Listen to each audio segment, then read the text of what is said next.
Ding, congratulations to the host for obtaining Pangu Axe, asterisk 10,000 ding. Congratulations to the host for obtaining Ancient Holy Emperor's Cleansing Pool, asterisk 10,000 ding. Congratulations to the host for obtaining Cosmic World Tree, asterisk 10,000.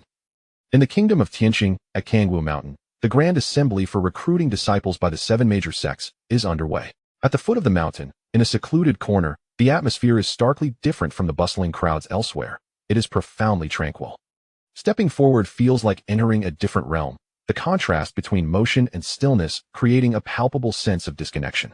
A father and son passing by are suddenly captivated by the scene before them.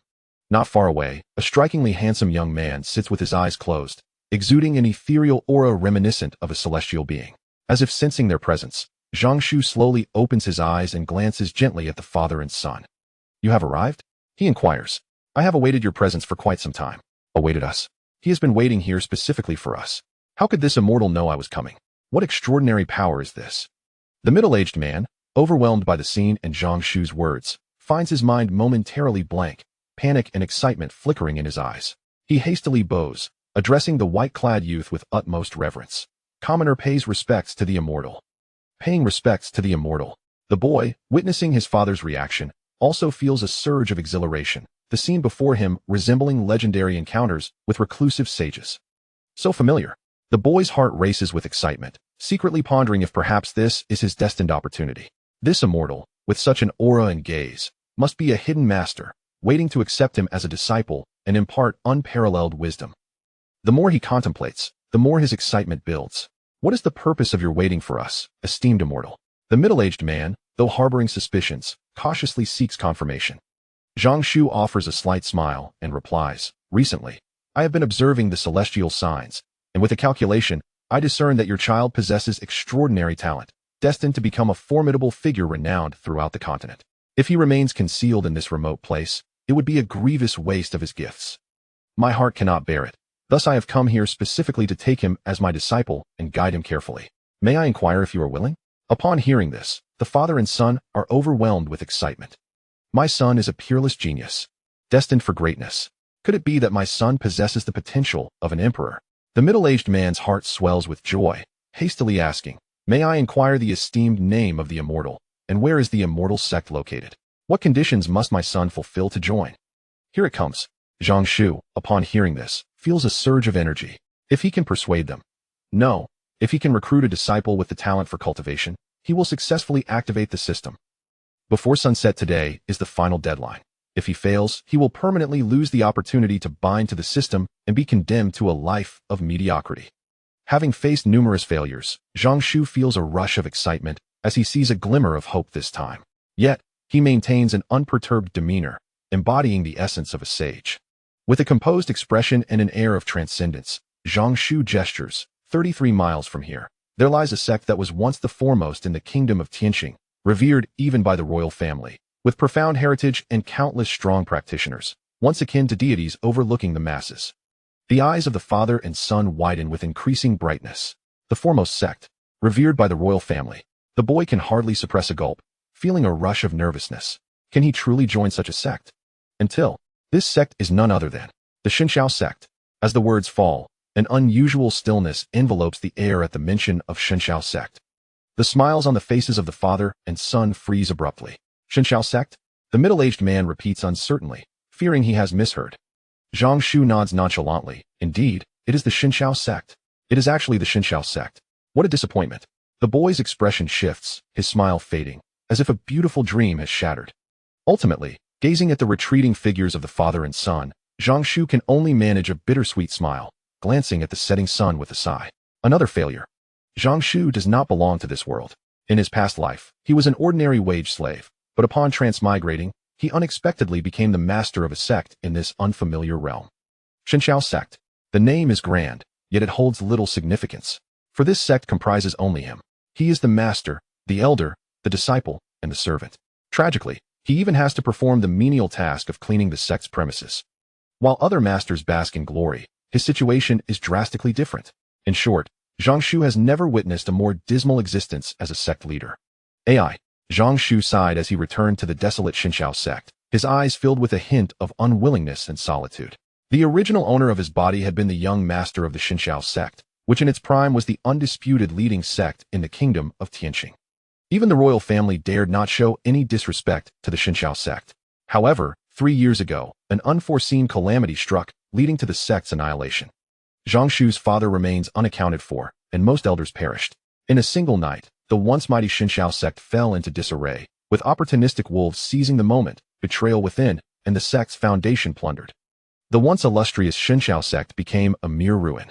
Though Zhang Shu barely survived under his father's protection, he was still affected by the chaos, suffering damage to his foundation. Over the past 3 years, instead of making any progress in his cultivation, he has only fallen further.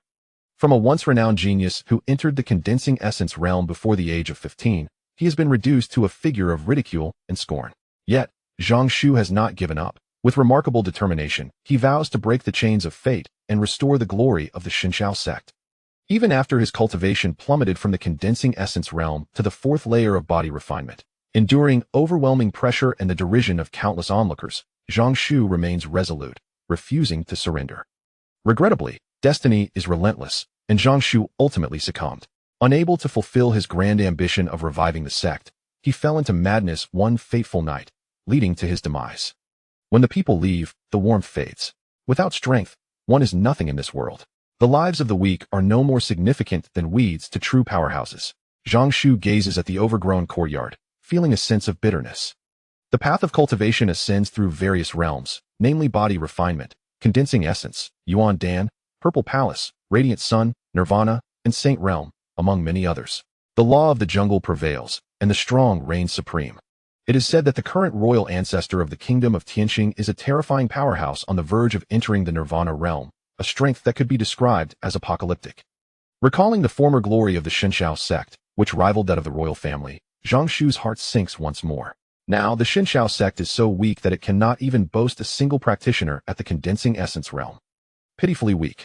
From once being a formidable force that could compete with the royal family to now being a mere minor sect, the pain of this transformation is known only to those who have lived it. As Zhang Shu wallows in sorrow, he suddenly feels a coolness at his feet. Looking down, he sees a small green turtle quietly nudging against him, its beady eyes fixed on Zhang Shu, glimmering with a hint of comfort. This is a turtle with spirit. Little 8. Zhang Shu cannot help but smile. Kneeling down, he sighs. Now everyone avoids me, yet you remain by my side. Meow? Little 8 hesitantly calls out. Zhang Shu chuckles gently. This turtle, which he discovered within the confines of the Divine Celestial Sect, raises the question of how such a creature found its way here. Initially, Zhang Shu contemplated stewing it for a savory broth. However, much to his surprise, this turtle exhibited a remarkable sensitivity, seemingly capable of comprehending human speech. Thus, he decided to keep it, as a companion to alleviate his solitude. Little 8, it has been nearly 2 years since we have relied on one another. Why not join the Divine Celestial Sect and become my disciple? Zhang Shu jestingly proposed, to which Little 8 responded with a soft meow. Yet, this seemingly innocuous remark prompted an astonishing transformation in Zhang Shu's demeanor, as a glimmer of incredulous ecstasy illuminated his eyes. Ding! A disciple possessing innate cultivation talent has been successfully recruited by the host, fulfilling the system activation conditions. The Super Divine Celestial Sect system is now binding. Binding complete. Chapter 2. The 9-patterned clear spirit pill. 10,000 pieces. Zhang Shu felt a jolt of astonishment, grappling with the incredulity of the moment. Had the system successfully bound? To his surprise, Xiaoba was counted among his disciples as well. Zhang Shu found himself in a blend of amusement and excitement. He had triumphed. He had accomplished the system's task, and from henceforth, he too was endowed with a golden finger. At that instant, the mechanical voice of the system reverberated once more. Congratulations. Host, you have successfully recruited a disciple and earned a reward of 2,000 sect points. Disciple, Xiaoba, race, devouring heaven mystic turtle, potential, high. Cultivation, none, description, a common turtle, ubiquitous in appearance. Yet within it lies a trace of the ancient divine beast's bloodline, the devouring heaven mystic turtle, yet to be awakened. Simultaneously, a luminous screen materialized before Zhang Shu, visible solely to him. The devouring heaven mystic turtle? To think that Xiaoba harbored such a hidden bloodline talent. Zhang Shu, taken aback, could not help but feel a surge of joy. For him, Xiaoba was not merely an ordinary pet, it had accompanied him through the trials of his lowest moments. Forging an emotional bond over the years, Zhang Shu discovered that upon successfully recruiting a disciple, he could peruse their information. This was a capability that came with the activation of the system, the Eye of Insight. It enabled one to perceive all things and delve into the foundational talents of others, revealing numerous secrets with myriad applications. Should this ability be elevated to its zenith, no mystery in this world would elude Zhang Shu's keen gaze. Such a formidable power. With it, how could the sect fail to flourish? Zhang Shu was invigorated. After his transmigration, he had, to some extent, inherited the emotions and obsessions of the original owner, the most profound of which was the aspiration to revitalize the Xinshao sect. He sensed a faint remnant of the original owner's will dissipating from his mind, a lingering spirit. Resolutely, Zhang Shu declared, "Fear not. With me at the helm, the Xinshao sect shall undoubtedly rise to become the preeminent force across the continent, and no one shall ever again tread upon its dignity. I shall unearth the perpetrators who obliterated the Xinshao sect and repay them in kind. The Xinshao sect shall ascend upon the Canyon continent, even making a name across the myriad realms." As his resolute words resonated, Zhang Shu felt an overwhelming sense of completeness wash over him, and the original owner's lingering spirit finally dispersed. From this moment forth, he was Zhang Shu. Zhang Shu was he. At that juncture, the system's voice continued to resonate. Ding. Host identity confirmed. The system has automatically updated the sect to Xinshao sect. Ding. This system is dedicated to aiding the host in fulfilling their aspirations, with the development and strengthening of the Xinshao sect as its mission. Therefore, daily tasks will be issued. Upon completion within the stipulated time frame, corresponding rewards will be granted. No penalties for failure. The tier of task rewards will fluctuate according to the host's strength and the sect's influence. Permanent daily sect tasks have been updated. Task description. The key to evaluating a sect's strength lies not only in its power, but also in its capacity to utilize and absorb resources. Within a single day, one must judiciously consume the task items to strengthen the sect's power. Task reward. Sacred Bloodline Pill. Effect. Guarantees the activation of any bloodline. Task items. 10,000 9-pattern Pure Spirit Pills. Gasp. The reward for this task is indeed the Sacred Bloodline Pill. Zhang Shu was taken aback by the contents of the reward. Possessing the memories of his former self, who was once a revered disciple and vice-master of the Divine Sky Sect, he understood the immense value of the Sacred Bloodline Pill. It guarantees the activation of all bloodlines. It could be said that possessing it is akin to having a mythical beast of limitless potential. How could one not be astonished? The worth of this single pill could very well surpass that of the entire Tianqing kingdom. Zhang Shu's eyes blazed with fervor. He must acquire this pill. With it, it is almost equivalent to having a divine beast at one's command. If one were to possess a guardian beast that reaches its peak, one could traverse the entire continent with ease. He glanced at the small creature at his feet. Xiaoba. This pill seemed to be tailor-made for it. Moreover, upon joining the Divine Sky Sect, under the influence of the system's power, Xiaoba would undoubtedly pledge its loyalty to the sect and to Zhang Shu.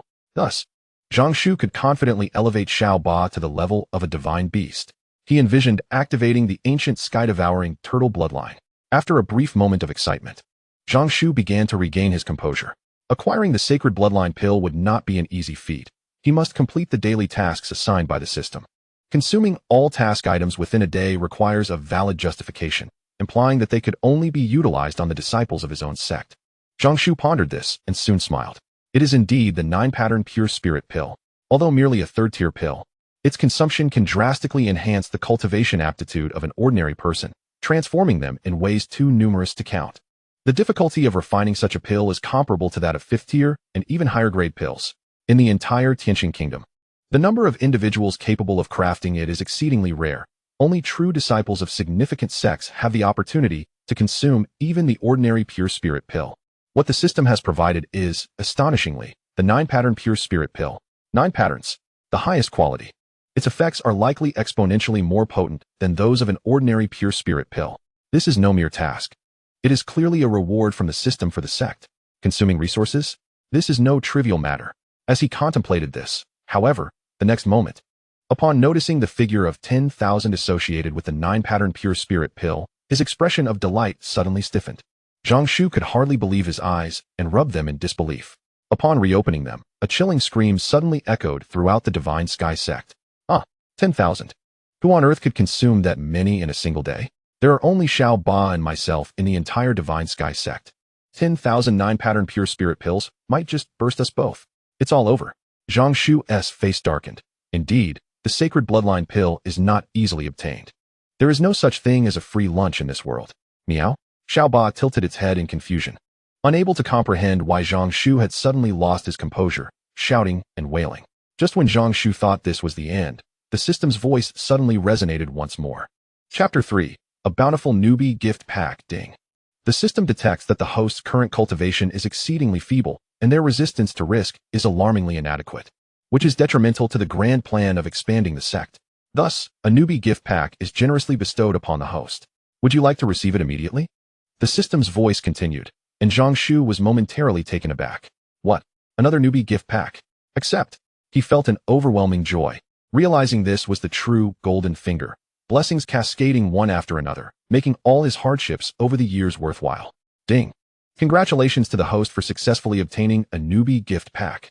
The rewards include 1 Emperor Realm Experience card, 3 Saint Realm Experience cards, 1 Divine Radiance robe, 12 Guardian Gold figures, along with a reward of 20,000 sect points. Upon hearing the rewards, Zhang Shu was nearly overwhelmed with excitement. What? This is a newbie gift pack? Such an abundance of rewards, and some of them sound extraordinarily formidable. It felt as though a massive pie had fallen from the heavens, leaving him dizzy with delight. Emperor Realm Experience card. Item description. Upon use, it will elevate the host cultivation to the pinnacle of the Emperor Realm without any side effects. Duration, half an hour. Saint Realm Experience card. Item description. Upon use, it will elevate the host cultivation to the pinnacle of the Saint Realm without any side effects. Duration, 1 incense stick's worth of time. Trembling with anticipation, Zhang Shu cautiously retrieved the 4 small cards from the system's space. 1 was black and 3 were gold. Each card appeared to be forged from pure starlight, exuding an awe-inspiring radiance that was both sacred and terrifying. Zhang Shu felt an instinctual certainty that merely crushing them would propel his strength to an unimaginable level. This was no delusion, it was a fact. At that moment, he could roam the entire continent at will. An emperor, an existence that transcends the Saint Realm. Even when gazing across the vast Sungyan continent, he would be an absolute pinnacle. With these experience cards in hand, Zhang Shu's security would ascend to an unparalleled height. After a brief pause, Zhang Shu carefully stored them away again. Despite their formidable nature, these experience cards were limited by time, amounting to only a couple of hours. They could serve as a safeguard, but to squander them recklessly would be foolish. They were merely experience cards, not a testament to his own strength, and were insufficient to render him truly invincible. As it stood, he could only claim to have gained a semblance of security. He remained exceedingly weak and still needed to maintain a low profile. Nevertheless, the mere existence of these experience cards provided Zhang Shu with an unprecedented sense of peace. It could be said that, should he desire, he could easily obliterate the entire Tianqing kingdom. This is true power. In this world, there exists nothing else that can offer such profound assurance. Zhang Shu was engulfed in excitement for quite some time before gradually relaxing, his entire demeanor subtly transforming. Since his crossing into this realm, the tension that had perpetually gripped him finally began to ease. The 4 power experience cards represented his greatest trump card, and he resolved to use them judiciously. With a heart brimming with anticipation, Zhang Shu proceeded to examine the remaining rewards. As for the sect points, their utility was self-evident. They could be exchanged for treasures within the system, and could also be used to enhance one's cultivation without any adverse effects. With but a mere thought, Zhang Shu's cultivation swiftly ascended. Ding. Consumed 100 sect points. Host S cultivation successfully elevated to the peak of the body refinement stage. Ding. Consumed 1,000 sect points. Host S cultivation successfully elevated to the peak of the Qi condensation stage. Ding. Consumed 10,000 sect points. Host S cultivation successfully elevated to the peak of the foundation establishment stage. Ding. Consumed 10,000 sect points. Host S cultivation successfully elevated to the first level of the purple mansion stage. In the blink of an eye, the aura emanating from Zhang Shu surged dramatically. He broke through the limits of the body refinement stage in an instant. There was no sign of cessation as he continued to shatter barriers and ascend rapidly. The shackles of the peak body refinement stage were obliterated. The Qi condensation hurdle was shattered. The tribulations of foundation establishment were vanquished. With a thunderous roar, Zhang Shu felt as though a mysterious gate within him had swung wide open, unleashing an indescribable surge of power that flooded his heart. A majestic, enigmatic purple light began to coalesce behind him, gradually forming into a resplendent wheel of purple radiance, infinitely refined. The Purple Mansion Stage. At merely 18 years of age, Zhang Shu had attained the Purple Mansion Stage. Bang! Unable to contain his exhilaration and astonishment any longer, a radiant purple gleam flickered in his opened eyes. Shooting forth in a brilliant arc, leaving a trail of dazzling light across the void, soaring towards the distant sky. In its wake, a mountain peak vanished in an instant. The Purple Mansion Stage. This was indeed the Purple Mansion Stage. It was overwhelmingly powerful. Zhang Shu felt profoundly invigorated. Possessing the cultivation of the Purple Mansion Stage classified him as a formidable figure. Even the leaders of the 7 great sects in the southern domain of the Heavenly Star Kingdom were merely at that level, perhaps slightly superior, yet ultimately within the same tier. From this day forth, the Divine Sky Sect would once again stand shoulder to shoulder with the illustrious 7 sects of the southern domain. What once seemed a daunting challenge had now been accomplished with surprising ease. After familiarizing himself with his newfound power, Zhang Shu was filled with reflection. However, while the exhilaration was palpable, his sect points had plummeted from over 20,000 to a mere 900. The higher one ascended in rank. The more sect points were required for enhancement. If he were to reach the level of the Holy Realm, the points necessary for each elevation would surely be astronomical. Yet, the power acquired from the system bore no side effects and was exponentially more potent than what he could achieve through personal cultivation. As Zhang Shu sensed his abilities, he felt an increasing sense of hope and confidence for the future. But the journey was not yet complete. Zhang Shu had not forgotten that, in addition to these rewards, the system had bestowed upon him 2 more gifts. Indeed, the mere presence of these items has filled Zhang Shu with immense satisfaction. However, since the system has bestowed them upon him, he is eager to explore their potential, confident they shall not disappoint. Shunshao Radiant Robe, quality, superior. Item description, exclusive to the Grand Master of the Shunshao sect. This item contains 999 miniature formations, encompassing functions such as cleansing, defending the soul, and resisting energy attacks. It operates automatically, requiring no external force to activate, lacking offensive capabilities, yet granting immunity to all attacks below the saintly realm. With this item, the host's safety will be significantly assured. The system's voice resonated at the perfect moment, causing Zhang Shu's eyes to gleam with brilliance. A splendid treasure. Chapter 4. The Old Demon Ji and Yi Yun, the Shunshao Radiant Robe. With a mere thought, Zhang Shu's attire transformed. His ordinary white robe instantly morphed into an understated yet luxurious flowing cloud robe, where the ethereal winds of Shunshao could be faintly perceived, and the stars of the cosmos flickered in and out of sight, revealing a remarkable artifact of exceptional quality. Upon donning the Shunshao Radiant Robe, Zhang Shu's entire demeanor underwent a profound change. His already celestial bearing became even more elusive and vast, transitioning from a mere otherworldly presence to one imbued with profound depth. Gazing upon Zhang Shu in this moment felt akin to beholding the expansive heavens, mysterious, grand, powerful, and eternal. A splendid treasure. Zhang Shu was thoroughly enchanted by this item. And with a mere thought, the myriad phenomena surrounding it began to fade, leaving behind only a faint trace. The once conspicuous garments became more subdued and ordinary. Yet his extraordinary aura remained unmistakable. With this garment, unless a saint were to personally intervene, no one could breach his defenses. Even when faced with a saint, it would provide enough time for him to retaliate with his hidden cards, thus ensuring his safety. Zhang Shu was immensely pleased with this item, unable to part with it. Thus far, every treasure granted by the system has been invaluable. Whether it be the experience card or the Shunshao Radiant Robe, they have exceeded Zhang Shu's expectations. Clearly designed with his and the Shunshao sect's best interests in mind, leaving him utterly satisfied. As for the final item, the 12 golden figures, Zhang Shu merely glanced at them and immediately beamed with joy. 12 golden figures, quality, rare. Item description, forged from celestial iron and numerous rare metals by master artisans using specialized techniques. Each of the 12 golden figures possesses strength not inferior to the peak of the Purple Mansion realm, with their bodies being virtually indestructible. These 12 golden figures serve as an excellent protective treasure, excelling in defense. Unless a saint intervenes, they are difficult to destroy when united. They form the 12 stars formation, wielding unfathomable power. This item has been meticulously selected by the system, making it exceptionally suitable for the host. Oh! Upon hearing the system's words, Zhang Shu's smile deepened. With a wave of his hand, he summoned the 12 golden figures. And the once desolate Shunshao sect was instantly illuminated by a radiant golden light, brightening the surroundings. Soon, the brilliance dimmed, and the 12 golden figures revealed themselves. However, what astonished Zhang Shu was that these golden figures did not resemble the imagined golden lumps at all. Rather, they bore a striking resemblance to humans, making it nearly impossible to discern any difference. Moreover, these golden beings, both male and female, each possessed considerable intellect, a stark contrast to Zhang Shu's expectation of mindless forms. They were more akin to advanced puppets, exhibiting absolute loyalty and unwavering devotion. Upon their emergence, the 12 golden figures simultaneously knelt before Zhang Shu in reverence. The overwhelming aura they exuded intertwined, creating an oppressive sensation that even made Zhang Shu's heart tremble, yet he felt predominantly exhilarated.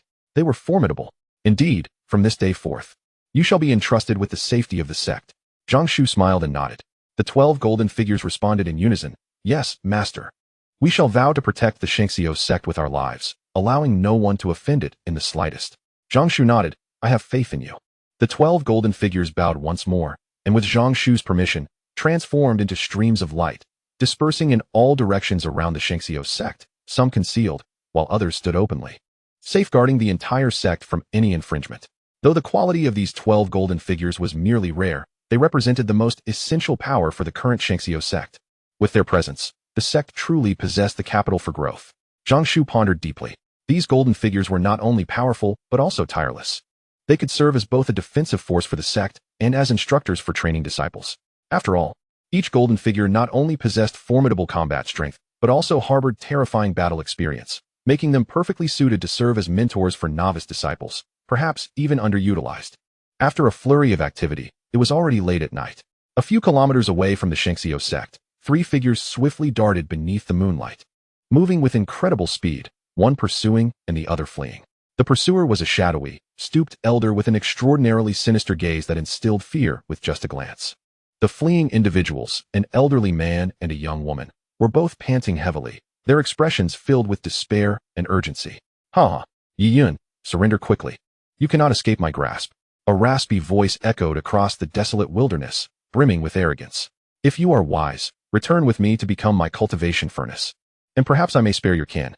Yun, flee quickly. Do not heed this old demon's words. I will hold him off. You must escape." The elderly man escorting Yi Yun shouted fiercely without looking back. The front is where the former #1 sect of Tianqing, the Shenxiao sect, once stood. If you provoke a powerful figure from the Shenxiao, they will not let you go, demon. You still have time to abandon Yi Yun and escape. However, the old demon dismissed this entirely, laughing heartily. "The Shenxiao sect? Humph. Do you truly believe that after my long absence from Tianqing, I am unaware that the Shenxiao sect has been destroyed for many years? If the once mighty Shenxiao sect were still in its prime, I would undoubtedly flee without a second thought. But now, ha ha ha. It is merely a pitiful Shenxiao sect, barely clinging to existence. A mere handful of cats and dogs. I could obliterate them with a mere wave of my hand." Chapter 5. Who dares to act recklessly in Shenxiao? The disdain and contempt in the words of the old devil Ji were unmistakably profound. It is just a fallen Shenxiao sect. In its heyday, he would not have dared to provoke it, but now, huh? A trivial sect of no consequence. How could a formidable figure of the Purple Mansion realm like him not easily deal with it? Surrender your resistance. Ha ha ha. You have nowhere to escape.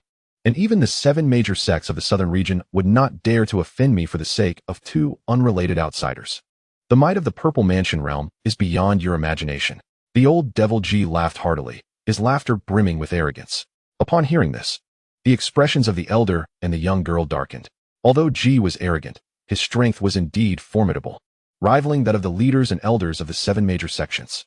Faced with an elder of mere Yuandan realm and Yi Yun, who had not even reached Yuandan, he had every reason to be arrogant.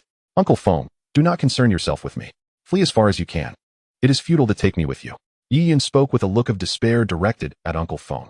The last flicker of hope in her heart shattered completely with Ji's words. Indeed, as Ji had stated, the only ones capable of contending with him in the entire southern region were the 7 major sects. However, even those sects would never recklessly offend a powerful being of the 7th level of Purple Mansion. For these sects, everything was dictated by interests, without sufficient benefits. All talk of righteousness was mere nonsense. Power was the very foundation of everything. In that moment, Yi Yun had never loathed her own weakness as deeply as she did now. If given the chance, she vowed to become a true powerhouse at any cost, never again to rely on the kindness and pity of others for her fate. Alas, such an opportunity had slipped away. "No, Yinner, you must go." Uncle Feng's eyes glinted with ferocity. "I have lived long enough, and I swore to your deceased father to protect your safety at all costs. I will hold off the old devil Ji for a moment. You must escape. Ji, if you wish to harm Yinner, you must first step over my dead body." As his words fell, Uncle Feng turned abruptly, ceasing his flight, and charged towards the direction of the old devil Ji. "Uncle Feng." Yi Yun's eyes widened with despair as she cried out in anguish. "Hurry and leave. Hearing Uncle Feng's stern command, Yi Yun stifled her despair and pain, helplessly watching the man who was like a grandfather to her recklessly rush towards the old devil Ji, trembling all over. Since you seek death so earnestly, so be it. Die. The old devil Ji sneered at Uncle Feng's reckless audacity. A terrifying surge of energy erupted from Ji's palm, striking down towards Uncle Feng's head. Should this blow connect, Uncle Feng's skull would undoubtedly shatter in an instant. Yinner, go. Faced with this lethal strike, Feng Bo disregarded his own safety, sacrificing himself to entangle the old demon Ji, while turning his head away to shout at Yi Yun, flee. I can no longer protect you. You must survive. Boom. A terrifying sound of collision erupted, and a powerful surge of vitality instantly swept forth. Feng Bo. Yi Yun's heart twisted in agony. Yet, in the next moment, as the clouds of dust dispersed, Feng Wanli felt a sense of bewilderment, not sensing any pain at all. I'm not dead? How could this be? Feng Bo was acutely aware of the disparity between himself and the old demon Ji. Under the latter's full-force attack, there was no chance for escape. Immediately, Feng Bo looked up, his pupils contracting in shock. It was as if he had witnessed something unbelievable. There, Ji's full-force palm strike had frozen in midair, utterly immobile. Following his gaze, he beheld a fair hand gently grasping Ji's wrist, impervious to any of the latter's frantic attempts to unleash his vitality. This is impossible. The old demon Ji's heart raced with terror. He could no longer care about Feng Bo or Yi Yun. His eyes, filled with profound fear, fixated on the mysterious woman who had suddenly appeared before him. The mysterious woman maintained a calm demeanor, with glimmers of golden light swirling around her. After effortlessly halting Ji's attack, her cold voice resonated. Who dares to disturb the realm of the Heavenly Sky Sect? You truly underestimate us. The Heavenly Sky Sect? A shiver coursed through Ji's heart. What? Upon hearing those words, both Feng Bo and Yi Yun felt their minds whirl, their heads spinning. You are from the Heavenly Sky Sect?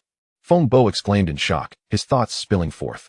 The old demon Ji bellowed in fury. No, this is impossible.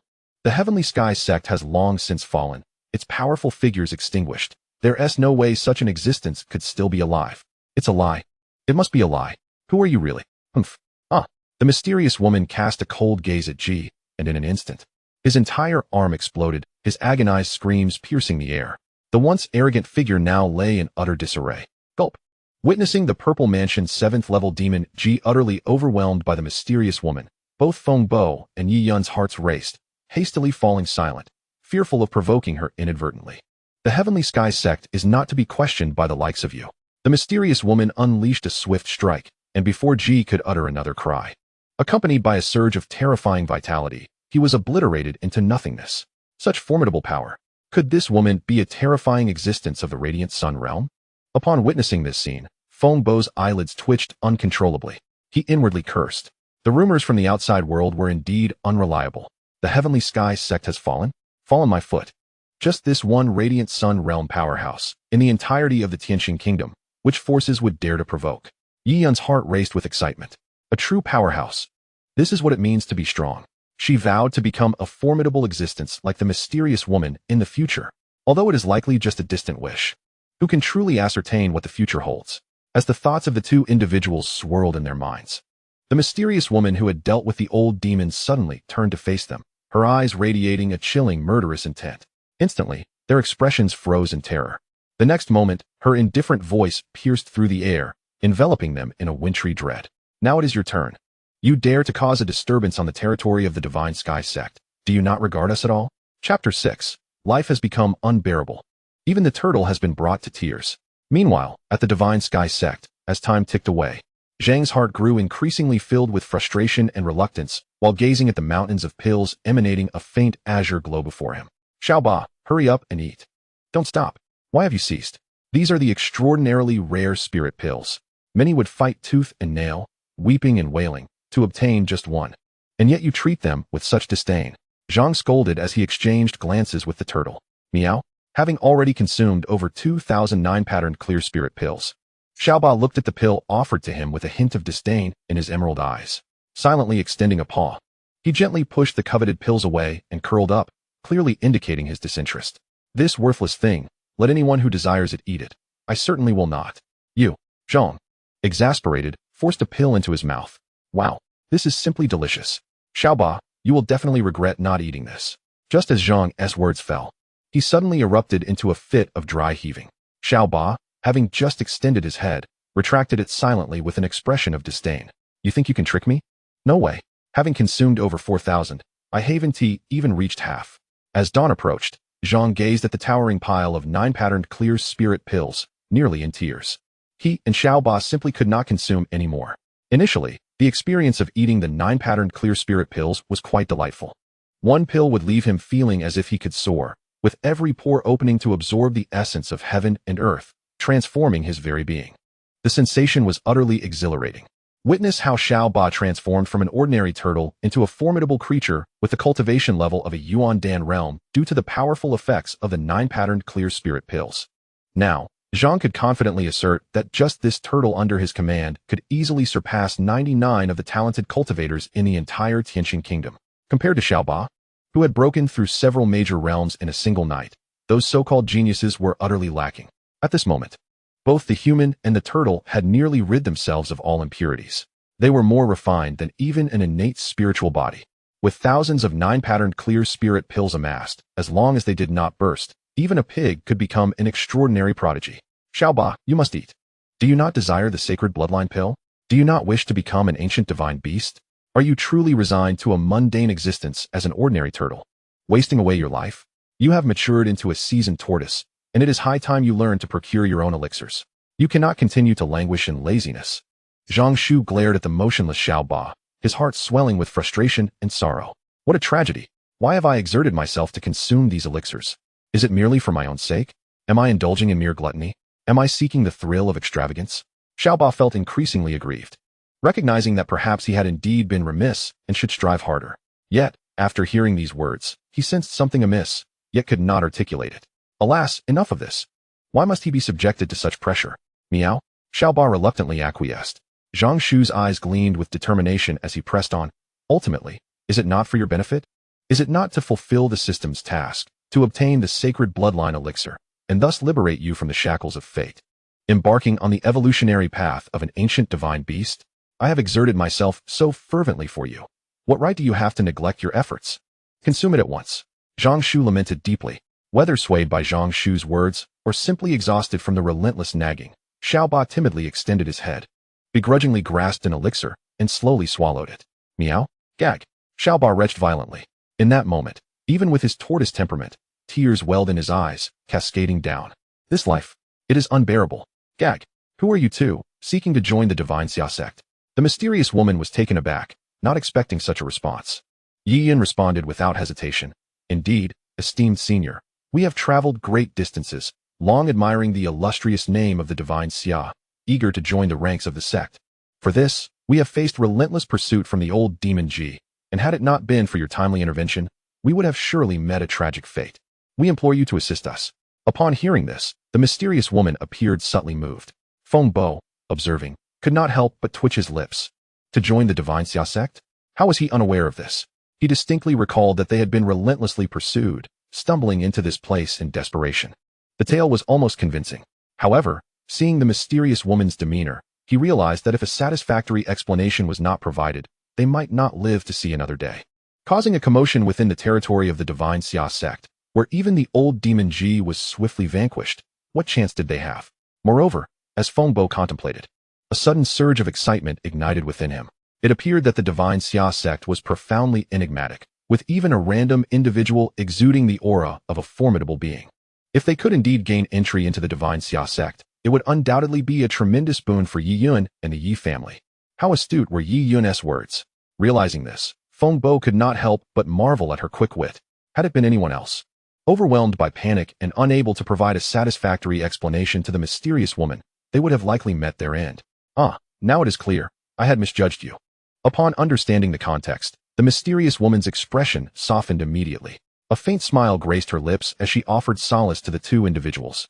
The enigmatic woman sighed softly and remarked, I never anticipated that your devotion to the celestial sect ran so deep, enduring countless trials and tribulations. It has indeed been a difficult journey for you. Fortunately, the old demon Ji is no more, and you are now safe within the bounds of the celestial realm. Given this young lady's innate talent, even amidst the stringent requirements for discipleship, I have no doubt she will easily qualify as an ordinary disciple. Moreover, I must commend your discerning eye, for it is known that throughout the Starry Kingdom, in terms of strength and the cultivation of disciples. Even the royal family pales in comparison to the celestial sect. As she spoke of the sect's power, her tone brimmed with confidence, tinged with a sense of pride and entitlement. She saw no issue with the might of her sect. After all, the 12 golden figures alone were formidable enough to rival 12 warriors of radiant strength, and united, they became an indomitable force. Not to mention, there was also their esteemed master. In such a comparison, what was a mere starry kingdom? She even felt that her words were somewhat modest, for in her estimation, the overall strength of the celestial sect was scarcely inferior to that of the continent's top powers, with potential that was even more daunting. It is not a hardship. As long as one can join the celestial sect, any amount of suffering is willingly endured. Yi Yun exclaimed, already referring to herself as a disciple. The mysterious woman took note of this, and instead of feeling any anger, she found herself admiring Yi Yun even more. With a smile, she said, "Little girl, you are remarkable. Now that our misunderstanding has been resolved, allow me to take you to meet the esteemed sect leader. Your desire to join the celestial sect requires the leader's approval as well, not just mine. Thank you, esteemed elder, for leading the way." Yi Yun and Feng Bo exchanged glances, both brimming with joy as they responded respectfully. They recalled the woman's earlier words. Her assertion of superiority over the royal family felt a tad boastful to them, as they came from the starry royal city. Only through close association with royalty could one grasp the true magnitude of its terrifying presence. Undoubtedly the foremost power in the starry kingdom, unassailable. The celestial sect still seemed to fall short in comparison. Nevertheless, considering the strength the celestial sect had exhibited, they were not far behind the royal family. With this thought, Yi Yun found herself filled with anticipation. Chapter 7. The Astonished Pair, Host, Zhang Shu. Cultivation Level. First layer of the Purple Mansion Realm. Sect Points. 900 points. Zhang Shu gazed at his unchanging cultivation level and let out a gentle sigh. Despite having consumed over 2,000 spirit cleansing pills, the immense efficacy had purified his constitution to an immaculate state. Yet, his cultivation showed no sign of advancement. Whenever an attempt was made to enhance his level, it was repelled by the overwhelming vital energy within him, which subtly conveyed a sense of disdain. Even the unparalleled potency of the 9-pattern pure spirit pill seems to manifest as a mere impurity within Zhang Shu's vital energy. In fact, the inherent nature of Zhang Shu himself plays a significant role, as his vital energy is naturally refined from within. Thus, the effects of the 9-pattern pure spirit pill are nearly negligible, insignificant, to say the least. At best, it merely offers a fleeting taste. Upon realizing this, Zhang Shu found himself in quite a predicament. Henceforth, any aspiration to enhance his cultivation would hinge almost entirely on the system. Even his personal training would yield lamentably low efficiency, far inferior to that of the system. For now, a lack of strength was manageable, but in the future, as his power grew, each advancement in cultivation would demand an astronomical number of sect points. Even Zhang Shu could not help but feel overwhelmed. He rubbed his forehead, pondering, "It seems I must devise a strategy to expand and strengthen the celestial sect. Only with a steady influx of disciples can I hope to elevate my cultivation. There exists another alternative, to relinquish his current cultivation and the system's enhancements, forsaking that unprecedentedly pure and formidable vital energy. Such a choice would undoubtedly be a grave loss for Zhang Shu. Thus, he found himself with but one path forward, to continuously fortify the celestial sect. The strength of the celestial sect equates to his own strength. However, the celestial sect is still in its nascent developmental phase. Blindly recruiting a multitude of disciples may lead to unfavorable outcomes. A gradual, measured approach is essential. Quality over quantity. The contribution of a singular, extraordinary talent far surpasses that of hundreds or thousands of ordinary individuals. Zhang Shu contemplated this deeply. "Master, 11 wishes to see you regarding a matter of great importance." Just then, the previously tranquil atmosphere of the courtyard was abruptly shattered. Zhang Shu's gaze flickered with interest. In the next moment, a graceful woman entered, accompanied by 2 others. Their faces unfamiliar. "What is this? The pure spirit pill. Good heavens, the 9-patterned pure spirit pill. Am I dreaming?" As they drew closer, Feng Bo suddenly exclaimed in disbelief, his eyes wide with astonishment. Even with the mysterious woman's prior warning, the sight of the 9-patterned pure spirit pill piled high before him overwhelmed his senses, rendering him momentarily dazed. Gulp. Yi Yun discreetly swallowed, striving to maintain her composure. Yet her body trembled. The 9-patterned pure spirit pill.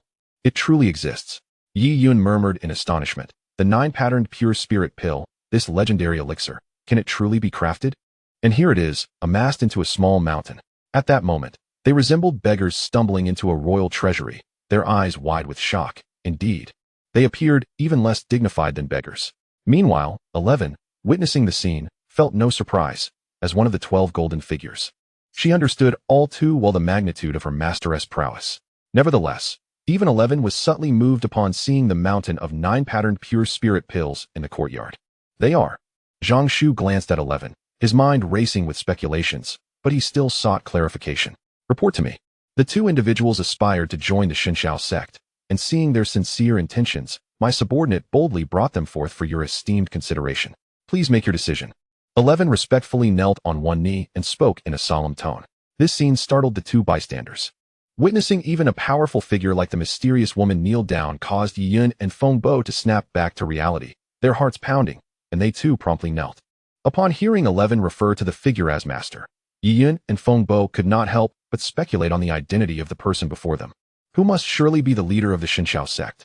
They appeared remarkably youthful, likely having reached the Radiant Sun realm, if not being even more formidable. Could it be that they were a legendary being of the Nirvana realm? An ageless marvel. Yiyun and Fengbo exchanged discreet glances, unable to conceal their astonishment, and simultaneously confirmed their suspicions. The Xinxiao sect, indeed, did not languish as the outside world had purported. With such prowess, it seemed that within the entire Tianqing kingdom, there were no rivals aside from the royal family. Please rise. There is no need for such excessive reverence. At the Xinxiao sect, we do not adhere to those customs. Zhang Shu stated nonchalantly. Thank you, master. 11 quickly stood up without hesitation. The 12 golden beings were bound to obey their master's commands unconditionally. Zhang Shu turned his gaze towards Yiyun and her companion, who remained kneeling, seemingly still in a daze. You may also rise. Even my disciples merely perform the disciples' salutation upon encountering the sect leader. Do not bring the royal family's customs here. Yes, we are grateful, esteemed elder. We shall remember your teachings. Yiyun and her companion quickly rose, standing somewhat stiffly. Whether it was merely an illusion or not, the enigmatic leader of the Xinxiao sect seemed to harbor some discontent towards the royal family, as a slight chill accompanied their mention. Zhang Shu nodded. Your intentions have been explained by 11. The fact that you traveled thousands of miles to evade a pursuer of the 7th layer of the Purple Mansion showcases your sincerity. Escaping such a pursuit also reflects your strength and determination. Overall, I would deem you both as talented. As he uttered this, Zhang Shu's gaze fell upon Yiyun. Hearing the praise from this formidable entity, even Yiyun, despite her usual modesty, could not help but straighten her posture, feeling a surge of excitement and pride. She held confidence in her own talents. At less than 20 years of age, she had already subtly brushed against the threshold of the condensation realm. Such talent, in the entirety of the Tianqing kingdom, placed her amongst the ranks of the exceptional, apart from a select few prodigies and unparalleled geniuses. Yet, Zhang Shu's next statement caused her to feel a pang of anxiety. However, based solely on these attributes, your desire to join the Xinxiao sect still appears somewhat insufficient. A further assessment is required. Fengbo's heart raced. Was the Xinxiao sect so stringent in its requirements for disciples? Even Yiyun's talents were deemed inadequate? We humbly request your guidance, esteemed elder, Yiyun replied respectfully. Though her exterior remained composed, her heart harbored a flicker of discontent. Her talents, even among some of the most elite factions, were considered remarkable. The royal family had acknowledged her abilities, while perhaps not on par with some true prodigies. She believed she should not fall short of even the average disciple. However, despite her thoughts, upon seeing the towering pile of 9-pattern clear spirit pills, a twinge of defeat crept into Yiyun's heart. If the disciples of the Xinjiao sect were all consuming such elixirs, it was not inconceivable that their talents might surpass hers. After all, this divine pill was so rare that even the royal ancestors would find it difficult to procure a single one, highlighting its preciousness. Yet, she couldn't help but wonder if the forthcoming assessment would prove excessively challenging. This thought left both Yiyun and Fengbo feeling a sense of trepidation, their breaths becoming somewhat constricted. Especially upon witnessing the mountain of 9-pattern clear spirit pills, it was hard for anyone not to desire to join the Xinjiao sect. Chapter 8. An unprecedented entrance examination. As they began to vaguely guess Zhang Shu's identity and strength, combined with the sight of the mountain of 9-pattern clear spirit pills, both of them formed a nebulous impression of the Xinjiao sect's prowess. Therefore, when they heard Zhang Shu mention an assessment, both felt a jolt of unease, sensing that the situation might not bode well. A sect with such an abundance of divine pills was undoubtedly not lacking in prodigies, and the criteria for accepting disciples would surely be stringent, with the assessment's difficulty likely being formidable. In this light, could they truly succeed in passing the examination and join such an esteemed sect? In that moment, even though Yi Yun harbored her own pride and had never felt inferior. Even in the face of royal prodigies, she found herself momentarily engulfed in self-doubt. The requirements for the assessment were straightforward. Did you see that pile of 9-pattern clear spirit pills? Unbeknownst to Zhang Shu, who appeared indifferent, his heart was actually brimming with excitement. He felt that the chance for the sacred bloodline pill was within reach. An opportunity, one that must not be missed, for it would not come again. Indeed, it was the 9-pattern clear spirit pill. Yi Yun and Feng Bo found themselves momentarily speechless. Feng Bo's eyes sparkled with longing and desire as he gazed at the heap of 9-pattern clear spirit pills, his expression a complex mix of emotions. For the vast majority, the clear spirit pill was already extraordinarily effective, significantly enhancing one's aptitude. It was said that for each additional pattern on the pill, its efficacy would double. Its value would surge exponentially. In this lifetime, had it not been for the benevolence of the clan leader, granting him a 5-pattern clear spirit pill, he feared that with his innate talent, he would never have hoped to reach the Yuan Dan realm, let alone ascend to the pinnacle of the 9th layer of Yuan Dan, just a step away from the Purple Mansion. Regrettably, the effects of the 5-pattern clear spirit pill still fell short in some respects. Without other fortuitous opportunities in his lifetime, he might remain forever stagnant at the Yuan Dan realm. As these thoughts crossed his mind, a shadow of melancholy passed over Feng Bo's gaze. Who wouldn't he wish for greater strength? Who among them did not harbor dreams of becoming a formidable force? He too shared such aspirations. Yet alas, such was the nature of fate. The Yuan Dan realm and the Purple Mansion realm, though merely a distinction of levels, represented a vast chasm in status. The Yuan Dan realm might be regarded as a skilled practitioner, but only those in the Purple Mansion realm truly possessed the qualifications to dominate a region and establish sections. Not only him, but Yi Yun too gazed on with yearning. She, more than Feng Bo, yearned for strength. Having been born in the Imperial City, she understood the harsh reality of the survival of the fittest. While being born into prestigious families might appear glamorous and enviable on the surface, the underlying struggles were far more profound. Only the individual involved truly comprehends the trepidation of existing in such an environment devoid of strength, navigating with utmost caution. As if treading on thin ice, each misstep could lead to irrevocable ruin. Particularly, she bears the unique ice spirit physique, a rarity within the entire celestial star kingdom, with few capable of rivaling her. Barring unforeseen circumstances, she is nearly destined to ascend to the Purple Mansion realm, a genuine prodigy with promising prospects. However, this ice spirit constitution, while bestowing her with remarkable talent and the hope of becoming stronger, also invites a myriad of troubles. The ice spirit physique is an exceptional alchemical foundation.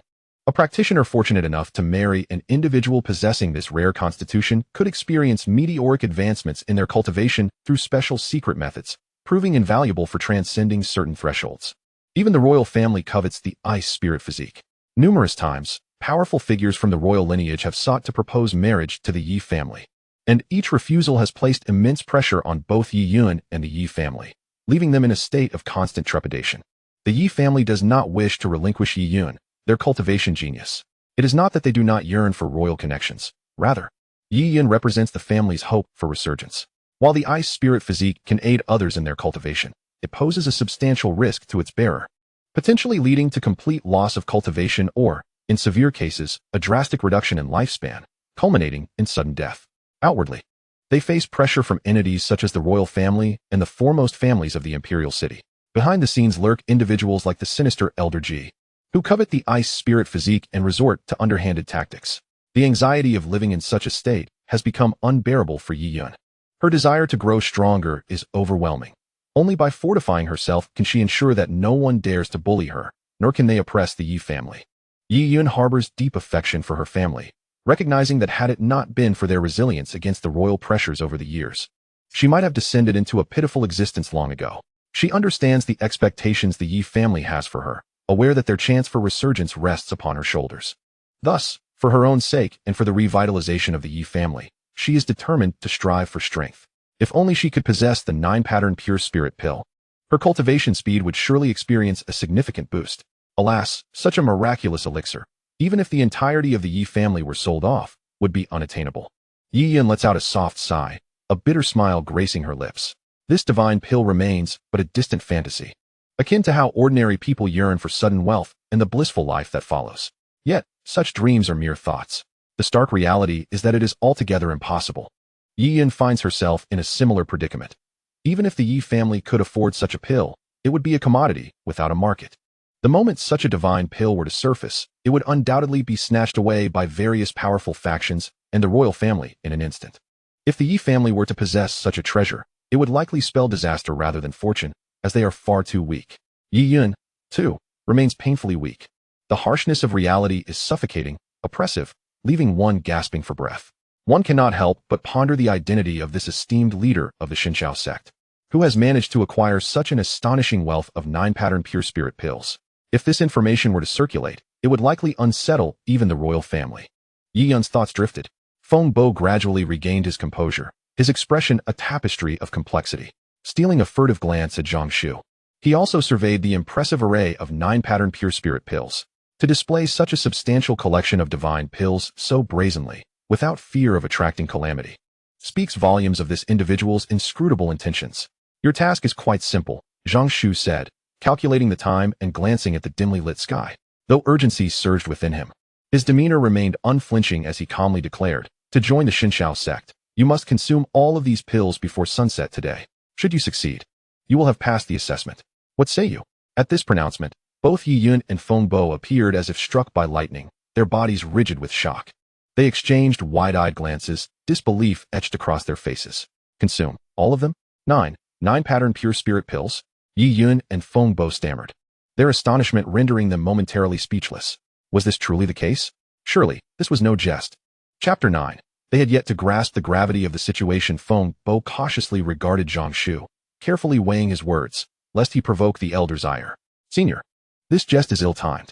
Such precious divine pills, how could an old fool like me possibly be worthy of them? However, Yun'er possesses commendable aptitude, even by the standards of the Tianqing kingdom. Might you consider granting her one? Feng Bo faltered, his face flushing with embarrassment.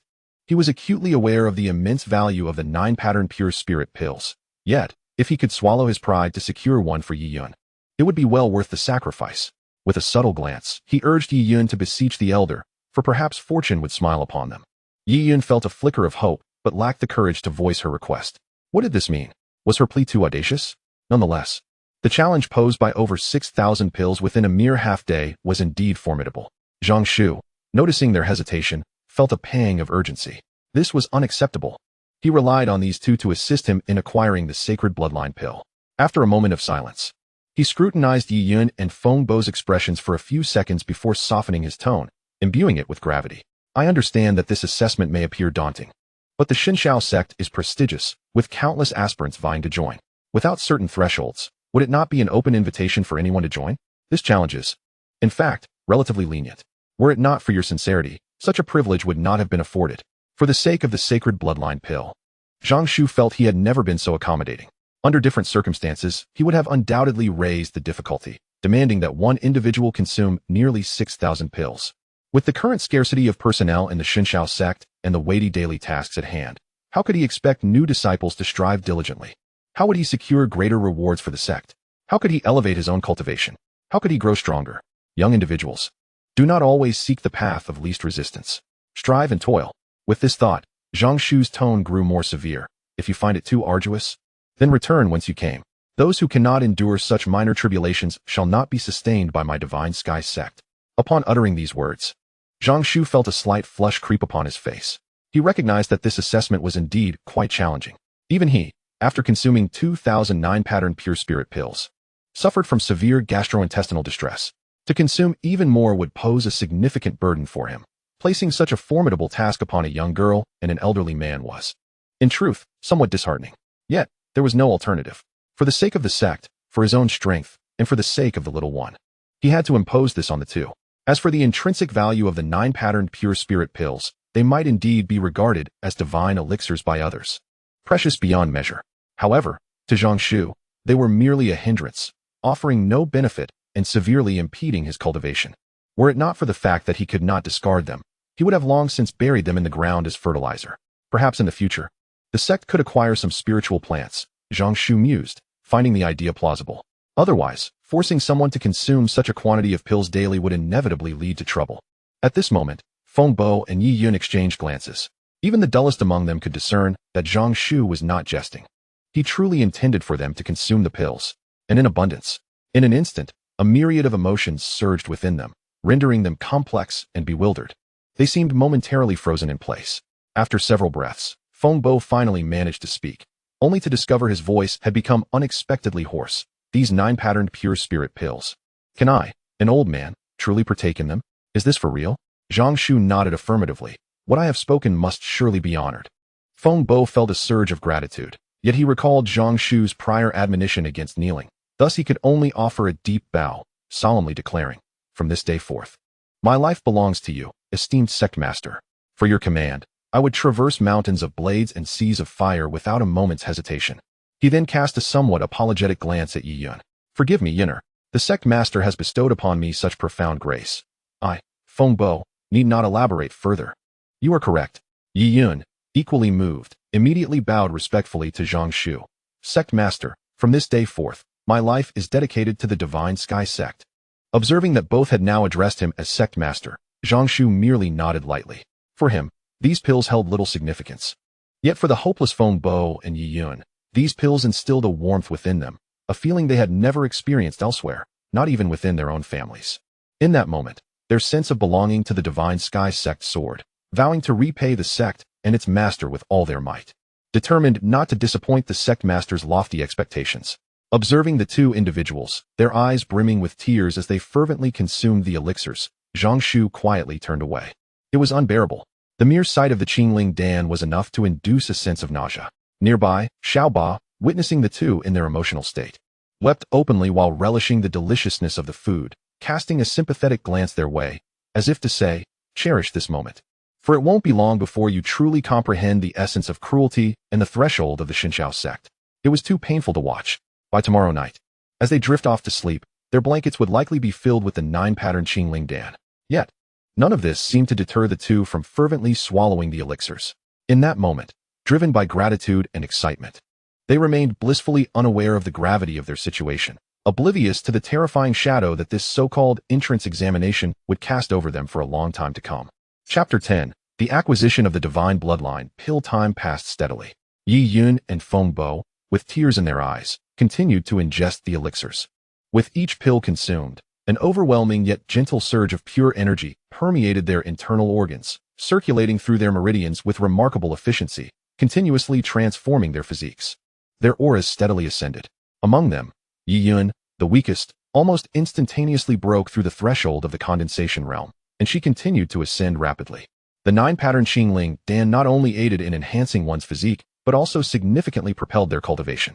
Suddenly, a formidable aura erupted. Yi Yun, who was diligently refining her elixir, was taken aback by this sudden surge of power, halting her actions to gaze in its direction. Ha! At long last, I have broken through. The Purple Mansion Realm. This is the Purple Mansion Realm.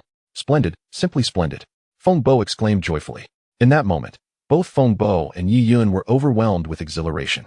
A tidal wave of vital energy burst forth from Feng Bo's frail form, transforming into a violet beam of light that shot into the sky. The immense pressure enveloped the entire mountain range, causing it to tremble slightly.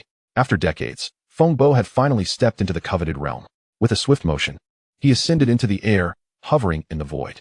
This feat was attainable only upon entering the Purple Mansion Realm. Thank you for your great kindness, Sect Master. Feng Bo, not indulging in the delight of his breakthrough, immediately bowed towards Zhang Shu while suspended in midair, having fulfilled a long-held aspiration. His gratitude towards Zhang Shu surged to an unparalleled height. Zhang Shu offered no further words, merely nodding. Your assessment is not yet complete. Yes. Feng Bo's heart tightened. The assessment was still ongoing. Thus far, he had consumed fewer than 100 elixirs, leaving him far from completing the task. Boom, boom, boom. As Feng Bo continued to consume the elixirs, his aura grew exponentially, swiftly solidifying his recent breakthrough, and within mere breaths, he reached the second level of the Purple Mansion Realm. Moreover, the progress continues to accelerate. The third level of the Purple Mansion Realm, the fourth level, the seventh level. Before long, accompanied by a formidable surge of energy, Master Feng's cultivation has surged to the pinnacle of the Purple Mansion Realm. Furthermore, due to the effects of the 9-patterned clear spirit pill, he perceives his essence to be exceptionally refined, his cultivation likely far exceeding that of others in the same realm. Even against an ordinary Radiant Sun realm practitioner, Master Feng feels capable of withstanding several exchanges. It is simply astonishing. Simultaneously, Yi Yun's cultivation is also on the rise. However, peculiarly, although her advancement is considerable, It pales in comparison to Master Fang's rapid progression. She is on the brink of entering the Essence Dan realm. Yet, at the precise moment she steps into the Essence Dan realm, an odd phenomenon occurs. No matter how many elixirs Yi Yun consumes thereafter, her internal cultivation shows not the slightest sign of growth. Strangely, the potent energy of the 9-patterned clear spirit pill continues to dissipate, as if her body has transformed into a bottomless pit, effortlessly absorbing all medicinal potency. This bizarre scene does not escape Zhang Shu's notice. Yi Yun, cultivation, Essence Dan realm, first level, physique, ice spirit body, evolving. Zhang Shu's eyes flicker with surprise. Physiological evolution? Unbeknownst to them, the 9-patterned clear spirit pill has been consumed at an alarming rate, with Yi Yun and Master Feng having already exhausted over 3,000 pills together. Yet, many remain. At this juncture, the pace of their elixir consumption has noticeably slowed, and peculiar expressions are beginning to manifest on their faces. Meow. Little 8 quietly observes this scene, curling up in response. Alas, two poor souls. Even the finest of substances can grow tiresome in excess. Moreover, the immense potency of thousands of 9-patterned clear spirit pills is not easily digested. Were it not for Zhang Shu's system enhancement and Little 8's trace of ancient divine beast bloodline, a mere mortal would likely find themselves overwhelmed by such a deluge of medicinal energy, leading not merely to indigestion, but to a catastrophic explosion from the sheer force of it. The more gifted one is, the greater the number of elixirs they can consume and the more energy they can harness. This assessment by Zhang Shu is not without merit. To some extent, it reveals the disciple's innate cultivation talents. For instance, though Master Feng's cultivation far surpasses that of Yi Yun, his ability to consume elixirs is evidently declining, lagging significantly behind Yi Yun. After only consuming around 1,500 pills, he begins to falter. Time passes, and the sky brightens completely. The mountain of elixirs, alongside the last pill being tremulously grasped by a delicate hand, is finally reduced to nothingness. Have we finished consuming them all? Master Feng, surely we must have passed the assessment? That, we must inquire with the master himself. However, I never wish to endure such an assessment again. It was terrifying, truly terrifying. Master Feng, standing nearby, remains haunted by the experience. The entire atmosphere was steeped in despondency, as if it had endured some horrific torment. I too felt this way. Yi Yun's complexion was extraordinarily pale, resembling someone pulled from the depths of water, her body trembling gently. Both wore expressions of utter despair. At this moment, even the faintest whiff of the Qingling Dan would cause them to involuntarily convulse. In severe instances, they might even faint on the spot, foaming at the mouth. Without a buffer of at least a month, such symptoms would likely prove difficult to eradicate. Suddenly, footsteps echoed. Zhang Shu appeared before them with a beaming smile. Congratulations. You have successfully passed the sect's assessment, and from this moment forth, you shall be known as registered disciples of the Xinqiao sect. Should you make significant contributions in the future, you may ascend to outer disciples, inner disciples, or even core disciples, with benefits and treatment that will undergo a remarkable transformation. He continued, for now, take a moment to rest, then accompany me outside. Yes, Sect Master.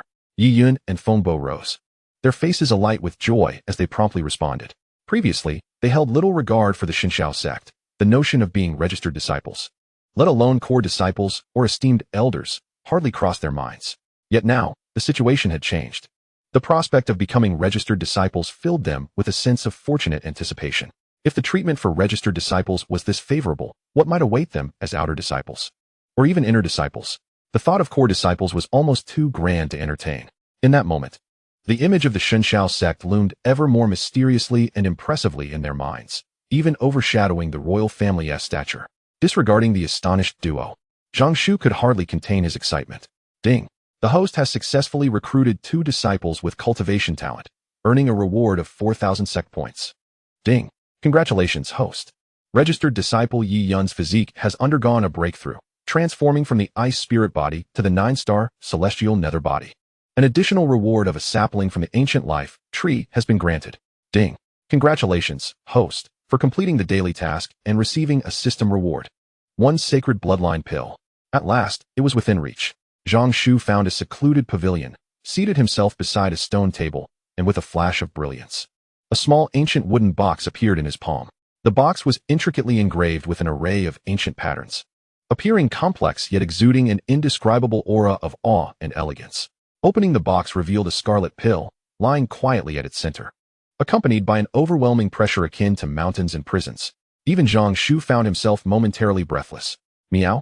Upon seeing the pill, Xiaoba, who had been lounging on the stone table, suddenly brightened, his little green bean eyes sparkling with an instinctual yearning for life. Ultimately, with Zhang Shu's consent, Xiaoba swallowed the sacred bloodline pill in one gulp. Chapter 11. Xiaoba's new skin buzz.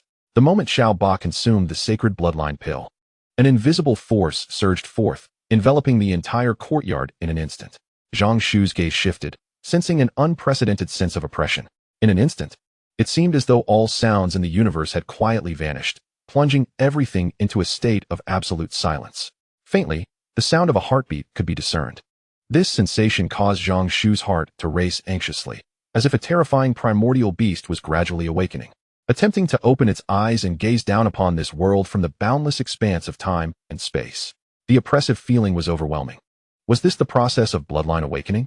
Zhang Shu took a deep breath, slowly exhaling, as the pressure, which seemed capable of solidifying the very air itself, while unable to inflict any tangible harm, nonetheless exerted a tremendous mental strain upon him. In that moment, it felt as if the entire cosmos was on the verge of collapse. The holy bloodline pill. As long as one possesses even the faintest trace of the bloodline of an ancient divine beast, no matter how negligible, consuming this pill would guarantee a complete awakening of the bloodline. To put it bluntly, this single pill is worth countless times more than all the 9-pattern clear spirit pills combined. Should word of this pill spread, it would likely provoke a calamity far worse than the annihilation event that occurred years prior, as countless saints and emperors would traverse the void, all vying for this singular treasure. With a resounding rumble, Xiaoba slowly levitated, emanating a golden radiance. Wisps of crimson energy transformed into numerous tiny blood dragons, coiling around Xiaoba's form and continuously merging with it. Time passed, and suddenly, a delicate sound of glass shattering echoed within Zhang Shu's heart. The once stagnant void was instantaneously shattered. The air resumed its flow, and all anomalous phenomena vanished. Zhang Shu immediately turned his gaze toward Xiaoba. Had it succeeded? Let me behold the legendary primordial divine beast. What manner of creature is it? Upon seeing, Zhang Shu's expression momentarily froze. Is this truly the legendary primordial divine beast? Before him, Xiaoba lay languidly upon the stone table, seemingly unchanged from before.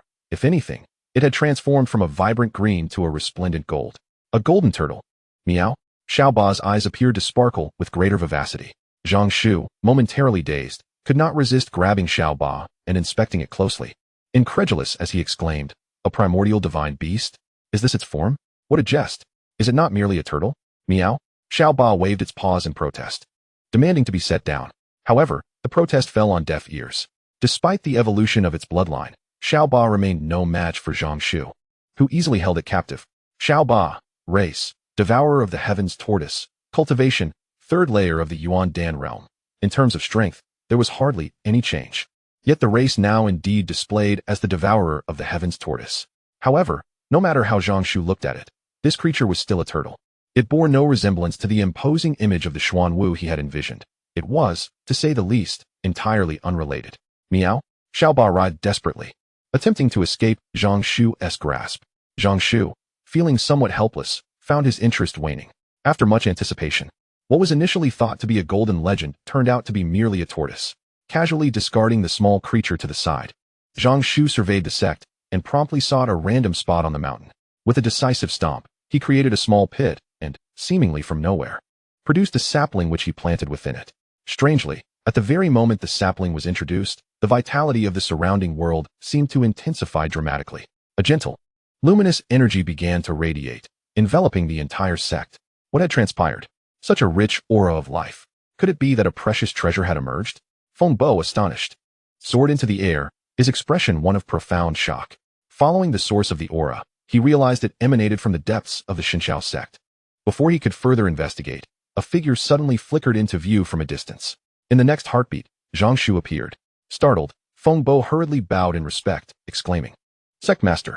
Yi Yun, along with the others, sensed the commotion and swiftly arrived. In mere moments, formidable presences converged, the 12 golden figures assembled. "Master, are all of these individuals from the Xinxiao sect?" Yi Yun gazed in awe at the scene, completely unaware of the multitude of formidable beings hidden within her sect. Among them, including the enigmatic woman, were a total of 12, each exuding a profound and overwhelming aura, as if they were ancient behemoths rather than mere mortals. Indiscernible. Not a single one was fathomable. Feng Bo was equally astonished. He had believed his cultivation at the pinnacle of the Purple Mansion realm granted him a certain stature, capable of commanding respect even in the Celestial Star Imperial City. Yet, the few individuals casually appearing from the Shinshao sect possessed the strength to effortlessly overpower him. Could they all be at the Radiant Sun realm? Surely, the Imperial family could not boast such a number of Radiant Sun experts. It was utterly astonishing. Feng Bo swallowed hard, internally comparing the Shinshao sect with the Celestial Star Imperial family. Suddenly, he recognized a terrifying truth. In the brief time spent together, when it came to treasures, the Shinshao sect could effortlessly produce thousands upon thousands of 9-pattern clear spirit pills, undeniably eclipsing the Imperial family. In terms of power, the sudden emergence of these dozen or so formidable beings, seemingly at the Radiant Sun realm, could easily rival the Imperial family, if not surpass it. Except for the absence of a Nirvana realm ancestor, it could be said that the Shinshao sect, unbeknownst to all, had regained the strength to contend with the Celestial Star Imperial family. But wait, did the Shinshao sect truly lack a Nirvana realm expert? Feng Bo was suddenly alarmed. He thought of Zhang Shu, the mysterious figure who had become the sect master, commanding a host of Radiant Sun experts to bow in submission. It was unfathomable to believe he lacked formidable strength. Although Feng Bo had previously speculated about Zhang Shu's prowess, it had never been confirmed. After all, the latter's demeanor hardly resembled that of a Nirvana expert. Yet, even if one's strength is feeble, at the very least, one embodies the brilliance of the Radiant Sun realm. The Wind Sovereign felt a surge of joy within. To be able to join such a sect is undeniably a blessing, promising boundless prospects. Chapter 12. The 7 Great Sects. A child's play. You need not accompany me. Remain here to guard the sect, Zhang Shu instructed.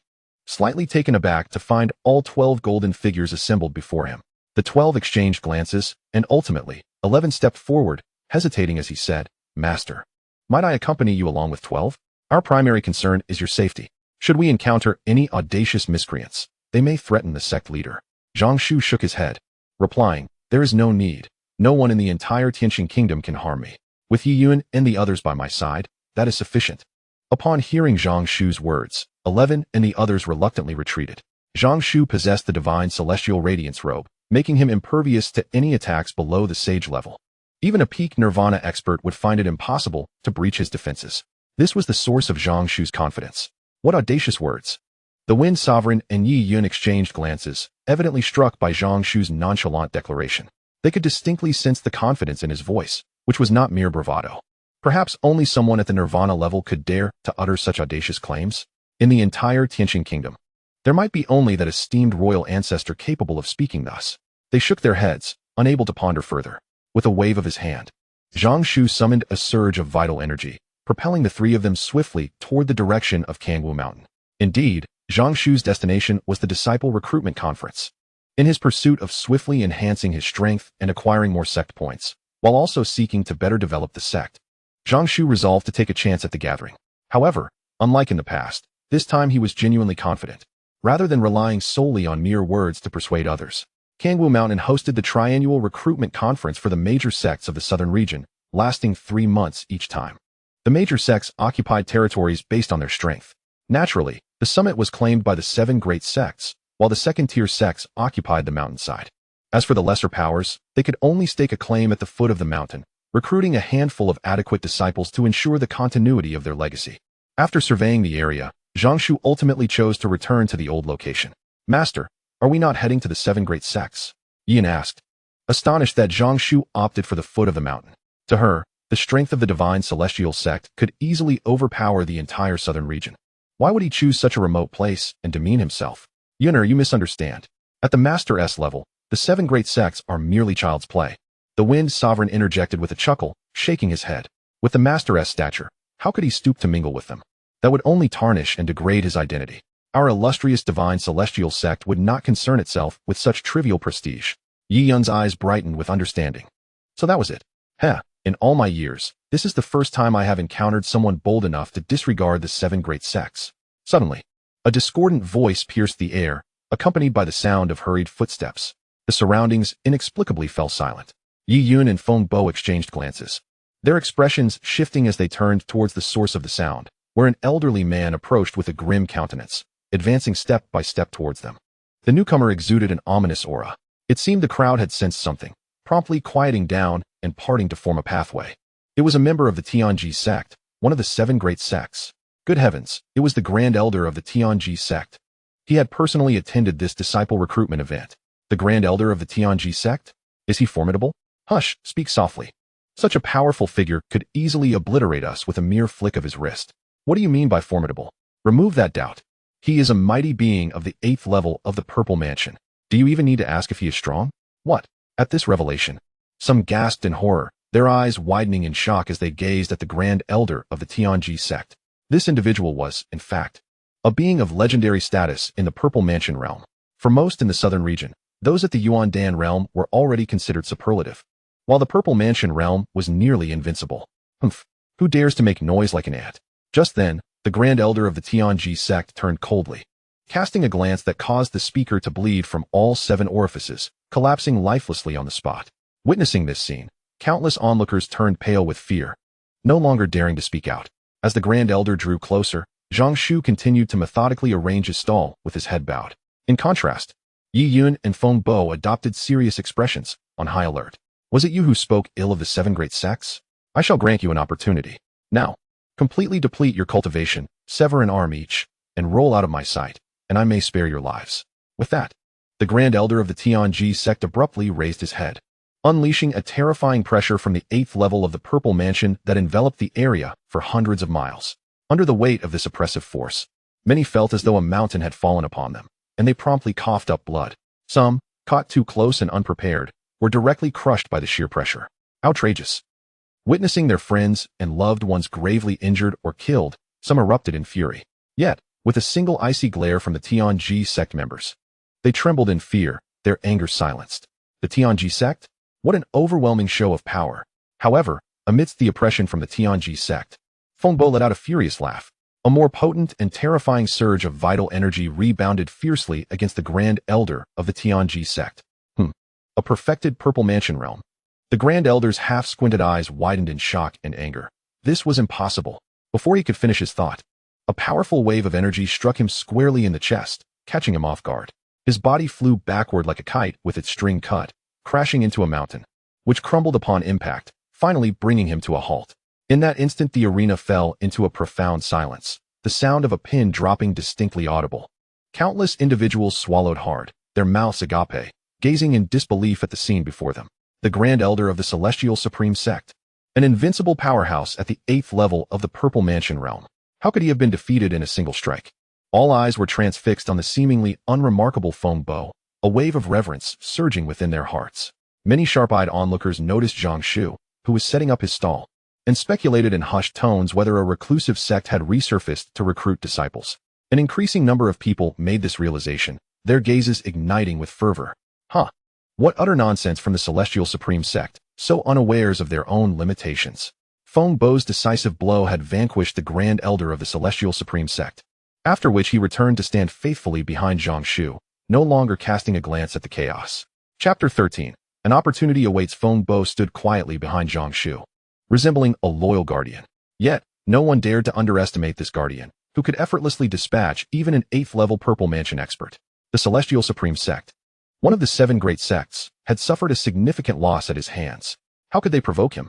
The complete mastery of the Purple Mansion. Who were these individuals? The Divine Sky Sect? The names sounded vaguely familiar, yet the recollection eluded them. The commotion quickly attracted a throng of onlookers. Some keen observers spotted the characters of the Divine Sky Sect, but could not place the source of their familiarity. Suddenly, an elderly man, lost in thought, exclaimed with realization. I've remembered, the Divine Sky Sect. Once the foremost sect of the Starry Kingdom. It is they? I recall now.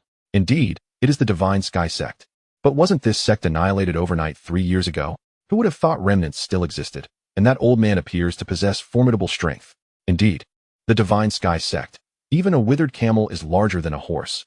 Though diminished, they remain a sect that is not easily provoked. A lively discussion ensued among the crowd, while the previous Grand Elder of the Celestial Supreme Sect lay completely forgotten beneath the collapsed peak. The disturbance soon caught the attention of the 7 great sects, a gathering of powerful figures hastening to the scene. What has transpired? Such intense fluctuations of vital energy. What on earth happened here? Upon witnessing the devastation and the distant fallen peak, the representatives of the 7 sects collectively inhaled sharply. At that moment, a middle-aged man clad in a black and white robe descended from the sky, his expression grave as he regarded the three figures not far away. Who could have imagined that the Divine Sky Sect still had such formidable beings among them? The Celestial Supreme Sect, accustomed to tyranny, had finally encountered a formidable obstacle. Truly, it was their own doing. I am Wu Kuan, the sect master of the Creation Sect. It is an honor to meet you all. Might I have the privilege of inviting you to gather at the summit? Upon hearing the middle-aged man's introduction, the crowd erupted in astonishment. The sect master of the Creation Sect? Who would have thought he would also be present? What winds of change have swept through today's disciple recruitment conference? Typically, it is a rarity for even a single ordinary elder from the 7 major sects to preside over such an event, yet now, not only has the Tianji sect sent a grand elder of the 8th level of the Purple Mansion, but the leader of the Chaohua sect has also graced us with his presence. Good heavens! The Chaohua sect, the undisputed leader among the 7 sects of the southern region. The sect leader is renowned as the strongest in the southern region, a being transcending the realms of the Purple Mansion. Particularly when the invitation was extended to 3 individuals to gather at the mountaintop. Many who were previously unaware of the Shunshao sect's significance displayed expressions of profound astonishment. The summit of Kangwu Mountain. That is a place only the 7 major sects have the privilege to tread upon. Upon hearing the unfamiliar middle-aged man speak, Feng Bo's demeanor shifted to one of gravity. He sensed that, despite the man's outward appearance exuding no discernible aura, an overwhelming force akin to a terrifying sun burned within him, radiating an intensity that was almost blinding. The stronger one is, the more terrifying this realization becomes. After just a glance, Feng Bo was certain that he was no match for this individual.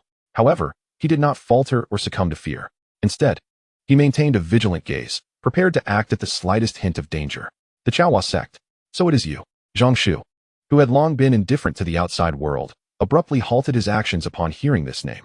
He slowly straightened his posture and turned his gaze toward the speaker. Memories of that fateful night 3 years ago surfacing in his mind. Above the Shunshao sect, figures as radiant as the sun hovered in the air. An endless divine light illuminated the night sky for thousands of miles, rendering it as bright as day, a sight that was overwhelmingly dazzling. On that occasion, the Shunshao sect faced utter catastrophe. Amidst formidable external foes and internal strife, it was completely annihilated, leaving only him, the young sect master, to survive by sheer chance. Yet he was left as nothing more than a shell of his former self. I remember you well. On that day, when the Shunshao sect faced great calamity, you were among those who struck while we were down. The Chaohua sect. Zhang Shu's voice was calm, yet it carried a hint of icy resolve. Wu Kuan furrowed his brow upon hearing this. With my strength, I would not dare involve myself in the battle of years past. Such claims from you seem rather far-fetched. My Chaohua sect has no enmity with the Shunshao sect. Your words are indeed unjust. At that time, all major powers in the southern region were eager to distance themselves from that conflict. The Chaohua sect chose to preserve its own safety. Who would dare approach? Unjust? Not in the least. Zhang Shu replied steadily. After that incident, the Shunshao sect was gravely weakened. Although your Chaohua sect did not directly intervene, you harbored traitors from the Shunshao sect, one of whom possessed a wealth of our resources. If I am not mistaken, the Chaohua sect's ultimate secret, the Yinyang Millstone, is derived from our Shunshao sect's own Chaohua Millstone, is it not? Instances like this abound. Take, for example, the Bloodpool secret realm of the Tianji sect, or the Wandan Tower of the Yaoyan sect, where over 90% of the alchemical formulas originate from the Shunshao sect. There are countless such instances. It is not solely your Chaohua sect. All 7 major sects bear responsibility for that event. With these words, a wave of murmurs swept through the crowd. Countless individuals, upon hearing these words, instinctively turned their gaze towards Wu Kuan, immediately catching sight of the latter's flickering eyes. A jolt of realization coursed through their hearts. Those privy to certain truths discreetly murmured, no wonder the Creation Sect's strength surged dramatically 3 years ago, catapulting them to the pinnacle among the 7 sects of the southern domain, with their leaders stepping into the radiant sun realm. Now it all makes sense. Many were suddenly enlightened. You speak nonsense, Wu Kuan retorted, initially taken by the impressive demeanor of his interlocutor and hoping to forge an acquaintance, only to find that his sincerity had been met with such malevolent slander. Publicly exposed, Wu Kuan's face flushed with a mix of pallor and anger. Struggling to maintain his composure, he adamantly refused to admit to anything, for such matters, once disclosed, were undeniably disgraceful. Yet, in the harsh reality of survival of the fittest, strength remained paramount. As long as he grew powerful, what did it matter if others uncovered the truth? Zhang Shu paid no heed to Wu Kuan's thoughts, speaking for himself. Perfect. Since all 7 sects are gathered here today, there is no need for me to pay a visit on another day. You may notify all 7 sects that I, Zhang Shu, am willing to offer you an opportunity. You have 1 day to return everything you once took from the Divine Sky Sect, including the traitors. Otherwise, I shall not hesitate to obliterate the so-called 7 sects of the Southern Domain from existence. Such audacious declarations immediately drew countless sideways glances. Even Feng Bo and Yi Yun, who had remained silent, could not help but be astonished, realizing that a deeper conflict existed between the Divine Sky Sect and the 7 sects of the Southern Domain. Chapter 14. Instantaneous Destruction of the Radiant Sun Realm. In truth, Zhang Shu's primary purpose for venturing to Pangu Mountain was to resolve this lingering enmity, while simultaneously demonstrating the might of his sect and proclaiming the return of the Divine Sky Sect. Recruiting disciples was a secondary concern. The calamity that befell the Divine Sky Sect was orchestrated by a terrifying mastermind with far-reaching implications, and Zhang Shu currently lacked the strength to exact immediate vengeance. As for the 7 sects, they were merely minor players in this grand scheme, yet they presented an opportunity for Zhang Shu to collect some interest. Before Wu Kuan could respond, the sky resonated with the approach of several formidable auras. Among them, a blood-red figure emanated a chilling malevolence, dripping with ominous intent. With a mocking tone, the figure descended. What audacity! Does this pitiful and fallen Divine Sky Sect truly believe that a mere remnant of its former glory allows it to stand on equal footing with us? Wu Kuan, my old friend, you must amend your tendency to be overly courteous. Look at how you speak kindly. No matter how humble you are, they remain ungrateful, only adding to the ridicule. In the blink of an eye, a series of imposing auras erupted as the formidable figures of the 7 sects materialized. Whose child is this, speaking such outrageous words? Have your elders never taught you what it means to show respect to your seniors? One elder, his hair white and eyes crackling with thunder, suddenly appeared, his temper explosive. In an instant, his hands swelled to colossal proportions, transforming into towering peaks of thunder as he reached out towards Zhang Shu and his companions. As the initial strike was unleashed, an overwhelming aura emanated, causing the hearts and minds of all present to waver. The pinnacle of the Purple Mansion realm, a formidable figure from the Heavenly Thunder sect. You shall not prevail. With a resolute step forward, the Wind Sovereign summoned a tumultuous surge of vital energy, transforming it into a colossal vortex that tore through the void, ascending fiercely to collide with the massive descending palm of thunder, resulting in a dazzling explosion of light. The pinnacle of the Purple Mansion? Humph. So there is some capability within you. No wonder you dare to act so brazenly. Under normal circumstances, I might grant you some leniency, but alas, your shameless slander against the 7 great sects cannot be tolerated. The towering elder bellowed, his palms surging with thunderous energy. In the next moment, another individual intervened, unleashing an unfathomable power of flames that ignited the sky, instantly painting half of it in a brilliant crimson hue. Countless fiery storms cascaded down like a meteor shower. Boom, boom, boom. With 2 formidable beings at the pinnacle of the Purple Mansion realm joining forces, the Wind Sovereign found himself at a disadvantage. After all, having just made a breakthrough, even facing one of the Purple Mansion pinnacle was a considerable challenge. Facing 2 simultaneously overwhelmed him with pressure. Wind Sovereign, I shall assist you. Just as the Wind Sovereign felt himself on the brink of collapse, an unexpected relaxation coursed through his body. In the next instant, a spear of ice pierced through the void, appearing before him in a flash, brutally shattering the towering mountain of thunder. The spear maintained its momentum, racing directly towards the towering elder. The first level of the Purple Mansion realm? How could one possibly breach my assault? This is inconceivable. The elder of the Heavenly Thunder sect's eyes widened in disbelief as he watched the icy spear traverse the void, directly colliding with his chest. He immediately coughed up blood, his body crashing down from the ether. Yuner, you have broken through? The Wind Sovereign turned to meet Yuner's gaze, overwhelmed with joy. What thrilled him even more was that the recently ascended Yuner had effortlessly vanquished a powerful opponent at the pinnacle of the Purple Mansion realm. It was simply astounding. Yuner herself was taken aback for a moment, but that astonishment quickly morphed into exhilaration. This is the 9-star heavenly nether body. The amplification of my strength surpasses that of the ice spirit body by several dozen times. Though I am merely at the first level of the Purple Mansion realm, I feel my power is not only on par with that of an ordinary pinnacle Purple Mansion cultivator, but perhaps even superior. The 9-star heavenly nether body, a physique that has only existed in legends throughout the history of the heavenly star continent. It is said that those who possess such a physique, as long as they do not perish, are almost certain to break through their limits and reach extraordinary realms in the future. Yuner's heart raced. The copious 9-pattern clear spirit pills she had consumed not only successfully awakened her 9-star heavenly nether body, but the remaining potent medicinal energy had propelled her cultivation to the peak of the Yuan Dan realm. allowing her to break through into the Purple Mansion realm. Even at the mere first level of the Purple Mansion realm, facing a pinnacle cultivator from the southern region, a place of lesser significance, would be akin to a slaughter. Whoosh! Wu Kuan's figure flickered as he attempted to rush over to assist. Something feels amiss. This girl harbors a great secret. She must be captured. Wu Kuan's heart burned with fervor. The first level of the Purple Mansion realm can easily inflict heavy damage on a pinnacle Purple Mansion cultivator. Such combat prowess is truly terrifying. As long as I can subdue her, perhaps my cultivation will rapidly advance. Wu Kuan was determined to disregard everything and capture Yi Yun.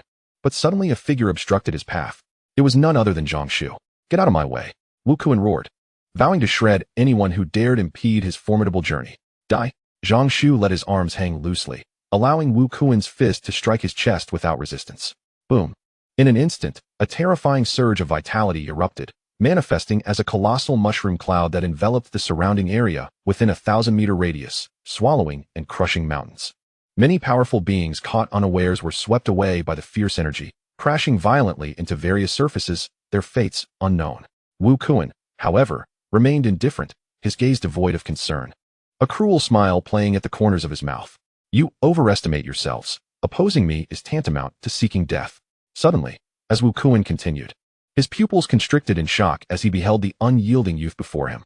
The full force of his attack, capable of grievously wounding someone at the Radiant Sun realm, had been unleashed upon his opponent, yet the youth showed no sign of injury whatsoever. What a joke! Panic surged within Wu Kuan, prompting him to retreat without a second thought, turning to flee. You had your chance, but you squandered it. Zhang Shu chuckled. Now it's too late. With that, he swung his right arm with tremendous force, producing a deafening shockwave as he collided with the unprepared Wu Kuan. This was a strategy of trading injury for injury. However, Zhang Shu was shielded by the divine garment of the celestial radiance, rendering him completely immune to Wu Kuan's assault. Despite Zhang Shu's cultivation being merely at the first level of the Purple Mansion, the power he unleashed far surpassed that of Yi Yun, who had awakened the 9-star celestial body. Boom! With a single punch, Zhang Shu created a vacuum spanning hundreds of meters. The light dimmed ominously. As for Wu Kuan, he could barely emit a scream before entirely vanishing from sight, his presence obliterated. One punch, and a being at the Radiant Sun realm was slain. Chapter 15. The Black God Guards and the Duke's Mansion. The scene of Wu Kuan's annihilation unfolded vividly before the eyes of the onlookers, plunging the atmosphere into an eerie silence. The combatants, including Yi Yun and Feng Bo, halted in their tracks. Although Yi Yun and Feng Bo were astonished, they had anticipated such an outcome, so their shock was somewhat tempered. Wu Kuan's audacity in provoking the sect leader was a predictable demise. However, the rest of the spectators were utterly unprepared, especially the previously arrogant strongmen, including the boastful leader of the Blood Demon sect, a robust man shrouded in sanguine energy. His expression turned blank, beads of cold sweat cascading down his forehead. In that moment, they could neither continue fighting nor even dare to move. The realization that even Wu Kuan had been dispatched in a single blow made it clear. The tides were changing in the southern region. Spare us, esteemed elder. We surrender. The leader of the Blood Demon sect, his color drained, raised his hands in immediate capitulation, abandoning all pretense of arrogance. The resolute demeanor displayed was indeed enough to leave those observing from afar utterly flabbergasted. At this very moment, most onlookers had yet to fully comprehend the situation. The onset of battle was alarmingly swift, and its conclusion even more so. However, all present were acutely aware that within this fleeting moment, the dynamics of the entire southern region were poised for a monumental shift. The Shengxiu sect. The Shengxiu sect has returned. It is terrifying that a single individual can stand against the pinnacle of the Purple Mansion, with some even possessing the capability to vanquish those of the Radiant Sun realm in an instant. What? The legendary foremost sect, the Shengxiu sect, has returned. Hurry! What are we waiting for? Let us see if there is an opportunity to join the Shengxiu sect. I wonder how one might gain entry. Are there assessments involved? And how stringent are they? Does anyone know the location of the Shengxiu sect? I do.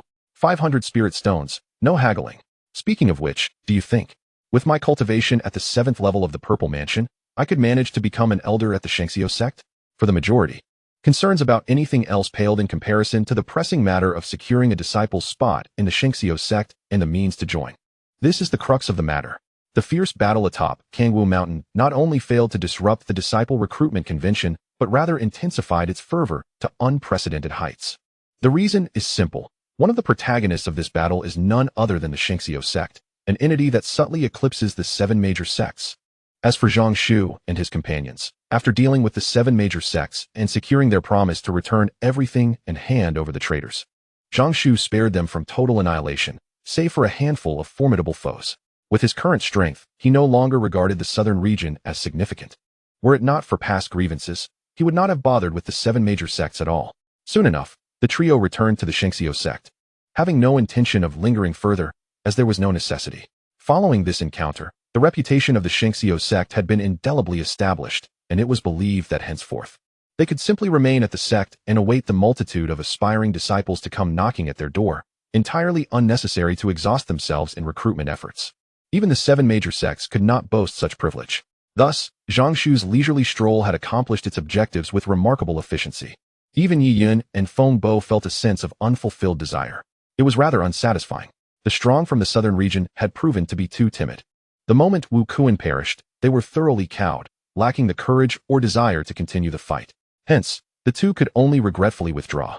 Meanwhile, "Are you certain this is the right direction?" one man clad in black inquired. "This desolate place is far too barren.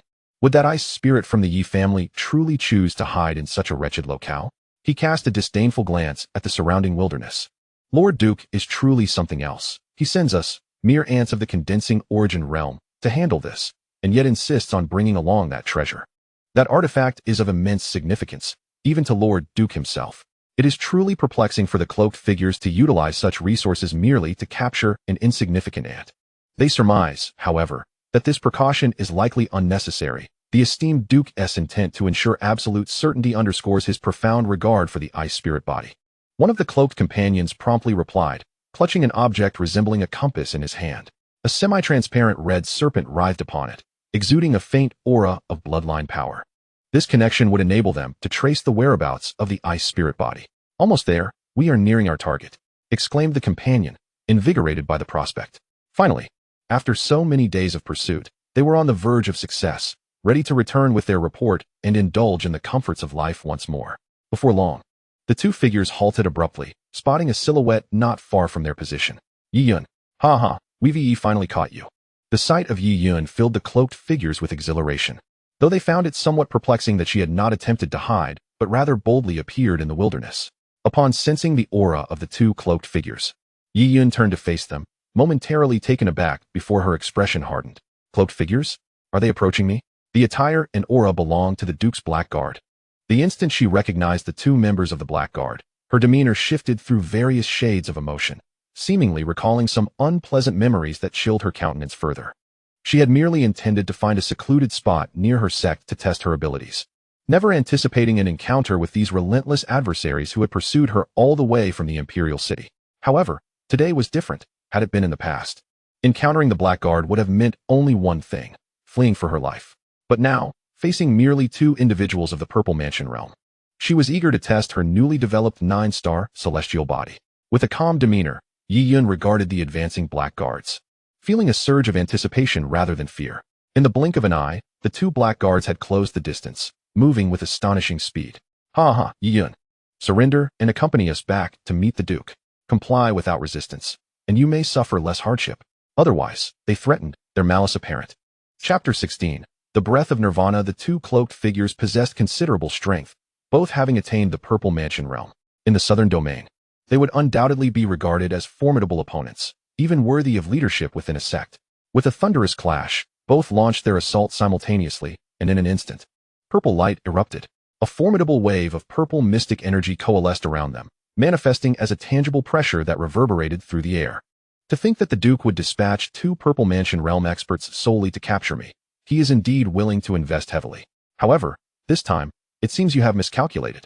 A cold glint flickered in Yi Yun's beautiful eyes.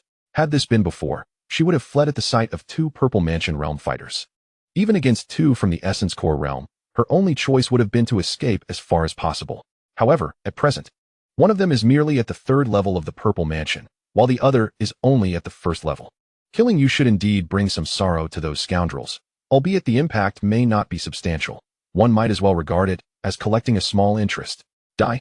As the words fell, an even more terrifying aura erupted from within Yi Yun, akin to a volcano in eruption. In the next moment, an extraordinary phenomenon occurred.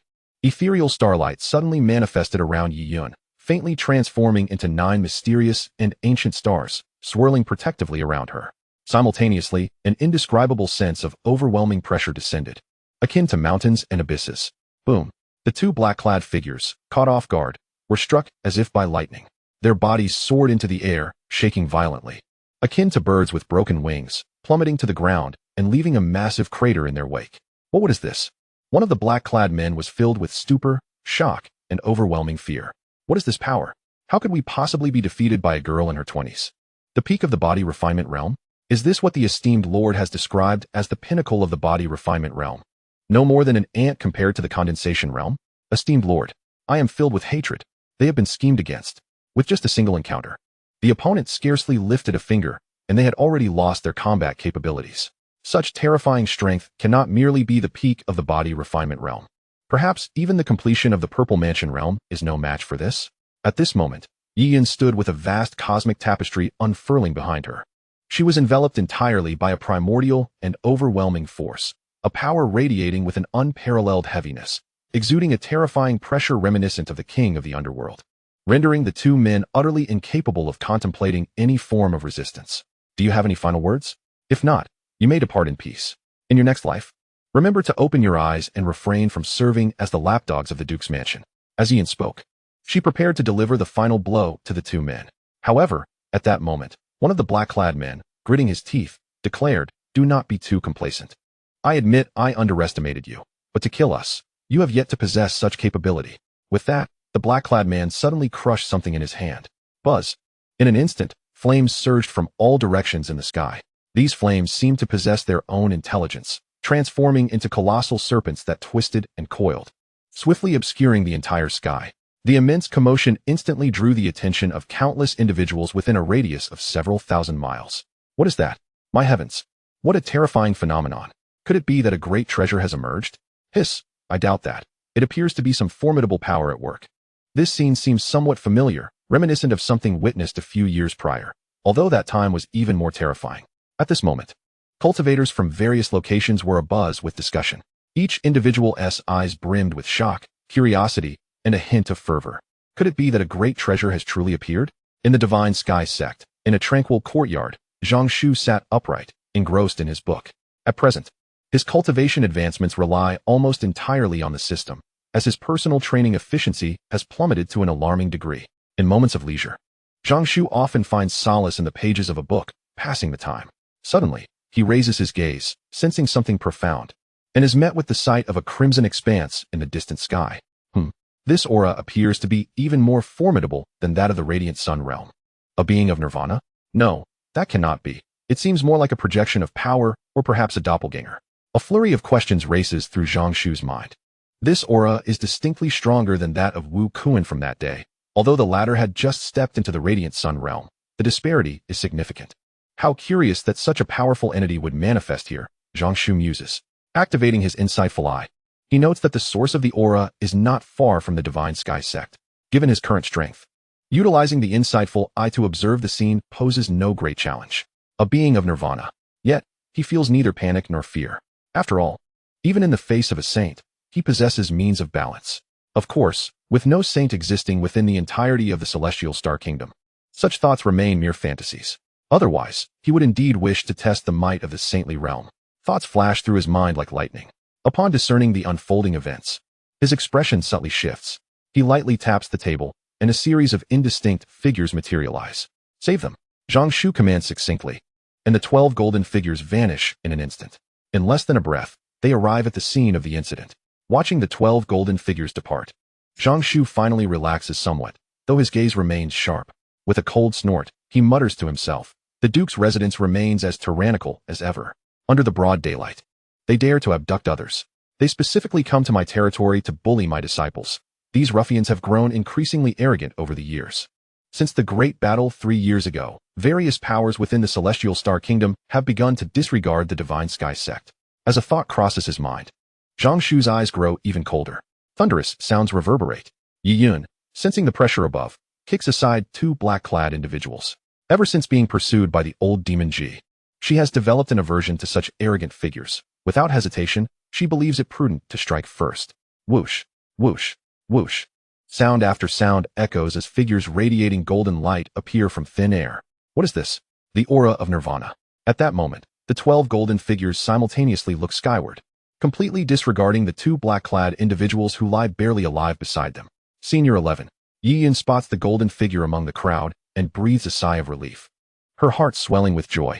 She had thought it was merely 2 black divine guards, assuming the Duke's residents had made a grand move. Little did she expect this unforeseen occurrence. The sudden and terrifying spectacle has startled her. It's you. At this moment, Shi finally noticed Yi Yan.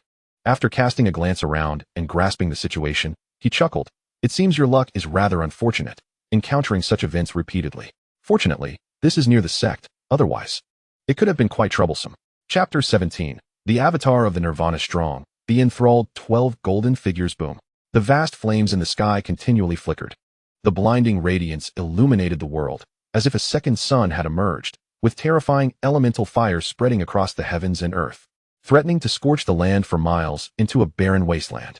Curiously, these flames not only contained a terrifyingly violent destructive force, but also harbored a peculiar vitality. This power exuded an indescribable essence of life, akin to a spark in the deep sea, reminiscent of a phoenix's rebirth. Nirvana Realm. Nirvana Realm. She solemnly uttered this title. Upon hearing this, Yi Yan's eyes widened in disbelief as she suddenly glanced at the 2 half-dead figures in black nearby. She could hardly fathom that the Duke's household would invest such resources to capture her. At that moment, she felt torn between indignation and a sense of honor. The Nirvana Realm. This was a truly formidable existence capable of governing a nation and ensuring centuries of prosperity. The fact that such a level of power was being employed against someone as insignificant as herself filled her with shock and a profound chill. Suddenly, the flames in the sky contracted. In the blink of an eye, an immensely tall figure emerged, back turned to the crowd, radiating an aura of boundless mystery. A terrifying pressure descended from nowhere. At that moment, within a 1,000-mile radius, anyone beneath the Purple Mansion realm felt a suffocating heaviness in their breath, their cultivation becoming obscure, their strength reduced to a mere fraction of its former self. This sudden turn of events left countless faces pale with shock. Then a voice, tinged with an air of age, resonated through the air. I never expected that a mere ice spirit body could achieve this level. You should take pride in that. The emergence of the Nirvana realm's aura instantly astounded numerous sects, particularly those closest, who could barely glimpse the towering figure in the void. The leaders of the major sects felt their hearts race with terror and disbelief. Heavens, what kind of powerhouse is this? At such a distance, merely releasing a hint of pressure evokes a sense of impending doom. Surely, a Radiant Sun realm expert could not attain such heights? Terrifying. Frightening. In that moment, everyone from various sects was left in awe. Some strong figures seemed to have an epiphany, suddenly expressing uncertainty. That direction seems to be where the Xinxiao sect once resided. Could this powerhouse be from the Xinxiao sect? If so, the Xinxiao sect is truly formidable. With such depth, how many forces in the entire Tianqing kingdom could rival them? Terrifying. The presence of the powerhouse above, merely standing there, evoked a suffocating sensation. Just gazing at that figure left one feeling utterly powerless, devoid of any courage to resist. This indicates that the disparity between him and the opponent is exceptionally vast, to an absurd extent. However, it is crucial to acknowledge that he is already a formidable being of the Purple Palace realm, even when confronting those of the Radiant Sun realm. Although he might feel powerless, he would never find himself in a situation where he could not even muster the strength to resist. No, they are not individuals from the Xinxiao sect. If my suspicions are correct, they might be the very enemies responsible for the downfall of the Xinxiao sect. There are others who hold alternative theories. And it must be said that the emergence of the Xinxiao sect members at Kangwu Mountain not long ago revealed a terrifying display of power, instilling a profound sense of unease even among the 7 great sects. If there are no unforeseen circumstances, the 7 great sects are already the sovereigns of the southern region. They reign as the overlords of the southern domain. Nobody desires for an unexpected emperor to emerge above them. The Xinxiao sect is in for a tumultuous time. Some powerful individuals are exhilarated. Those who observe from a distance, such as the Blood Demon sect and the Creation sect among the 7 great sects, while shaken, cannot help but feel a tinge of schadenfreude. Previously, the Xinxiao sect had made a significant impact, compelling the 7 great sects to surrender vast resources and treasures, as well as betrayers from the Xinxiao sect. This undeniably dealt a severe blow to the 7 great sects. Should they comply, it would result in considerable damage to their strength. Yet, the sudden appearance of such terrifying power, potentially seeking trouble with the Xinxiao sect, has brightened the eyes of many powerful individuals from the 7 great sects. If the Xinxiao sect were to fall, their burdens would be alleviated. Indeed, some could not resist laughing, such as the leader of the Blood Demon sect. Ha! How splendid! These fools, even if they truly are from the Xinqiao sect. What of it? After narrowly surviving the calamity of extermination, instead of conserving their strength and quietly restoring their power, they flaunt themselves everywhere. Now look what has transpired. Although they have previously exploited their foundation to cause the 7 great sects to suffer, they have also attracted the attention of their enemies. Such a formidable adversary is pressure. This aura is likely that of a legendary Nirvana realm powerhouse, no less. The Xinqiao sect is doomed. A profound sense of apprehension and reverence surged within the leader of the Blood Demon sect. The Nirvana realm. That is the pinnacle of the Tianqing kingdom, supreme and unparalleled. Despite the seemingly boundless glory of the 7 great sects in the southern region, to a Nirvana realm powerhouse, they are merely larger ants. With a mere wave of a hand, the 7 great sects could be reduced to ashes in an instant. The disparity between them is insurmountable. Ants, I grant you an opportunity. Surrender the ice spirit body to the towering avatar of the Nirvana realm. Yet, before the words could be fully spoken, they were abruptly interrupted. 12 figures radiating fierce golden light appeared. Brothers, we've encountered a big shot. Form a formation. After such a long time, they finally met a worthy opponent. It had been far too long without an intruder, and their hands itched for action.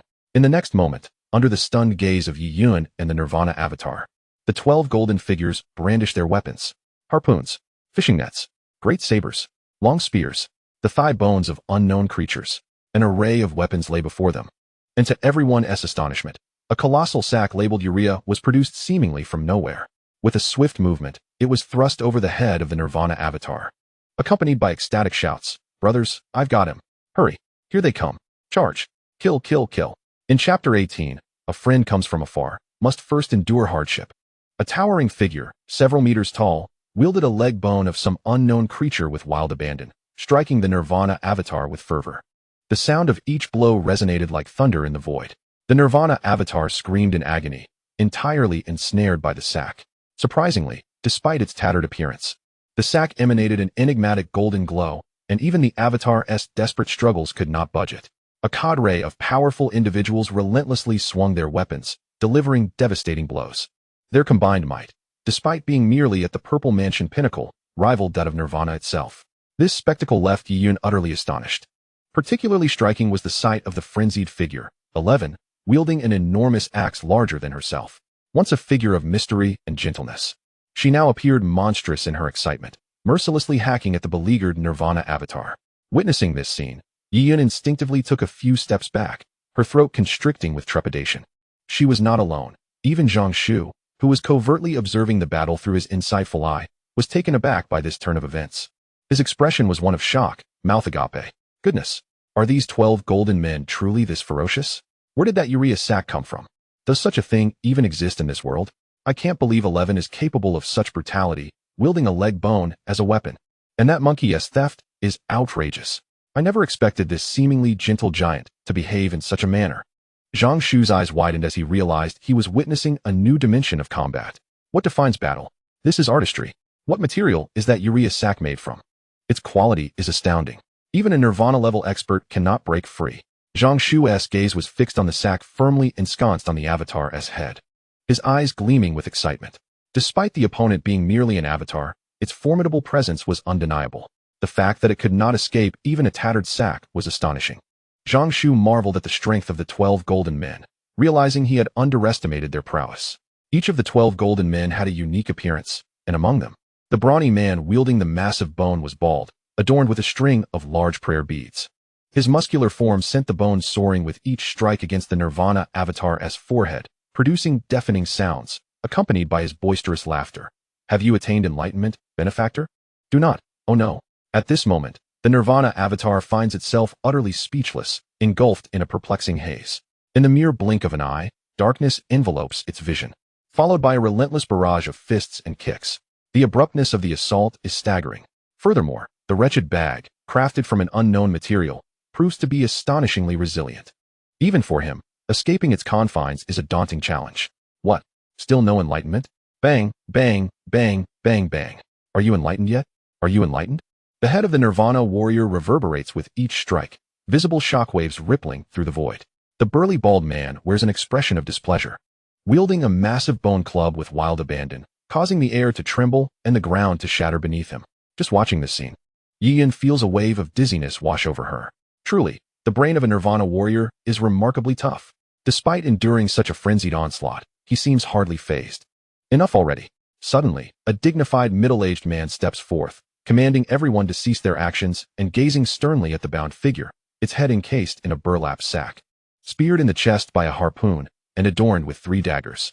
Scissors are embedded on either side of its backside, while various weapons and concealed devices punctuate its form. I ask you, who sent you? The middle-aged man inquires with gravity. The Nirvana avatar whimpers, refusing to divulge any information. The man's brow furrows, his voice deepening as he remarks, I did not expect such resilience. You possess quite the backbone. Continue the beating. With that, he unleashes another powerful punch. The others, filled with excitement, erupt into cheers and charge once more. The Nirvana avatar cries out in distress. Woe is me. The middle-aged man, with a frigid glare, continues to unleash a torrent of blows upon the avatar.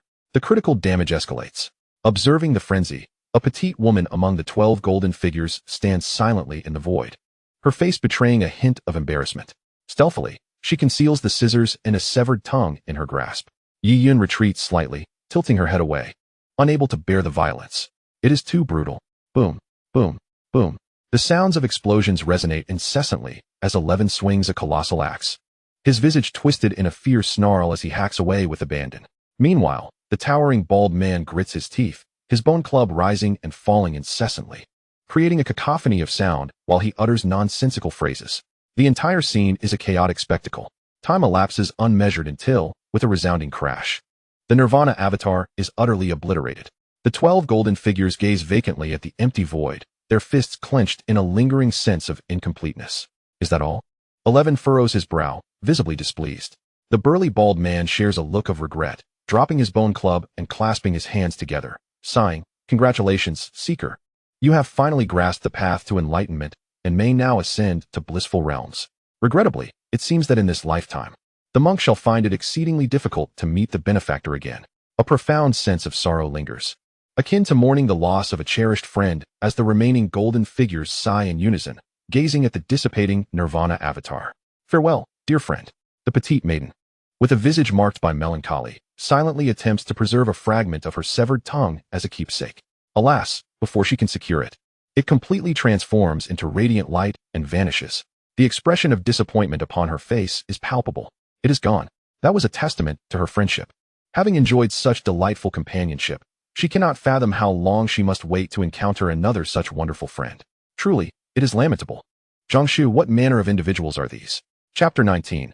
Duke of the State, I inquire whether you have attained enlightenment. What an assortment of peculiarities. Zhang Shu felt a tingling unease, sensing something amiss, though he could not quite articulate why. He vaguely perceived that the 12 golden figures were increasingly divergent from his initial expectations, exhibiting an excessive liveliness. Shaking his head, he decided that since the issue had been resolved, he need not dwell overly upon it. He turned his thoughts to another matter, the avatar of a Nirvana realm powerhouse. Originating from the Duke's residence, it appeared that over the years, the powers of various factions within the Tianqing kingdom had undergone considerable changes. Zhang Shu's expression remained inscrutable, yet his mind was rife with contemplation.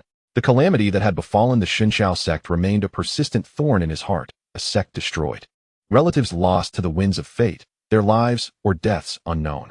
This vendetta must be avenged. Zhang Shu recalled that although the dukes of the Tianqing kingdom were formidable, their strongest members had merely reached the Radiant Sun realm, and even among them, few could be deemed exceptionally powerful. Yet, in the mere span of a few years, a dramatic transformation had occurred. This raised suspicions. For the mightiest of beings, a few years are but a fleeting moment, and significant changes in strength are rare unless extraordinary opportunities have been bestowed. Zhang Shu suspected a connection between these individuals and the demise of the Xinqiao sect, possibly linked to a hidden hand that had manipulated events from the shadows, securing rewards that had led to their newfound prowess. Otherwise, the circumstances would remain inexplicable, for the Nirvana realm is no trivial matter. Without rushing to conclusions, he resolved that if the opportunity arose, he might investigate the entire Tianqing kingdom to ascertain whether it was solely the Duke's family that had experienced a surge in strength or if it was a broader phenomenon. He gently tapped the table, lost in thought. Coincidentally, it appeared that Yi Yun's family resided within the imperial city. Perhaps he could seize this chance to gather some valuable intelligence. As for Zhang Shu himself, although he appeared formidable, his actual strength barely reached the first level of the Purple Mansion realm. In the southern region, he might be considered a strong contender, but to undertake certain endeavors, he felt somewhat lacking. Time was of the essence to elevate his power, expand his sect, and ideally recruit a few extraordinary talents. The further one progresses, the more terrifying the resources required for advancement become, necessitating early preparation.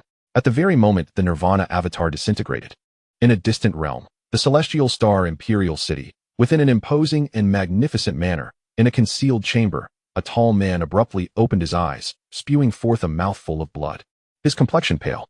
He appeared momentarily dazed. Then his face gradually flushed crimson as a torrent of memories surged forth, and a furious rage erupted within him. How dare they? He roared. These despicable wretches have dared to humiliate me, the king. Cursed be them. If I ever lay my hands on you, I shall ensure you find neither life nor death a solace. The tall man continued to bellow, his violent aura sweeping through the chamber, causing the vast space to tremble violently. Boundless energy clashed against the sturdy walls, igniting brilliant bursts of light, yet failing to breach the structure in the slightest. This chamber seemed extraordinary. After a moment of venting his fury, the tall man's gaze turned icy, gradually calming as he fell into contemplation. He had not anticipated that in the remote and rugged South Domain, there existed individuals capable of obliterating his avatar. The destruction of his avatar had inflicted considerable damage upon him, and the coveted ice spirit body had eluded his grasp. What a monumental loss. Cursed be this situation. He seethed. And the Yi family, how audacious they are, to disregard my authority. To covet the ice spirit body is a privilege for them. Had they acquiesced to my demands, the Yi family would have thrived. Fools, utterly lacking in discernment. The Duke of the Nation muttered to himself, his gaze growing ever colder, instilling a sense of dread. The ice spirit body must be secured. This matter is crucial to my grand designs, and cannot be allowed to falter. However, with the destruction of his avatar, it seemed unlikely he could forge a new one in the near future. Those two imbeciles pursuing the ice spirit body had ultimately led to the loss of his avatar as well. It appeared that the Yi girl was fortunate, likely shielded by a powerful protector. The Duke felt a surge of agitation, not from external factors, but due to the increasing influx of fragmented images relayed from his avatar. Despite their disjointed nature, they instilled in him an overwhelming sense of discomfort, particularly as some images appeared utterly absurd. Coupled with his irritation, he found himself besieged by waves of dizziness and a droning sensation in his head. This was abnormal. Even more unsettling was the feeling that he was experiencing hallucinations. A dull ache throbbed within his skull, and deep in his mind, a sinister voice incessantly questioned him. Have you attained enlightenment? Have you achieved understanding? I ask you, have you attained enlightenment? Suddenly, the Duke bowed his head sharply, his head pounding as if it would split. Cursed sensation, it's back, he thought, recognizing the familiar torment. Moreover, he felt an overwhelming ache throughout his body, particularly in a specific area of his lower half, which throbbed as if cleaved by a knife. Despicable. A pack of scoundrels. Away with you. Leave me. The Duke shouted in fury, yet this sensation refused to abate. Rather, it intensified over time. After what felt like an eternity, the dreadful feeling began to wane, but the Duke was already drenched in sweat, as if ensnared in a terrifying nightmare. You shall await my arrival. Should I cross paths with you, I, the prince, shall ensure you face dire consequences. The Duke of the State silently vowed within his heart. He swore to avenge this grievance, refusing to be seen as a mere mortal. At the same time, he resolved with fervor, since capturing individuals proved futile, he would adopt a different strategy, targeting the Yi family instead. Initially, he believed that dealing with the ice spirit body would be far simpler than confronting the Yi family. However, it now appeared that he would need to pay a price. The Duke's gaze resembled that of a venomous serpent. Within the Imperial City, even with his esteemed title, confronting a prominent family like the Yi clan would not be a simple task. If it were only the Yi family, he would not be fearful.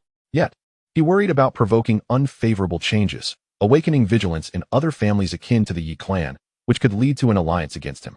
In such a scenario, even as a Nirvana realm powerhouse, he would find himself in considerable trouble.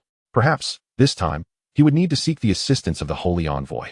If this matter could be handled adeptly, he would not lament the opportunity for advancement.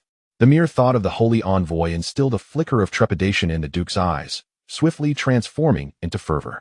3 years prior, had it not been for the sudden arrival of the Holy Envoy, who illuminated a clear path, he would not have attained his current status. Chapter 20. The Elder and the Divine Golden Order in the Starry Sky Kingdom. Within a dilapidated village, the sounds of weeping echoed from a humble abode. Grandfather! Grandfather! Please wake up. Do not frighten your grandson. A plain-dressed youth, with tear-filled eyes, gazed at the frail elder lying on the bed. The latter's complexion was ashen, his trembling eyes devoid of any spark, entirely engulfed by the pallor of death. "Cheer," the elder feebly called out. Upon hearing his grandfather's voice, Fu Qi immediately trembled. Hastily wiping his tears, a glimmer of joy swiftly illuminating his features. "Grandfather, you have awakened. It's truly wonderful." In the next moment, the elder, who had been bedridden for several days, gradually sat up. His once dull gaze regained a flicker of vitality. However, before Fu Qi's joy could fully blossom, the elder affectionately regarded his grandson and gently uttered a harsh truth. "Cheer, grandfather's time is short. Grandfather, do not speak such nonsense." Fu Qi's heart quaked, his nose prickling with emotion. A troubling thought surfaced in his mind, yet he was loath to accept it. Just as he had begun to feel a flicker of hope, it plummeted once more. Unexplainably, his heartbeat quickened, an ominous premonition gnawing at him. Now, all his relatives had departed, leaving only his grandfather. Should anything happen to him? Fu Qi could hardly bear to envision such a scene. A chill enveloped his heart. Yet, reality often proves to be merciless. The more one wishes to avert calamity, the more likely it is to unfold. "Cheer," the elder continued, shaking his head. "I am acutely aware of my own condition. I can feel that my time is limited. The path that lies ahead, you must tread alone. It is my inadequacy that I cannot assist you further. I am powerless, unable to save your parents, forced to witness their tragic demise at the hands of the scoundrels by the Azure Spirit Lake. Now, even your sister cannot be saved. All that remains is to watch her descend into ruin. The heir of the Gu family is ruthless and tyrannical. Your sister, in her desperate attempt to save you, is willing to offer herself to the Gu family. This is the only way. The Gu family is beyond our reach." Cough, cough, cough. In the end, tears streamed down the old man's face, his chest heaving violently. "Father, mother, sister." Fu Qi's eyes also turned red, his teeth clenched, fists tightly balled. Yet he felt utterly powerless. In this moment, he was engulfed in an overwhelming sense of oppression. The Gu family is a dominant power within 100 miles, reigning supreme. Not only do they possess formidable masters of the Purple Mansion realm, but their renown is also vast. It is said they have intricate ties with the Azure God Lake, making them untouchable. It can be said that as long as they do not provoke the exceedingly rare entities, such as the Celestial Star Royal family, the Gu family can walk unchallenged throughout the entire Celestial Star Kingdom. Even the 7 great sects must yield to the Gu family's authority. Why? Why must it be this way? Why is fate so unjust? Fu Qi felt himself on the brink of collapse. After all, he was merely a boy of 15 or 16. Enduring successive blows, he could not contain his fury. How could the Gu family act with such impunity? How could the Azure God Lake slaughter others at will? Why? Why is there no one to intervene in this chaos? Where is the royal family? This is the Celestial Star Kingdom. Can they truly stand by and witness such events unfold, disregarding the lives of the common folk? What purpose does such a kingdom serve? Upon hearing this, the old man's expression changed dramatically, and he sternly commanded, "Silence. The royal family is not for you to discuss." Grandfather Fu Qi was unwilling to accept this, but upon seeing the old man's stern countenance, he could only lower his head in acknowledgement. The room fell into a heavy silence. For a moment, no one spoke. After a while, the sternness on the old man's face gradually faded, replaced by a sense of despondency and sorrow. "Cheer, you must remember that in this world, only strength holds true significance. Without power, one is nothing. The Gu family is a lineage of celestial gatekeepers, with countless strong individuals, capable of annihilating mortals like us with the mere exhalation of breath. If you were to possess strength surpassing that of the Gu family, none of this would have transpired. They would not dare to act arrogantly, but would instead seek your favor, treating you with utmost respect and kindness. Such is the nature of this world. To be born into such a reality is a sorrowful fate for mortals." As he concluded, the old man's gaze grew increasingly clouded, as if recalling something, his spirit deeply affected. Fu Qi remained silent, fists clenched tightly, his nails dug into his flesh from the pressure, unnoticed. In that moment, he yearned desperately for power, for the ability to grow stronger. That way, he could rescue his sister. With strength, his parents would not perish, and his grandfather would not be gravely injured. Contemplating this, Fu Qi felt a wave of despair wash over him, murmuring, "But grandfather, I lack the aptitude for cultivation. The celestial sects would never accept me." He had indeed attempted to cultivate, but unfortunately, he was found to possess no talent whatsoever. This life is destined to be that of an ordinary mortal. Furthermore, even if I were truly gifted, which of the celestial sects would dare to accept me, considering the influence of the Gu family? Fu Qi bitterly smiled. The power of the Gu family is overwhelmingly fearsome. With a mere word, they could easily sway the 7 major sects, who would not dare to challenge their authority for the sake of one insignificant individual. This reflects the sorrow of the weak. The Gu family, as a ruling entity, need not lift a finger. A single utterance from them could cast him into an abyss from which there is no return. However, at this moment, the old man suddenly trembled as he produced an object. A golden token. The token, substantial enough to fit in the palm of one's hand, was exquisitely adorned with intricate depictions of mountains, rivers, and flowing clouds on one side. The other side bore 2 grand characters, Shenxiao. Upon seeing these characters, Fu Qi felt an inexplicable weight of pressure descend upon him. Shenxiao sect, once the foremost sect of the Tianqing kingdom. The elder caressed the golden token, as if speaking to his grandson, yet also appearing to converse with himself. This is the Shenxiao golden token. Only those who have rendered significant assistance to the Shenxiao sect may receive such a token, and this token was a stroke of luck for me in my youth. As long as you possess this token, it can be exchanged for a favor from the Shenxiao sect. This favor could grant you the status of a disciple. The last statement was directed at Fu Qi. Before Fu Qi could fully grasp the weight of this revelation, the elder continued, though his voice carried a note of bitterness. However, the Shenxiao sect has long since fallen into ruin years ago. This golden token now serves little purpose, merely a relic of the past. Cheer, I am powerless. This is all that I can offer you. With those words, the elder's body stiffened, his gaze lost all glimmer, and his hand gradually fell limp. His breath ceased. Grandfather. No. Fu Qi felt as though the very fabric of his world was unraveling. Chapter 21. The Gu family and the 7 major sects. Grandfather. Fu Qi gazed at the lifeless form of the elder, feeling as if all color had drained from his world. Thud. He suddenly knelt, tears streaming down his face uncontrollably. After what felt like an eternity, Fu Qi stood up in a daze, looking at the gradually cooling body of the elder, his eyes reflecting an unwavering resolve. Grandfather, rest assured, I will not betray your expectations. I shall find a way to rescue my sister. The Gu family. I vow, in my lifetime, to exact a price from the Gu family, no matter the cost. Fu Qi's eyes burned with determination. After spending some time making arrangements for the elder's final rites, Fu Qi clutched the golden token tightly, as if it were his last glimmer of hope. Shenxiao sect. Initially, having heard from his grandfather that the sect had perished, Fu Qi had lost all hope. Yet, he wished to take a gamble. Until the final moment, he refused to relinquish any hope. Pangu Mountain. Although the time for the disciple recruitment conference had passed, the summit was still teeming with members of the 7 major sections. However, the once proud and spirited sects now appeared somewhat somber and desolate. Time passed, and finally, the Lord of the Blood Demon sect spoke slowly, his voice heavy with gravity. Esteemed colleagues, I trust you have all received the alarming news. The Divine Sky Sect is truly formidable. The others fell into a deep silence.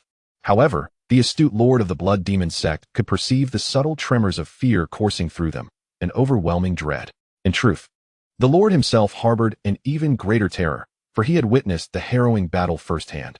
The terrifying colossal figure, the oppressive might surpassing that of the Purple Mansion, the overwhelming tide of malevolent energy, and the final, chilling dissolution of that horrific presence. All of this had inflicted profound shock upon him. At last, a voice broke the silence. It belonged to a woman, appearing to be around 30, exuding an ineffable allure and maturity, her voice hauntingly captivating. She was the leader of the Linglong Immortal Sect. With a hint of skepticism, the enchanting woman inquired, Blood Demon, did you truly witness the Divine Sky Sect annihilate a fearsome entity? The Divine Sky Sect has long fallen from grace. How could it possibly possess such depth and strength? Indeed, Blood Demon, you are not attempting to deceive us, are you? They echoed, their doubts mounting. According to your claims, the formidable being who engaged the Divine Sky Sect must be at least a late-stage solar radiance realm expert, a figure of immense renown throughout the Celestial Star Kingdom. Yet they were vanquished by the Divine Sky Sect? If the Divine Sky Sect were still at its zenith, I would not question your words. But now, Blood Demon, I suspect you may have colluded with the Divine Sky Sect to ensnare us. The murmurs of skepticism spread among the others, as they began to suspect the Blood Demon of treachery. Indeed, during the disciple recruitment event, the power displayed by the Divine Sky Sect was profoundly terrifying, capable of slaying solar radiance realm experts, which instilled considerable apprehension in the other sections. While they feigned submission, it did not imply that the 7 major sects were entirely cowed. Each of them possessed some degree of heritage, and they were not devoid of solar radiance realm experts within their ranks. Yet, the Blood Demon's words rekindled their unease. Think what you will. My sect has no need for deceit. Many strong individuals bore witness to that battle. The terror of that oppressive force, I assure you, no one in the entire southern domain could match. Such an existence is at least a mid-stage solar radiance realm expert. I believe some of you must have felt the tremors of that confrontation as well. Whether true or false, I trust you are all aware of the truth in your hearts. The Blood Demon sect leader let out a cold snort, internally agitated. For the ambitions of the Divine Sky Sect were insatiable. Should they truly capitulate, as the Divine Sky Sect suggested, it would leave the 7 major sects severely weakened. A prospect he wished to avoid. Yet, the horrifying scene from that day had genuinely shaken him. As his words hung in the air, a profound silence enveloped the assembly. They understood that the Blood Demon had no need to fabricate such tales. Any subsequent investigation would reveal numerous inconsistencies. Were they truly prepared to relinquish their sect's foundations? Were they genuinely willing to do so? In the past, we were suppressed by the Celestial Sect, and now that we have finally gained an opportunity for resurgence, must we truly repeat the mistakes of the past? Discontent brewed among the crowd. Yet what could they do? The might of the Celestial Sect was indeed formidable. Silence enveloped the assembly until a light laugh echoed through the air. It was truly lamentable that the 7 great sects were subdued by a mere fallen Celestial Sect. At that moment, a striking young man appeared, soaring through the air with a hearty laugh, accompanied by 2 elderly figures clad in long robes, one black and one white. The young man's face bore a mocking smile as he regarded the powerful figures of the 7 sects, his eyes radiating disdain and arrogance, as if he were observing a troupe of clowns. The unexpected arrival of the youth caught everyone off guard. How audacious! How reckless! Who dares to act so brazenly in this hallowed place? Seize him! Such folly! The powerful members of the 7 sects erupted in fury. However, upon hearing their words, the young man's brow furrowed slightly. I am curious to see who would dare to show disrespect to me. A black-robed elder behind the youth stepped forward, unleashing an overwhelming aura that rendered the powerful figures of the 7 sects breathless, as if they were plunged into a hellish abyss. The aura belonged to a formidable practitioner of the Radiant Yang realm. The oppressive force caused several members of the 7 sects to bleed from their mouths, their expressions filled with horror. Enough, Elder Yi. You lot had better behave if you wish to avoid death. Oh, by the way, allow me to introduce myself. I am Gu Ming, a core disciple of the Heavenly Pool Sacred Land, mentored by Elder Xianming, a being of the Nirvana realm. Upon hearing Gu Ming's introduction, the members of the 7 sects trembled in unison. The Heavenly Pool Sacred Land, a Nirvana expert, the Gu clan. In an instant, a flurry of names flooded their minds. The Gu clan had allied with the Heavenly Pool Sacred Land. Realizing the implications, some immediately bowed in respect, their tones laden with humility. It is an honor to meet you, young Master Gu. We were unaware of your esteemed presence. We beg for your forgiveness. The others, suppressing their astonishment, quickly followed suit in submission.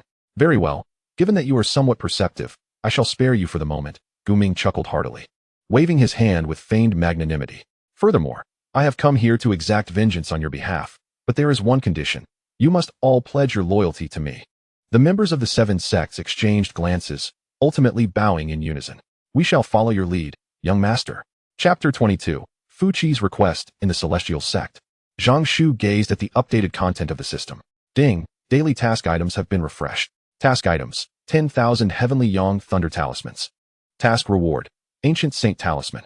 Heavenly Yang Thunder Talismans? Ancient Saint Talisman? Zhang Shu's eyes brightened. These were indeed precious items. Each Heavenly Yang Thunder Talisman could rival the full force of a practitioner in the Radiant Yang realm. As for the Ancient Saint Talisman, it could unleash a terrifying power comparable to a strike from a saint. For Zhang Shu, the more of such items, the better. Utilizing talismans appears to be significantly less arduous than consuming medicinal pills. However, a dilemma arises. The use of task items must be logical and reasonable. And since there are no external foes threatening the Shunxiao sect at present, it would be unreasonable to employ them for sparring among the disciples. This presents quite a conundrum. Initially delighted to discover that the task item was a talisman, Zhang Shu soon found himself plagued by a throbbing headache. What should he do? Could he really resort to using talismans to attack others? That seems absurd. Even among the 7 great sects, despite some lingering grievances, the opposing parties have already agreed to make amends. If he were to strike out unexpectedly, it would undoubtedly contravene the system's requirements. For Zhang Shu, while the system is indeed advantageous, it is also laden with restrictions.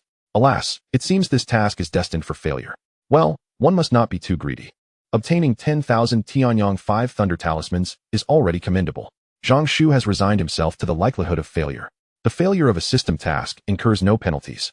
Furthermore, even if unsuccessful, the task items will not vanish. From the moment the task commences, they will wholly belong to Zhang Shu, or rather, to the sect. In the wilderness, A young man, resolute in demeanor and panting heavily, presses onward, his eyes gleaming with hope. Sister, wait for me. I will surely rescue you. Father, mother, I shall avenge you. One day, I will flatten the Qingshan Lake. To his surprise, things have progressed relatively smoothly. He managed to ascertain the location of the Shenxiao sect without consuming too much time. Yet, he wonders if the sect has truly met the fate described by the townsfolk. Utterly annihilated, the thought of such rumors fills Fu Qi with anxiety, fearing that his journey may be in vain. While losing the chance to cultivate is unfortunate, the safety of his sister is paramount. He gazes at the golden token in his hand, recalling his grandfather's words, his expression resolute. Forgive me, grandfather. More than becoming a disciple of the Shenxiao sect, I yearn to exchange this favor for my sister's freedom and happiness. Fu Qi murmurs softly. His sister had fallen into peril to save him. He cannot forsake this opportunity for his own sake. Of course, it is premature to entertain such thoughts. Even if Fu Qi is willing to sacrifice, a crucial condition must be met. That is, the Shenxiao sect must still exist and recognize the worth of this golden token. Most importantly, does the Shenxiao sect possess the strength and courage to contend with the Gu family? Is this golden token in Fu Qi's possession worth such a sacrifice? After all, Fu Qi is merely an ordinary person, a mere mortal. To some exalted sects, such existence holds no more significance than that of an ant. Indeed, should he inadvertently provoke the sect's ire, Fu Qi might be the first to meet a bloody end. There are far too many uncertainties. Fu Qi's heart is beset by fear, anxiety, and confusion. Yet with his grandfather gone and his parents deceased, if he allows things to unfold without intervention, his sister's fate will undoubtedly be equally tragic. Moreover, Fu Qi is ultimately driven by a deep-seated unwillingness to relent. He did not wish to lead a life as an ordinary mortal. Driven by various forces, Fu Qi resolved to take a gamble. Thus, with a heart full of trepidation, he cautiously sought information about the Shenxiao sect. Fortunately, the Shenxiao sect was once the foremost sect in the Tianqing realm, and even in its decline, locating its remnants was not an insurmountable task. The place appeared desolate, seemingly untouched by human presence for ages. Was this truly the fabled abode of celestial beings? As he surveyed the barren landscape, Fu Qi's heart began to sink. Though lacking in worldly experience, he had, on occasion, been fortunate enough to visit smaller sects. And even the lesser-known celestial factions possessed locations that far surpassed this in grandeur. At the very least, they exuded an aura of ethereal reverence. Yet this forsaken place bore an uncanny resemblance to the wild outskirts of civilization. If one were to mention anything positive, perhaps the scenery could be deemed somewhat pleasing. But it was a far cry from the celestial sanctuaries that Fu Qi had envisioned. As is well known, the prosperity of a sect can often be discerned merely by its exterior. Take the 7 great sects, for instance. Their various manifestations could evoke awe from a mere glance. However, everything before Fu Qi starkly contradicted his ideals of the premier celestial sect. He could not shake the feeling of having been deceived. Was it possible this was not the Shenxiao sect at all? Surely, those individuals were jesting with him. Just as his spirits began to wane, a calm voice unexpectedly resonated behind him, without warning. Who are you, and why do you trespass upon the territory of Shenxiao? The voice carried an indescribable weight of terror, causing Fu Qi's hair to stand on end, and a cold sweat to break forth. It felt as if he were simultaneously being scrutinized by 1,000 fearsome beasts. Hadn't there been no one moments ago? Fueled by a mix of excitement and dread, Fu Qi swiftly turned to look, only to find no trace of a figure. He was convinced that what he had heard was no illusion. Who is there? Are you a senior of the Shenxiao sect? I hold the Shenxiao golden token. I humbly request your presence. Fu Qi spoke with reverence. In the next moment, his eyes brightened as he turned once more, suddenly catching sight of a youthful figure. Meeting the other's gaze sent a shiver through Fu Qi, as if a bucket of icy water had been poured over him. Heaven above, what kind of eyes were those? They were as deep as an infinite starry sky, akin to an ancient, tranquil abyss. Zhang Shu regarded the young man before him and stated plainly, "You claim to possess the golden token?" "Yes, I implore you to examine it." Fu Qi responded eagerly, presenting the token with both hands. "Indeed, this is the Shenxiao golden token. Over the years, my sect has issued a mere 20 of these tokens, each holding profound significance for us. A bearer of this token may request a favor from our sect. Speak, what troubles have you encountered?" With merely a glance, Zhang Shu immediately discerned the authenticity of the Golden Order. Recalling his father's admonitions from years past, he spoke without hesitation, asserting that as long as it did not contravene the principles of their sect, they would wholeheartedly assist him once, be it in the act of taking a life, exchanging for treasures, or even accepting him as a disciple. Fu Qi's face glowed with excitement and fervor, and without a moment's thought, he declared, "I beseech you, esteemed elder. To save my sister's life.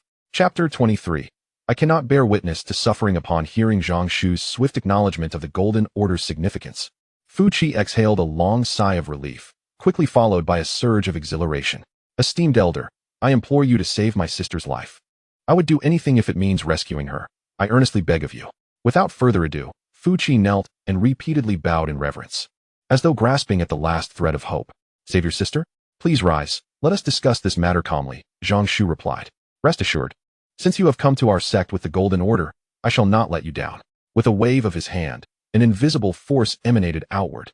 In the next moment, Fu Qi was astonished to find his body standing upright, utterly beyond his control. A jolt of realization coursed through him. He had never witnessed such a technique employed by any other immortal. Esteemed elder, the situation is as follows. Fu Qi dared not delay and hurriedly recounted all that he knew. His parents had met a tragic end, his grandfather had been grievously injured and perished, and his only remaining kin, his sister, had been taken by the Gu family. The despair within Fu Qi was palpable. At that moment, Zhang Shu represented his last glimmer of hope. If this too were to fail, he could only resign himself to fate. Fu Qi revealed no secrets, detailing the formidable strength of the Gu family and their connection to the Qingshan Lake. The Qingshan Lake did not belong to the Tianqing kingdom. Its influence was vast, commanding respect even from the royal family. Fu Qi spoke not out of desire for excessive detail, but from a fear of underreporting. Concerned that Zhang Shu might refuse assistance due to the Gu family's overwhelming power, leaving his sister to await death. Anxiety gnawed at Fu Qi's heart. The Gu family? The Qingshan Lake? Zhang Shu furrowed his brow at the mention, causing Fu Qi's heart to race with trepidation. He feared Zhang Shu might decline. Was there truly no hope? Was the Gu family's might so formidable that no one dared to confront them? A chill began to encircle Fu Qi's heart as he observed Zhang Shu's silence. Instinctively fearing that the elder was hesitant to act out of trepidation towards the Gu family's influence, which would spell doom for his sister. However, in truth, Zhang Shu was indeed troubled, feeling somewhat helpless. Internally, he mused, who is the Gu family? I have never heard of them. As for the Qingshan Lake, which did not fall under the Tianqing kingdom, his knowledge was even more scant. Although he had inherited the memories of his previous incarnation, it was evident that the former self possessed only a limited understanding of the powers within the Tianqing kingdom, save for a few notable exceptions. After all, given the past prowess of the Xinshao sect, few forces ever garnered their attention. As the young master of the sect, Zhang Shu had little reason to concern himself with such matters. Beyond the kingdom of Tianqing, Zhang Shu had never ventured outside its borders. Although he had heard whispers and rumors, his understanding remained rather limited. Perhaps his father held some knowledge, yet Zhang Shu was evidently in the dark. Especially upon learning of the formidable influence of the Qingshan Lake, he found himself deep in thought, which only caused him increasing distress. In truth, his musings were not without purpose. He sought to recall the affiliations and rivalries among various factions and whether any existed with the Xinshao sect. If such enmities were indeed present, it would be most fortuitous. He had 1,000 Tianyang 5 Thunder Talismans yearning for a worthy target. Should there be a vendetta, matters would be simplified. He could boldly approach their doorstep, brandishing the banner of vengeance, and unleash a torrent of talismans without hesitation. The sheer might of thousands of formidable practitioners from the Yaoyang realm would be a sight to behold, instilling fear and confusion in any onlookers, even causing the Nirvana to feel a shiver down their spine. Of course, this scenario hinged on the ability to consolidate such power and directly target the Nirvana practitioners. Otherwise, posing a credible threat would prove challenging. This way, not only would he repay an obligation, but he could also seize an opportunity for system task rewards. The Gu family and Qingshan Lake. Though the kingdom of Tianqing was modest in size, it was abundant with factions. Zhang Shu rubbed his forehead, reflecting on the multitude of influential figures vying for power. The obligation to repay the Shun Shao golden tokens was paramount. The Shun Shao sect had not distributed many of these tokens. Each recipient was someone who had significantly aided the sect, even having saved lives. This debt could not be overlooked. Now, with descendants presenting the tokens, Zhang Shu could not simply turn a blind eye. As for the possibility of someone counterfeit the tokens, such a notion was inconceivable. Despite the token's unassuming appearance, it was imbued with intricate mechanisms. The former sect leader, Zhang Shu's father, had expended great effort to leave behind a mark that could discern authenticity and even trace bloodline signatures. This object was beyond imitation. It was likely that Fu Qi and the elder were either mere mortals or possessed insufficient strength, rendering them incapable of perceiving the token's uniqueness, leading them to underestimate its significance. Very well, I understand the situation. Rest assured, I will rescue your sister. Ultimately, Zhang Shu acquiesced, regardless of the circumstances. The debt of gratitude must be repaid. If all else failed, he could forfeit the task rewards without a second thought. Agreed? Fu Qi was momentarily taken aback, then overwhelmed with joy, even to the point of tears. You truly wish to save my sister? Fu Qi feared this was merely a figment of his imagination, or that Zhang Shu's agreement was superficial, concealing apprehension towards the Gu family, and that the matter would be indefinitely postponed, leaving Fu Qi utterly powerless. Agreed, Zhang Shu remarked, perceiving Fu Qi's turmoil with a mix of amusement and exasperation. A mere Gu family does not intimidate the Xinxiao sect. Whether facing a more powerful clan or even royalty, we harbor no fear. My sect stands by its word. You may place your trust in me. Thank you, esteemed senior. Your immense kindness will forever be etched in my heart, never to be forgotten. Fu Qi once more prostrated himself in gratitude, but Zhang Shu gently restrained him. For Zhang Shu, dealing with the Gu family was merely a trifling matter. The Gu family had ties to the Qingshan Lake, while others might harbor trepidation regarding Qingshan Lake. Zhang Shu remained unperturbed. How formidable could Qingshan Lake truly be? Could it rival the Tianqing royal family? Could it surpass the saints or the emperors? Even if saints and emperors were to arrive, Zhang Shu would not flinch in the slightest. At worst, he would expend a mere experience card. For the Xintian Golden Order was worth such an investment. To refuse might mitigate some trouble, yet it would tarnish the reputation and dignity of the sect. As the sect leader, Zhang Shu would never allow such a thing to transpire. Moreover, he did not believe that the Gu family and Qingshan Lake possessed the capability to escalate matters to such an extent.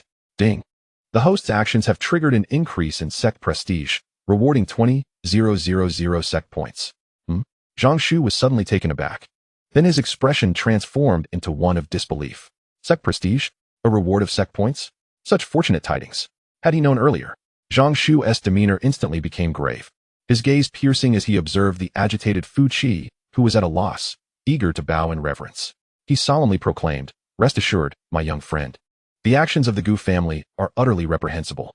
They dare to harm the possessor of the Xintian Golden Order. This is a serious provocation of our Xintian sect. This time, our sect will take matters into our own hands. I shall avenge you. The Gu family shall not be spared. I vow that our sect will not rest until they are eradicated." His words resonated with conviction, imbued with genuine emotion. What were sect points compared to this? The system underestimated him greatly. His primary concern was the suffering of others. The Gu family must be vanquished. Chapter 24. The arrival. Zhang Shu's declaration was devoid of any pretense or insincerity. In this moment, he was resolute. The Gu family had to be annihilated. Such a morally corrupt family could not be allowed to persist. According to Fu Qi, the Gu family had engaged in such vile and malicious deeds time and again, and their entire lineage was steeped in this nefarious conduct. Even their guards were notorious tyrants in the outside world. Ding, congratulations to the host for triggering a random quest. System task initiated. Task objective: eliminate evil and promote righteousness, uphold the prestige of our sect, resolve the Gu family issue within 1 day. Task reward: 50,000 sect points. Failure penalty: none. Zhang Shu's eyes sparkled with excitement. A reward of 50,000 sect points, coupled with the previous 20,000. That amounted to a staggering 70,000. 70,000 sect points. Zhang Shu's resolve hardened. If the Gu family truly was this malicious, then not only their clan members, but even their livestock would have to face retribution. He proceeded to convert the 20,000 sect points into cultivation. Instantly, Zhang Shu's cultivation soared, progressing from the first level of the Purple Mansion to the third level within a single breath. His internal energy surged like an ocean.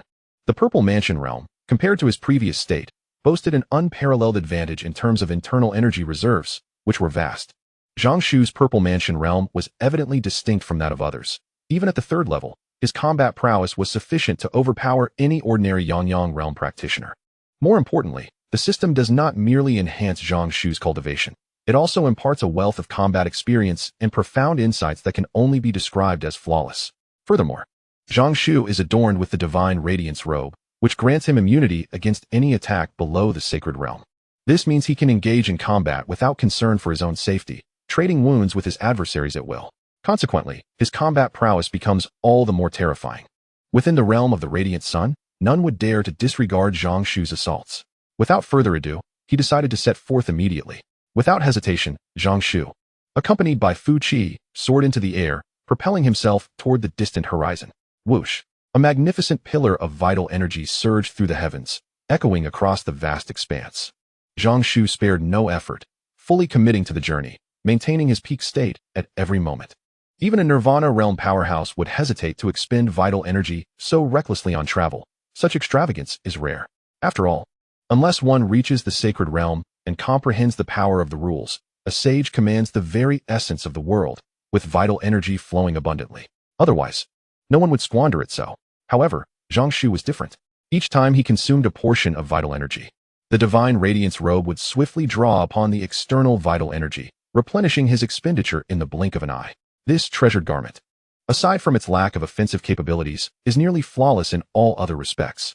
At this moment, in terms of travel efficiency, even a Nirvana realm warrior would find themselves outpaced by Zhang Shu. What astonishing speed! Is this what it means to be an immortal?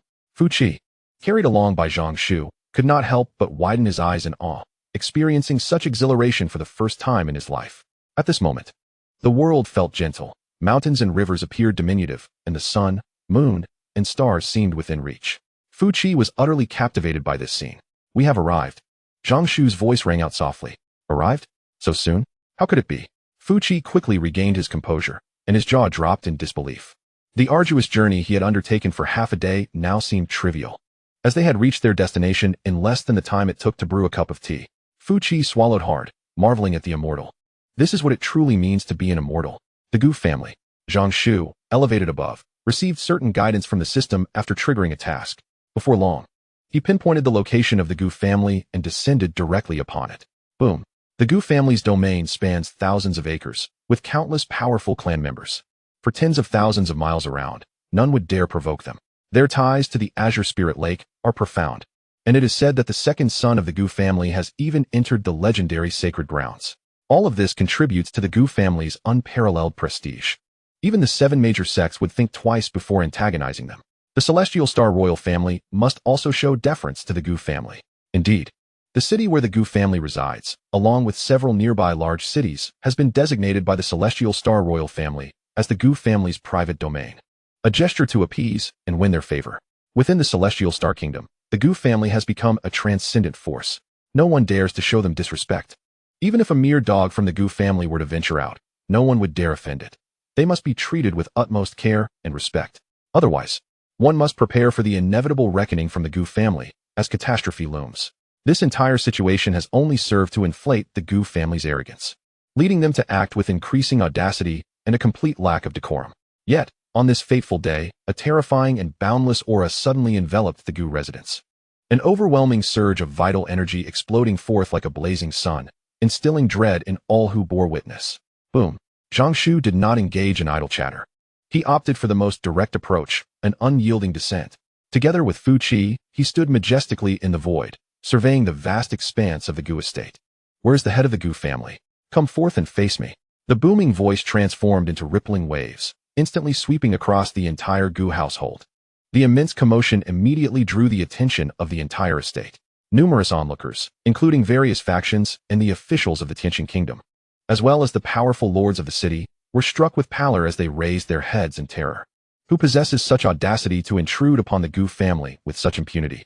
Do they wish for death? This was the immediate thought that coursed through everyone's mind. Damn it! Who is this fool? The authoritative city lord erupted in fury, unleashing a torrent of invective. Having provoked the Gu family, the fate of this intruder was of no concern to him. However, the Gu family, who have long held disdain for them, would undoubtedly seize this opportunity to unleash their wrath, ensuring a significant backlash at the very least. Scoundrel! Which wretch dares to provoke the Gu family? Are they tired of living? If they wish for death, they should take their own life rather than dragging me into their demise. Within a lavish pavilion, a corpulent and greasy middle-aged man, grinning as he embraced 2 women, suddenly turned ashen. Misfortune. As for the countless ordinary citizens in the city, their faces too paled, revealing a mix of anger and fear directed at the Gu family. In mere moments, the entire city was abuzz with alarm. Millions trembled, their faces drained of color. Chapter 25. Look, someone is showing off terror. An unfathomable dread enveloped everyone the instant that voice resonated.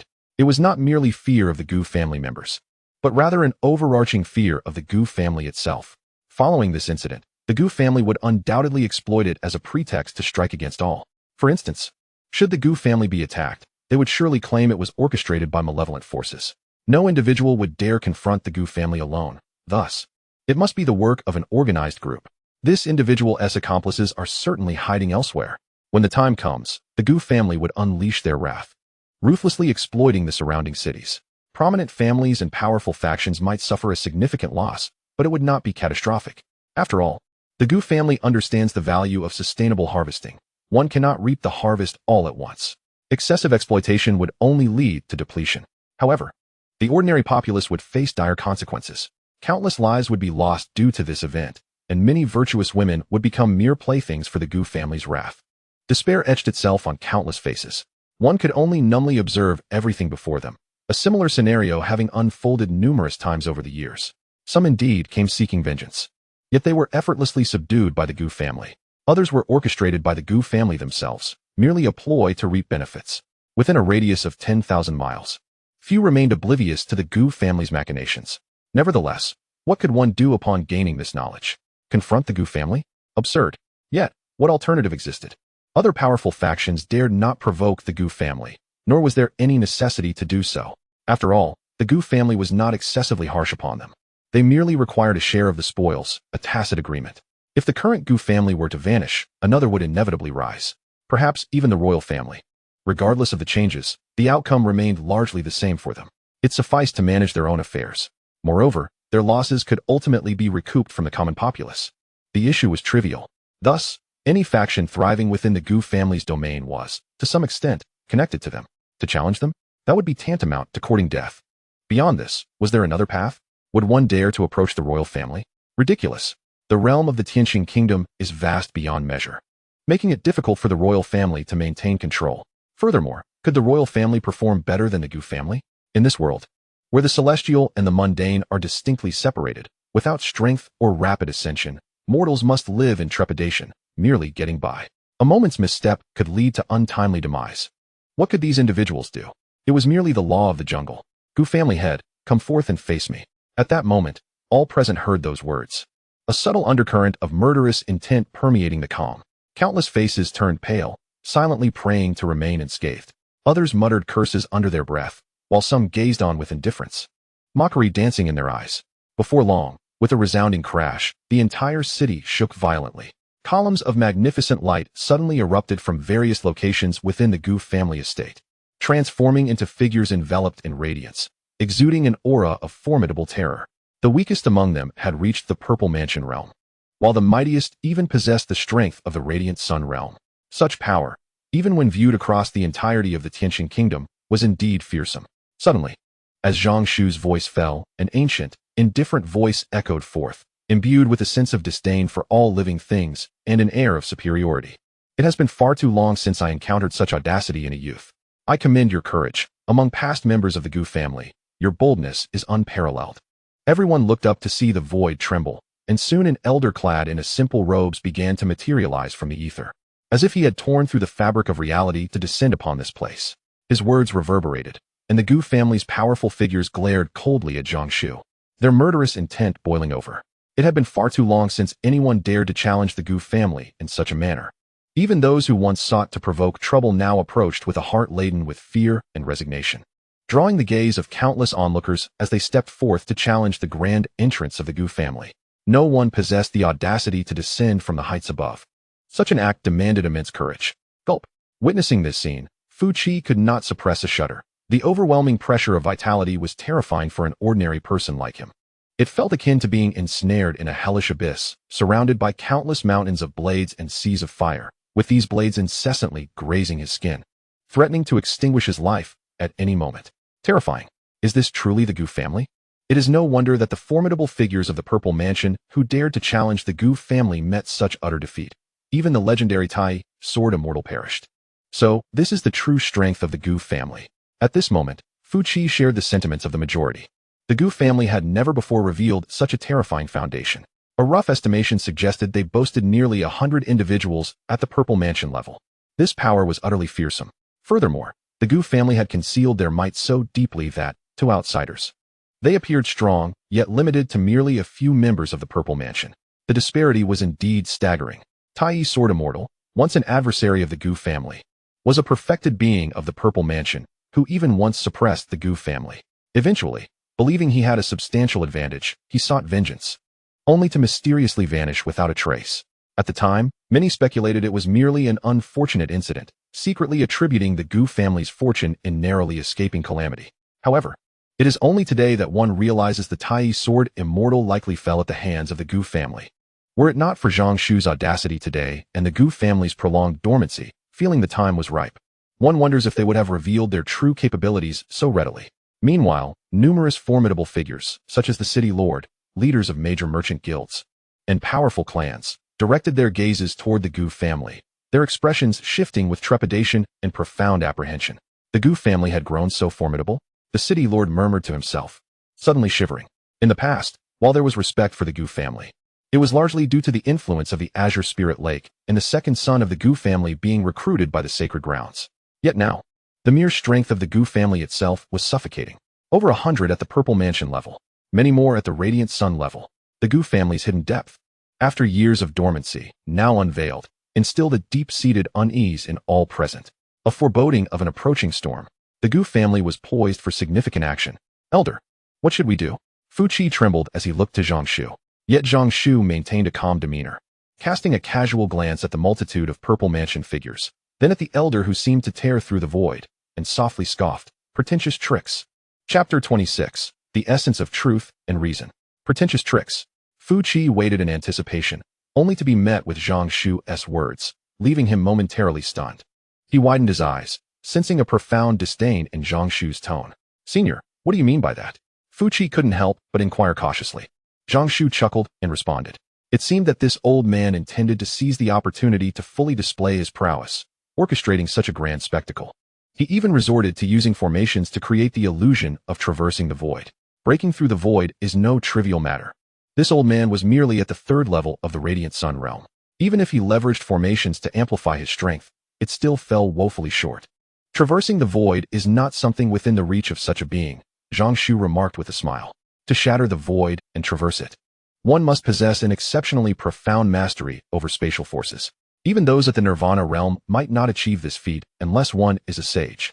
This old fellow is leagues away from being a sage, yet he pretends to be formidable. He resembles a nouveau riche desperately flaunting his wealth before the emperor. How can one not find it amusing? This man seeks to suppress the challengers from the Gu family to showcase their strength. A commendable thought, and he has managed to make it appear somewhat plausible. However, it is a pity. Zhang Shu shook his head and sighed lightly. Fu Qi, unable to contain his curiosity, asked, "Senior, what is the pity?" "The pity lies in choosing the wrong target. Today's joyous occasion may very well turn into a funeral," Zhang Shu replied calmly. Their conversation was devoid of any concealment, allowing anyone with a slightly deeper cultivation and proximity to hear it distinctly. Numerous faces suddenly displayed peculiar expressions. Merely a third level of Radiant Sun? Such audacity. Arrogance. It seemed he was tired of living, a madman indeed. Every listener shook their heads, clearly believing Zhang Shu had lost his sanity. As for the members of the Gu family, they sneered coldly, their gazes toward Zhang Shu increasingly laced with murderous intent. The elder at the forefront of the Gu family fixed his sharp, hawkish gaze upon Zhang Shu. "Such a bold claim. Unfortunately, your strength is far too feeble. The third level of the Purple Mansion realm does not quite match your audacity. I had hoped to encounter a challenger of some caliber this time, but alas, it appears to be nothing more than the ravings of a dying man. If you seek death, then I shall grant it to you." The elder's voice resonated loudly, echoing throughout the city. Upon hearing the elder's assessment of Zhang Shu's strength, everyone immediately lost interest in the battle. Those with grievances against the Gu family, who wished for their downfall, felt a wave of despair wash over them upon hearing those words. It seemed evident that, after this event, the Gu family would remain as they were, only now, they would be even more formidable and harder to shake. Good people do not live long, while calamities linger for millennia. Some lamented. Others gazed at Zhang Shu with pity, lowering their heads, unable to bear witness to the impending tragedy. However, none of this had any effect on Zhang Shu. In truth, Zhang Shu refrained from immediate action precisely for the sake of the scene unfolding before him. At this moment, he was subtly employing his insightful gaze, discreetly observing the situation in the distance, while silently collecting the reactions of everyone present upon the appearance of the Gu family. Ultimately, he reached a definitive conclusion. What Fu Qi had articulated was not only accurate, but perhaps understated. The actions of the Gu family over the years were 1,000-fold. A 10,000-fold greater offense than mere cruelty and tyranny. The Gu family must be extinguished. With a gentle sigh, Zhang Shu rendered his final judgment. They sought their own demise. The elder let out a cold snort and, in an instant, appeared directly before Zhang Shu. The terrifying speed caused many formidable beings to narrow their eyes, feeling a profound chill and dread. Even those who had vaguely achieved a perfected purple mansion state, like the city lord and his ilk, sensed a sense of helplessness in the face of the elder's velocity, questioning their ability to withstand such an opponent from the Gu family, who might easily obliterate them in an instant. The disparity was insurmountable. Be careful, senior. Fu Qi exerted every effort to warn him. However, Zhang Shu had no need for such a caution. Facing the elder's sudden appearance, he did not flinch, instead pointing a finger towards the elder's brow. Humph. You are unworthy of exchanging injuries with me. Youth is but youth. A modicum of talent and power leads you to believe you are invincible. Today, I shall open your eyes. In your next life, learn to be more modest. As the elder's voice fell, he unleashed a resounding strike upon Zhang Shu's heart, causing his expression to change abruptly. In the next moment, Zhang Shu's forehead seemed to suffer a tremendous blow, and with a thunderous sound, he was sent flying. Along his path, buildings shattered, leaving a deep trail in their wake. Ultimately, with a deafening crash, he landed heavily on the ground. In an instant, silence enveloped the arena. Countless onlookers stared vacantly, bewildered by the scene before them. No one anticipated that the previously arrogant elder of the Gu family would be so effortlessly dispatched by another. In stark contrast, the assailant had withstood the elder's full force attack without so much as a scratch. The superiority was evident. You insolent wretch. Infuriate me with your hidden strength and ambush, clearly in the radiant sun realm, yet masquerading as a purple mansion expert. Such deep cunning. Fortunately, I was prepared. The elder, rising from the rubble, pointed at Zhang Shu in a fit of rage, declaring, Today, I shall ensure you have no place to be buried. Fool. Tiresome. Zhang Shu couldn't be bothered to cast even a glance in his direction. It was a miracle that with such a lack of combat awareness, the elder had survived this long. As the elder charged once more, Zhang Shu refrained from engaging directly. Instead, he conjured a talisman adorned with golden lightning patterns. Casting it towards the elder, instantly, it unfurled, enveloping the skies above the Gu residence like a cascade of falling paper money. Silently, Zhang Shu mused. Ah, old man. Quite the spectacle you present. Had I known, I would have brought more companions, all 12 golden figures. Humph, attempting to flaunt your grandeur in my presence. Do you not realize that showing off invites calamity? Of course, such thoughts remained confined within the recesses of his mind. Certainly, it shall not be spoken, for it would tarnish one's image. Suddenly, the sky was engulfed in darkness. In quick succession, golden lightning flickered, exuding a terrifying aura. In the blink of an eye, a formidable bolt of golden lightning coalesced, striking down fiercely upon the esteemed members of the Gu family. In that instant, the earth trembled and the mountains quaked. Chapter 27. Upholding Justice. The Gu family's exile. Thunder rumbled. In that fleeting moment, the world seemed to fall into a hushed silence. Then, accompanied by the enigmatic youth in the void, a mere flick of his hand unleashed a multitude of talismans that whirled like paper money, scattering above the Gu residence. Subsequently, waves of terrifying golden lightning erupted from the void, strands of gold swiftly converging into robust bolts of thunder that roamed freely above the Gu estate, transforming the skies into a vast sea of lightning in the blink of an eye. Feeling the overwhelming aura within the tempest of lightning, a sense of dread washed over everyone present. Thunder rumbled endlessly as the entire world shook violently. The heavens were collapsing, the earth was crumbling. In this moment, the furious lightning seemed capable of distorting time itself. Countless individuals were overwhelmed by the cacophony of thunder that reverberated in their ears, deafening in its intensity. No, please, do not approach. This cursed lightning talisman, there are so many. It is impossible. How can such power exist? I am doomed. The level of these talismans is unfathomably high. Easily tearing through my defenses, I am a perfected purple mansion realm expert. Master, save me. No, do not kill me. Each talisman of this caliber is invaluable. How could this intruder possess so many? There must be some misunderstanding. My lord, it is a misunderstanding. I implore you to spare my life. In this moment, the Gu family was engulfed in chaos. Some cursed vehemently, others pleaded for mercy, while many were silenced before they could utter a word, reduced to ashes by the relentless lightning. Boom, boom, boom. The elder of the Gu family wore a grim expression, yet as a powerful expert of the radiant sun realm, he recognized that while these talismans were formidable, they merely numbered in the dozens and posed little threat to him. With a resounding crash, he intercepted the last talisman. Surveying the devastated state of the Gu family, the elder's countenance darkened further. His laughter was tinged with fury. Well, I never anticipated you possessing such means. A full 78 talismans equivalent to a strike from the Radiant Sun realm. No wonder you dare to invade my Gu family. Very well. Once I capture you, I shall subject you to all manner of tortures, ensuring you experience every conceivable agony. The elder of the Gu family roared in rage. In a mere moment, 18 experts of the Purple Mansion realm had perished. The survivors were all grievously wounded, with countless others in critical condition. Despite the Gu family's vast resources, the elder was driven to madness, vowing to rend Zhang Shu into pieces. Fu Qi had always been under the protection of Zhang Shu, and the overwhelming thunder had not harmed him in the slightest. At this moment, witnessing the tempestuous lightning, he felt a surge of anxiety and exclaimed, "Senior, my sister has been captured by the Gu family. Would this thunderous storm bring harm to her?" "Rest assured, your sister is currently safe," Zhang replied calmly. Earlier, during the time he had delayed, Zhang had already utilized his insightful eye to ascertain the whereabouts of Fu Qi's sister.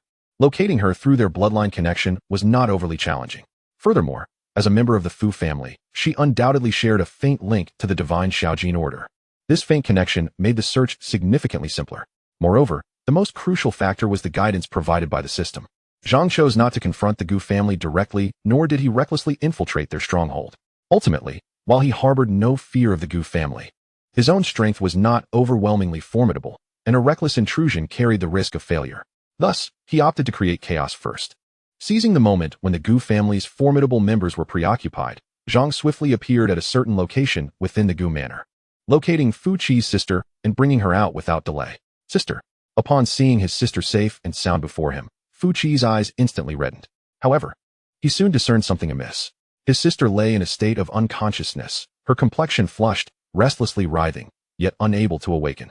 Realizing the situation, Fu Qi's fury erupted. "Gu family, do not worry. Your sister is fine. She will recover soon." Zhang Shu observed the scene and immediately grasped what had transpired. It seemed that Fu Qi's sister had been drugged, but fortunately, Zhang's timely arrival had caused such a commotion that the Gu family members were too distracted to attend to anything else, allowing her to narrowly escape peril. At that moment, the thunder ceased, and the furious roar of the Gu elder echoed. Suddenly, the elder's voice faltered as he noticed an additional figure beside Zhang Shu. Although he had previously noticed another person alongside Zhang, he had dismissed it as merely an ordinary mortal. However now, with the unexpected presence of another individual and recalling the recent events, the Gu elder's expression darkened ominously. "Ah, so that is your intention. To offend the Gu family for the sake of a mere mortal. I commend your audacity, yet I must say, you are truly foolish. Stubborn as a dead duck." Observing the Gu elder in such a disarray, Fu Qi found himself inexplicably thinking this phrase. "How strange, why do I think this? This is the Gu family." He was startled by his own thoughts. Now that his sister had been rescued, the subsequent matters would be straightforward. Ignoring the Gu elder, Zhang Shu took a deep breath, waved his sleeve, and an array of densely packed talismans materialized before him. Dozens, hundreds, thousands, an ever-increasing multitude of talismans filled the air. "You will surely regret your actions." The Gu elder's countenance suddenly changed, filled with sheer terror. Zhang Shu broke into a broad smile, his voice resonating powerfully as it swiftly echoed throughout the city. "I am the master of the Xinjiao sect. The weather is splendid today, and my spirits are high. Allow me to present you with a magnificent display of fireworks. You shall surely enjoy it. No thanks are necessary." With these words, Zhang Shu proclaimed his identity. And in that moment, the name Xinjiao sect was etched into the minds of all. In the next instant, a thunderous explosion erupted, unparalleled golden lightning fracturing the sky. Zhang Shu swiftly whisked away Fu Qi and another companion from the epicenter of the blast, his laughter lingering in the air. The actions of the Gu family were despicable, a blight upon the heavens. Today, I shall act in accordance with divine justice. Today, the Gu family is to be eradicated. At the same time, I urge my fellow cultivators to remember the hardships of the common folk and to engage in virtuous deeds, ensuring a path of salvation for all. I, Zhang, express my gratitude to each of you." As the final echoes of his voice faded, a tremendous roar reverberated through the cosmos. Countless onlookers were left in a state of profound shock as they beheld the scene before them. Many formidable figures gazed upon the remnants of the Gu family, reduced to mere ash beneath the wrath of the thunder, their expressions a tapestry of complex emotions, rendered speechless. A singular thought arose within the hearts of all present. The Gu family has met its end. Chapter 28. Astonishment from all sides. Secrets of the royal family. Zhang Shu departed, leaving behind a multitude of astonished gazes and the ruins of the Gu family. Every member was lost, from the head of the family to the guards, all obliterated by the divine lightning. leaving no room for chance. Zhang Shu harbored no hesitation or pity regarding this outcome. Through the keen observation granted by his insightful eye, he discerned the thick, dark energy enveloping each member of the Gu family, as if a tangible, malevolent resentment shrouded them all. Within the entirety of the Gu family, there were no innocents. Rather, only those who were genuinely recognized by the Gu family could reside within the ancestral estate. Additionally, those who had not yet passed the Gu family's scrutiny, strong individuals, guards, and even some relatives, were entirely barred from entering the estate. For the Gu family, the ancestral home was a sanctum, strictly prohibiting any with ulterior motives from entry, which conveniently facilitated Zhang Shu's mission of complete annihilation. As he departed, Zhang Shu issued a warning to the surrounding factions to avert any unnecessary mishaps, leaving his name behind as a cautionary measure. He feared that, should any remnants of the Gu family survive, they might return seeking vengeance upon the innocent in their quest for the perpetrator. Though unafraid of the Gu family, Zhang Shu wished to spare the unblemished from suffering due to his actions. Before long, the news of the Gu family's sudden obliteration spread like wildfire, traversing the majority of the Tianqing kingdom with a terrifying swiftness. Upon receiving the news, countless individuals were initially struck with disbelief, quickly followed by waves of astonishment. The Gu family had been vanquished. How could it be that a clan boasting hundreds of purple mansion cultivators was so deeply concealed? Such formidable power had been extinguished by a single individual? Those among the powerful who heard the news were left astounded by the Gu family's secretive strength, their hearts pounding with fear. Terrifying indeed. The Gu family had hidden themselves too well and bided their time with remarkable patience.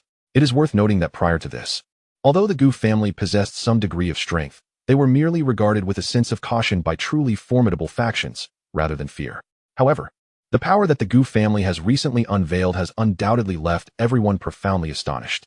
Even more shocking is the fact that such a formidable family could be said to have been utterly annihilated. A splendid demise. In a certain corner of Tianqing, an elderly man with white hair, yet youthful demeanor, erupted into hearty laughter upon hearing the news of the Gu family's downfall. "Father, is it true that the Gu family has been eradicated?" his son asked, utterly stunned and somewhat incredulous. The elder chuckled heartily, responding, "Is there any doubt? The family's spies have confirmed it. It is indeed true. One must concede that the individual responsible possesses considerable prowess, and their actions have certainly brought joy to the masses. The Gu family, having committed countless atrocities over the years, deserved this fate. Their demise? Well deserved. It seems the kingdom will be rid of another parasite." A rotund man clad in resplendent attire, his face glistening, gleefully observed the news relayed by his subordinates. With a grand gesture, he commanded, "Go forth." With the Gu family's demise, the numerous cities that fell under their dominion will undoubtedly descend into chaos for a time. To prevent any disturbances that might harm the populace, we must dispatch additional strong individuals to maintain order. Also, let us investigate the current situation of the Xinxiao sect. "Yes, my lord." His subordinates responded with utmost respect. At the borders of Tianqing, a venerable general, his hair as white as snow yet with a physique still robust and imposing, gazed with piercing eyes. His voice was cold, yet a smile graced his features. The Gu family has met a fitting end. The Xinxiao sect is truly commendable. The existence of such a sect within Tianqing is indeed a blessing. As he spoke, several officers exchanged glances, astonished, for it was the first time they had witnessed the usually stoic general, known for his stern demeanor even in the presence of royalty, exhibit such unrestrained joy. The general is actually smiling. In the Tianqing royal court, a middle-aged man adorned in a golden dragon robe, his countenance exuding authority, stood alone in the grand hall. His posture was upright, akin to a steadfast pillar. At a certain moment, his expression shifted. The Gu family has been destroyed? The Tianqing sovereign, upon receiving the news, momentarily paused, then erupted into laughter, casting aside all regal dignity. "Excellent. The Gu family, a malignant tumor in the kingdom, should have been eradicated long ago. It is infuriating that I have yet to uncover the kingdom's traitors. Though the kingdom appears stable, it is, in truth, rife with internal and external troubles, teetering on the brink of collapse. Though I am aware of the chaos within the kingdom, I find myself powerless to intervene, forced to watch my subjects suffer. It is truly lamentable." The expression of the man in the dragon robe darkened. Outsiders have spread rumors that the Tianqing royal family is inactive, branding him, the Tianqing sovereign, a tyrant who views the populace as mere insects. Nonsense. The sovereign's heart seethed with indignation. For him, the citizens of the entire Tianqing kingdom are his kin. When the people thrive, the dynasty flourishes, and the royal family will grow in strength. Thus, he, the Tianqing sovereign, shall consequently rise in power. He is the one who wishes for the celestial order to remain intact and for the common people to be spared from suffering. Everyone is unjustly blaming him. Presently, the royal family stands on the precipice of peril. Although it appears to bask in grandeur, it is, in reality, subtly coerced by numerous families. Manipulated by an unseen hand that orchestrates the might of countless powerful factions, applying immense pressure on the monarchy, with the shadow of a sacred place lurking within. Even the ancestors find themselves powerless. Alas, the thought brings profound anguish to this sovereign of the celestial realm. The ancestors are the pillars of the royal family, the steadfast anchors, true veterans of rebirth. With a single individual strength, they can suppress an entire kingdom. Yet, even this formidable ancestor is at a loss in the face of the current situation, forced to take passive steps forward. If only the ancestor could take that decisive step, perhaps a solution would present itself. However, it is a daunting challenge. The man in the dragon robe repeatedly gazes at the news of the Gu family's downfall, his eyes filled with malice. Were it not for the greater picture, he would have long since commanded their annihilation. But he cannot, for he understands that the Gu family is but a pawn, mere bait. The true trouble lies in the existence that stands behind them. They await the royal family's intervention, eagerly anticipating the moment the monarchy acts against the Gu family, thus falling right into their trap. If the royal family falters, certain individuals will unleash chaos without restraint. At that point, the entire kingdom will descend into true turmoil.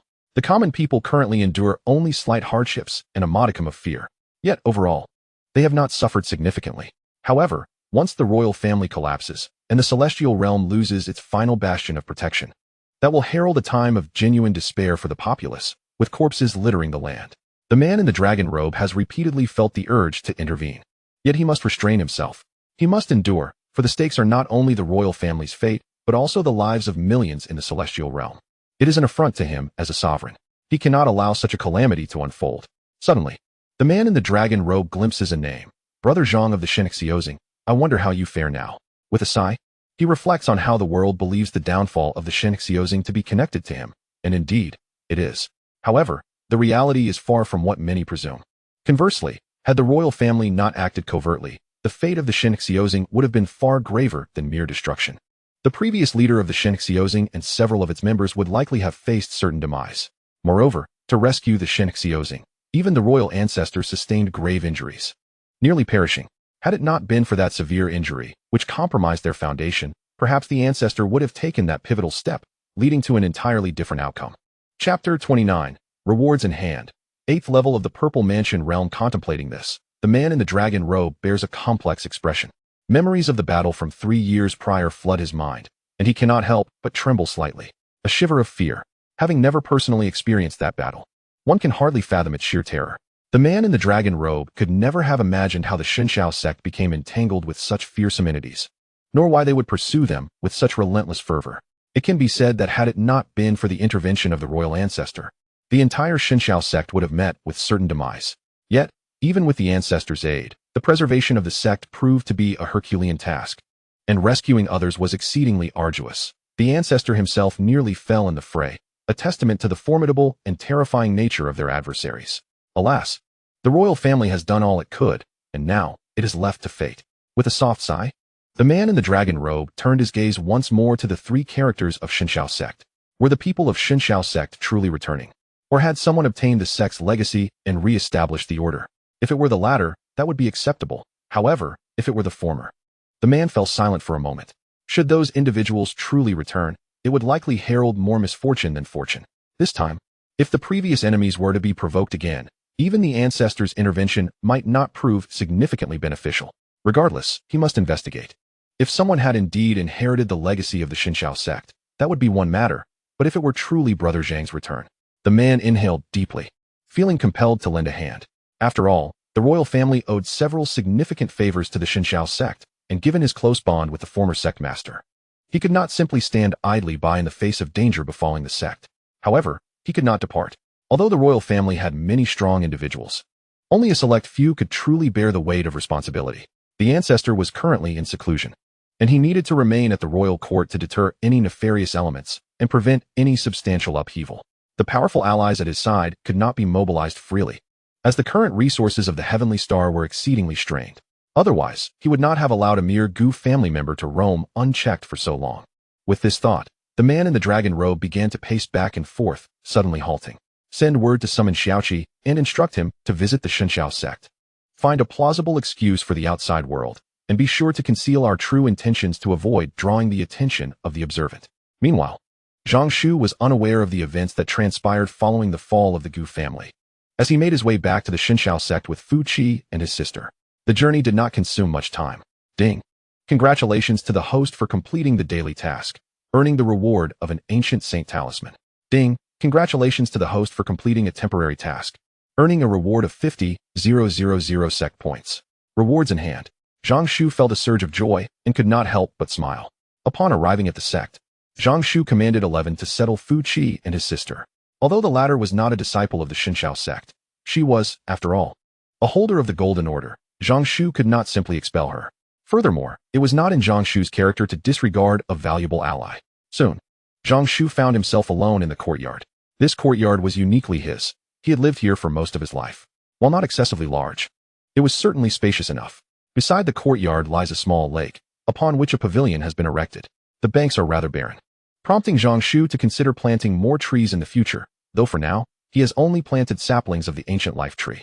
Nourished by the essence of the ancient trees, the air has become significantly fresher. However, the area still appears somewhat desolate, and Zhang Shu contemplates embellishing it further. Taking advantage of the solitude, he promptly expended 50,000 sect points to elevate his cultivation by 5 minor realms, ascending directly from the 3rd level of the Purple Mansion to the 8th. He is now but a step away from the pinnacle of the Purple Mansion realm.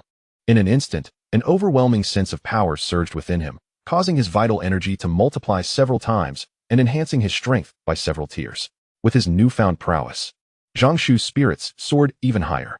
At that moment, a gentle voice drifted in from outside. Sect Master, the siblings Fu Qi request an audience.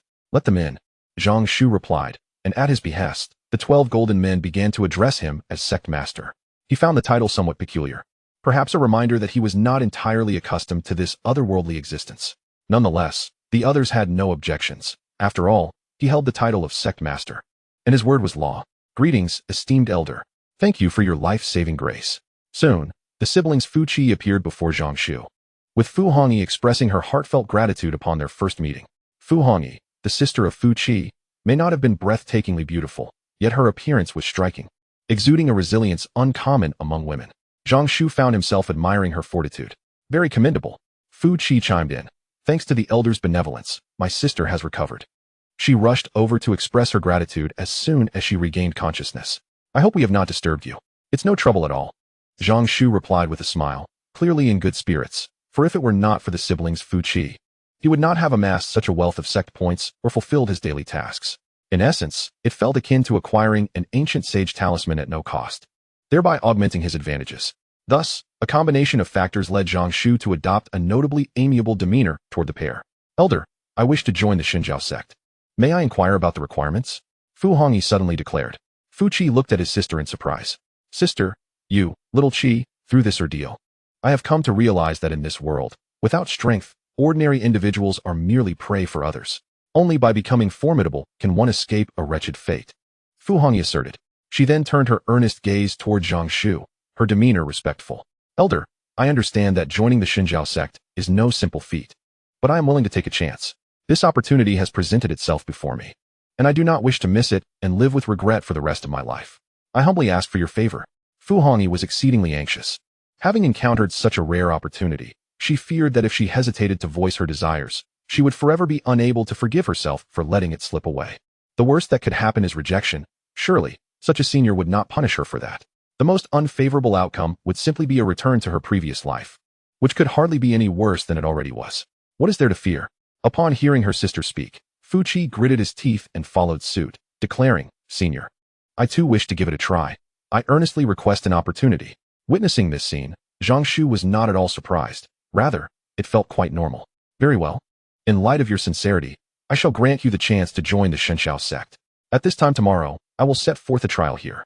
Should you succeed, you may become registered disciples of my sect. How does that sound? Upon hearing these words, Fu Qi and Fu Hongyi were overjoyed and hurriedly expressed their gratitude. Thank you, Senior, for your generosity. Good. In that case, return and prepare yourselves, Zhang Shu replied with a smile. After sending the two away, Zhang Shu could not help but chuckle again. Excellent. 2 pawns were in position. With the new daily tasks about to refresh, he would soon see an increase in his earnings. How delightful. This is what it truly means to be a winner in life, reaping benefits while having others toil for him, all the while earning their gratitude. Wouldn't you agree, Xiaoba? Zhang Shu humorously teased, glancing down at the golden turtle that had unknowingly settled at his feet. However, Xiaoba merely cast him a disdainful glance, uninterested in his antics. Chapter 30. The overconfident Gu Ming. Once a formidable household, the Gu family had, in the blink of an eye, crumbled into ruins. The past prosperity had swiftly dissipated like smoke. This transformation felt so surreal that many still struggled to believe it, as if trapped in a dream, particularly for those who had endured the oppression of the Gu family and had long lost hope for a better life. The sudden absence of the oppressive force above them was exhilarating. There were, however, a few who mourned as if they had lost a loved one. Those who had thrived under the Gu family's power, now stripped of their protection, had quickly become pariahs, reviled by all. Yet, these individuals represented only a small fraction of the populace. The majority felt a sense of relief and satisfaction. They did not perceive the mysterious powerhouse who had obliterated the Gu family as having done anything wrong. Rather, they believed this act was a service to the people. Today, outside the ruins of the Gu family, a crowd had gathered, peering curiously at the devastation. They gazed upon the charred and desolate landscape, their expressions filled with longing. This was the might of a true warrior. In a fit of rage, even a family as powerful as the Gu clan could be reduced to ashes. Suddenly, a blinding light surged forth, and many spectators were unable to even scream before being consumed by the radiance, vanishing entirely from existence. Following this, several figures emerged. Upon recognizing them, many in the crowd turned pale with fear. Oh no, it is the second son of the Gu family. He has returned. The mention of the second son sent waves of terror through the throng, their faces draining of color. The second son of the Gu family, Gu Ming, extinguished several ordinary lives as one might crush mere ants, exhibiting no concern whatsoever. He then turned his gaze towards the ravaged remnants of the Gu family estate, his countenance darkening. However, tranquility soon enveloped him once more. How audacious for someone to dare strike against my Gu family. Ever since we received the cultivation of the Azure Spirit Lake, coupled with my own connections, our strength has undeniably soared to remarkable heights. In the entire Tianqing kingdom, few forces possess the audacity to challenge the Gu family, and those capable of annihilating us single-handedly are exceedingly rare. Could it be the imperial family of Tianqing has intervened? Gu Ming's eyes flickered, devoid of sorrow, yet brimming with fury. To him, the Gu family held little significance, once a pillar of his existence. It has now merely become a valuable chess piece in his hand. Even in death, the members of the Gu family would remain oblivious to the true nature of the second son's sentiments towards them.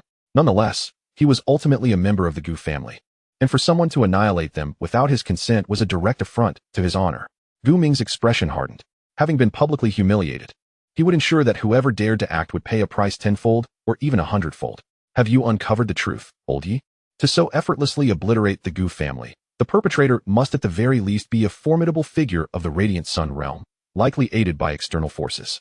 Gu Ming's conjecture was astute. As he surveyed the horrifying traces scattered about, it was evident that such devastation could not be wrought by a single individual. Thus, other factors must have been at play. However, even so, to provoke the Gu family, the enemy's strength could not be insignificant. The Radiant Sun realm was a reasonable assumption. It has been confirmed that it was the Xinjiao sect, old Yi responded.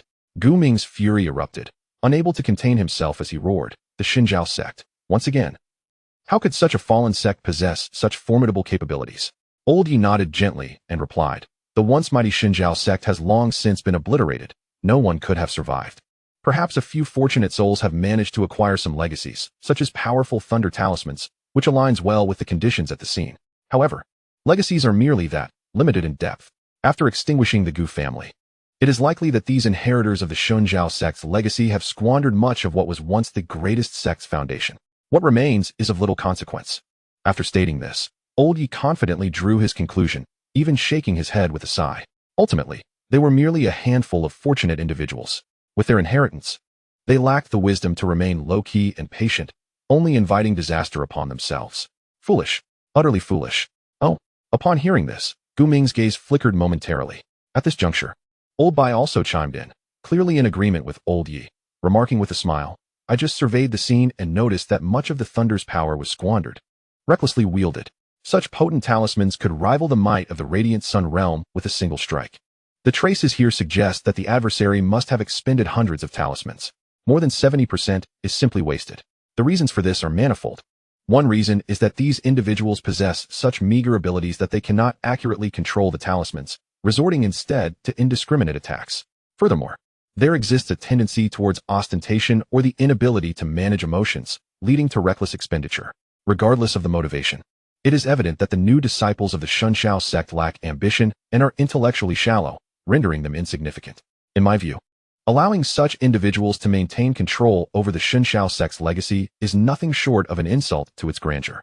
It would be far better for you, my lord, to seize it for yourself. Not only would it enhance your own prestige, but it would also prevent the former premier sect's legacy from falling into the hands of the mediocre, thereby averting its unjust tarnishing. Surely, even the former leader of the Shunshao sect would be grateful to you for restoring its honor. Elder Bai's words were reasoned and persuasive, providing Gu Ming with a legitimate rationale for taking action against the Shunshao sect.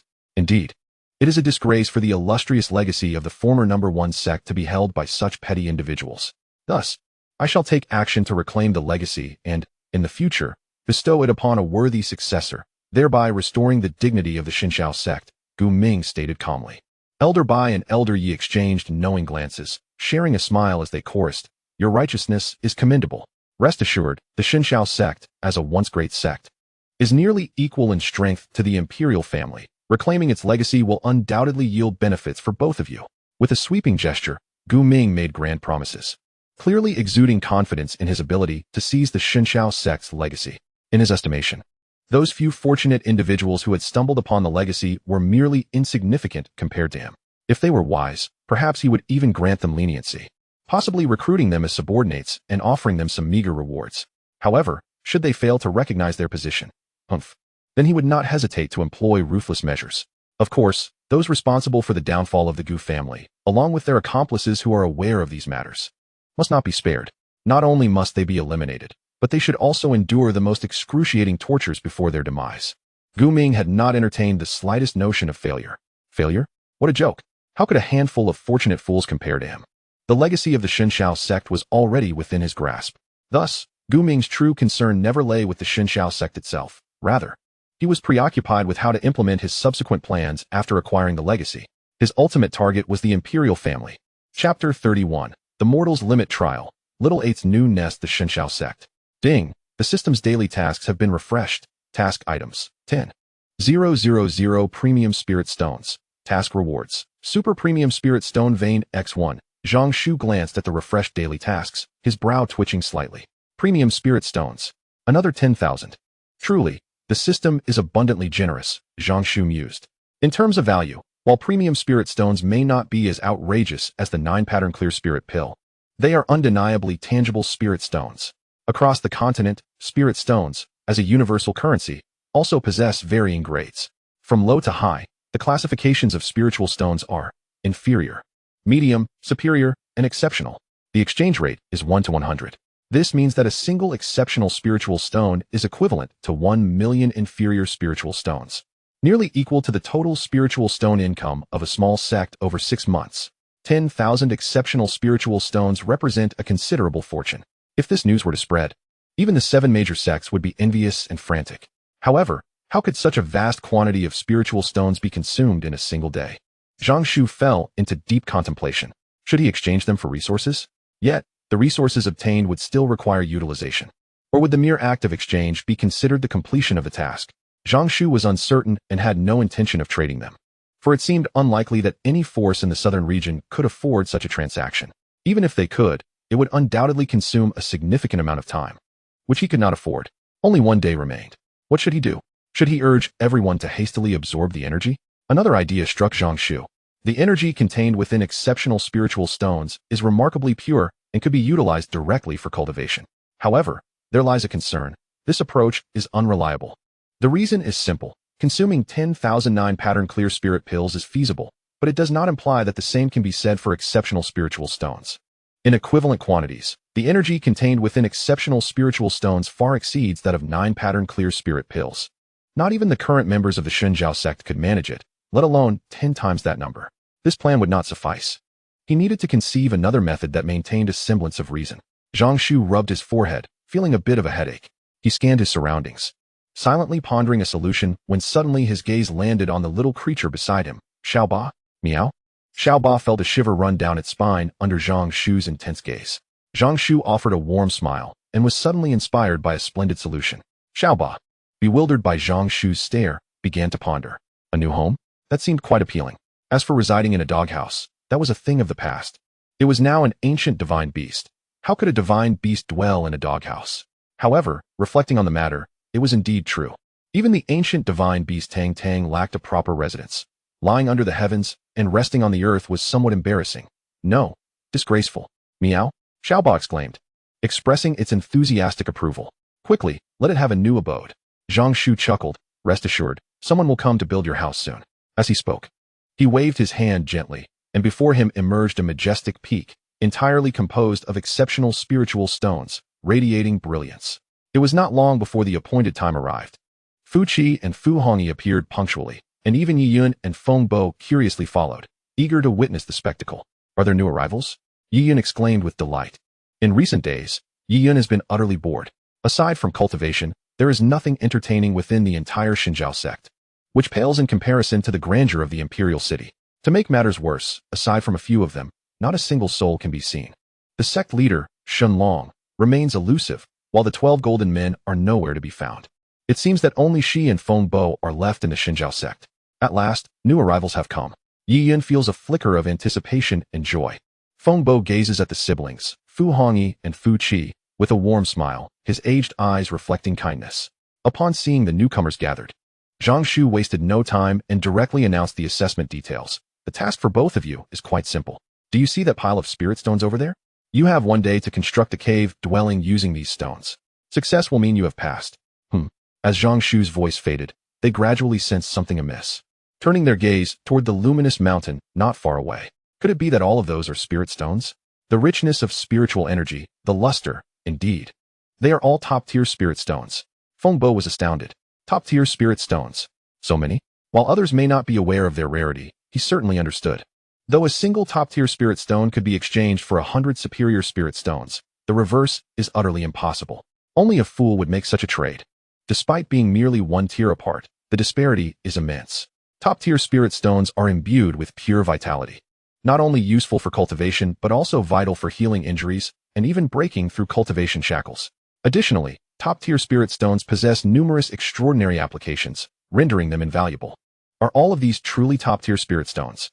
Yi Yun was equally astonished, though she quickly regained her composure. After all, the sect leader could casually produce 10,000 9-pattern clear spirit pills. While top-tier spirit stones are precious, they pale in comparison to the 9-pattern clear spirit pills. What truly astounded Yi Yun was the sect leader's intention. To use top-tier spirit stones to construct a cave dwelling?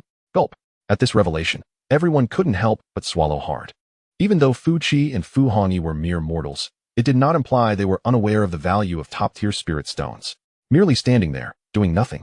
The pure essence emanating from the pile of top-tier spirit stones in the distance washed over them, causing Yi Yun and Feng Bo to feel their cultivation levels slowly rising. Is this the power of top-tier spirit stones? Feng Bo marveled once more. Zhang Shu waved his hand, signaling Fu Qi and Fu Hongyi to begin. If you are ready, then start now. Remember, you only have one day. Failure to complete it will result in your assessment being deemed unsuccessful, and you must return whence you came. Understood, senior. The two felt a tightening in their chests and hurried toward the mountain of top-tier spirit stones. Upon reaching the base of the mountain and looking up, their faces turned pale. Not far away, Yi Yun and Feng Bo suddenly realized a pressing issue. Thus, these exquisite spirit stones, despite being meticulously carved, each possess astonishing size and weight. A typical individual would need to exert every ounce of strength to barely lift one. For someone of her caliber, this test is hardly daunting. However, for an ordinary person, it is nearly an insurmountable task. Contemplating this, a flicker of concern crossed Yi Yun's eyes. Although she had only met Fu Hongyi and her companion briefly, she held a favorable impression of them and sincerely wished for their success. For the two of them, losing this opportunity would signify the complete forfeiture of their chance to alter their destinies. Henceforth, they would be condemned to a life of mediocrity. Evidently, Fu Hongyi and her companion understood this truth as well, gazing at the towering peaks of spirit stones before them. Even though they felt an overwhelming sense of helplessness, they chose to press on. Fu Hongyi silently lifted a massive spirit stone, her body swaying violently, nearly losing her balance. Chapter 32. The Bloodline of All Spirits. Be careful. Yi Yun instinctively gasped, covering her mouth. Once she saw Fu Hongyi stabilize herself, she let out a gentle sigh of relief. Though her eyes remained filled with concern, it was as if she beheld a reflection of herself, equally unwilling to accept her fate, yearning for formidable power, and refusing to place her safety in the hands of others' kindness. Instead, she aspired to seize control of her own destiny. To achieve all this, one must possess sufficient strength. This is of paramount importance. Without power, all words are mere empty rhetoric. Hold on. Fu Hongyi clutched a spirit stone that was nearly half her size, her gaze resolute. Veins pulsing in her arms as she painstakingly transported the stone to a designated spot, gradually constructing a rudimentary cave dwelling while enduring immense pressure. She was merely an ordinary woman, and this physical endeavor posed an exceptionally arduous challenge for her. Nevertheless, no matter how difficult, it was still preferable to having no hope at all. Like her brother Fu Qi, they were both deemed failures by various sects, lacking spiritual roots and cultivation aptitude. The opportunity to change her fate was something she cherished deeply. Huffing and puffing, Fu Hongyi gasped for breath, sweat cascading down her body. Were it not for the pure essence emanating from the spirit stones continuously nourishing her, she would likely have succumbed after a mere moment. In comparison, Fu Qi appeared somewhat more at ease, yet he remained an ordinary human. Still, he diligently endeavored to hasten his pace, striving to transport as many spirit stones as possible, hoping to alleviate his sister's burden in this manner. However, Fu Hongyi proved to be far more resilient than anyone had anticipated. Step by step, one spirit stone after another, she continued to carry them, seemingly on the verge of collapse, yet unwavering in her determination. Gradually, as time elapsed, an hour swiftly passed, and the crowd began to sense an unsettling shift. Windmaster gazed at the scene before him with a mix of confusion and astonishment, exclaiming, "This young girl possesses remarkable willpower. Were it to be an ordinary person, let alone a frail woman, perhaps even a vigorous martial artist in their prime would struggle to endure such a trial." Each spirit stone bears considerable weight. Yet, this is secondary. The more pressing matter lies in the pure essence of the premium spirit stones, which emanates a subtle pressure that instinctively assails one's mind. While this pressure may not significantly affect the strong, for an average person, it is akin to swimming against a torrential river. To have persevered thus far without succumbing to exhaustion transcends mere willpower. How peculiar. Truly peculiar. Windmaster observed the two individuals with keen curiosity, his expression grave and astonished. Yi Yun, too, was lost in thought.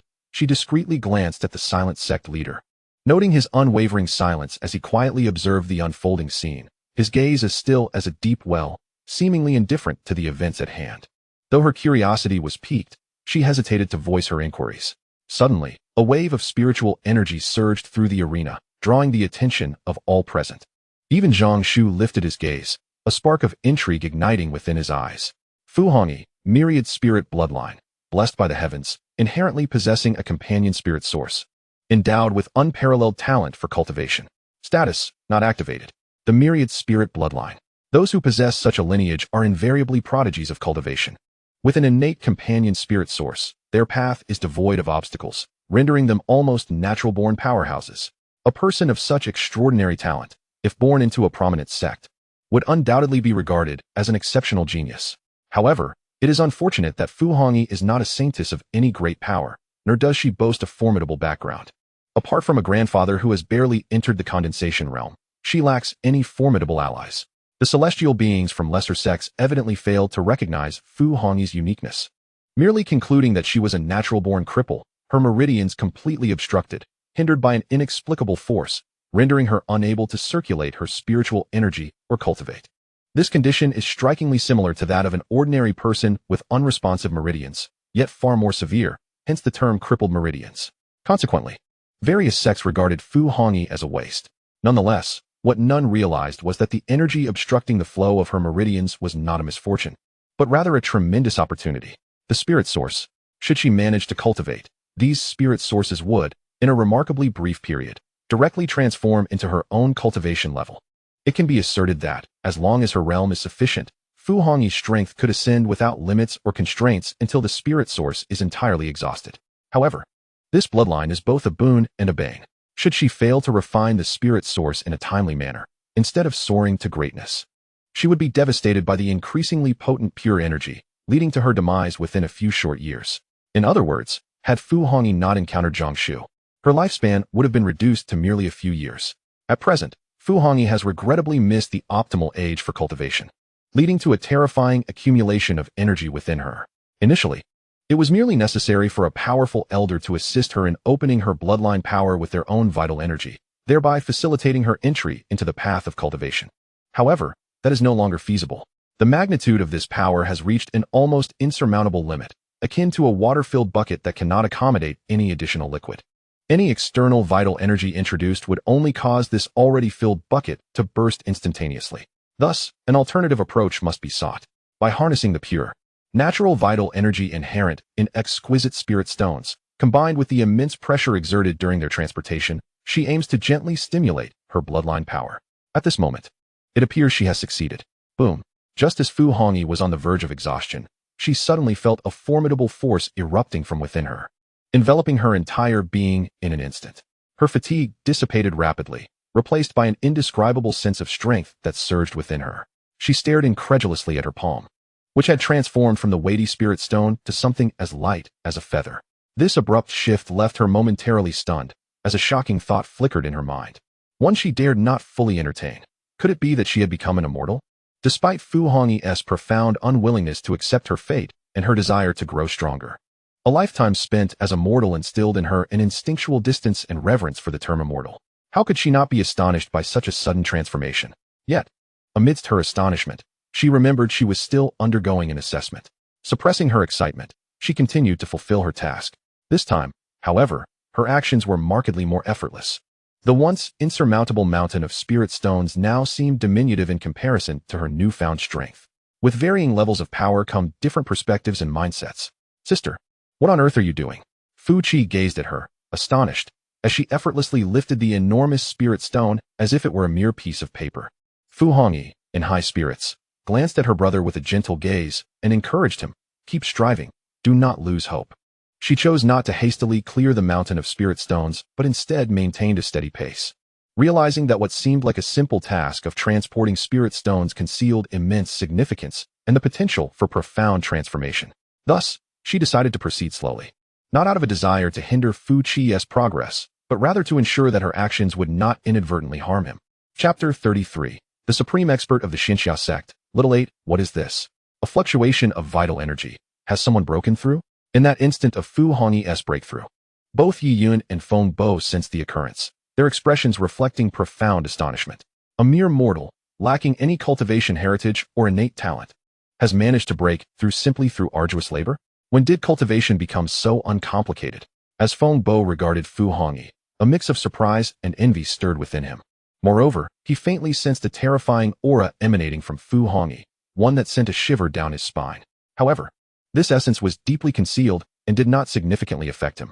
Yi Yun was equally astonished, feeling a profound sense of admiration. Indeed, the sect leader was remarkable, having devised such a method to facilitate breakthroughs. Furthermore, she could discern that Fu Hongyi's strength was formidable, far from that of a mere novice in the body refinement stage. The fluctuations of her energy were exceedingly robust, and she was ascending at a mind-boggling speed. In the blink of an eye, she reached the pinnacle of body refinement. Subsequently, it appeared that she encountered certain restrictions, and her cultivation stagnated. Yet, Yi Yun had an inkling that the other party was not incapable of further breakthroughs, but was rather limited by the absence of a cultivation technique. Should she obtain a legacy of methods, the speed of her subsequent advancements would likely escalate, becoming even more formidable. Clearly, Feng Bo had also perceived this, sighing, a prodigy. This young lady, akin to Yuner, is indeed a monster. Faced with such extraordinary beings, the pressure on an ordinary person like Feng Bo was overwhelming. Meanwhile, Fu Hongyi was about to continue transporting spirit stones when she suddenly found herself no longer in the assessment area. Upon further inspection, she noticed Zhang Shu standing before her. Senior, Fu Hongyi exclaimed, startled, unsure how she had suddenly appeared here, and promptly bowed.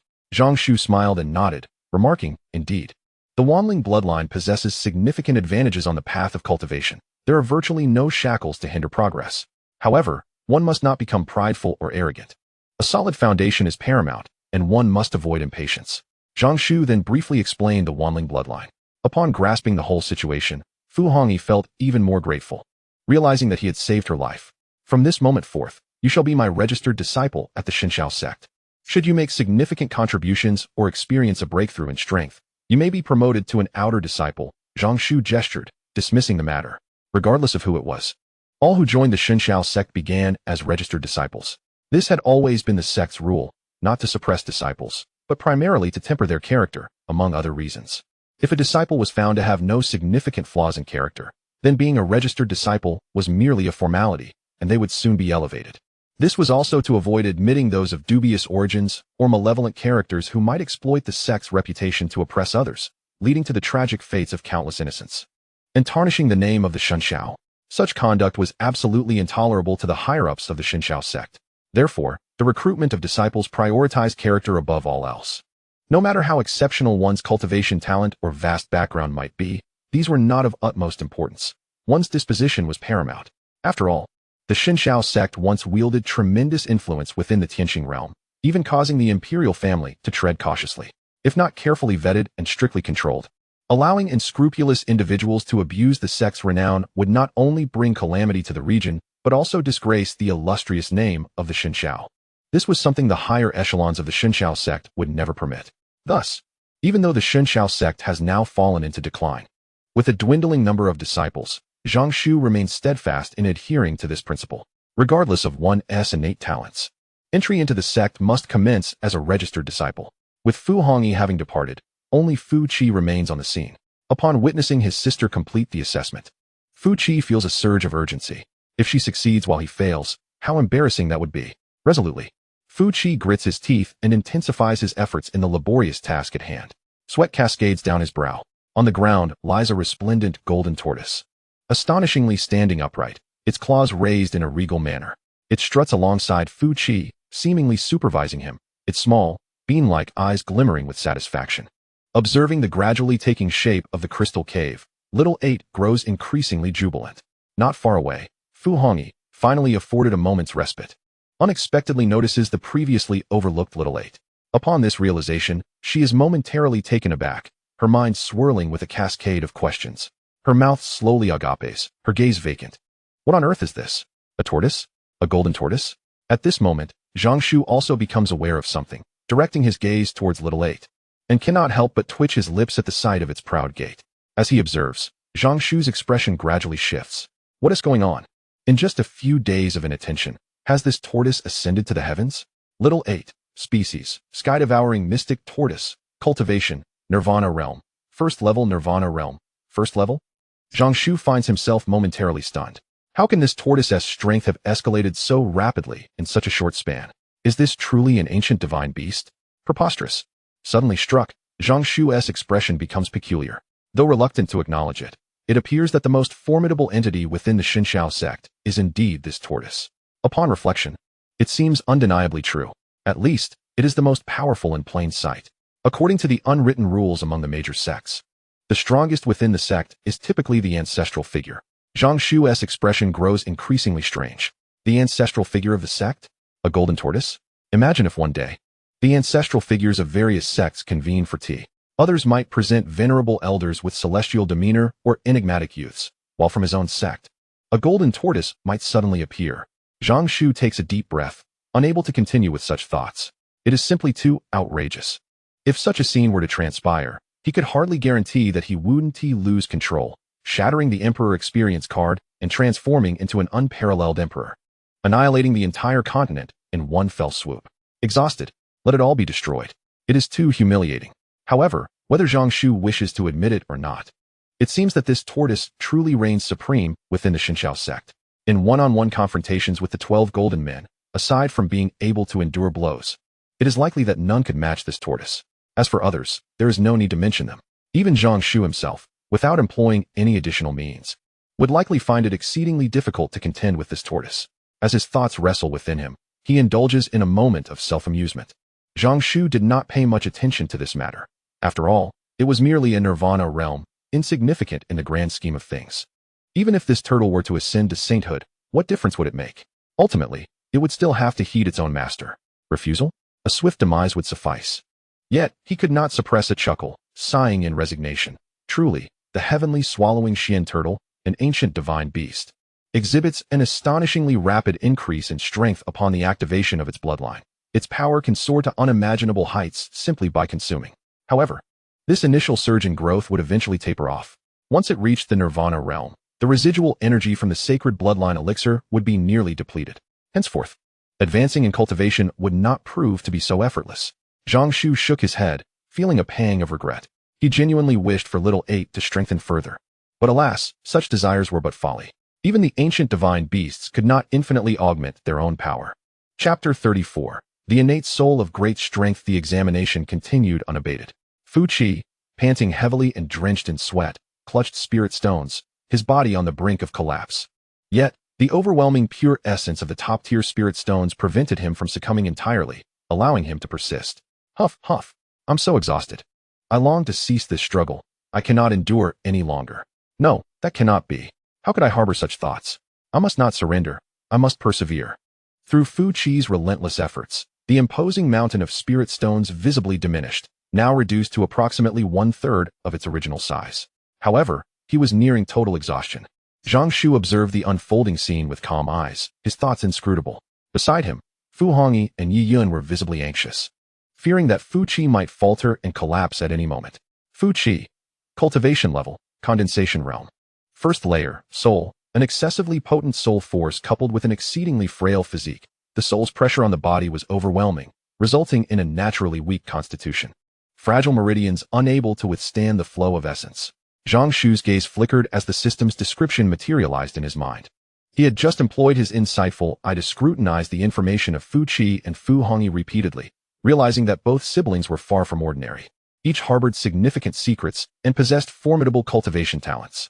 Sister Fu Hongyi was endowed with the myriad spirits bloodline, a naturally accompanying spiritual source. Once she embarked on the path of cultivation, her progress could be described as meteoric. Her brother Fu Qi was no less remarkable, despite lacking any cultivation base. Unable to absorb even a modicum of essence, and possessing fragile meridians that rendered him weaker than an average person, the system nonetheless classified him at the condensation realm. First layer. And as a soul, an individual born with a powerful soul? Could this child also be a transmigrator? Zhang Shu suddenly recalled certain accounts from his previous life, which mentioned that transmigrators, having lived 2 lives, typically possessed superior mental acuity and soul strength compared to their peers of the same realm. However, Zhang Shu himself had not discerned any anomalies. It seems that the individual in question is not a time traveler, but rather possesses the potential for other fortuitous opportunities. Zhang Shu quickly formed a judgment and sighed inwardly. These siblings, each more extraordinary than the other, if born into a prominent family, would have surely taken flight long ago, perhaps becoming a saint or a divine being. Alas, fate has played a cruel trick on them. Both hail from impoverished backgrounds and have repeatedly encountered misfortune. Had they not crossed paths with him, the notion of embarking on a cultivation journey, let alone soaring to great heights, would have been but a distant dream. Is this what they call heaven's jealousy of exceptional talent? Fu Qi's constitution is significantly weaker than that of his sister.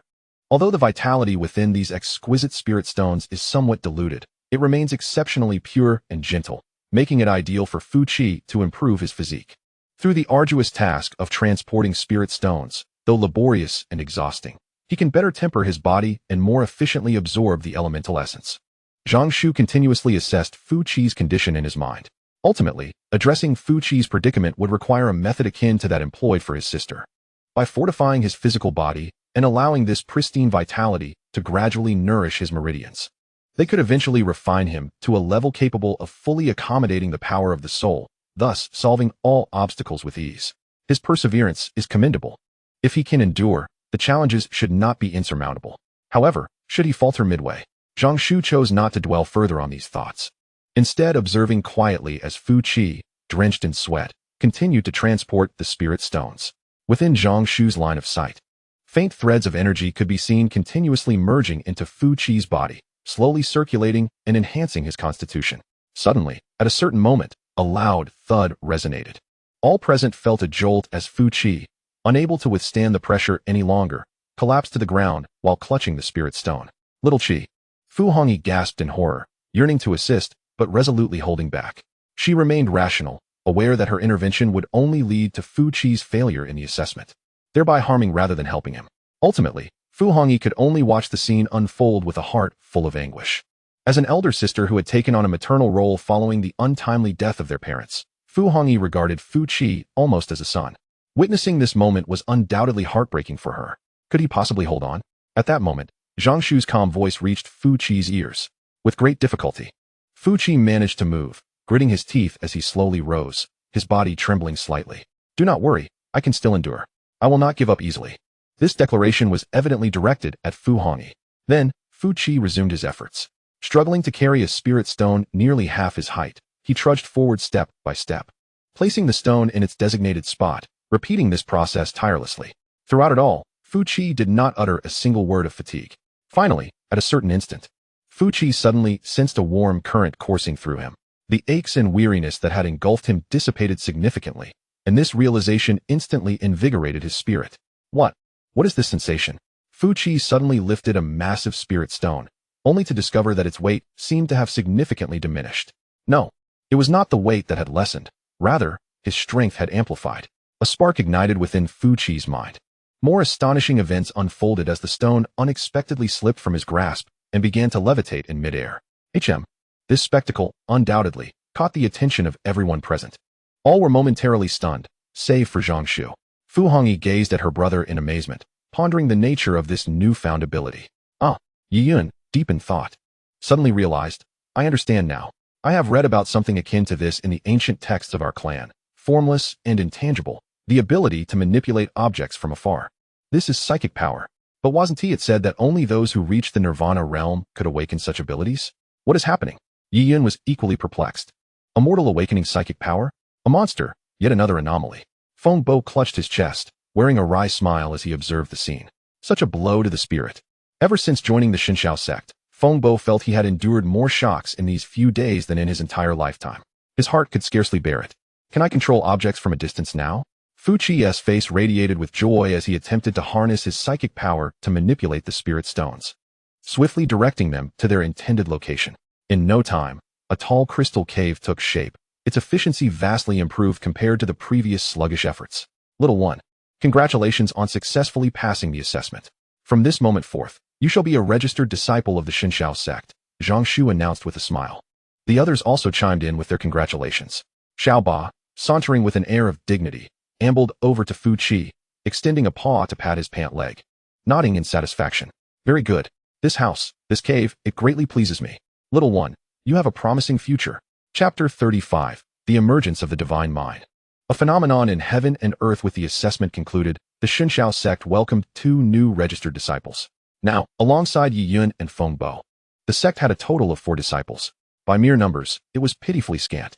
Once a prestigious sect, the number had dwindled to a mere 5, including the sect leader. Yet, when considering quality, both Yi Yun's 9-star celestial body and Fu Hongyi's 10,000 spirits bloodline, not to mention Fu Qi's inherently formidable soul power, could all be deemed extraordinary talents. Adding to their ranks was the not-quite-human Xiao Ba. Each was remarkably exceptional, worth 100 ordinary disciples. However, the current strength of Xinxiao sect, if one disregarded Zhang Shu as an anomaly, still paled in comparison to its former glory as the foremost sect. Everything will improve, Zhang Shu silently reassured himself. Beep. Congratulations, host, for completing the daily task and receiving the reward of an exceptional spirit stone vein. Beep. Congratulations, host, for successfully recruiting 2 disciples with cultivation potential, earning a reward of 40,000 sect points. The addition of Fu Qi and Fu Hongyi directly brought Zhang Shu an influx of 40,000 sect points. Initially, the rewards bestowed by both Xiao Ba and Yi Yun were not particularly substantial. To Zhang Shu's astonishment and subsequent delight, this time the rewards were remarkably generous. He surmised that perhaps prior to their entry into the sect, both Xiao Ba and Yi Yun had not fully realized their innate talents, resulting in a modest assessment by the system that did not reflect their true potential. This did not imply that their inherent capabilities were lacking. After Xiao Ba received the sacred bloodline pill, his talents could be deemed unparalleled throughout the ages. Likewise, Yi Yun's evolution into the 9-star celestial body was equally impressive. However, these developments came later. Initially, their talents had not stood out significantly. In contrast, Fu Qi and Fu Hongyi were distinctly different. Without hesitation, upon receiving the sect points, Zhang Shu expended 20,000 points to elevate his cultivation from the 8th layer of the purple mansion to its consummate state. A formidable energy surged within him, and he sensed that the essence within his body had reached an apex, leaving no room for excess power. A further advancement would usher him into the realm of the radiant sun of the purple mansion, marking a new pinnacle of achievement. With a swift gesture, Zhang Shu unleashed a thunderous resonance in the void. Although his apparent cultivation was at the consummate stage of the Purple Mansion, he felt confident that he could contend even against those at the pinnacle of the Radiant Sun. He took satisfaction in suppressing his aura. The consummate state of the Purple Mansion enabled him to transcend a substantial realm and confront the Radiant Sun with ease. This level of combat prowess was unprecedented in Zhang Shu's recollection. Nevertheless, this did not imply that Zhang Shu's strength could genuinely rival that of a peak Radiant Sun practitioner. It is understood that as one progresses in cultivation, the gaps between minor realms widen significantly. A peak Radiant Sun cultivator has likely harnessed their power to an extraordinarily terrifying extent. Ordinarily, facing even a moderately strong Radiant Sun would likely result in a swift defeat. However, Zhang Shu was unique. Clothed in the Divine Radiance cloak, he was impervious to attacks below the Sacred Realm, placing him in an inherently advantageous position against peak Radiant Sun practitioners. He could disregard their assaults, whereas they could not entirely overlook his power. In this dynamic, even the mightiest adversaries would find themselves troubled. Of course, the ability to engage does not equate to the capacity to triumph. Theoretically, Zhang Shu could contend with not only peak Radiant Sun, but also with those at the pinnacle of Nirvana. Yet, such encounters would be purely self-inflicted hardship. After gauging his capabilities, Zhang Shu proceeded to inspect the system rewards. Moments later, a resounding explosion echoed, causing the entire mountain range housing the Divine Radiance Sect to tremble violently. What was occurring? Was there an earthquake? Was the mountain collapsing? No. Something was amiss. The density of the essence in the air seemed to have surged dramatically. Figures were jolted from their reverie by the immense commotion, swiftly taking to the skies to observe the distant scene. In the next moment, they were left in stunned silence. The distant mountains rippled continuously, and waves of overwhelming energy surged forth, transforming into a cataclysmic storm of essence that ravaged and enveloped the entire mountain range. As if the earth itself were convulsing, the sun and moon were shrouded in darkness. Suddenly, a searing pain pierced the eyes of the onlookers. In the distance, the sky and ground appeared to have fissured, from which an endless radiance surged forth, transforming into torrents of vital energy that resembled mighty dragons, obscuring the heavens and blocking the sun. In that moment, the density of vital energy in the world surged dramatically. The spirit-gathering array of the Shenxiao sect, which had lain dormant for years, activated spontaneously, voraciously absorbing the pure vital energy flowing from the heavens, continuously converging within the sect, manifesting as vast clouds of vital mist. In some areas, the mist was so dense that it coalesced into liquid form, cascading down as torrents of vital liquid. It was a torrential downpour. Was this the rain of vital energy? Everyone was astonished. Each droplet was pure vital liquid. This state, achieved by compressing vital energy to its utmost, was even more precious than top-grade spirit stones. The rain fell incessantly, inundating large swathes of land, and before long, a brand new lake formed, stretching endlessly, expansive and boundless. The crowd was utterly dumbfounded. What was this? A lake entirely composed of vital liquid? This was beyond belief. The architect of this spectacle, Zhang Shu, gazed at the unfolding scene, momentarily transfixed. He understood the rarity of top-grade spirit stones and recognized that the veins from which they were mined were even more precious. Yet he could never have anticipated that the emergence of a single vein could provoke such a terrifying phenomenon. Ever since the cataclysmic battle years ago, the Shenxiao sect had been obliterated, along with the numerous spiritual veins in the mountains it once occupied, reducing what was once a coveted sanctuary for cultivation into desolate wilderness. But at this moment, the entire realm seemed to be awakening.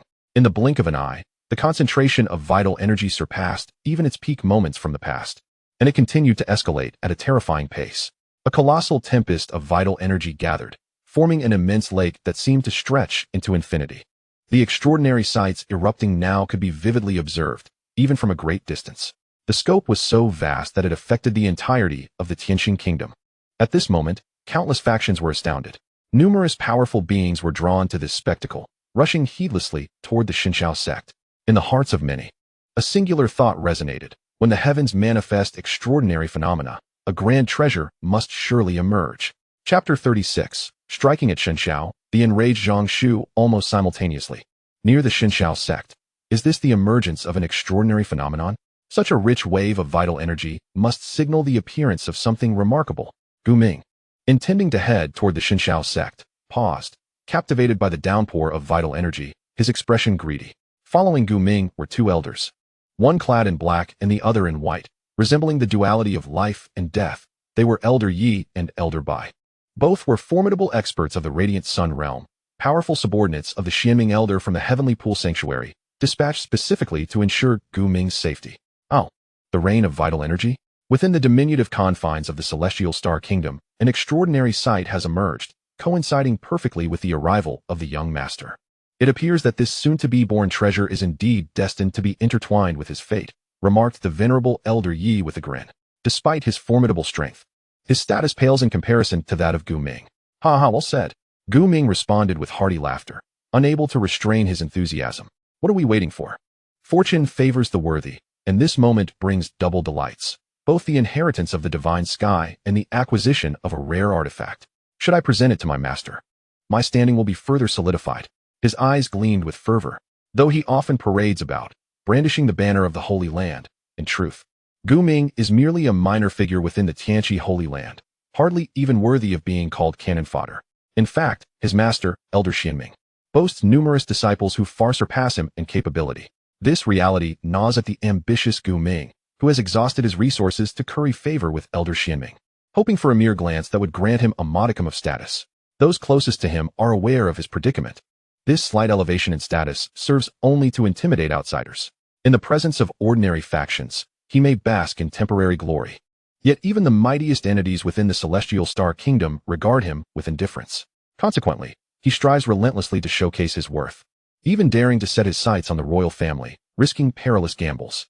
Should misfortune befall him, it is unlikely that either the Tianqi Holy Land or Elder Xianming would be inclined to spare a thought for such a trifling disciple. As for the backing of the Qingshan Lake behind the Gu family, it is an entity not encompassed within the Celestial Star Kingdom. Its influence formidable and comparable to that of the erstwhile Divine Sky Sect.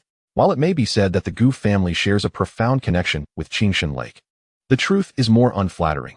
The Gu family is but a loyal hound under its command, summoned at will. With the Gu family's current downfall, such relations have naturally unraveled. The blame for this calamity lies squarely with the detestable Divine Sky Sect. Had the Gu family remained intact, their influence could have yielded significant accomplishments in the future. Now, however, everything lies in ruins. The Divine Sky Sect must pay the price. Gu Ming's countenance darkened, his heart racing with urgency. He must secure sufficient gains to fortify his position. Both the Holy Land and Qingshan Lake require substantial incentives to be swayed. Should he falter this time, even Elders Yi and Bai might abandon him. At that juncture, with only his barely adequate cultivation at the Purple Mansion realm and a multitude of enemies, mere survival would become a daunting challenge. Elders Yi and Bai, I shall rely heavily upon you this time.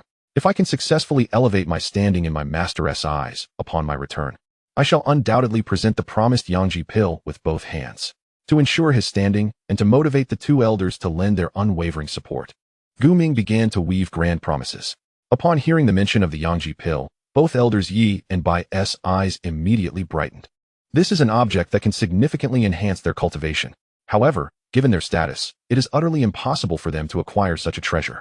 Only Gu Ming, as an elder disciple, possesses the qualification to exchange with the Holy Land, yet it requires a considerable price to be paid. To ensure success, Gu Ming has indeed invested a substantial amount. Rest assured, young master, we will undoubtedly assist you to the best of our abilities. Both Elder Yi and Elder Bai laughed heartily in succession, repeatedly assuring him. Although they were also covetous of the divine inheritance, they were far more fearful of the Holy Land's regulations and would never dare to oppose Gu Ming's intentions. Achieving a compromise to gain benefits was quite satisfactory for them. In the Divine Sky Sect, time flowed gently, everything was peaceful and beautiful. Birds chirped softly, and butterflies danced as if painting an extraordinarily exquisite canvas. Suddenly, the entire sect trembled violently. The soaring birds emitted mournful cries, transforming into a mist of blood that slowly descended. Boom!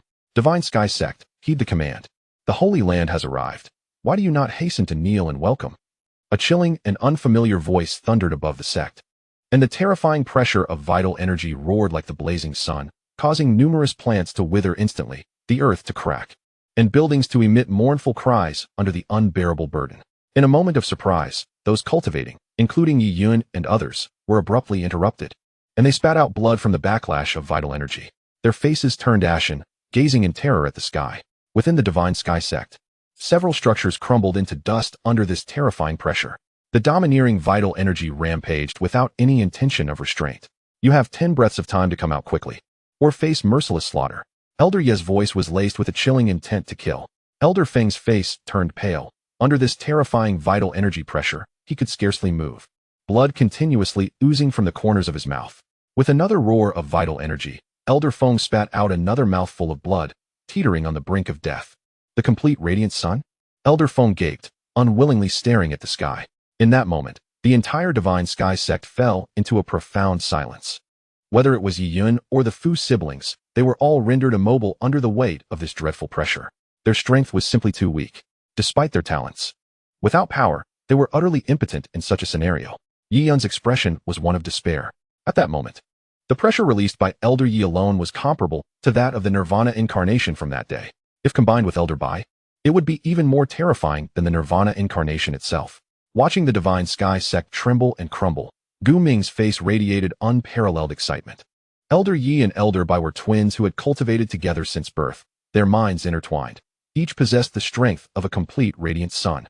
If they joined forces, they could unleash terrifying power rivaling the Nirvana realm in a short span of time. Thus, Gu Ming held absolute confidence in this venture to the Divine Sky Sect. The inheritance of the Divine Sky Sect shall be mine. Almost at the moment the pressure enveloped the Divine Sky Sect, in a certain stone pavilion.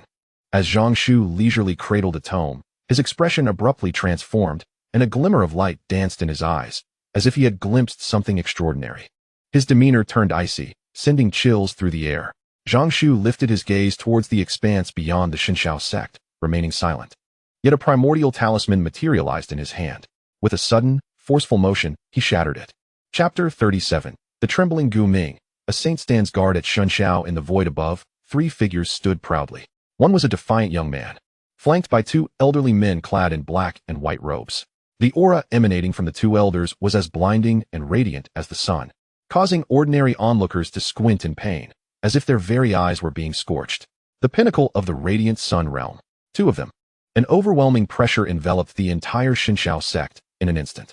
This was the oppressive force of those at the apex of the radiant sun realm. Feng Bo lay prostrate on the ground, utterly immobilized, his eyes filled with despair and helplessness. Is this the end? Yi Yun gazed at the sky, her expression vacant. Lost in thought. Why, after finally seizing the opportunity to grow stronger, must it all culminate in such a wretched demise? Fu Qi and his sister Fu Hongyi seethed with rage and dissatisfaction. In a fleeting moment, the terrifying force had left each of them no time to react. In but an instant, they found themselves ensnared in a dire predicament. Even without the adversaries having truly struck, the mere release of their pressure rendered them motionless. How dare anyone act so brazenly within the Xinshao sect? Seeking death, are they? Just then, a flurry of golden lights streaked across the heavens. As powerful figures emerged one after another, each bearing expressions of anger and confusion, they had completely failed to perceive the invaders' approach. Under normal circumstances, the fluctuations of these powerful beings would not have escaped their notice. However, the recent catastrophic surge of elemental energy had thrown the atmosphere into chaos, allowing the intruders to slip through unnoticed. The 12 golden men were filled with unbounded fury. This was their dereliction of duty. What is this aura? Puppets? Remarkably strong puppets indeed. As expected of the Xinshao sect, their foundations run deep. Alas, these puppets, though powerful, were fundamentally weak in cultivation. It would not be difficult to restrain them briefly, once they had dealt with the Xinshao sect's defenders and acquired the means to control these puppets. They would surely be vanquished. To their surprise, the first wave of gains was so bountiful. Upon sensing the presence of the 12 golden men, both Elder Yi and the others exhibited a flicker of surprise. When Elder Yi realized that the 12 golden men were puppets, his expression shifted to one of astonishment. These puppets are formidable. Allow me to handle this, he said with a slight smile. With a swift flourish of his sleeve, a magnificent beam of elemental energy surged forth, accompanied by a small black flag, inscribed with crimson patterns that pulsed with light, as if it possessed life itself, an eerily captivating sight. As Elder Yi made his move, the approaching 12 golden men were suddenly shrouded in darkness, losing all trace of their adversaries. This is not good. This is a formation. Damn it. Quickly, find a way to break it. These intruders are formidable. 30 breaths. Grant me 30 breaths to dismantle this array. There's no time. 30 breaths. And the opportunity will be lost. What shall we do? It's over. We are doomed. If the sect leader lays blame upon us, we shall bear the consequences. Alas, who could have foreseen that, without warning, a manifestation of vitality would emerge? We were indeed careless this time. The 12 golden men appeared anxious, frantically communicating with one another while relentlessly striking at the void. Yet, Even those among the 12 who were adept in formations required 30 breaths to nullify the enemy's tactics. Under normal circumstances, this speed would be impressive. Regrettably, the situation was dire, and time was not on their side. Having completed his task, Elder Yi let out a heavy sigh, soon followed by a slight smile. Well, these puppets are temporarily ensnared. However, their strength is formidable. I am merely relying on their lack of high cultivation to trap them. Our time is limited. Elder Yi spoke swiftly. Upon hearing this, Elder Bai nodded. Stepping forward to declare, you continue to maintain the formation. I shall handle the rest. Rest assured, they are but a trifling nuisance and will be dealt with swiftly. As he spoke, Elder Bai's palm descended forcefully. Boom. In an instant, a massive palm imprint formed, obscuring the sky as it descended toward the Divine Sky Sect. The overwhelming aura made even those at a distance tremble with fear. While unleashing his power, Elder Bai remarked with a chuckle, as I suspected. The Divine Sky Sect has indeed fallen into decline. Not only are there few strong individuals, but I can hardly sense any life force. Although a few are decent, they are still no match for me. Are we doomed? Within the Divine Sky Sect, Fu Hongyi, Yi Yun, and others gazed despairingly at the descending giant palm of vitality. Utterly powerless, such strength exceeded the limits of what anyone could endure, resembling an inescapable divine punishment. Meow? At that moment, a sudden cat's meow echoed from deep within the Divine Sky Sect. Before the onlookers could question when the sect had acquired a cat, they were astonished to witness the terrifying pressure of vitality enveloping the entire sect dissipate instantaneously alongside the sound of the meow. The dark clouds that loomed above them vanished in an instant. The crowd felt a wave of relief wash over them, looking up to see the colossal palm of vitality still present, yet it seemed to exist in an alternate realm, no longer able to affect them in the slightest. What is this? Elder Bai's expression shifted as he suddenly felt a piercing pain in his palm. The next moment, the immense hand of vitality quivered, and with a resounding crack, it was engulfed by an endless surge of flames that erupted from within, as though they had always resided within the palm. The flames soared, radiating an eerie life force. Immediately, that unparalleled vitality palm was effortlessly consumed by flames, reduced to nothingness in a mere roll. The elderly figure in the sky let out a piercing scream, as his arm visibly withered at an alarming rate, turning to ash that slowly descended. Nirvana. It was indeed the realm of Nirvana. How could the once downtrodden Xinjiao sect still possess a being of such caliber? Sir, quickly, activate the contingency left by the elders and leave this place at once. Should we delay, we may find ourselves utterly trapped. The old man's face was etched with terror. The flames of Nirvana were far too fearsome. Even though he boasted of a temporary power comparable to Nirvana when collaborating with the Night Elder, it paled in comparison to a true master of Nirvana. There existed an insurmountable chasm between them. Very well. Witnessing the old man's panic, Gu Ming's countenance shifted dramatically. Realizing he had stumbled into a dire situation, suppressing the pain in his heart, he produced the spatial scroll bestowed by his master, not daring to hesitate for a moment before activating it instantaneously. Boom. The sky darkened abruptly, as if all light within a radius of thousands of miles had been siphoned away, transforming the clear expanse into a night shrouded in darkness. Subsequently, a colossal spatial formation began to take shape. The spatial teleportation array. At the sight of this, the old man finally exhaled in relief, a smile of liberation gracing his features. This scroll, a life-preserving artifact bestowed by Elder Xianming, allowed one to teleport thousands of miles away, ensuring survival even in the face of an assault from a Nirvana-level master. Such an item could only be crafted by a sage capable of harnessing spatial powers. Damn the Xinjiao sect. I concede defeat this time, Gu Ming thought grimly, his gaze darkening as he lamented the necessity of employing the singular life-saving treasure granted by his master, his heart bleeding at the thought. The pain was overwhelming. However, in that very moment, when Gu Ming believed he was on the cusp of safety, and as the old man and he both breathed a sigh of relief, a sudden, invisible wave swept through the void. The winds within a 1,000-mile radius abruptly ceased. Rivers froze mid-flow, and even the air itself seemed to solidify in an instant. Time and space appeared to be suspended, as if someone had pressed the pause button. The expressions of Gu Ming and the others transformed into sheer terror as they discovered that, apart from their eyes, their bodies were rendered immobile. Even more horrifying was the sight of the vast spatial vortex above, which now lay frozen in place, solidified in time. Not good. An unforeseen event has occurred. The old man and the Night Elder exchanged a strained glance, both sensing an ominous premonition. The entire world fell into silence, an eerie, chilling quiet. They could even hear the rhythmic beating of their own hearts, like the relentless thud of a drum, resonating with clarity. This uncanny atmosphere caused beads of cold sweat to trickle down their foreheads, each second stretching into eternity. Then, an indifferent voice suddenly echoed, seemingly distant one moment, yet drawing near the next. The words, laden with a palpable intent to kill, instilled profound terror in them, their eyes reflecting an overwhelming despair. Having completely relinquished their last shred of hope, did our sect allow you to depart? A voice, cold and indifferent, suddenly resonated through the heavens and the earth.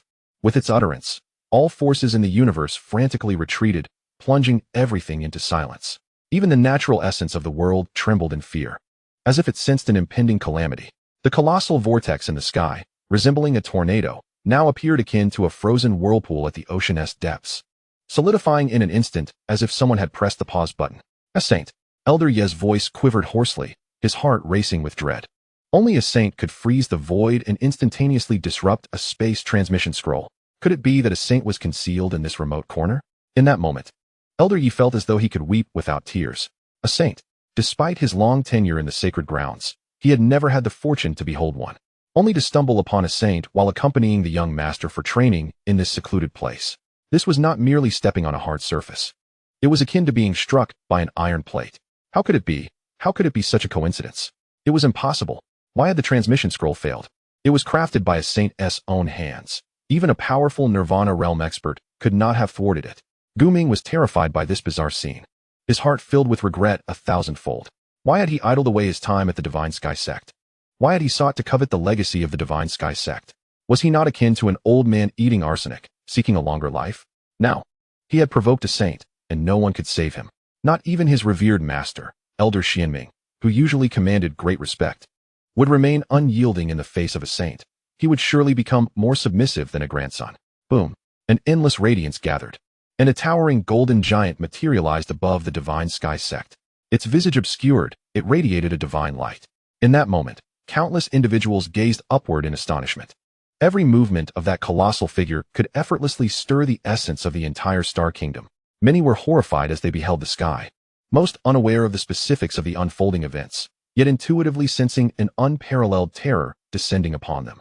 It was as if a pair of eyes, cold and calculating, surveyed the entire star kingdom from the boundless void. Any hint of unrest or disrespect would lead to instantaneous obliteration. Within the star realm, nearly all citizens knelt in reverence, unwilling to harbor even the slightest inkling of disrespect. Spare us, O Saint. Spare us. The younger generation acknowledges their mistakes. Please, O Saint, show mercy and grant us a path to survival. We are willing to pay any price. Feeling the imminent threat, even Gu Ming, who had previously been arrogant and dismissive, along with Elder Yi and Elder Bai, who had relied on their formidable strength, were now engulfed in terror, desperately pleading for mercy. You are all deserving of death. The ethereal figure of the sage emerged, devoid of any semblance of compassion or hesitation.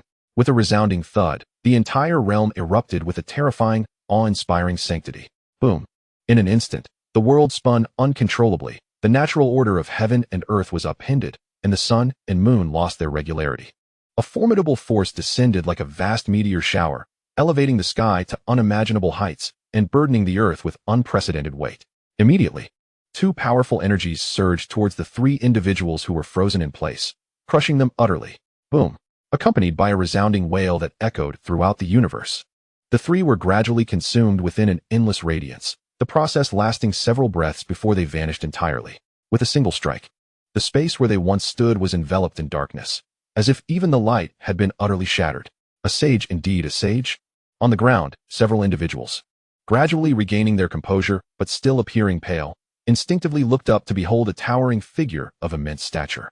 With merely a gentle wave of its hand, the very forces of the world seemed to be stirred into chaos, under the crushing weight of boundless power. The previously formidable trio appeared no more than three insignificant ants ensnared beneath a surging tsunami, utterly devoid of resistance as they were obliterated into nothingness. Gulp. At that moment, Yi Yun was so overwhelmed that she even forgot her pain, staring blankly at the sky. Beside her, Fu Hongyi stood in a daze, muttering, "Heavens! Is such power truly within human grasp?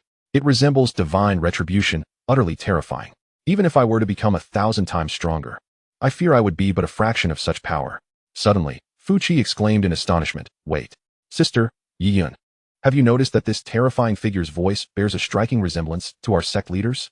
Indeed, Yi Yun also realized this, her face flushing with excitement. Fu Hongyi, swallowing hard, cautiously inquired, "What are you all talking about? What sect leader?" Fu Qi, brimming with enthusiasm, replied, "Sister, don't you see? Our sect leader of the Xinjiao sect might be a sage." Feng Bo mentioned that the invader ultimately employed spatial transmission, and only a sage could thwart such a maneuver. Fu Hongyi's expression shifted dramatically as she grasped the implication, her excitement mounting. Just then, a radiant light converged before them, and a youthful figure materialized in their midst. It was none other than Zhang Shu. Having harnessed the power of the ancient sage talisman, he briefly wielded the strength of a sage's strike, dispatching several rogues before hastening to their side. Upon seeing that everyone, though injured, seemed relatively unscathed, he gradually felt a sense of relief wash over him. Boom. As the crowd beheld Zhang Shu's arrival, they had yet to pay their respects when they suddenly caught sight of a fleeting golden glimmer in his eyes.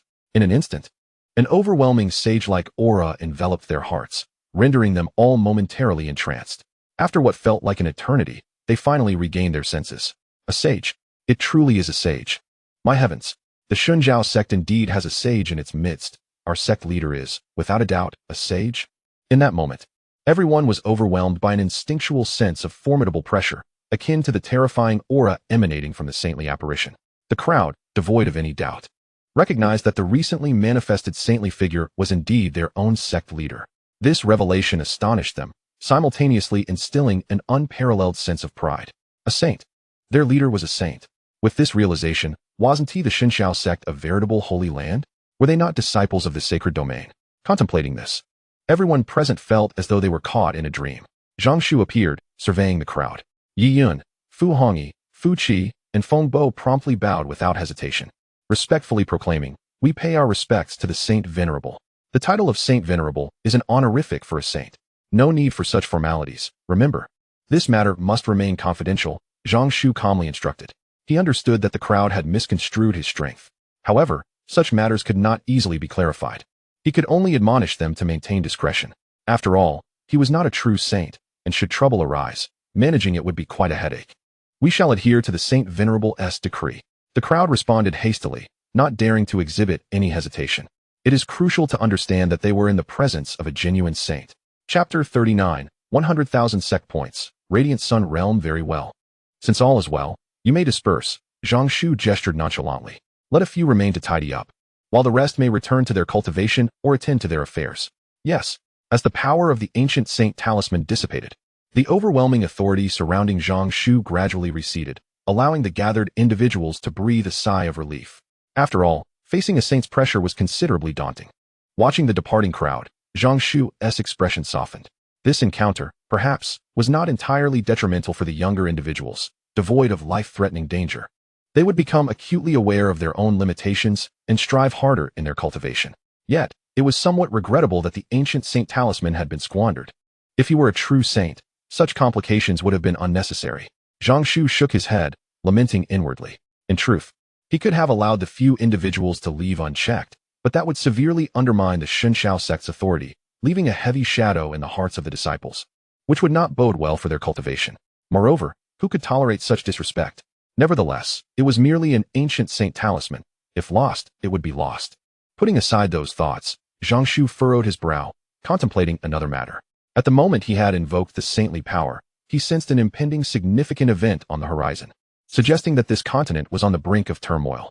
Upon entering the saint realm, one develops a vague perception of certain happenings in the ethereal realm, akin to an intuitive surge. Just moments ago, Zhang Shu had an indistinct premonition of an unprecedented occurrence that would engulf the entire continent, an event from which no one could escape.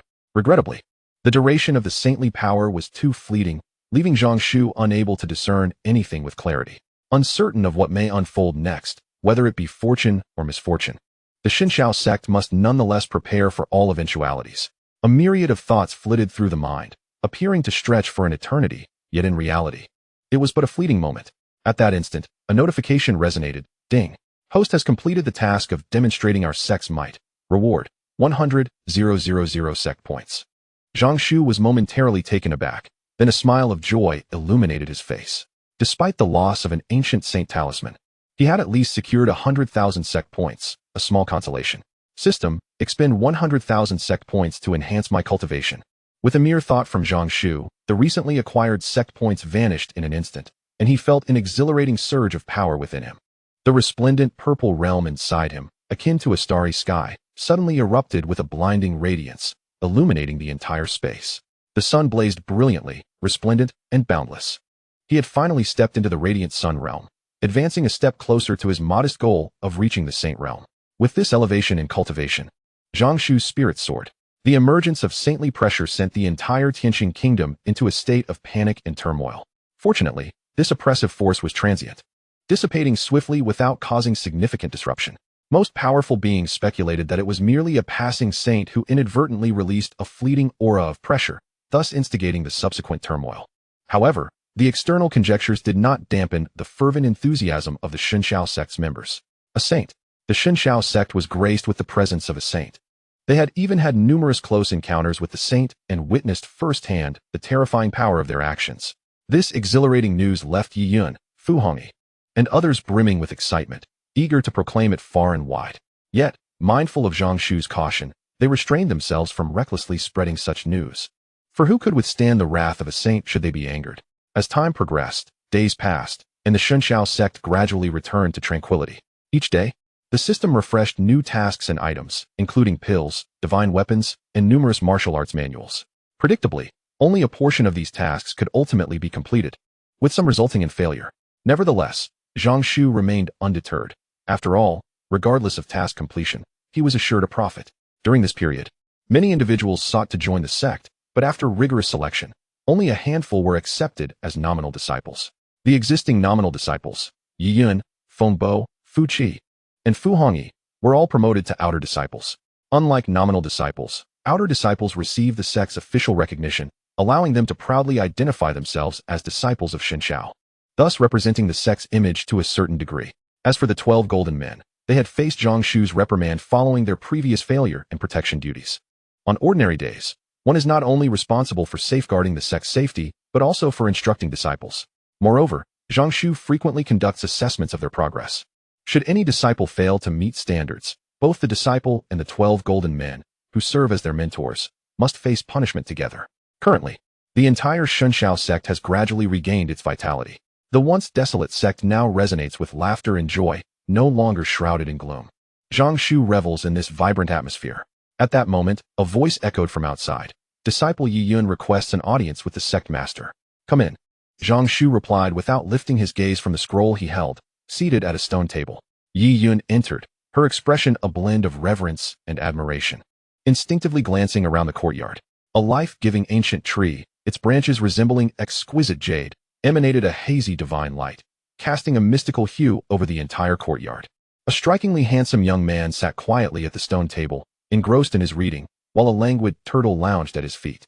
Nearby, a shimmering lake reflected vibrant waves of primordial energy, occasionally revealing a fleeting flash of red. It was as if a celestial paradise had materialized before her. Regaining her composure, Yi Yun respectfully spoke. Sect Master, the once-in-a-century demon and divine cave has opened, containing numerous opportunities. Talented individuals from all factions will be heading there for training. The disciples intend to venture forth and have come to seek your guidance on this matter. The demon and divine cave? Zhang Shu laid down his scroll, softly repeating the words. After a brief pause, he nodded. The demon and divine cave opens once every century, igniting excitement throughout the entire Tianqing kingdom and beyond. I did not expect its timing to coincide with this moment. It appears my previous sensations were indeed correct. A great era is approaching. Zhang Shu's words were shrouded in ambiguity, leaving Yi Yun puzzled and hesitant to inquire further. She could only wait quietly for his decision. Zhang Shu resumed his reading, his voice breaking the silence. Very well, if you wish to go, then go. In the future, for such trivial matters, consult the elders for their opinions. There is no need to seek my counsel. Yes, Sect Master. With Zhang Shu's permission, Yi Yun exhaled in relief, her face lighting up with excitement. Wonderful. After such a long time, we can finally venture out and undergo training. Chapter 40. The Demon and Divine Cave. After Yi Yun departed, Zhang Shu gazed contemplatively at the placid surface of the lake. The Demon and Divine Cave. Once, he had heard his father speak of it, lamenting that he had missed the opportunity to enter. Had he been able to explore it back then, acquiring some fortune alongside his father's guidance, stepping into the Nirvana realm would have been almost assured. The Demon and Divine Cave conceals immense fortunes. Such opportunities are not to be underestimated, even by sacred lands. However, for Zhang Shu, this opportunity had become somewhat superfluous. After all, aside from relying on the system for advancement, ordinary treasures, no matter how extraordinary or rare, held little significance for him. Going would be of no consequence. Soon after, Zhang Shu ceased to dwell on the matter. Let the disciples venture forth. Aspiring to become formidable individuals cannot solely rely on the accumulation of resources. One must undergo ample trials and tribulations, for only through enduring storms can one behold the rainbow. Otherwise, regardless of one's formidable cultivation, one remains but a mere waste. Furthermore, while the current number of disciples within the sect is manageable, should the Divine Sky Sect flourish in the future, it cannot solely depend on the sect to sustain a large number of individuals, idly consuming resources. Such a strategy is hardly sustainable. That said, it appears that the items associated with the daily tasks of the system have significantly diminished in quality. Aside from the initial few instances, subsequent items and rewards have been rather commonplace. Zhang Shu furrowed his brow. Apart from the early days, the later tasks, although they still offered elixirs of decent quality, paled in comparison to treasures like the 9-patterned pure spirit pill. Beep. Reporting to the host, the system's daily tasks will refresh randomly, and the rarer and more precious the items, the lesser the likelihood of their appearance. Typically, the items appearing in daily tasks are not exceedingly rare. The first 3 refreshes of daily tasks were akin to a portion of novice rewards. It seemed the system had sensed Zhang Shu's perplexity, as its voice suddenly resonated, elucidating the matter of daily tasks. So that is how it is. I thought the quality of the task items had declined recently. Thus, the initial 3 task refreshes granted a probability buff for novice rewards? Zhang Shu mused. To which the system remained silent, tacitly agreeing.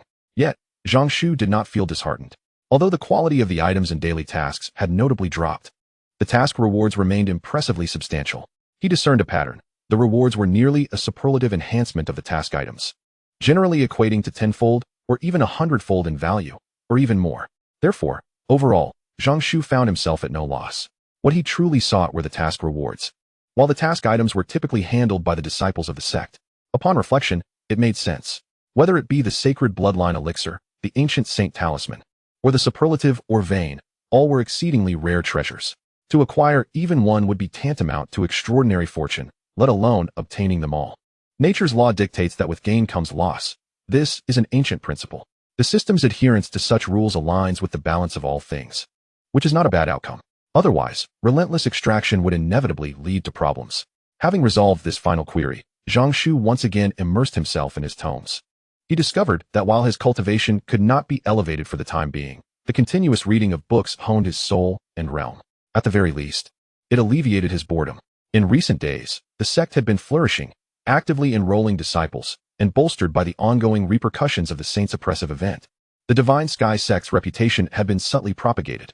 Moreover, the recent downfall of the Gu family had further fueled this momentum. Gradually, Zhang Shu amassed several 100,000 sect points, promptly utilizing them to enhance his cultivation. During the Radiant Sun realm, for every 100,000 sect points expended, he could elevate his level by 1 tier.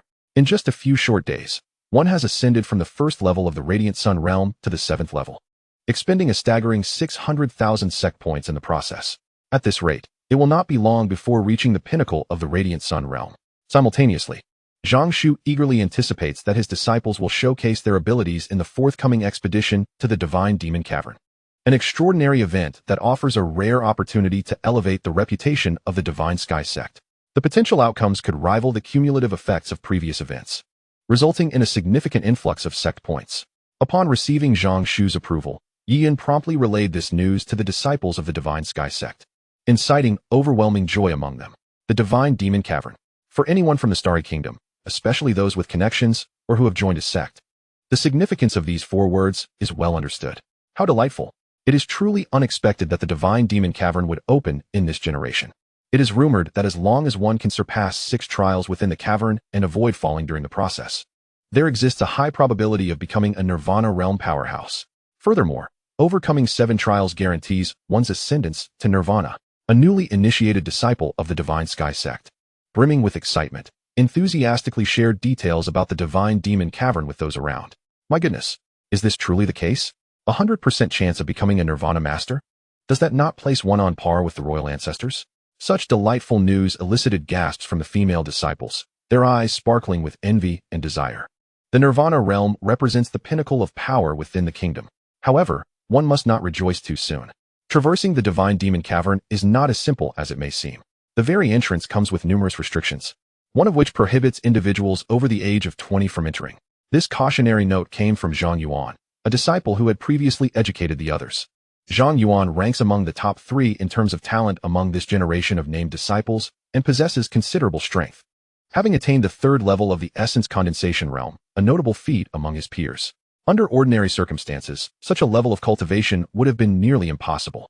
Yet, the Divine Sky Sect has undergone a tremendous transformation. The atmosphere is thick with energy, imbued with various fortuitous opportunities that facilitate rapid breakthroughs in cultivation. Coupled with the abundant resources occasionally dispensed by the sect, even those with mediocre talent, or even a pig, could achieve remarkable progress.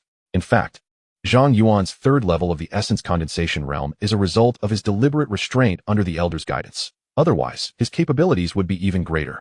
This is the current state of the Divine Sky Sect, where even a nameless disciple can rival or even surpass the top geniuses of other sections. What? No one over the age of 20 is permitted to enter? Several older disciples could not help but frown upon hearing this news. After finally seizing this opportunity, what an unfortunate twist of fate. Zhang Yuan chuckled, do not overthink it. Whether we go or not is irrelevant.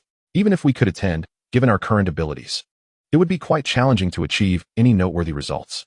Let us not even mention the 6 trials. It would be fortunate if we merely managed to pass the first one. Clearly, Zhang Yuan possessed a keen self-awareness. This time, they, the named disciples, would likely only be spectators. The true strength lay with the senior disciples from the outer sect. Indeed, all present quickly regained their composure. What relevance did the difficulty of the Divine Demon Cave have to them? To put it bluntly, their primary role this time would probably be to cheer and perhaps witness the world beyond. As for overcoming the trials, let us not overburden ourselves. With this thought, their mindset relaxed, and everyone instantly felt a surge of relief. At that moment, nearly all accepted that they could not compete with those exceptional prodigies, contemplating merely to stroll through the event before making their exit. Only the 12 golden figures, who were part-time elders not far off, wore expressions tinged with an unusual smile. Chapter 41. 56 named disciples and the chaotic divine refinement technique within the entire sect. There were 56 named disciples. Among them, 8 had reached the condensation realm or higher, while the remaining 48 were at the body refinement realm. Except for a few, most met the age requirements for the Divine Demon Cave. Though each individual recognized that they might not achieve remarkable results within the cave, this did not diminish their yearning for it. Enough discussion. There remains some time before the Divine Demon Cave opens. All must continue their training without complacency. At this moment, 11 approached and cast a serious glance at those present. Yes, Elder. Everyone promptly responded. In the next instant, the body refinement disciples began to lift immense spirit stone peaks to build their strength. Accompanied by terrifying forces of ice and fire, alongside blinding thunder, relentlessly striking these disciples to aid in their refinement. Elder, is this training truly without risk? Not far away. Fu Qi observed the apocalyptic scenes unfolding and felt a chill run down his spine. Who practices body refinement this way? To say nothing of the spirit stone peaks. Even at the pinnacle of the condensation realm, few could lift such weights, right? The sheer weight is terrifying, and more critically, these peaks are embedded with specialized formations that harness overwhelming energy to suppress the disciples' cultivation, dramatically increasing the difficulty. This method of training could easily be described as demonic. Moreover, there are constant assaults of ice, fire, and thunder. Even a cultivator at the Essence Dan realm would be alarmed by such attacks. However, these disciples, bathed in the radiance of thunder, appeared utterly unfazed. In response to Fu Qi's concerns, 11 calmly reassured, rest assured, there will be no issues. These youngsters have consumed countless miraculous elixirs, rendering them immensely strong and impervious to harm. This level of intensity poses no challenge to them. 11, too, could not help but marvel at their resilience. In recent days, the newly initiated disciples have consumed countless elixirs, practicing an array of peculiar yet formidable techniques. Their foundational skills astonishingly impressive. Each one of them, if cast into the world, would undoubtedly be regarded as an unparalleled genius, coveted by the major powers of the starry realm. For instance, the fire elixir, though its effects are singular, grants a degree of immunity to most fire-based attacks and offers a certain probability of absorbing the flames to enhance one's own cultivation. Similarly, the ice elixir provides immunity against ice forces, while the gale elixir, upon consumption, bestows a permanent enhancement to one's agility and speed. While these elixirs are of relatively modest grade, they remain quite precious, falling within the realm of ordinary potions. However, their sheer abundance cannot be overlooked. Take, for example, the Gale Elixir, a 5th-grade potion. Although its concoction is challenging, factions such as the royal family can still procure a few. Upon ingestion, it facilitates a transformation, allowing the body to better harmonize with the element of wind, thereby enhancing speed. Yet, the materials required for such potions are scarce, and the difficulty in their creation renders them a laborious endeavor. Additionally, their effects are not particularly pronounced, providing only minor assistance to those of lesser strength, becoming nearly ineffective once one surpasses the Purple Mansion realm. It is worth noting that, as a 5th-grade elixir, it should ideally have a significant impact on the Radiant Sun realm. Yet, the reality is quite disappointing. Who would be inclined to create such potions? Even if they were produced, they would merely serve to assist the younger generation in achieving a trivial increase in speed, an endeavor that hardly seems worthwhile. However, the situation has changed dramatically. Zhang Shu's daily tasks frequently yield copious quantities of such elixirs, often numbering in the thousands. Each disciple averages a daily intake of hundreds of these potions. Even if their effects are not overwhelmingly potent, the cumulative impact is staggering. Should each elixir enhance speed by a mere fraction, consuming 10,000 would suffice to augment each individual's agility tenfold. What does this imply? A disciple in the body refinement realm could potentially outpace even some formidable practitioners in the Yuan Dan realm. Thus, despite the majority being ordinary body refinement disciples, their true combat prowess may very well rival, if not exceed, that of the Yuan Dan realm. After all, varying talents lead to differing capacities for absorbing the elixir's potent energies. Nearly half a month has elapsed since the latest recruitment of disciples, during which Zhang Shu has continually refreshed his daily tasks. While the variety may not be vast, the plethora of extraordinary elixirs is indeed remarkable. From the fire elixir, ice elixir, gale elixir, diamond elixir, revitalizing elixir, to the mysterious thunder elixir. These diverse potions have nearly maximized the physical attributes of all initiated disciples. Whether in offense, defense, speed, or recovery capabilities, they have experienced tremendous enhancements, with virtually no weaknesses remaining. Over the course of 13 days, 11 different elixirs have been distributed, granting each disciple a unique enhancement. Additionally, 2 days were dedicated to the acquisition of martial arts legacies and the attainment of extraordinary treasures. The transmission of martial arts is not merely about passing down techniques. Rather, it embodies a treasure capable of enhancing a disciple's comprehension, an enigmatic scroll that, once utilized, permanently augments the spiritual strength of its users. This spiritual prowess is intricately linked to the depth of one's insight. Thus, the reward for completing daily tasks brings immense joy and satisfaction to Zhang Shu. The reward is a sacred art, a technique designed to strengthen and refine one's spiritual faculties, enabling one to transcend the shackles of the soul. This art is known as the chaotic divine demon technique. It allows one to envision a chaotic divine demon within their mind, and with each rotation of this divine entity, the entirety of chaos undergoes transformation, continuously dismantling and reconstructing Zhang Shu's soul. Each reconstruction significantly enhances his spiritual strength, contributing to his elation. While Zhang Shu's vitality cultivation relies on the system, it appears that it can only be pursued through this avenue for now. However, spiritual strength can be cultivated independently. On the final day, the daily task pertained to the creation of elemental soldiers. Regrettably, this task could not be fulfilled as it required the crafting of a complete elemental soldier from a seed worth 10,000. Unfortunately, the sect lacked any craftsman skilled in forging. Thus, this daily task ended in disappointment. This failure illuminated for Zhang Shu the necessity for the sect to nurture or recruit specialized artisans, such as weaponsmiths and alchemists. Otherwise, should similar tasks arise in the future, they would be left helplessly watching opportunities slip away. After 13 days of honing, the 56 named disciples, though seemingly lacking in prowess, have been meticulously refined to their utmost potential. They lie in wait like a coiled dragon, ready to soar and shake the world when the opportune moment arrives. Chapter 42. Destination Tonlan City. The loyal little 8 within the borders of the Starry Sky Kingdom lies Tonlan City, one of the largest cities aside from the imperial capital. The Divine Demon Conference is imminent, with limited slots available. Every faction within the Starry Sky Kingdom will gather in Tonlan City for preliminary selections, with only the chosen geniuses qualifying for entry into the Divine Demon realm. Swish, swish, swish. Shadows darted through the skies above the city, exuding formidable presences. Tonlan City bustled with activity as powerful beings arrived from all directions, creating an extraordinary scene of convergence. Your Highness, the Divine Demon realm is about to open, and various factions are converging upon Tonlan City. Shall we still proceed to the Xianxiao sect? A guard respectfully inquired, glancing at the young lady ahead. This young lady was none other than the illustrious 7th princess of the royal family, one of the most celebrated geniuses of the Starry Sky dynasty. Dispatched to the Xianshao sect to gather information. Little did she expect that within mere days of her departure, she would encounter such a significant event, thereby delaying her journey to the sect. The 7th princess, with skin as fair as snow and a visage of striking beauty, tinged with an air of disdain, wore a flowing golden gown that billowed gracefully in the wind, exuding both opulence and nobility. Upon hearing the words, the 7th princess fell into a brief silence before continuing. The divine and demonic realm is a rare opportunity that occurs once in a century. Should we miss it, there shall never be another chance.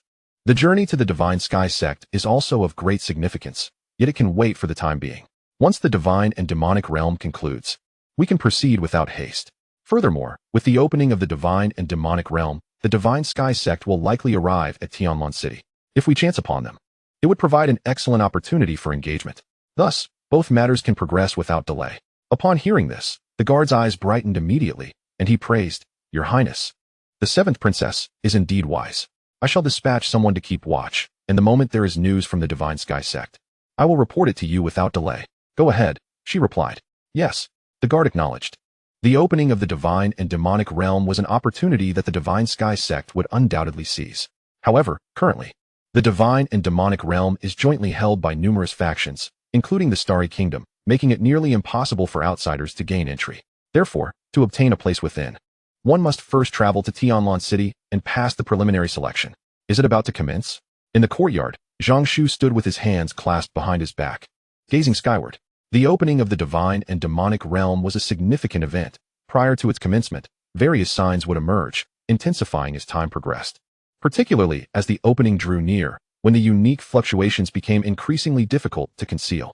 Even weaker cultivators could now intuit the abnormalities. The divine and demonic realm's opening was a rare occasion. Although the Divine Sky Sect was not lacking in cultivation resources, it was essential to contend for opportunities that even the great sanctuaries highly valued. Zhang Shu mused to himself. Although the sect's resources appeared ample due to the system's gifts, in reality, they were merely superficial compared to the vast accumulation of centuries or even millennia of the great sanctuaries. Initially, Zhang Shu did not intend to attend. However, reflecting on the rarity of the divine and demonic realm, he felt it would be a shame to miss such an opportunity. Perhaps he might encounter influential factions or members of the royal family, thus gaining information about his father's disappearance. Zhang Shu harbored his own purpose, to search for his father's whereabouts. Despite the final battle, his father had not perished. There remained a glimmer of hope for survival. Even if the odds were slim, Zhang Shu still wished to take a chance. Moreover, the mastermind behind the fall of the Divine Sky Sect instilled in him a profound sense of trepidation. Logically, with his numerous trump cards in hand, the threats to him on the continent should be few. Yet, whenever he thought of this matter, an unease lingered in his heart. He needed to prepare in advance, striving to gather as much information as possible regarding past events, so that when the mastermind re-emerged, he would be ready to defend himself. In the past, Zhang Shu had been too weak. Knowing more had been of little use, only serving to increase his worries. However, the present was different. With the system at his disposal, he possessed the confidence for revenge. With this thought, Zhang Shu produced a golden token from his possession, which bore a resemblance to the Divine Sky golden token brought by Fu Qi. Yet, upon closer inspection, one could discern numerous distinct details. The aura of this token is ancient and profound. One side of the token is intricately engraved with an insurmountable peak, resembling a colossal sword that stretches across the heavens and the earth, emanating a terrifying force that compels one to tremble and submit. On the opposite side, a dynamic character for Zhang is carved, evoking a sense of grandeur. This token was bequeathed by Zhang Shu's father, who believed it may conceal some secrets, possibly even linked to the downfall of the Divine Sky Sect. What does this token truly signify, and what does the character Zhang represent? The Divine Sky Golden Token bears a striking resemblance to this token and was crafted by his father's own hands. Could it be an imitation of this very token? If so, perhaps this token also symbolizes a power, one that could be even more formidable than the Divine Sky Sect. With a deep sigh, Zhang Shu tucked the golden token away, choosing not to dwell on it any longer. The information was scant. Speculation would yield no answers. It appears that a visit to Tonlan City is imperative, not for any other reason but to gather intelligence. The opening of the divine and demonic cave will attract numerous factions, presenting a potential opportunity. Zhang Shu even contemplated that if the chance arises, It would be prudent to visit the royal family and converse with their ancestral figure. As the most powerful being of the celestial star, they might possess valuable insights. Alternatively, a visit to some sacred grounds could prove enlightening, as those places are teeming with formidable forces that might know even more. With this thought, Zhang Shu resolved not to hesitate any longer. Xiaoba, I must venture out. You stay here and guard the home, understood? This expedition would see all 12 golden men accompany him, along with most of the disciples. However, the vast Divine Sky Sect could not be left unguarded. With so few strong members remaining, leaving just Feng Bo was evidently insufficient. Thus, Xiaoba was to remain. Xiaoba's strength had grown significantly, having unknowingly stepped into the second stage of nirvana, demonstrating rapid advancement. With Xiaoba present, coupled with the protection of the Divine Sky Sect's grand formation, no ordinary force could hope to disturb them. Meow, Xiaoba responded, nodding affirmatively to assure that he would guard the premises diligently. Zhang Shu felt reassured. Patting Xiaoba on the head, he retained some of the rewards from the tasks he had accomplished recently, potent elixirs capable of enhancing strength, along with a contingency strategy to ensure Xiaoba's safety.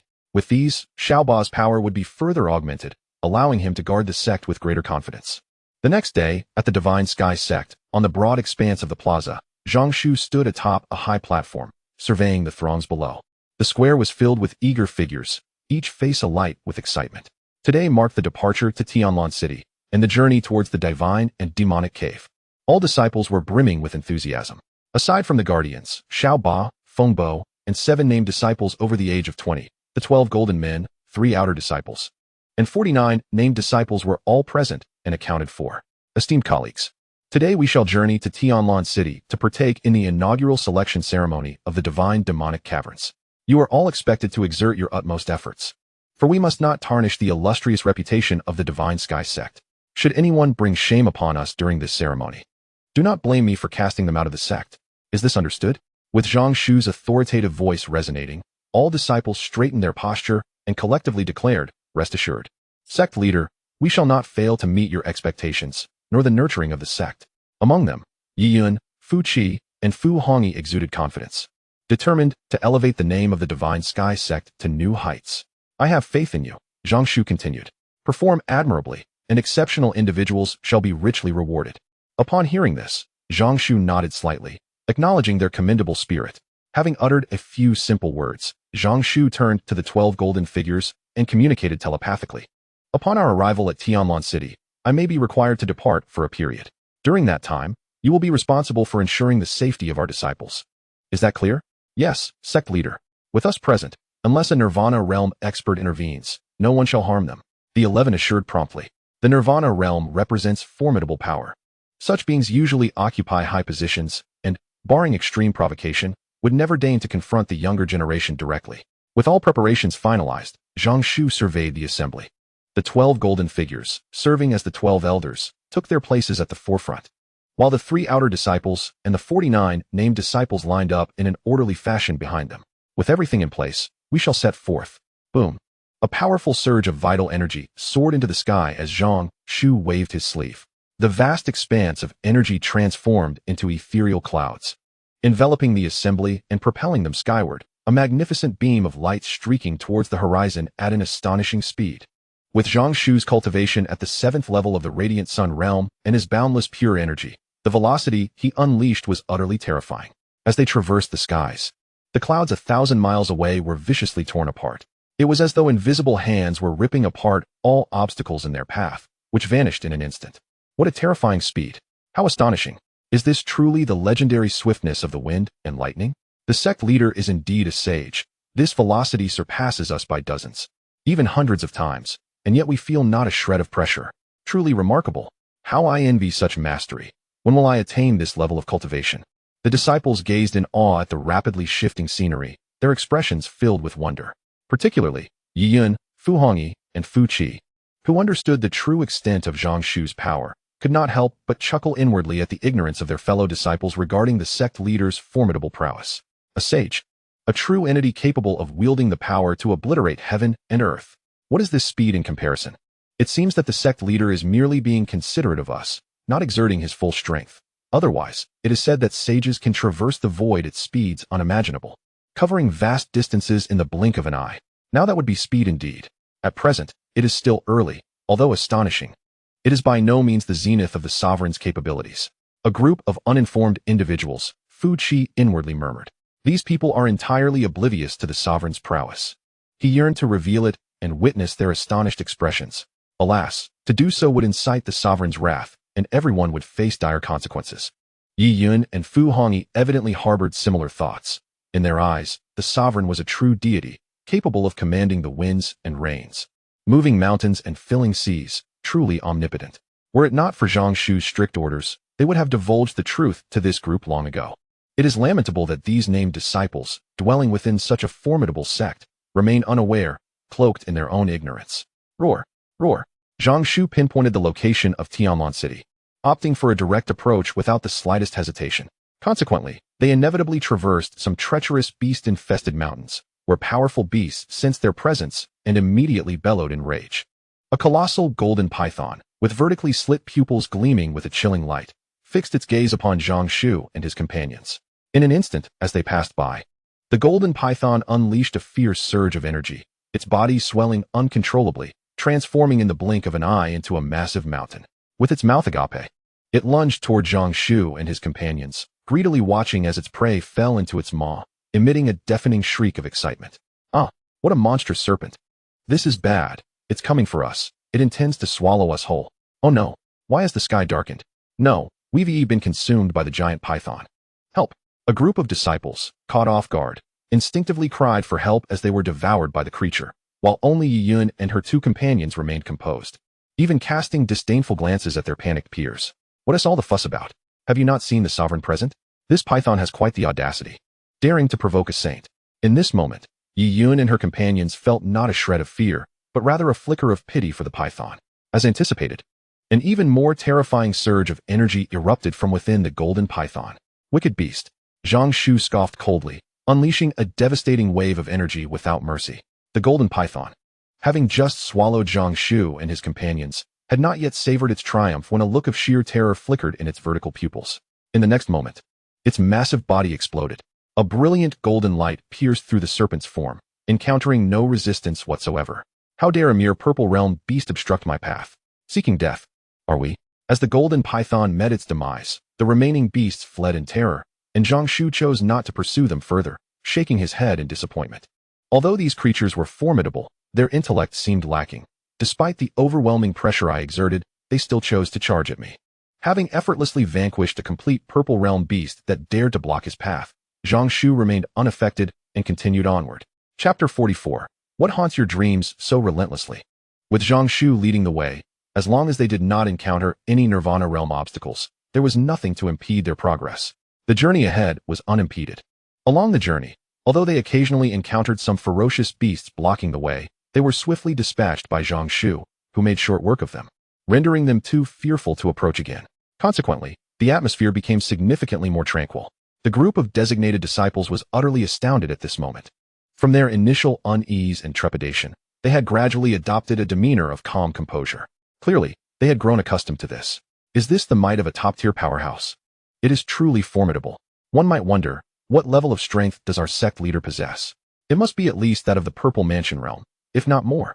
Boldly speculating, they could very well be an established powerhouse of the Purple Mansion realm, possibly even at its pinnacle. If that is indeed the case, does it not imply that our sect leader's prowess can rival that of the 7 major sects of the southern region? Such a development would transform the 7 sects into 8. One disciple exclaimed with uncontainable excitement. The majority present hailed from the southern region, fully aware of the terrifying reputation of those 7 sections. In their collective memories, the 7 major sects were akin to the heavens of the southern region, supreme and unparalleled. How could they not be exhilarated at the thought that their leader's strength could measure up to the foremost powerhouses of these sects? However, this is a complex matter. While the sect leader's strength is indeed formidable, the 7 major sects are not to be underestimated, given their decades or even centuries of accumulated heritage. Nevertheless, our Shengxiu sect, even if not on par with the 7 major sects, should not be far behind. Indeed, with the sect leader's prowess evident before them, they were reassured. This implies that, by rough estimation, I too might be considered of the same caliber as those from the 7 major sects, right? My heavens! If my parents were to learn that I had joined a sect capable of rivaling such esteemed levels, they would surely be overjoyed beyond measure. Initially, they thought the Shengxiu sect was merely a minor sect, given the low threshold for entry. What a remarkable gain. We have truly struck gold this time. The group of designated disciples chattered excitedly, their enthusiasm palpable. At that moment, one disciple scoffed and proclaimed with pride, "It is astonishing that you only realize this now. If we were not of that caliber, would we truly have been granted so many elixirs upon joining the sect? After consuming them, I can feel my strength has significantly increased." The other disciples, upon hearing this, were suddenly enlightened. They cast admiring glances at the speaker, realizing the truth.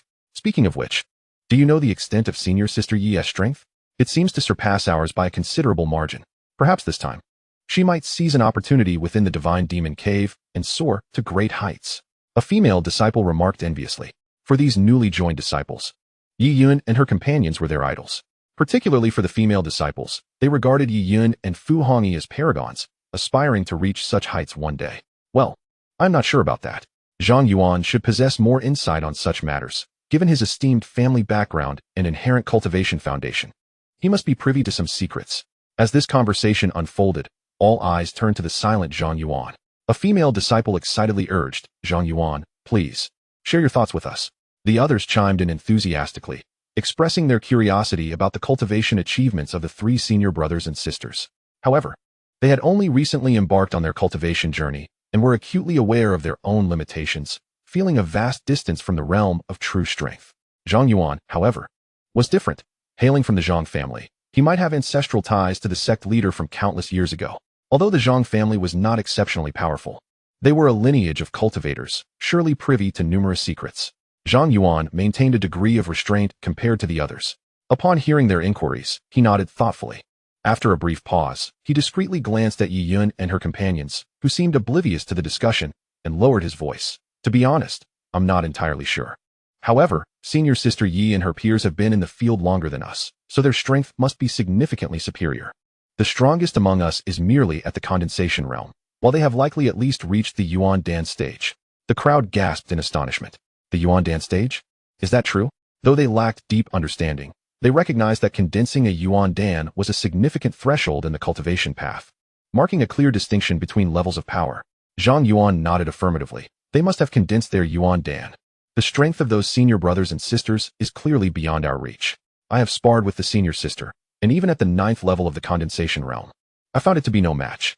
In fact, I suspect they might even be considered strong within the Yuan Dan realm.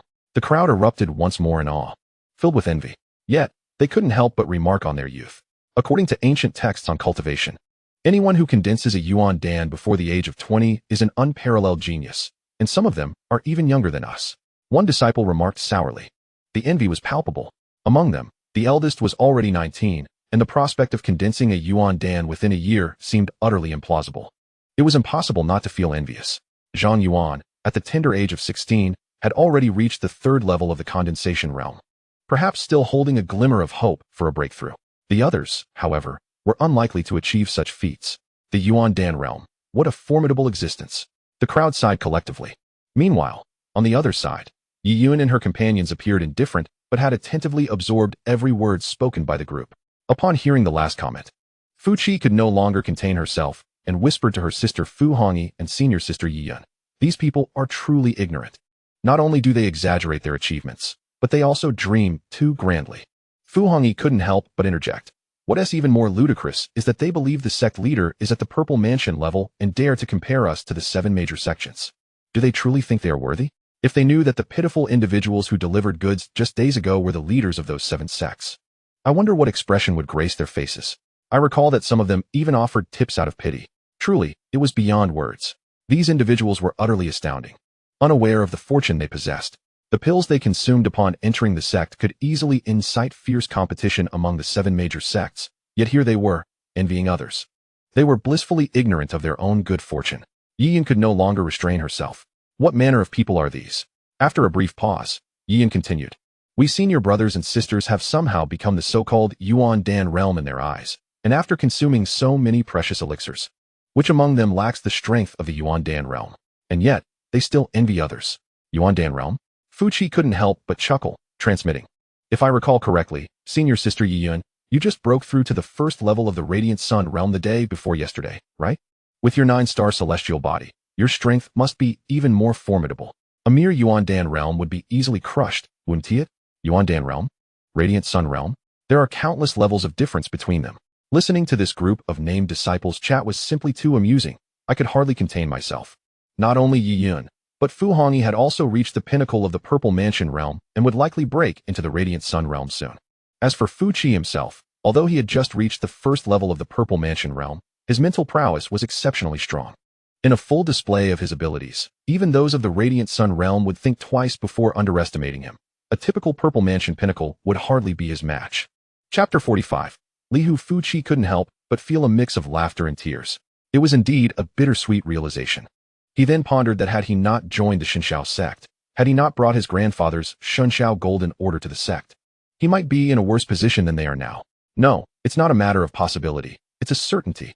In fact, had he not joined the Shenxiao sect and met the sect master, not only would he lack the formidable strength he possesses today, but he might have been unable to save his sister, living a lifetime engulfed in hatred and regret, ultimately succumbing to despair.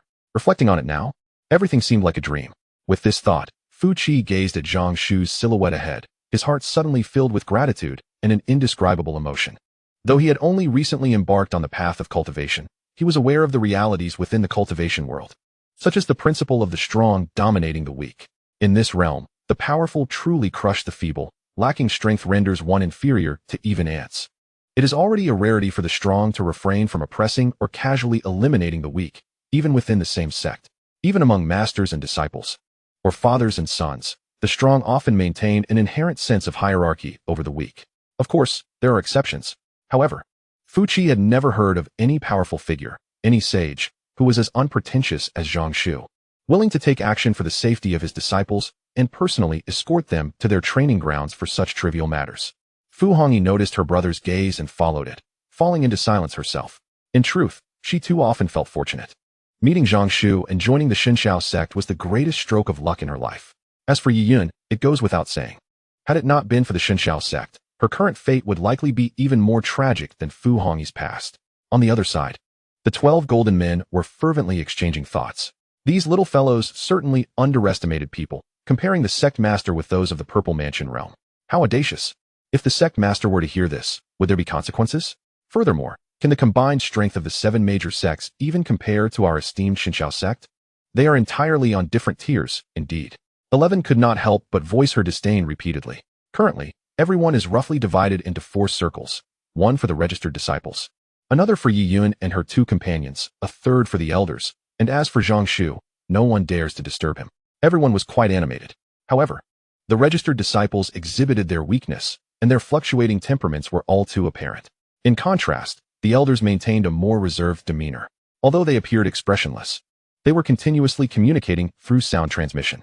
Indeed, these young ones are utterly oblivious to the nature of the sect they have joined, nor do they realize the profound impact this decision will have on their futures.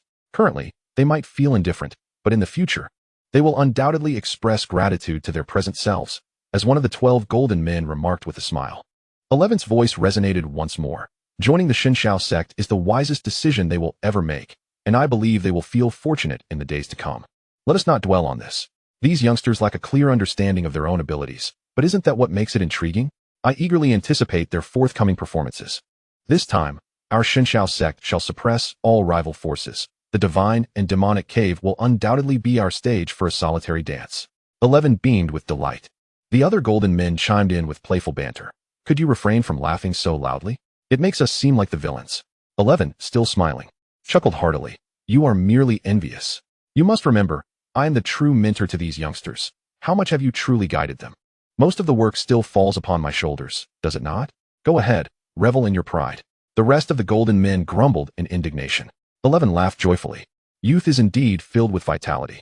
Listening to the sounds of laughter and merriment from behind, Zhang Shu could not help but sigh in reflection, momentarily forgetting that he himself was not so aged, still brimming with youth. After a brief moment, Zhang Shu's calm voice suddenly echoed in everyone's ears. All attention turned to him as he announced that Tonlan City was approaching. Upon hearing this, everyone perked up, their eyes widening in anticipation. Sure enough, as Zhang Shu's voice faded, a vast city, seemingly endless, gradually materialized before them. The magnificent city, merely viewed from afar, imparted a sense of heavy grandeur, akin to a colossal beast lying in wait, exuding an aura of terrifying pressure. Soon after, Zhang Shu and the others found a suitable place to land. Above Tonlan City, powerful formations imposed restrictions. All visitors or forces arriving at Tonlan City could only enter through designated entrances. Should anyone attempt to breach the barriers, they would be regarded as invaders, summarily dealt with by the formidable formations above. In that moment, Tonlan City was anything but its usual tranquility. It was bustling with life. As they touched down, the group immediately felt the essence of prosperity envelop them. Amidst the ebb and flow of the crowd, formidable figures are ubiquitous. A diverse tapestry of individuals from various walks of life converging towards the heart of the city. Despite the considerable number accompanying Zhang Shu, they remain somewhat inconspicuous within the throng. With the imminent opening of the divine and demonic realm, Tonlan City, as one of the initial selection sites, has evidently become the epicenter of human activity in the entire Tianqing kingdom. Soon, emulating those who preceded him, Zhang Shu subtly released a hint of his aura, prompting the gatekeeper to immediately adopt a respectful demeanor and grant passage. Esteemed guests, please enter. The entrance fee was even waived. Are you gentlemen here to participate in the preliminary selection for the divine and demonic realm? Allow me to introduce myself. I am Li Hu, thoroughly acquainted with Tonlan City. If you have any needs, please do not hesitate to command me. Upon entering, Zhang Shu paused as an individual blocked his path. The interloper bowed and scraped, exuding an air of deference and eagerness, warmly introducing himself. Nearby, several others, presumably Li Hu's peers, looked on with expressions of profound disappointment, their faces betraying their regret at having been preempted by Li Hu. Observing the situation, Zhang Shu quickly grasped the essence of the encounter. A tour guide? He recognized such individuals, who are tasked with guarding certain areas, guiding prominent figures, and introducing various necessities. If a notable individual is pleased, a mere token of appreciation is often sufficient for these guides to enjoy a bounteous feast. Such professions are not uncommon. Zhang Shu felt no annoyance at Li Hu's obstruction. Rather, he welcomed it. Having a guide would indeed alleviate many inconveniences. He nodded in acknowledgement, replying, "That sounds agreeable." "Thank you, esteemed sir," Li Hu exclaimed, his expression brightening with uncontainable joy. Clearly, given Zhang Shu's attire and the demeanor of the gatekeepers, he was a person of considerable stature. To have the opportunity to guide such a prominent figure was a stroke of fortune. A mere token of gratitude from a person of such caliber would suffice to ensure Li Hu's prosperity. Regrettably for others nearby, Li Hu had taken the lead. Witnessing this scene, a palpable sense of disappointment washed over the onlookers. All were part of the same profession, and those stationed at the city gate typically held some connections. Had Li Hu faltered and not been selected by the esteemed individual, the rest would have had a chance, for such opportunities are rare amidst the throng. Now that Li Hu had seized the moment, the others refrained from advancing. This unspoken rule dictated that once someone else had claimed the opportunity, it belonged to them. To contest, it would invite hostility from fellow colleagues, making future endeavors within this sphere exceedingly difficult. The members of the Xianxiao sect observed their surroundings and the bustling crowd with curiosity, their gazes occasionally sweeping over the impressive architecture flanking them, their eyes gleaming with wonder. After all, Tonlan City is unparalleled, both in terms of prosperity and other attributes, standing as a pinnacle among its peers. Zhang Shu glanced at Li Hu and casually inquired, "Pray tell, has anything of significance transpired in Tonlan City recently?" "Your Excellency, you have indeed posed your question to the right person." Li Hu's demeanor instantly brightened, exuding confidence and composure. The most pressing matter at hand is the imminent opening of the Divine Demon Cavern, a prospect that has captivated countless factions, all of whom are now converging upon Tonlan City. Surely, your visit to Tonlan City is also in pursuit of the Divine Demon Cavern, is it not? Zhang Shu nodded, encouraging Li Hu to elaborate. It is widely understood that the Divine Demon Cavern is replete with boundless opportunities. To claim these rewards, entrants must navigate through a series of challenges, and given the limited number of access slots, the major factions have united to regulate participation, systematically eliminating the unworthy through preliminary selections. Within our Tianqing kingdom alone, there are no fewer than 3 such preliminary venues, with Tonlan City being one of them. Li Hu's exposition was thorough, piquing the curiosity of not only Zhang Shu but also a group of disciples from the Xianxiao sect. Zhang Shu surveyed his disciples and calmly stated, "If you have any inquiries, now is the time to voice them. This iteration of the Divine Demon Cavern serves as your own assessment, so it would be prudent to gather as much information as possible to avoid being caught off guard." Upon hearing this, the disciples' expressions shifted. Yi Yun was the first to step forward, addressing Li Hu. "Are you implying that the factions participating in the Divine Demon Cavern are not confined solely to the Tianqing kingdom? Do you know which major powers will be taking part?" Fu Hongyi added, "If possible, we would appreciate a detailed introduction to these powers."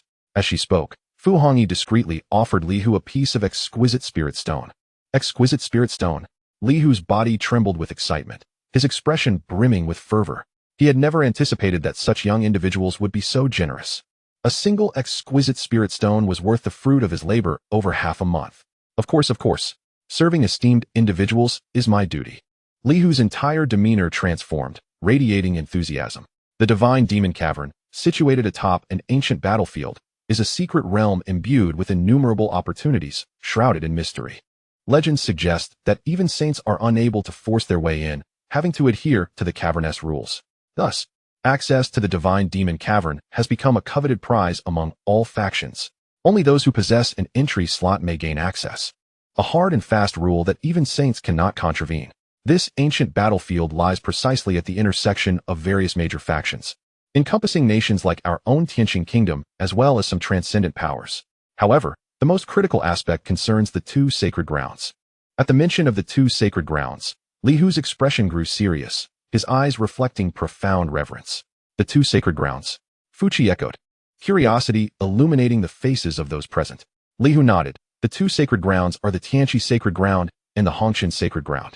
It is well known that those from the sacred grounds hold themselves in high regard, and they possess the arrogance to back it up, for they have saints supporting them from behind. A sage, if willing to go to any lengths, would not hesitate to annihilate the entire celestial star kingdom. Such an entity is not one we can afford to provoke.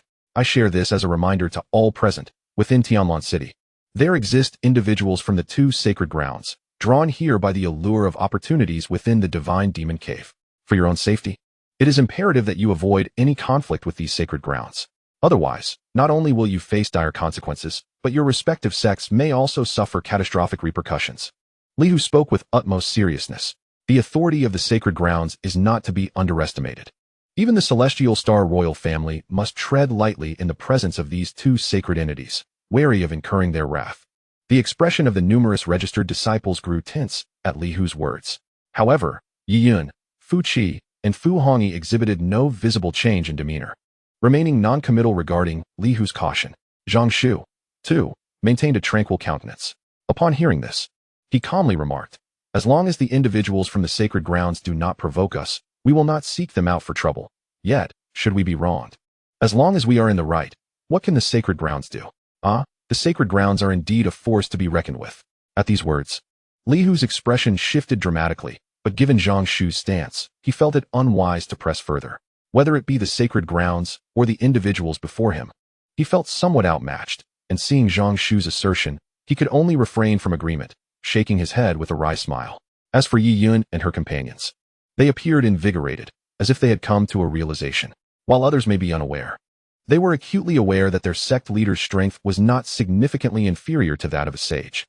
The implication of Zhang Shu's words was quite clear. He was conveying to everyone that while it is wise to avoid unnecessary confrontations, should they be unjustly attacked, they are not the type to shy away from a fight.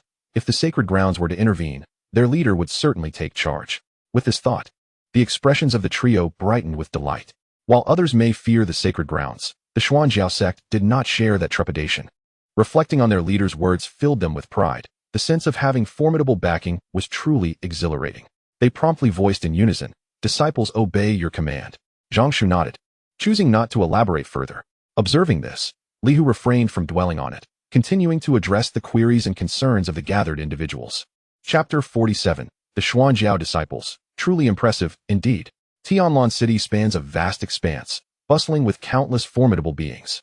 As Li Hu guided everyone through the city while answering their questions, one disciple, perplexed, inquired, "If the two sacred grounds are indeed so powerful, why do their disciples come to Tonlan City to compete for opportunities alongside us? Does this not seem unnecessary?" Another chimed in, "Indeed, if these sacred grounds are so strong, why do they need to contend with ordinary individuals for positions? Isn't that rather shameless?" The disciples' remarks elicited another wry smile from Li Hu, who realized that these young individuals, seemingly unaware of the underlying power dynamics, harbored little reverence for the sacred grounds. Among them, the majority, Li Hu could discern, seemed genuinely oblivious to the world outside, a common trait of the uninformed. However, there were a few individuals whose ignorance baffled him. For instance, there was a strikingly beautiful woman who emanated an aura of danger. When she spoke of the sacred land, she exhibited little reverence, as if it were of no consequence. disregarding the disciples with utter disdain. Recently, he had heard disciples openly deriding the sacred land for its audacity to compete for quotas with ordinary people. Li Hu could not help but smile wryly. After a moment's pause, he felt compelled to offer a word of caution. It would be wise to show more respect for the sacred land. Most of its members are quite formidable. Should they overhear such remarks, one must be wary for their life. Continuing, he explained, as for your inquiries, the answer is rather simple. Not every disciple of the sacred land is guaranteed a spot in the divine demonic realm. Though the sacred land boasts vast power and countless strong individuals, the number of disciples is also considerable. Typically, only the most extraordinary talents among them secure a place, while ordinary disciples often find themselves less fortunate. It is said that competition within the sacred land is fierce. These ordinary disciples, feeling the pressure, often choose to vie for opportunities in the outside world rather than relinquish their chance at the divine demonic realm. After all, places like Tonlan City are open to all. With limited quotas available, those with strength will strive to claim them. The sacred land disciples would never let such opportunities slip away easily. Upon hearing Li Hu's words, the crowd suddenly grasped the situation, their understanding deepening. Ah, so these individuals, unable to surpass their peers, seek to bully ordinary folk instead. Li Hu added, do not underestimate the sacred land disciples. They hail from a prestigious lineage, endowed with resources and guidance far beyond that of ordinary factions. Even the most common disciples possess prowess that eclipses many so-called cultivated geniuses from lesser sections. Moreover, not all who venture into the outside world are outcasts. Some come with the intent to hone their skills and observe the capabilities of external talents. For instance, there exists a prodigy from the Red Dust Sacred Land who, at under 20 years of age, has already reached the Yuandan realm and can unleash power rivaling that of the Purple Mansion threshold. To fight beyond one's rank and exhibit such formidable strength is remarkable. It is rumored that prominent figures assert that this unparalleled talent from the Red Dust Sacred Land, barring any misfortunes, is destined to enter the Nirvana realm and ascend to high ranks within the sacred land. As Li Hu spoke, his face was alight with admiration and envy. To achieve such power at such a young age, I am over 30 and have barely attained the Yuandan realm. Yet he is merely a decade younger than I. Though we may be of the same realm, should he desire to end my life, it would be but a single stroke. The disparity is immense. In the Tianqing kingdom, among the top forces, such as the 7 great sects of the southern region, even the leaders are predominantly at the Purple Mansion realm. This signifies the pinnacle of prominence in the southern region. This prodigious talent from the Holy Land has barely begun, yet has already reached the coveted pinnacle admired by countless souls. The future is indeed limitless. The Yuandan realm. How remarkable. Indeed, how extraordinary, a combat prowess at the Purple Mansion realm before the age of 20. It elicits envy. Upon hearing this, a throng of registered disciples erupted in excitement, gasping in awe. Someone exclaimed, truly, a disciple from the Holy Land. Their prowess surpasses even that of senior Sister Yi. At this remark, Yi Yun's expression darkened. Fu Qi and Fu Hongyi could not suppress their laughter, finding the situation amusing. After all, such a mere Purple Mansion combat strength held little significance. Yi Yun let out a dismissive hum, muttering a few words. After a moment of listening, she lost interest in this Holy Land disciple. Barely reaching the Purple Mansion strength, he hardly merited her attention. Fu Qi and Fu Hongyi also felt somewhat disillusioned. Was this what the Holy Land's prodigy amounted to? Such meager strength was hardly impressive to them. Yet, a group of registered disciples remained enraptured, surrounding Li Hu as he recounted tales of geniuses, listening with rapt attention. The 12 golden elders also gathered to witness the spectacle, simultaneously assessing the confidence of the participating talents from the Divine Demon Cave, their faces beaming with smiles. Li Hu mistakenly believed they were captivated by his words, feeling a swell of pride. In truth, the 12 golden elders were exclaiming, what a solid foundation. A Yuandan realm before 20? Which disciple of the sect did not possess Yuandan strength? Many were even stronger. What? The Holy Land has superior training resources, no matter how advantageous. Could they consume the 9-patterned clear spirit pills as freely as the divine Xiaozong? Before long, Li Hu led everyone to an opulent residence, addressing Zhang Shu with a smile. As per your instructions, the city of Tonlan is currently overrun. This is the finest accommodation available. Moreover, the preliminary selection for the Divine Demon Cave will commence within 3 days, and you shall be notified to attend. Zhang Shu surveyed the residence and remarked, a fine place indeed. Li Hu joyfully responded, I am delighted you are pleased. However, just as Zhang Shu and his companions were preparing to settle in under Li Hu's guidance, a group rushed towards them in haste. Li Hu's expression shifted slightly. Before he could ascertain the situation, he heard someone shout, Li Hu, why do you linger? Hurry and pay your respects to the Holy Sun.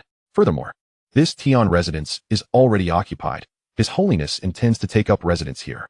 Uninvited individuals should swiftly vacate to avoid disturbing His Holiness. Be mindful of your heads. A stern steward led a throng of people with great urgency toward the residence. The Holy Sun? Upon witnessing this commotion, Li Hu immediately grasped the implication, and his countenance darkened. Chapter 48. A terrifying scene. The fear of the Nirvana strong. This Tian residence is already occupied. Surely, there must be a sense of order. Li Hu remarked with a grim expression.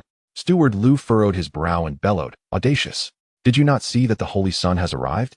This prestigious estate naturally belongs to the Holy Sun. You should relocate these individuals to another residence. Li Hu, do not court trouble for yourself. You are unable to bear the consequences of this situation. Now, at once, take your people and depart. Manager Lu commanded sternly, his tone leaving no room for dissent. The sudden turn of events caught everyone off guard, and the disciples of the Xinshao sect paused to observe this scene. The Holy Sun? Their gaze soon shifted to a young man clad in white not far away. Is this the individual from the sacred land? He does not appear particularly remarkable. The registered disciples were curious, while Zhang Shu and Fu Hongyi paid no heed to the title of Holy Sun and proceeded towards the estate with determination. Manager Lu, is this the quality of your subordinates? I never imagined that even the Holy Sun would be disregarded. What an eye-opening experience. The young man in white spoke with an indifferent tone, causing Manager Lu's expression to change abruptly. In the next moment, Manager Lu turned his gaze to Li Hu, his tone transforming from strictness to one laced with a palpable murderous intent. Li Hu, considering your years of service, albeit with no significant contributions, I shall grant you one final opportunity. Depart with your people immediately. As for the friends accompanying you, they must leave at once. And I will treat this as if nothing has transpired. Otherwise, you shall bear the consequences. Li Hu's expression shifted through various shades as he realized that Manager Lu was genuinely enraged. Lu was his superior, and if he offended him, he would no longer be able to survive in Tonlan City. Yet retreating now would mean losing the hard-won opportunity he had long awaited. Caught in a dilemma, he neither wished to offend Manager Lu nor relinquish the valuable connection he had just secured. At that moment, a voice resonated from afar, bringing immediate relief to Li Hu.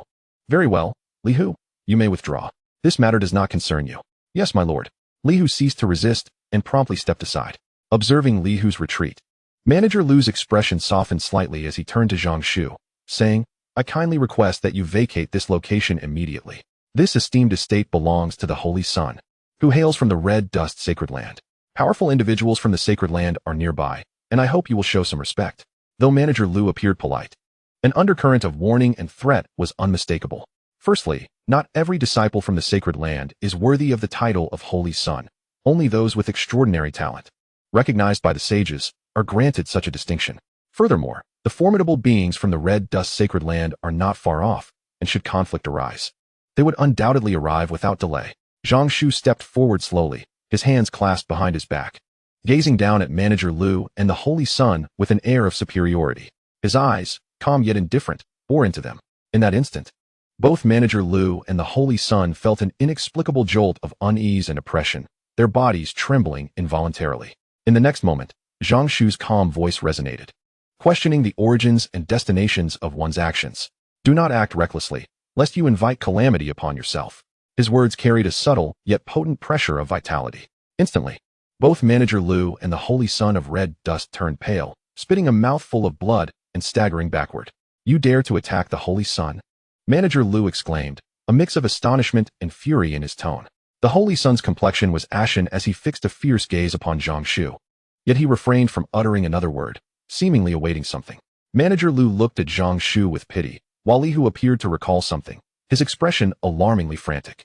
Suddenly, a voice, tranquil as an ancient well, emanated from the heavens.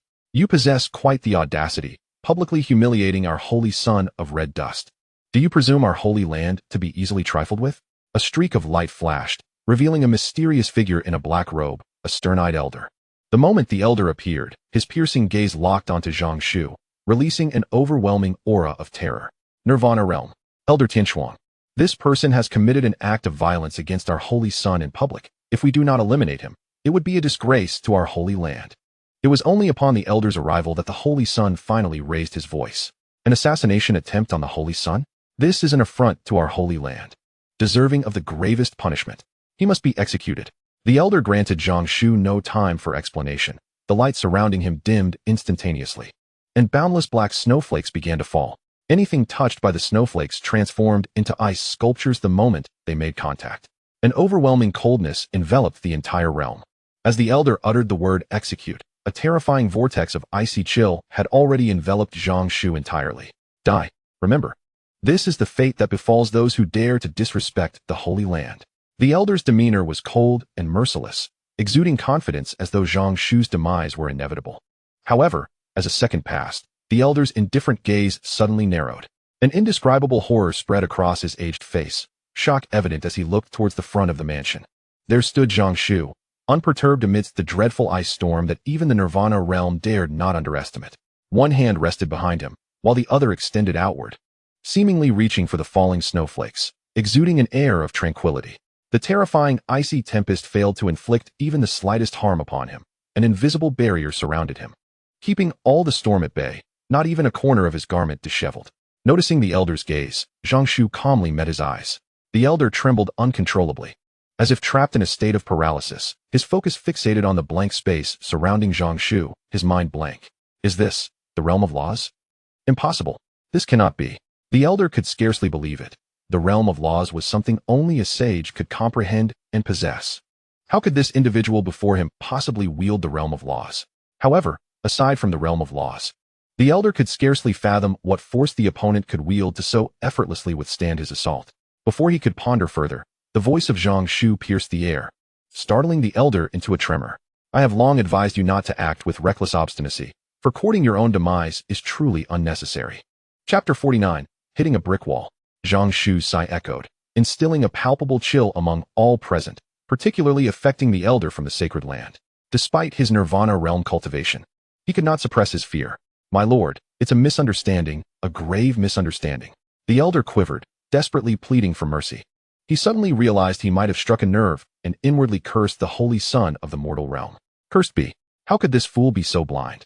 Provoking someone of such terrifying stature? Regardless of whether the opponent possessed the strength he imagined, it was clear that taking his life would require little effort. This scoundrel. He should have inquired about the other's identity before making such a reckless affront, and now he had landed himself in dire straits. You wretched creature. Hurry and apologize to my lord. Do you wish to die? If you seek death, do not involve me. The elder continued to insist upon the misunderstanding, then swiftly delivered a resounding slap to the holy son's head. A surge of formidable power erupted, and the holy son knelt before him, utterly powerless to resist. The holy son's expression was one of fury and humiliation, reluctant to accept such subservience. When had he, a dignified holy son, ever stooped so low? Zhang Shu observed the scene with serene composure and remarked, the tyranny of the mortal realm's sacred land is indeed astonishing. The elder's heart quaked at these words, and he quickly donned a forced smile. My lord, it is all a misunderstanding. Had I known you were present, I would never have dared to act against you. It is solely this wretched creature's lack of discernment that has led to this calamity. As he spoke, beads of cold sweat began to trickle from his forehead. Meanwhile, Steward Liu was already so terrified that he had lost all composure, trembling uncontrollably. Heavens, what had he just witnessed?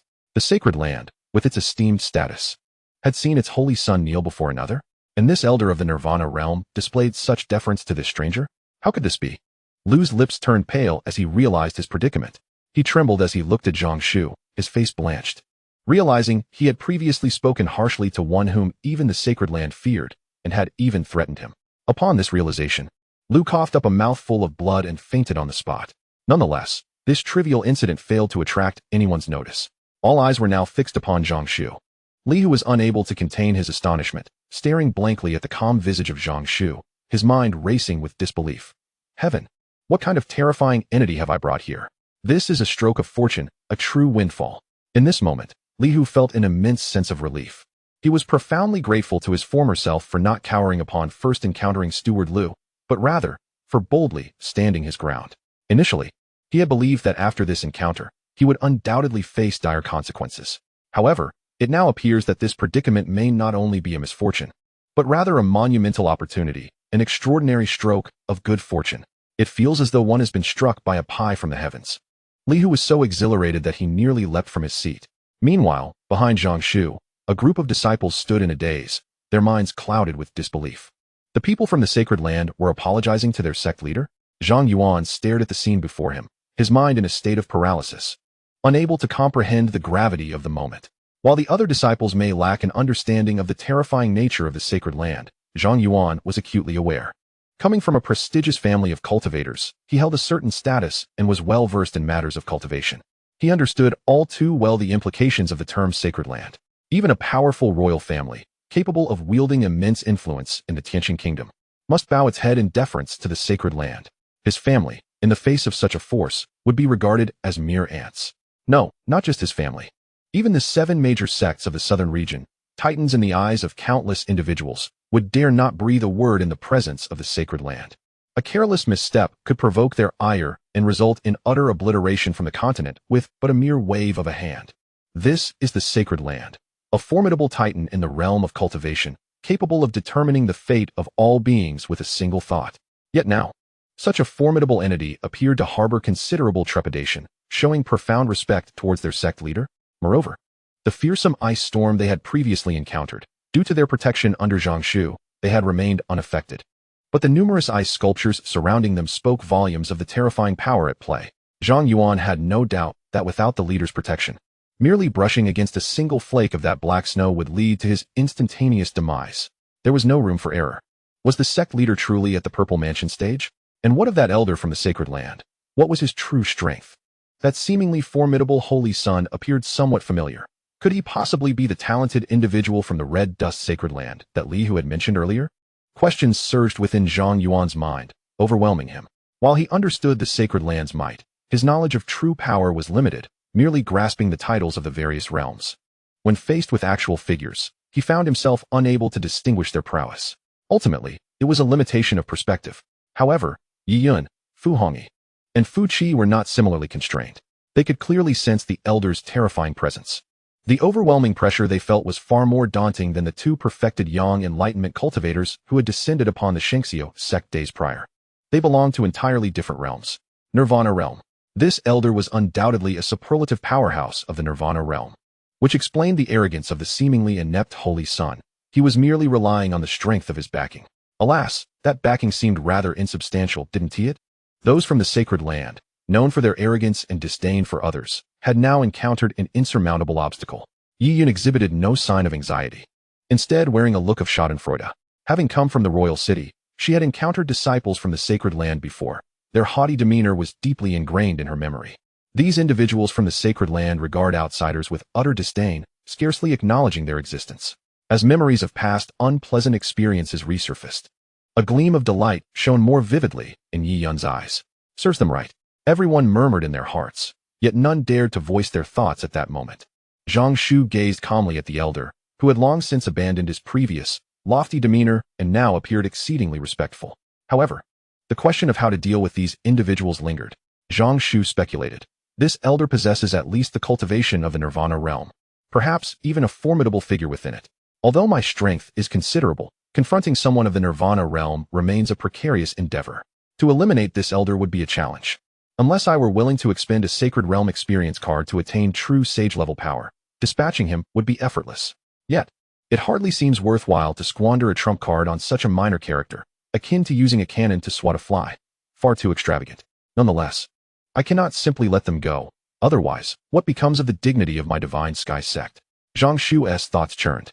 The reason he could withstand their attacks unscathed was undoubtedly due to the protective properties of the Divine Sky Bright Robe. Unless a Sacred Realm practitioner intervenes, it is impossible for anyone else to breach his defense. Regrettably, it offers protection but no means to counterattack. I cannot allow the situation to linger. It must be resolved swiftly, lest complications arise. Zhang Shu's mind raced. I cannot act personally. Not only am I not a match for this elder, but my presence remains concealed. The elder cannot discern my true strength. Should I strike, my power would be unveiled, removing any hesitation on their part and potentially inviting trouble. Soon, Zhang Shu arrived at a conclusion. Chapter 50. A chance at life. Seeing Zhang Shu remain silent, everyone present held their breath, daring not to exhale.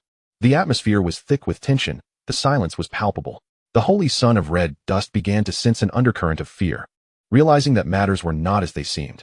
Initially, he believed he might be confronting a hidden elder from another sacred land, whose strength and status could vastly exceed that of Elder Tian Shuang. In that case, Elder Tian Shuang's demand for him to kneel and admit fault would be somewhat understandable. However, he had anticipated nothing more than a minor reprimand. In the intricate dynamics between sacred lands, there existed an unspoken understanding. Powerful figures would not readily strike at disciples. Though a reprimand for a transgression was not out of the question, the holy son of red dust had thought he would endure merely a scolding. Yet he began to sense that the situation was veering from his expectations. This beast has offended an elder and sullied the reputation of my red dust sacred land. Let the elder decide how to punish him as they see fit. Elder Tian swung unhesitatingly threw the holy son of red dust under the bus, not even bothering to concoct a reason. Moreover, he cleverly sought to extricate himself from the situation, proposing only to punish the holy son. However, that was insufficient. Zhang Shu uttered merely 2 words, his gaze fixed and tranquil upon Elder Tian Shuang. The elder's countenance immediately fell, becoming exceedingly grim. He realized that the other party would not let him off the hook and understood that his ulterior motives had been seen through. This was a warning directed at him. Gritting his teeth, Elder Tian Shuang steeled himself. With a swift motion, his right hand was raised and then forcefully brought down. A resounding crash echoed as vitality surged like a blade, blood gushing forth. An arm was severed, a self-inflicted sacrifice. Immediately following, Elder Tian Shuang struck his own chest with a fist, causing his ribcage to collapse. His complexion turned ashen, and his breath faltered, gravely wounded. The entire sequence unfolded with astonishing rapidity, leaving the onlookers momentarily stunned. Yi Yun couldn't help but frown. Elder Tian Shuang was indeed ruthless towards himself. It is known that below the sacred realm, severed limbs are nearly impossible to regenerate. The loss of this arm appeared to merely diminish his combat prowess, yet in reality, it effectively obliterated his path to ascension, a cost of monumental proportions. Zhang Shu finally spoke, considering it is your first offense. And in the spirit of ignorance being no excuse, I shall spare you this time, but do not expect leniency in the future. Upon uttering these words, Zhang Shu was taken aback. He had not anticipated such self-harm from the elder in pursuit of survival. This outcome exceeded Zhang Shu's expectations.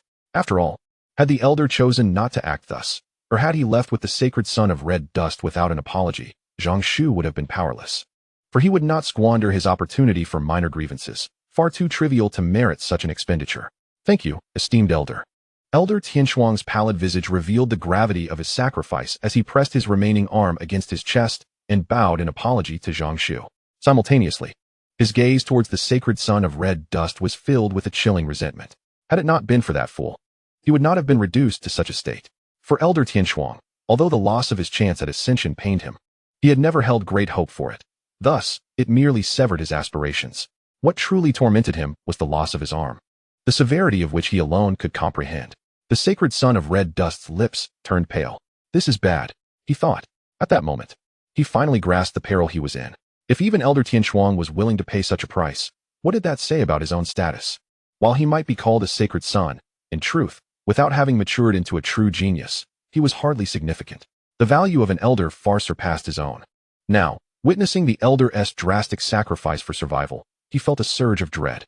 He looked at Zhang Shu with terror, filled with 1,000 regrets. How blind he had been. Why incite Zhang Shu when all was well? Regret was now futile. As Zhang Shu turned his attention towards him, the sacred son panicked. Fervently bowing and pleading for mercy, esteemed elder, spare my life. Please, I beg you. I have failed to recognize your true divinity. I implore you to consider my first offense and grant me clemency this once. Observing this, Fu Qi and the others could not suppress their laughter. This was the sacred son of red dust, revered by all yet cowering before power, devoid of any backbone. Curiosity then turned their gaze towards the sect leader, pondering how he would choose to punish the sacred son. After all, offending a sage was no trivial matter. The sacred son of red dust was surely in dire straits unless the sage of the red dust sacred land intervened on his behalf, for otherwise, his fate today would undoubtedly be grim. In the heart of Fu Hongyi, curiosity stirred as he pondered how the sect leader would respond. Would he execute him directly? Fu Qi scoffed, asserting that if it came to execution, so be it. The holy son of the red dust was not a virtuous individual. Had it been anyone else, they would likely have been reduced to a lifeless corpse amidst such chaos. He discerned that although the holy son appeared youthful, his gaze betrayed a chilling malevolence. Should their strength prove inadequate, regardless of the choices they made, they would inevitably meet a dismal fate today. Yet, the Xinxiao sect was not to be trifled with. Even the sacred lands could not dare to impose upon them. A smirk involuntarily crept across Fu Qi's lips, filled with immense pride. The might of their sect reflected honor upon him as a disciple. Yi Yun, however, whispered to the two, do not entertain such thoughts. The sect leader, with his esteemed status, would never deign to personally confront someone of mere Yuan Dan realm. You underestimate the sage far too much. Regardless of whether the Holy Son of the Red Dust lives or dies, he will undoubtedly face severe repercussions. This was indeed true for the sect leader to intervene personally. The Holy Son was hardly worthy. Fu Qi and Fu Hongyi were enlightened by this realization. They had observed that even when faced with that elder of the Nirvana realm, the sect leader did not take direct action. Great figures always consider their standing. The three harbored admiration, oblivious to the fact that Zhang Shu did not refrain from action due to a lack of desire, but rather a deficiency in ability. They had prepared for a peaceful resolution, yet who could have anticipated that the elder would be so ruthless, driven by sheer desperation to preserve his life? Showing no inclination to flee, this was quite normal. After all, how many would possess the audacity to err in the presence of a sage and still dare to escape? Could one truly evade such fate? If the Nirvana realm signifies the first major threshold in cultivation, then the transition from Nirvana to Sage constitutes the second, an insurmountable chasm. Even a fully realized Nirvana practitioner facing a Sage finds the disparity unfathomable, far greater than that between the first level of Nirvana and the first level of Radiant Yang. Zhang Shu contemplated for a moment, then fixed his gaze upon the visibly anxious Holy Son of the Red Dust, stating, "Do not accuse me of bullying the younger generation. Given the circumstances, I shall grant you an opportunity for survival. If you can defeat any three of them working together, I shall spare your life." Otherwise, the remainder of his words hung ominously in the air. Defeat was imminent. Death awaited. To his surprise, the Holy Son of the Red Dust's expression brightened. Following the direction of Zhang Shu's finger, he beheld a group comprised solely of body refinement realm practitioners, the strongest among them barely at the gathering Yuan realm. He believed that not only could he triumph over three working in unison, but even against them all, he could easily prevail. It was a simple task. How could the Holy Son of the Red Dust not be elated? Chapter 51. The Holy Son of the Red Dust regains composure instantly. The Holy Son felt a surge of confidence. His complexion regained its color, his hands steadied. He now perceived himself as more than capable. Defeating three practitioners of the body refinement realm in collaboration? A trivial challenge. Not just 3, but even 30 or 300 posed no threat. In fact, the Holy Son of the Red Dust believed this was an intentional gesture from the Elder to provide him with a path of retreat. Previously, Elder Tianshuang had been severely punished, demonstrating his authority. Now, the deliberate excuse to spare himself was not only a gesture of respect towards the Holy Son of Red Dust, but also a means for both parties to gracefully retreat. Such is the nature of interactions between powerful factions and formidable individuals. Mutual respect is paramount. Thus, the Holy Son of Red Dust brimmed with confidence regarding this battle. It was a trivial matter, indeed. Without any hesitation, he stepped forward, first bowing to Zhang Shu, then addressing the 49 named disciples. Though his demeanor remained composed, a hint of arrogance flickered in his eyes. "Since the Elder has spoken, you shall decide the three contenders. Regardless of who it may be, this Holy Son accepts." His words exuded confidence. Yet, no one found fault with his proclamation, even the 49 named disciples who were somewhat bewildered by the sect leader's decision. To face a renowned Holy Son of a sacred land was akin to courting disaster, for he was a formidable Yuan Dan realm expert. They had no hope of victory. Not in the slightest. A wave of doubt washed over the gathered crowd as they contemplated their daunting challenge. Zhang Yuan cast a perplexed glance at the sect leader, pondering if perhaps the leader was indeed granting the adversary a chance to save face, merely seeking a pretext for a spar. The Yuan Dan realm was a formidable level. He was acutely aware that 3 of their senior disciples were at that very realm, possessing overwhelming power that would utterly crush them. Surely, the Holy Son of Red Dust could not be inferior to those seniors, could he? Nevertheless, with the sect leader's decree, they felt compelled to make an earnest effort and promptly decided to send forth their 3 strongest named disciples. Just then, the usually silent 11th elder spoke. "Zhang Yuan, you and your companions may withdraw. Let those 3 step forward." To the astonishment of the crowd, the 11th elder pointed to 3 individuals, all of whom were the weakest among them. The chosen disciples stood in disbelief but complied with the elder's command, unwilling to defy it. "Please enlighten us," they announced as they approached the Holy Son of Red Dust, both sides exchanging polite greetings. 3 at the body refinement realm? The Holy Son of Red Dust stood proudly. Addressing the trio, "You 3 shall make the first move. If I strike first, you shall never have the chance to retaliate." Internally, he breathed a silent sigh of relief. A smile creeping onto his face, a smile born from surviving a crisis. Stability restored. He had witnessed the exchange of 3 Yuan Dan realm contenders for these 3 at the body refinement realm. Were it the former, he might have felt trepidation about potential dangers awaiting him. But with these three at the body refinement realm, there was no cause for concern. They were an entire realm beneath him. Moreover, he possessed the ability to fight beyond his level. Clearly, this was a concession to the sacred land. Meanwhile, Elder Tianshuang felt a sense of confirmation within. Although somewhat displeased, he chose to remain silent. Though the holy son of the red dust has dug himself into a predicament, he remains, after all, a holy son, wielding a status within the sacred realm that is not to be underestimated, comparable to his own, and in certain aspects, even surpassing it. It is preferable to avoid any turmoil if possible. However, in the end, while he has been thoroughly ensnared, his adversary emerges unscathed, leaving Elder Tianshuang feeling rather unsettled within. It is time to act. With a command from Zhang Shu, an eruption of vital energy ensued from both parties. Despite the Holy Son's arrogance, he is not foolish in battle. Even if he perceives no immediate threat from his opponent, he nonetheless enters a state of full preparedness, refraining from striking first as a courtesy to Zhang Shu, lest he provoke displeasure and invite trouble afterward. In an instant, a fierce aura of the 9th level of the Yuan Dan realm erupted from the Holy Son of the Red Dust. The pressure of his vital energy surged forth, crashing down upon the three adversaries before him. The Holy Son, brimming with confidence, believed that this mere display of pressure would render the three at the body refinement stage powerless to resist. Yet, the next moment, he found himself utterly bewildered. To his astonishment, although the three disciples appeared somewhat tense, they seemed completely unaffected by his pressure, even oblivious to its very presence. How could this be possible? The Holy Son was taken aback. He began to speculate whether these three possessed some defensive treasures that granted them immunity to his vital energy's influence. Could this be the perilous twist of the battle? Suddenly, the Holy Son felt as though he had grasped an essential truth. What was this fellow doing? To the point of his face turning crimson? Was he suddenly in distress? The three disciples exchanged furtive glances, visibly anxious. They felt no assurance of victory. Yet with the elder and sect leader having issued orders, they had no choice but to press forward. However, upon witnessing the Holy Son's face flush as if he were straining, their confusion deepened. The pressure of the Yuan Dan realm felt to them like a gentle spring breeze, leaving them utterly perplexed as to the Holy Son's predicament. It was now or never. Regardless of their odds, retreat was not an option. They could not bring shame upon their sect. Yes, let us strike together and subdue him.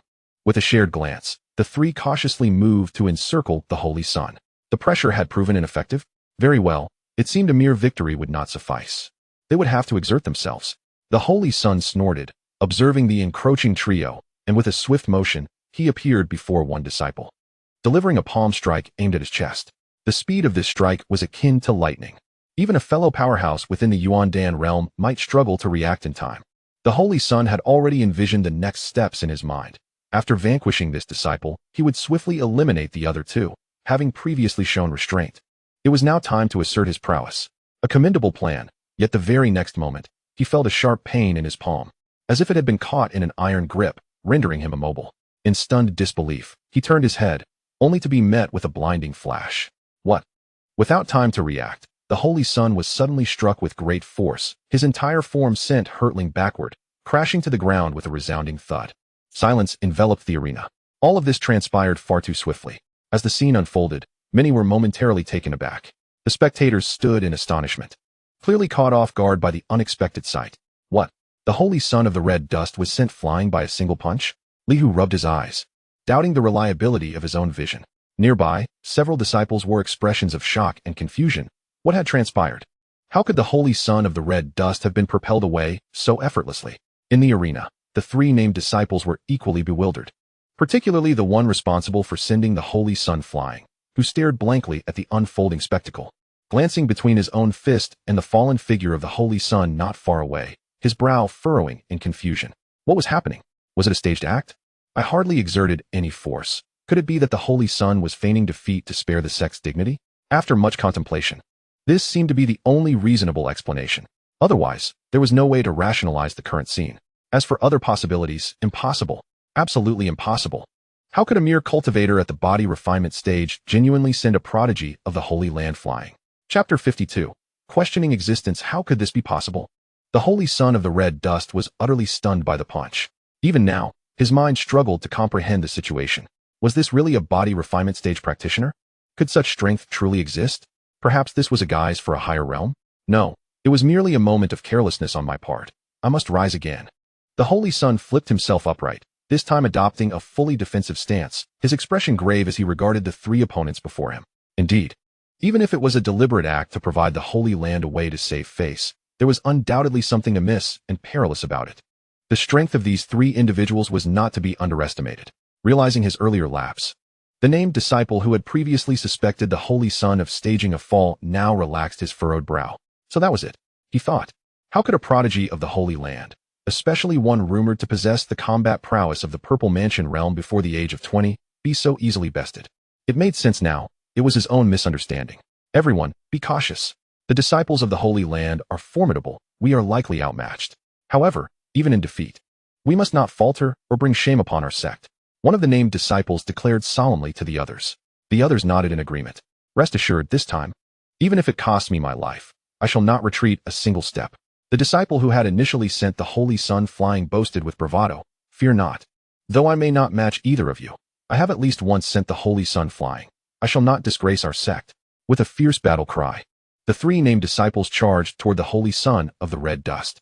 This time, he dared not underestimate them. Within him, the essence of his Yuan Dan surged violently, releasing torrents of pure, potent energy that coiled around him like mighty dragons, bursting forth. In the next moment, the Holy Sun bellowed.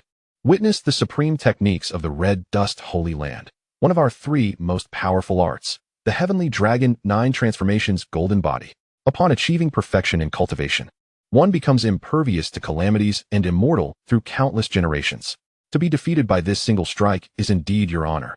As he spoke, the Holy Sun of the Red Dust unleashed a powerful punch. In an instant, a resounding dragon's roar ascended into the heavens, and an overwhelming wave of vital energy swept across the arena like a tempest. The tremendous commotion drew the attention of all spectators. Li Hu, astonished, thought to himself, is this the prowess of the prodigy from the Holy Land? Such strength is truly formidable, far beyond my reach. Despite being at the 9th level of the Essence Dan realm, this Holy Sun could likely end my life with but a single blow. What? He can summon a dragon? What kind of technique is this?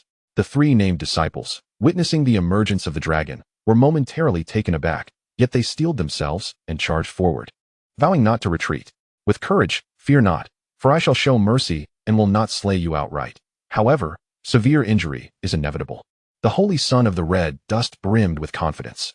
In the next moment, with a thunderous crash, the enormous dragon of vital energy collided fiercely with the three advancing disciples. Then, an astonishing event unfolded. The seemingly invincible dragon emitted a mournful cry upon impact, exploding into a myriad of shimmering light particles that drifted away, leaving the three disciples unscathed. What on earth? Is this dragon merely an illusion? It feels as though it was only a tickle, even less potent than our usual training attacks. Nonsense. It is evidently stronger than those attacks. The three disciples exchanged peculiar glances. They had braced themselves for serious injuries, yet they found that the Holy Sun's elaborate display was nothing but a facade, easily shattered. Boom.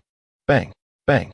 The three named disciples surged through the dragon, appearing before the bewildered Holy Sun of the Red Dust. Three fists, akin to sandbags, descended upon him, resulting in a pained cry from the Holy Sun, who was left with panda-like eyes. With one fist's target taken, the remaining punch sought another path. With a squelch, something soft seemed to shatter. The Holy Sun let out a heart-wrenching scream. The other two disciples gazed in shock at their third companion, unable to believe that this normally well-featured individual had deliberately struck below the belt.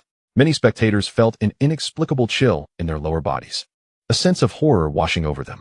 The three named disciples relentlessly pummeled the Holy Sun of the Red Dust, each blow landing with resounding force. The Holy Sun found himself in a wretched state, completely unprepared for the fact that he, a 9th level Essence Dan cultivator and a prodigy capable of rivaling the strength of the Purple Mansion realm when fully unleashed, was being thoroughly beaten by three mere body refinement realm practitioners. It was an overwhelming suppression. The Holy Sun began to question his very existence. Are these truly three body refinement realm cultivators? It feels as though I am facing three from the Purple Mansion realm. Boom, boom, boom.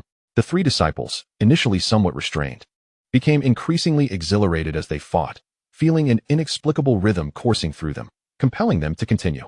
Truly, as expected of the Holy Land Scion, it feels remarkably satisfying to deliver a beating. A named disciple lamented. The Scion of the Red Dust let out a series of anguished cries.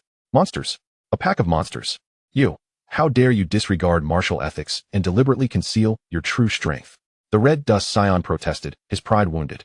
What a pathetic holy land. What a feeble scion. After worrying for so long, it turns out you are so weak. At most, you are just on par with us, perhaps slightly stronger individually. Yet you still dare to boast? I'll crush you. At this juncture, even the dullest of the three named disciples realized the truth. They were not inferior to the scion of the Holy Land. It was not merely a case of deception. They were simply too powerful. In an instant, the entire battlefield erupted into chaos, with the red dust scion scurrying about in fear, howling in despair.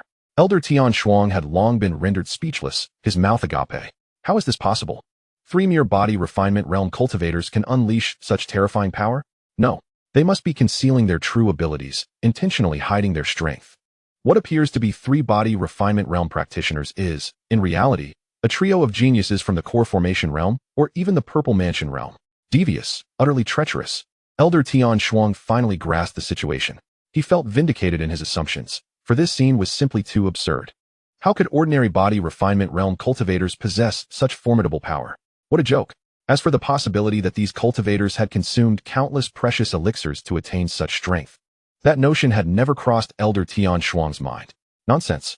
What fool would squander such an abundance of elixirs merely to cultivate a few body refinement realm cultivators? An impossible scenario. Chapter 53. The Red Dust Scion as a punching bag. Everyone praises its effectiveness. Shameless. Utterly shameless.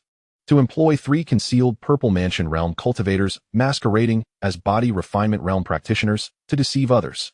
Elder Tian Shuang dared not voice his fury. Yet upon witnessing the scion's pitiful state, an inexplicable sense of balance settled within him.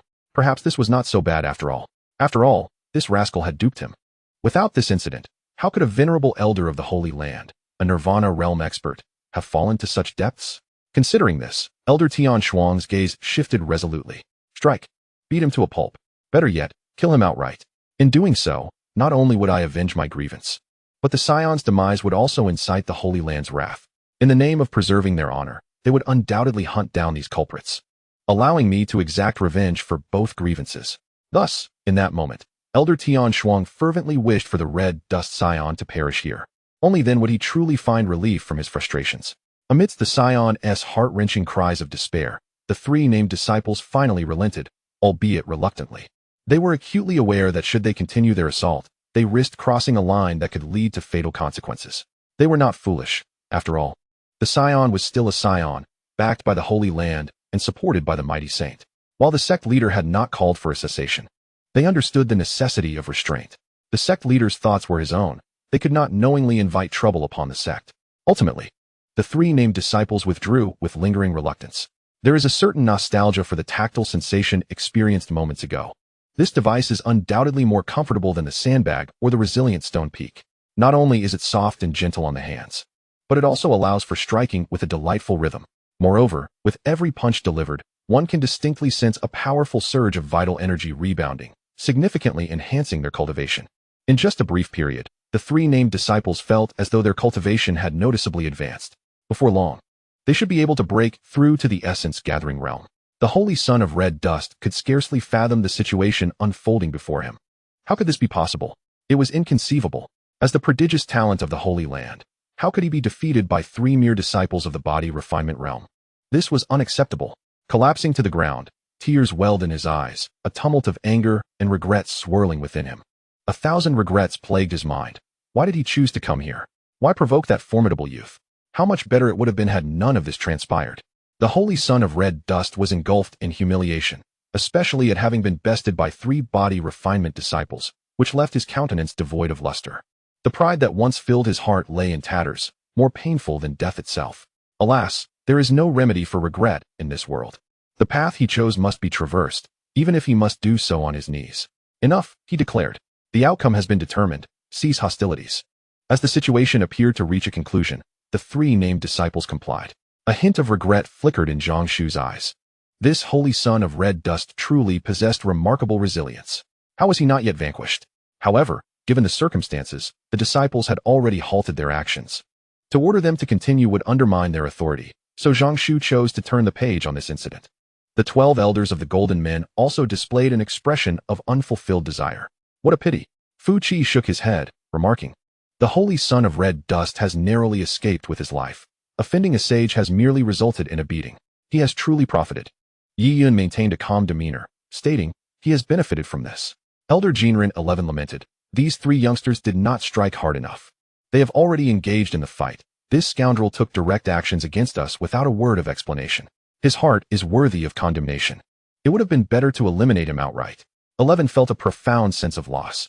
Having missed this opportunity, with the sect leader now intervening, they lost their chance to act further. As for killing the holy son of red dust, the Holy Land might rage. But would the Divine Sky Sect truly fear a single Holy Land disciple? Did they believe their sect leader was merely a figurehead? Was it conceivable that the Holy Man of Red Dust would wage war against the sect leader over a mere disciple of the essence-gathering realm? Such a notion was absurd. These sages maintained a delicate balance of power among themselves. Unless an extraordinary event occurred, they would not easily resort to conflict. The repercussions of one side suffering severe injury or even demise would be far too significant. Thus, when it comes to the realm of saints, it is often a matter of mutual apprehension. Most disputes are merely matters of face. Do not underestimate a mere holy son of red dust. Even the death of Elder Tianshuang, a formidable figure of the Nirvana realm, would likely be of little concern to the holy man of red dust, hardly worthy of significant attention. Beneath the sage, all are but mere ants. This adage is not to be taken lightly. As long as the sage of the mundane realm remains unscathed, the demise of countless others bears little consequence for the sacred land of mundanity. It does not undermine its foundation. Conversely, should the sage and the sect leader engage in battle, any injury to them would constitute a grave matter. With a heavy heart, 11 sighed, reflecting, these three young ones are indeed sensible, yet they lack the ruthless determination. This is also tied to the sect leader's reluctance to reveal their true identity. If the sect leader does not disclose that the celestial sect is under the protection of a sage, such knowledge may remain buried within the hearts of all for eternity. Very well, this matter ends here. You may take your leave. Zhang Shu's calm voice echoed. And the fallen son of mundanity along with the one-armed elder of frost immediately felt as if they had been granted a great reprieve. Thank you, esteemed elder. Your kindness is etched in our hearts. Having uttered these few words, the two wasted no time in fleeing, fearful that should they delay, Zhang Shu might suddenly change his mind, leaving them utterly bereft of tears to shed. However, Zhang Shu would not betray his own integrity over such trifles. These two bore no significant relevance.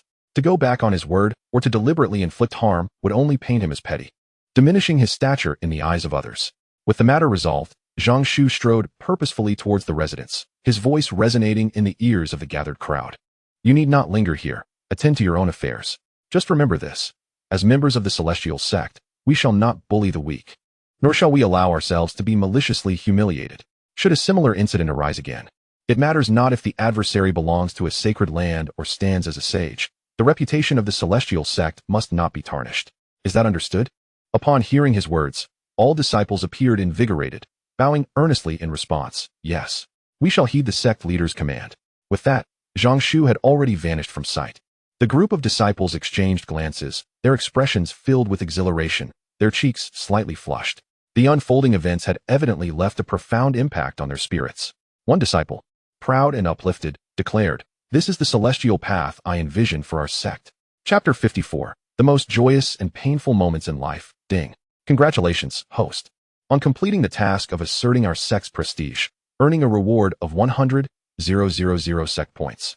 Upon returning to his quarters, a sudden voice from the system resounded in Zhang Shu's mind. His countenance brightened with joy. 6 figures. Another reward of 100,000 sect points. Immediately, without a moment's hesitation, Zhang Shu expended the recently acquired sect points, and his cultivation, which had reached the 7th level of the Radiant Sun realm, began to surge. Waves of formidable vitality surged through Zhang Shu's purple mansion, and the resplendent sun became increasingly dazzling. The space surrounding him slightly warped, as the overwhelming power subtly influenced the very fabric of his surroundings. 8th level of the Radiant Sun realm. Suddenly, with a mere thought, an invisible pressure enveloped him within a 100-foot radius, causing the ground beneath him to sink uncontrollably. At that moment, the sky appeared to blur and distort, as if the space were enduring a terrifying searing heat, continuously shifting and twisting. Is this truly the 8th layer of the Radiant Sun realm? Upon stepping into the later stages of this realm, each advancement fortifies one's strength remarkably. The pivotal element is the so-called Supreme Yang domain, wherein a mere thought can envelop one's surroundings in an intangible sphere. Any adversary caught within this domain will feel as though subjected to the relentless searing of intense heat. Should their power be insufficient, they will be reduced to ashes in the blink of an eye, by this invisible incineration. Zhang Shu tested his prowess and found himself rather satisfied.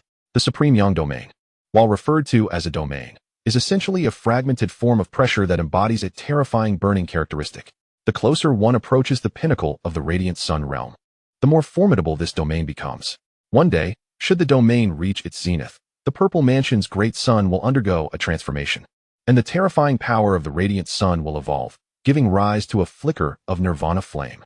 This flame is overwhelmingly dominant, capable of incinerating all aspects of the self, physical body, vital energy, and even the soul.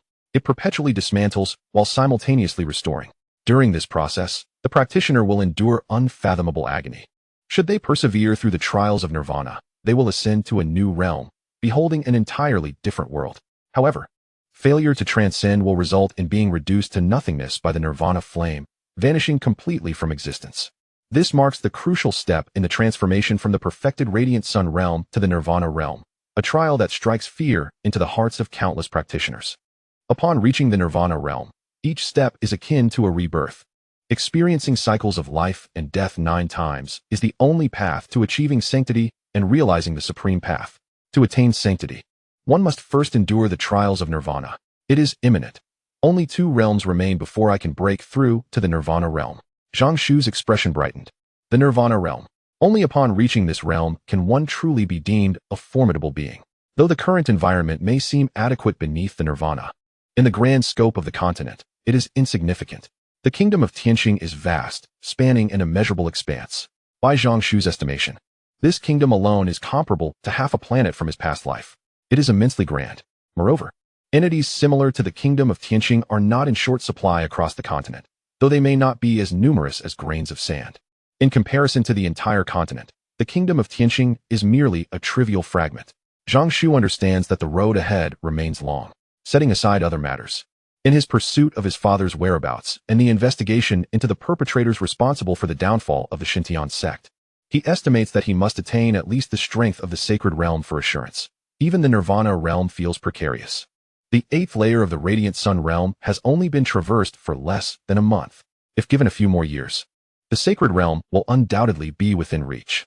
Zhang Shu exhaled gently, temporarily setting aside the myriad of thoughts that clouded his mind. The journey must be taken step by step. There is no need for haste. Of course, urgency is futile, even with a system at his disposal. What appears to be easy advancement in the early stages becomes increasingly demanding. The requirement for sect points escalates with each level. During the Radiant Sun realm, every minor advancement necessitates a staggering 100,000 sect points. Should he reach the Nirvana realm, a single minor level will require 1,000,000 sect points. And for the Sacred realm, a daunting 10 million. The lofty realms ahead were daunting for Zhang Shu, who hesitated to contemplate them.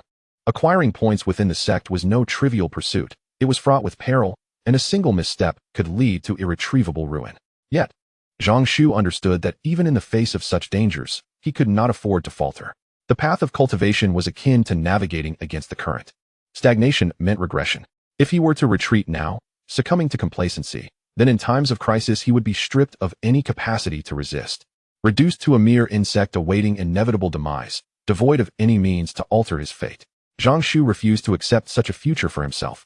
In the following day, Zhang Shu remained secluded, engrossed in familiarizing himself with the realm of absolute Yang. Logically, such a domain should only manifest upon reaching the late stages of the Radiant Sun realm, yet in practice, it was predominantly observed when one attained perfection in the Radiant Sun realm or was on the cusp of a breakthrough into nirvana. For a practitioner of the Radiant Sun realm, the ability to form a domain required an extraordinary command of their own power. Achieving a mastery level of at least 99%, the demands for controlling vital energy were astoundingly rigorous. It could be asserted that if a Radiant Sun practitioner could manifest the absolute Yang domain, stepping into nirvana would merely be a matter of time. In fact, the majority of those exceeding 90% in strength rarely possessed such a domain, or it would only emerge in the very moment of their breakthrough into nirvana. Hence, Zhang Shu had limited information regarding this domain and found it difficult to comprehend. He only knew that those capable of condensing the absolute Yang domain in advance were exceptionally gifted individuals. Moreover, there were many rumored peculiarities associated with this domain. However, at present, Zhang Shu had yet to discern its unique attributes, aside from the palpable advantage it seemed to confer in combat. Perhaps only when he attained a higher realm would its distinct qualities reveal themselves. Ding.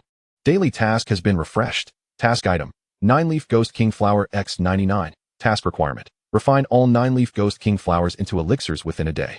Task reward, 8-part floating pagoda cauldron. Upon reading the task description, Zhang Shu's countenance changed. He was uncertain about the nature of the 9-leaf Ghost King flower, but he could tell that the item provided by the system was undoubtedly significant. What troubled him most, however, was the task requirement, alchemy. This endeavor was akin to the previous task of forging an item. He was utterly incapable of completing it, as there were no alchemists within the Divine Mist sect. This meant he would once again have to forego the daily task. The thought left Zhang Shu in a sour mood. Life's greatest joy lay in reaping rewards without cost, while the most excruciating agony stemmed from the failure of such endeavors. Alas, it seemed he was destined for yet another failure, leaving him feeling frustrated and disheartened. Chapter 55, Seeking Alternative Paths. It was truly a disaster. An alchemist. The Divine Mist sect lacked alchemists. And now, this daily task was precisely about refining elixirs. There was simply no time to cultivate alchemists from scratch. Do not utter that it is too late, even if such rare herbs were to be cultivated. Their extraordinary nature suggests that the alchemical concoctions required would undoubtedly be of a high grade. A newly minted alchemist would lack the requisite skills to refine such elite potions. Thus, from any perspective, it appears that Zhang Shu is destined for defeat. This particular daily task seems to be one he must relinquish. At one point, a whimsical thought crossed Zhang Shu's mind. Could his newfound mastery of the Yang realm be applied to alchemy? Yet, reality swiftly proved that he was utterly ignorant of the alchemical arts, with no opportunity to even attempt a foray into this domain. He feared the destruction of those precious herbs. Alas, it is what it is. At worst, he could forfeit the daily task once more. After all, it is merely a day's reward. What significance does it hold? Though he spoke these words, his heart bled within. Indeed, there is no greater agony than the failure of an unearned gain. It is unbearable, exceedingly so. Yet, lamentation yields no fruit. Alchemy appears deceptively simple. Just burn the herbs and mold them into a spherical form. However, the intricacies involved run profoundly deep. One must not only master the characteristics of the herbs, but also exert supreme control over the flames. Neither a fraction too much nor too little. Neither too soon nor too late. Any misstep could result in total disaster. This craft is akin to the advanced mathematics of Zhang Shu's previous life. If one does not understand, one simply does not comprehend. It is an insurmountable challenge, causing one to feel overwhelmed. Furthermore, alchemy is likely many times more daunting than solving mathematical problems. The more he pondered, the more distressing it became. Ultimately, Zhang Shu set aside all that occupied him, choosing to banish his sorrows through a stroll in the world beyond. With a swift motion, he departed his residence silently, unnoticed by the throngs of disciples. Even the 12 golden men were oblivious to his absence. Although the 12 golden men possessed immense power, their strength resided primarily in sheer dominance rather than refined mastery of chi cultivation, rendering them less perceptive in such matters. Unless one were in close proximity, it would be difficult for them to react. In truth, not even the most formidable of Nirvana realm experts present could detect Zhang Shu's presence. By deliberately concealing his aura, he could remain undetected beneath the Saint Realm as long as he so desired. In Tonlan City, a place rightfully esteemed as second only to the Imperial City, the imminent opening of the Divine Demon Cave heralded unparalleled prosperity. Zhang Shu found himself amidst a bustling street, observing the ebb and flow of the crowd. A wave of nostalgia washing over him. Since the fall of the Shenxiao sect, his memories had been consumed by thoughts of vengeance and cultivation, leaving little room for leisure or relaxation. Indeed, even a simple walk seemed a luxury. It was this relentless pressure that ultimately drove the original host to madness, leading to his untimely demise. As he walked on, he pondered, listening to the lively calls from both sides of the street and casually observing the cultivators who had set up stalls to seize the opportunity. Zhang Shu couldn't help but reflect that this place often bore striking similarities to his past life. Most people were engaged in a relentless pursuit for their livelihoods. After an indeterminate amount of time, Zhang Shu suddenly noticed a series of pavilions lining the roadside: Wan'an Pavilion, Yaoshi Building, and Huichun Pavilion. The various shops seemed to be exclusively related to elixirs. In that instant, it was as if a lightning bolt had struck him, illuminating his thoughts. Indeed, there was no need to be confined to the disciples of the Shenxiao sect. I could seek assistance from genuine alchemists. However, the only issue that needed addressing was that these alchemists were not affiliated with the Shenxiao sect. While this presented a challenge, it was not insurmountable. Zhang Shu was astonished. He felt a surge of excitement and slowly began to understand. This was the way forward, finding alchemists to assist him, and perhaps even seizing the opportunity to recruit some talented masters for the sect. thereby preparing for the future development of the Shinchio sect. A resolute decision formed in his heart. With Zhang Shu at the helm, the Shinchio sect was destined to flourish and achieve greatness. This was a certainty he had never doubted. It was inevitable. Therefore, he must be prepared, as the number of disciples in the future would be unimaginable. Solely relying on the resources from the system could at best nurture a few elite disciples. For a sect that could potentially have tens or even hundreds of thousands of disciples, that amount of resources was merely a drop in the bucket. He needed not only alchemists but also to recruit weapon refiners, talisman makers, formation masters, and even beast tamers. Everything that could be prepared must be arranged in advance. Even if it was not immediately useful, one day it would prove invaluable. Taking a deep breath, Zhang Shu resolved to be fully prepared. He would not allow the rewards of his efforts to slip away again. Free resources. He must capitalize on them. His joy was that simple. Before long, Zhang Shu casually selected a shop that appeared quite impressive, Huichun Pavilion. Are you familiar with the 9-leaf ghost king flower? He inquired directly upon entering. He needed to understand the nature of this spiritual herb, its rank, and what level of alchemist would be required to refine it into an elixir, so that he could adequately prepare for the task ahead. Within Huichun Pavilion was an elderly man with a short white beard. Upon hearing Zhang Shu's question, a flicker of surprise crossed his aged face before he promptly responded. Dear guest, where did you hear about this spiritual herb? The 9-leaf ghost king flower is indeed something I know a few things about. It is an extremely rare 6th-grade spiritual herb, the primary material for refining the heavenly soul pill, which possesses the remarkable ability to enhance the soul and is invaluable.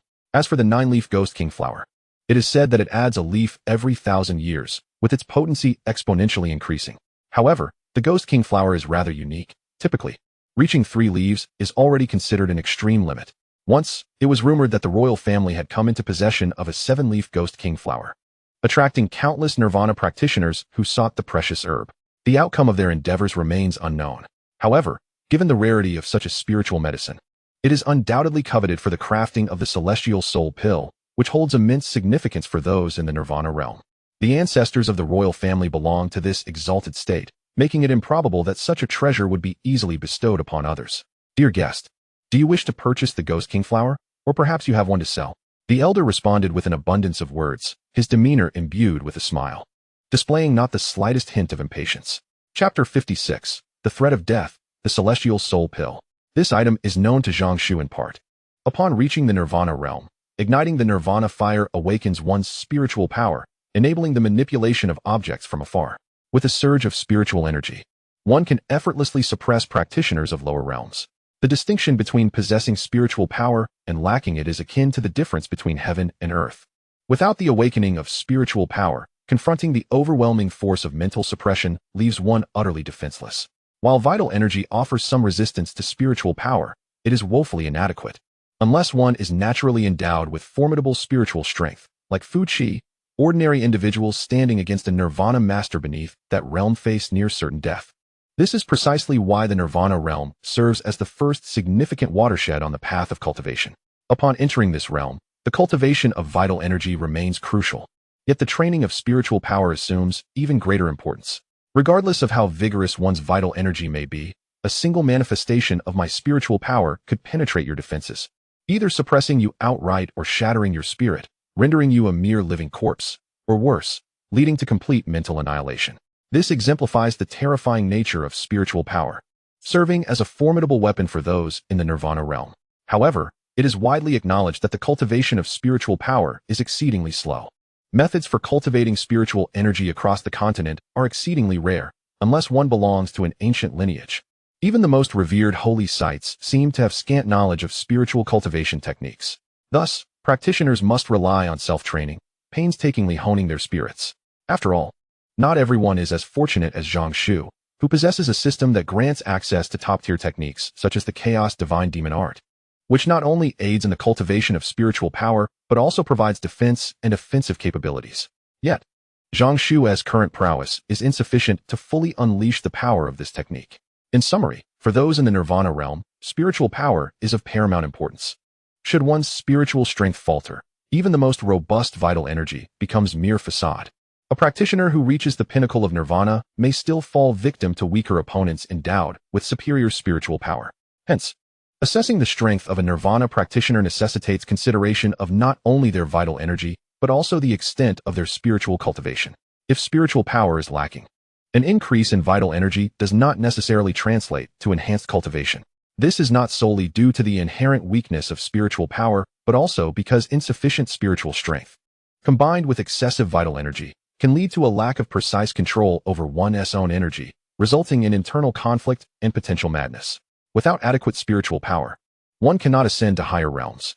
To attain the sacred realm of nirvana, the strength of one's mental prowess is among the most crucial factors. It is well known that individuals of the nirvana realm cannot independently cultivate their mental strength. Instead, they must endure arduous and painstaking refinement, resulting in both low efficiency and exceedingly slow progress. However, there exists an exceptional substance, the heavenly soul pill. This remarkable elixir directly enhances the mental strength of nirvana practitioners, yielding significant effects. Regrettably, a nirvana practitioner may consume no more than 10 heavenly soul pills throughout their lifetime, for exceeding this limit would render the pills utterly ineffective and could even inflict damage upon their mental faculties. Subsequently, countless alchemists have devoted immense effort to discovering that within the heavenly soul pill lies a primary ingredient known as the Ghost King flower. This rare and scarce blossom predominantly thrives in locations of fallen warriors. Over 90% of Ghost King flowers originate from ancient battlefields, nourished and condensed by countless vengeful spirits. While it possesses extraordinary efficacy in nurturing mental strength, it also bears a significant drawback: the backlash of resentment. The backlash of resentment is a profoundly terrifying phenomenon. Once afflicted, a practitioner may experience a fate worse than death, as their mental strength is devoured bit by the relentless wails of vengeful souls, ultimately leading to a demise fraught with endless agony. Each consumption of a heavenly soul pill accumulates a certain amount of resentment within the body, a burden that is exceedingly difficult to expunge, continuously building until it culminates in a catastrophic backlash. Thus, it is prudent for most nirvana practitioners to refrain from consuming more than 10 heavenly soul pills in their lifetimes, often opting for even fewer, fearing the potential for immediate downfall. Nevertheless, there exists a unique aspect to the Ghost King flower: its age. Every millennium, the Ghost King flower grows an additional leaf, at which point not only does the inherent mental power become more pure and substantial, but the accompanying resentment gradually diminishes until it is entirely exhausted. This immense mental strength poses no threat to the consumer. In fact, it possesses an extraordinary effect. It is said that the royal family once acquired a 7-leaf Ghost King flower, which completely purified the resentment and contained an exceptionally pure and vast reservoir of mental power, resulting in no adverse effects for the royal ancestor. Instead, this unique mental energy directly purified the lingering resentment within the ancestor's being. Thus, the cycle continued. The royal ancestor experienced a significant enhancement in mental strength and, freed from the shackles of resentment, was afforded an increased limit for consuming heavenly soul pills, propelling their cultivation forward and augmenting the royal family's deterrent power against rival factions. Following this incident, countless nirvana practitioners began fervently searching for the 7-leaf Ghost King flower, even seeking the rarer 8-leaf variant. As for the 9-leaf, that remains mere legend.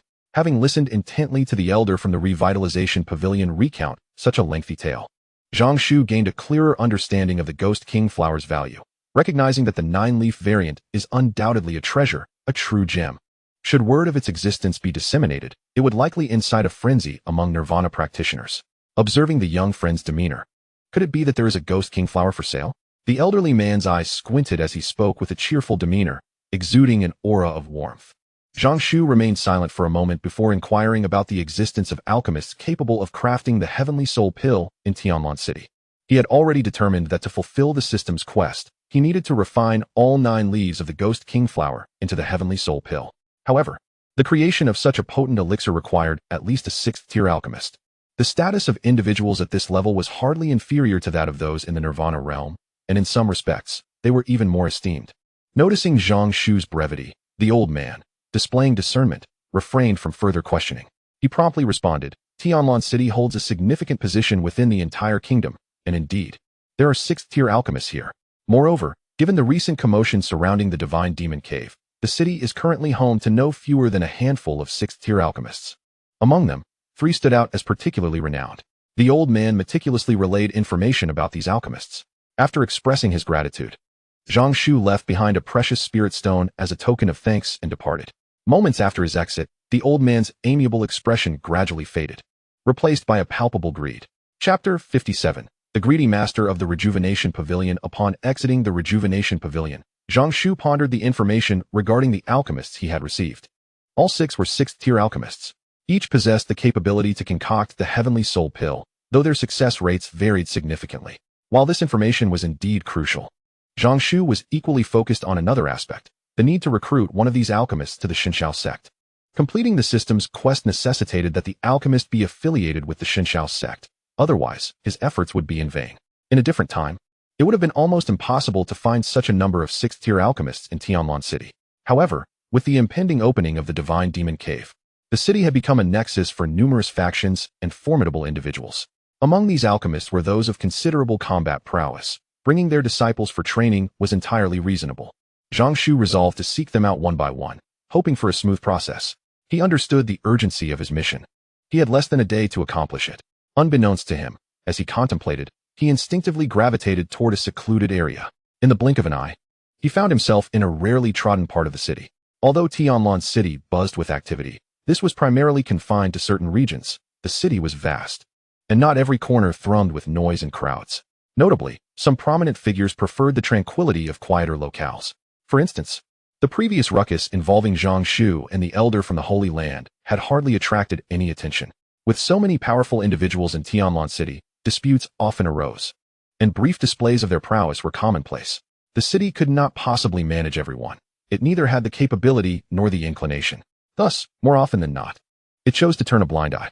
While the various powerful factions occasionally clashed, they were mindful of Tonlan City's authority, ensuring that their conflicts remained somewhat restrained. Each party would provide the other with a way out, striving not to offend. As Zhang Shu ambled along, he suddenly sensed an unsettling change in his surroundings. The atmosphere had inexplicably grown quiet, not the tranquil calm one might expect, but a deathly silence devoid of any sound. The light around him gradually dimmed, creating an impression of isolation, as if he had unwittingly become ensnared in some arcane formation. Wealth should not be flaunted, he mused. He had believed himself sufficiently discreet. Yet it seemed that merely uttering a few words had invited trouble. Zhang Shu quickly discerned the cause of this disquiet. Someone had employed the means of a formation to temporarily sever the connection between himself and his environment. Unless one possessed the strength to surpass the formation's limits, it was impossible to break free. Even if chaos erupted within, it would not attract the attention of the outside world. He lifted his gaze and beheld a frail, aged figure stooping as it ambled into view, blocking the path ahead. Indeed, it was you. Ah, young friend, you move swiftly. My old bones nearly failed to keep pace. The figure remarked, revealing himself to be the elder from the Rejuvenation Pavilion. However, the once affable smile now bore a sinister twist, exuding a palpable malice. Reminiscent of a corpse clawing its way out of a grave, Zhang Shu replied with calm composure. You pursued me immediately after I left the pavilion. And now you've cloaked this area with a formation. Surely, your intentions are not merely to exchange pleasantries? The elder chuckled. You possess keen insight, young friend.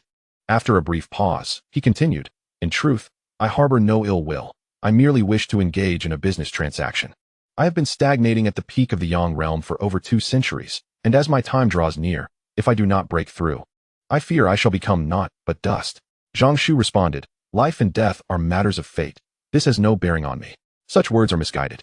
The elder replied earnestly, locking his gaze onto Zhang Shu. The final barrier that binds me is a mental constraint.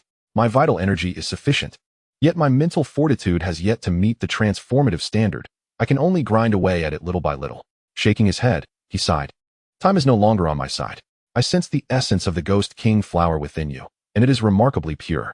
I have come here in hopes that you might take pity on an old man and lend me the flower, for when I transcend to the next realm, I shall undoubtedly repay your kindness. Upon hearing this, Zhang Shu could not help but scoff. If you intend to rob me, why not be forthright? Why cloak your intentions in such pompous pretexts? This elder had clearly set his sights on his Ghost King flower, employing a formation to isolate them, revealing his ulterior motives while feigning innocence. The elder was taken aback. He had not anticipated Zhang Shu to expose his intentions so candidly. Realizing there was no point in further pretense, he stated directly, since you have laid it bare, I shall be straightforward. Hand over the Ghost King flower, and I shall grant you a chance to live. Otherwise, you will undoubtedly meet your demise. Truly, one could not underestimate a conniving old fox who had cultivated for centuries. His audacity was remarkable, Zhang Shu reflected inwardly. The old man clearly harbored intentions of murder to seize the treasure. Yet he remained apprehensive that the Ghost King flower might not be in Zhang Shu's possession. His concern for Zhang Shu's fate was trifling. For the elderly man, The Ghost King flower was of paramount importance.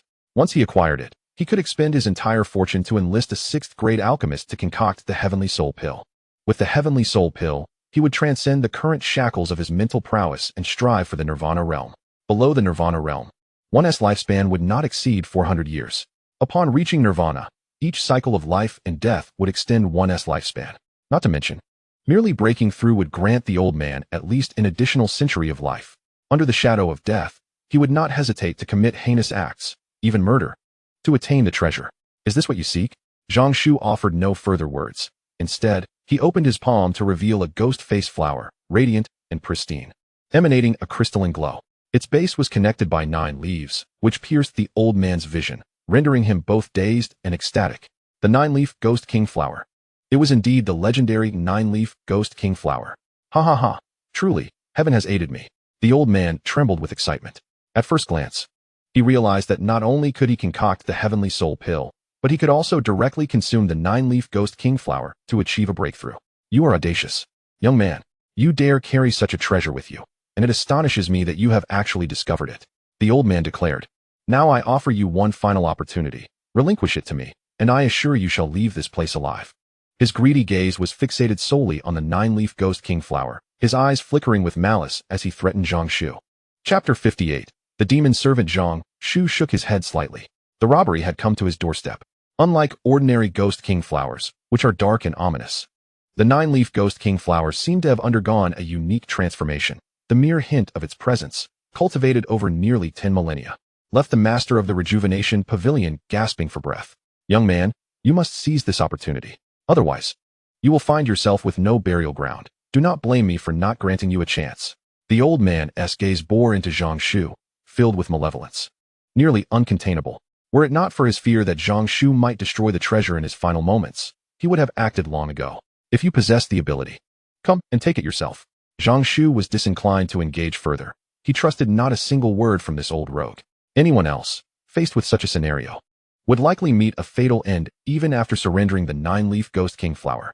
With the old man's temperament, how could he allow anyone aware of such a treasure to survive? Should the information escape, countless beings of the Nirvana realm would likely pursue him. Perhaps even saints would be tempted. Was that not a path to his own demise? This is of your own making. Young man, you need not be so wary of me. Hand over this item, and once I achieve the Nirvana realm, you will have a formidable ally, far better than being alone as you are now. Furthermore, to demonstrate sincerity, the old man revealed a significant secret, luring with earnestness. Oh, what secret? Zhang Shu inquired nonchalantly. In an instant, however, the old man vanished.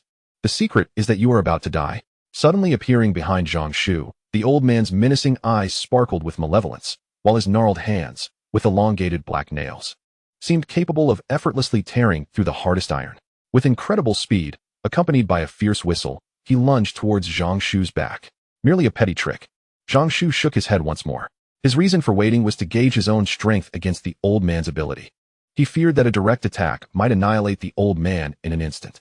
Thus, he granted the old man ample opportunity to demonstrate his skills, even stifling his impatience and silently cooperating with the old man's ruse. After all the effort, he was disappointed to find that the old man resorted to a feigned attack and a sneak assault. Buzz. Without needing to look back, Zhang Shu summoned the field of radiance, transforming it into an invisible barrier of searing heat that violently collided with the old man's palm, emitting a hissing sound of scorching. The old man's expression twisted in agony as his hands, which could easily rend iron, were suddenly engulfed by fierce flames that crawled up them. The intricate patterns of fire rapidly spread, turning flesh, blood, and even bone into ash in an instant. It hurts. It hurts so much. What power is this? You are not in the Radiant Sun realm. The old man's face contorted with fear as he realized the gravity of the situation the moment his arm touched that terrifying heat. Yet, it was too late for regrets. His arms had already been reduced to ashes. You did this on purpose. You led me into a trap. Despicable. You despicable wretch. The old man shouted in fury, his bravado faltering. Zhang Shu chuckled. What a stubborn and unreasonable creature you are. Today, I have witnessed your true nature. However, you are mistaken about one thing. I am indeed in the Radiant Sun realm. Now that your curiosity has been satisfied, it is time for you to depart. As these words fell, the field of radiance surged forth, resembling an unseen behemoth, opening its enormous maw to devour the old man whole. Dream on if you think you can kill me. The old man bellowed with rage. Initially dismissive, Zhang Shu soon felt a shift in the atmosphere. His expression changed as he focused on the old man. The already hunched figure of the old man suddenly appeared even more stooped, his back arching further. The clarity in his eyes faded, replaced by a feral brutality. Green saliva dripped from his mouth, and he became enveloped in an ominous black mist, losing all semblance of reason, transforming into a creature driven solely by the instinct to kill. In that moment, although the old man had lost his sanity, his aura surged with an alarming intensity. From the original brilliance of the sun, he ascended step by step, faintly brushing against the threshold of nirvana. Although he could not compare to true masters of nirvana, he had subtly transcended the confines of the sun's realm. This transformation seemed intricately linked to the peculiar dark energy emanating from the old man. What could this be? This was the first time Zhang Shu had encountered such a spectacle, and the strange black aura evoked an intense revulsion within him. Flesh. Fresh, succulent flesh. The almost beastly old man uttered incoherent words, his entire being becoming increasingly agitated, his eyes now solely driven by primal instinct. Suddenly, he lunged towards Zhang Shu with a speed that surpassed his previous ferocity by tenfold. In the void, only a blurred afterimage was visible. Such swiftness. This time, Zhang Shu's expression grew grave. The domain of utmost yang unfurled instantly, enveloping the entire block in an intense, searing heat that twisted the protective formation surrounding them, as if it might collapse at any moment. It is crucial to note that this formation was meticulously prepared by the old man as a precaution. Even a master of nirvana would find it no easy task to breach. Yet now, merely the release of Zhang Shu's aura caused alterations within the formation. Boom! Zhang Shu summoned the power of his domain, channeling it into his fist, unleashing a thunderous strike. This punch, aimed at an empty void, was met with the sudden emergence of a dark, menacing hand from the abyss, akin to a demon's claw. The two forces clashed violently, producing a clang reminiscent of iron against iron. A powerful sonic wave erupted, shattering the earth into fragments, as terrifying ripples spread in all directions. Hiss! The monstrosity formed from the old man was repelled, only to vanish in an instant.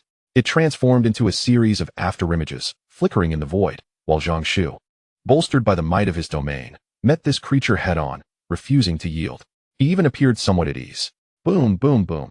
The old man moved with incredible speed, his limbs contorting in unnatural shapes as he scuttled across the ground, his body seemingly devoid of bones, emanating an unsettling and grotesque aura as he darted around the open space. In contrast, Zhang Shu remained steadfast, unmoving as a mountain, responding to every change with unwavering calm. With each passing second, the two collided dozens of times, the fierce energy tearing at everything in their vicinity. Boom! At a certain moment, Zhang Shu finally seized the opportunity. As he defended against the old man's sudden assault, his right hand clenched into a fist, erupting with force as it struck precisely at the creature's heart. Chapter 59, Deceptive Intelligence, The Malice of Humanity. Boom! Zhang Shu's fist trembled violently, a torrent of power surging forth, crashing down upon the old man's monstrous form. The terrifying force erupted, sending the old man flying through the air. Bang, bang, bang. The old man's body disintegrated into afterimages, leaving a trail of blurred remnants, ultimately crashing forcefully against the sides of the street. He collided with the barrier of the formation, producing a thunderous roar. The old man struggled to rise, his eyes devoid of any white, replaced entirely by an inky blackness, speckled with countless white dots that writhed like tiny worms. His appearance was utterly grotesque. Is he still alive? Zhang Shu gazed at this scene in astonishment, questioning whether this creature was human or monster. Despite enduring such a grievous blow, he had not yet succumbed to immobility. What manner of being is this old man, and what is the source of this dark aura? With a fierce roar, the old man charged relentlessly towards Zhang Shu, undeterred by fatigue. However, his injuries had significantly diminished his speed, allowing Zhang Shu to effortlessly evade his attack. With another punch, he sent the old man flying, while the domain of pure sunlight erupted forth, unleashing waves of searing power that scorched the old man's very soul, eliciting heart-wrenching cries of agony. It seems my offensive capabilities have barely grazed the threshold of the Nirvana realm. Yet, to bring this old fellow to an end, I shall need to employ further tactics. Indeed, my unarmed strikes are still lacking. Casting a glance at the slowing monstrosity, Zhang Shu pondered how to acquire a more formidable weapon. If he wielded a powerful artifact, his strength would ascend to greater heights, potentially incapacitating the old man with a single blow. Boom! After countless collisions, the old man's bones lay shattered, his vital energy in disarray, and the dark aura surrounding him grew increasingly savage, seemingly beyond his control, beginning to consume him from within. In excruciating pain, he screamed, his reason gradually returning, only to witness Zhang Shu with a look of sheer terror. This is impossible. How can you be so strong? I have unleashed my demonic transformation. There is no way someone in the Radiant Sun realm could best me. You cannot defeat me. The old man's disbelief was palpable, his gaze akin to that of one staring at a monster. You are far too weak. It is a pity. I had hoped to encounter a worthy adversary. Yet you have proven to be somewhat disappointing, Zhang Shu remarked, shaking his head, intent on sending the old man on his way. As for the demonic transformation the old man spoke of, it likely pertained to that peculiar dark energy, but Zhang Shu had little inclination to investigate further. The world held too many secrets. He could not delve into each one exhaustively. No, you cannot kill me. If you do, Lord Tianmong will not let you go. The old man sensed the intense murderous intent emanating from Zhang Shu and panicked. However, Zhang Shu was evidently unconcerned by the old man's threats. Nor did he care for the so-called Lord Tianmong. With the eruption of the domain of pure sunlight, a terrifying, searing force enveloped the old man like an invisible whirlwind. Buzz. The invisible flames surged, and the ensnared old man let out a horrifying scream as his flesh and blood rapidly turned to ash. Even that strange dark energy could no longer impede this transformation. Crack.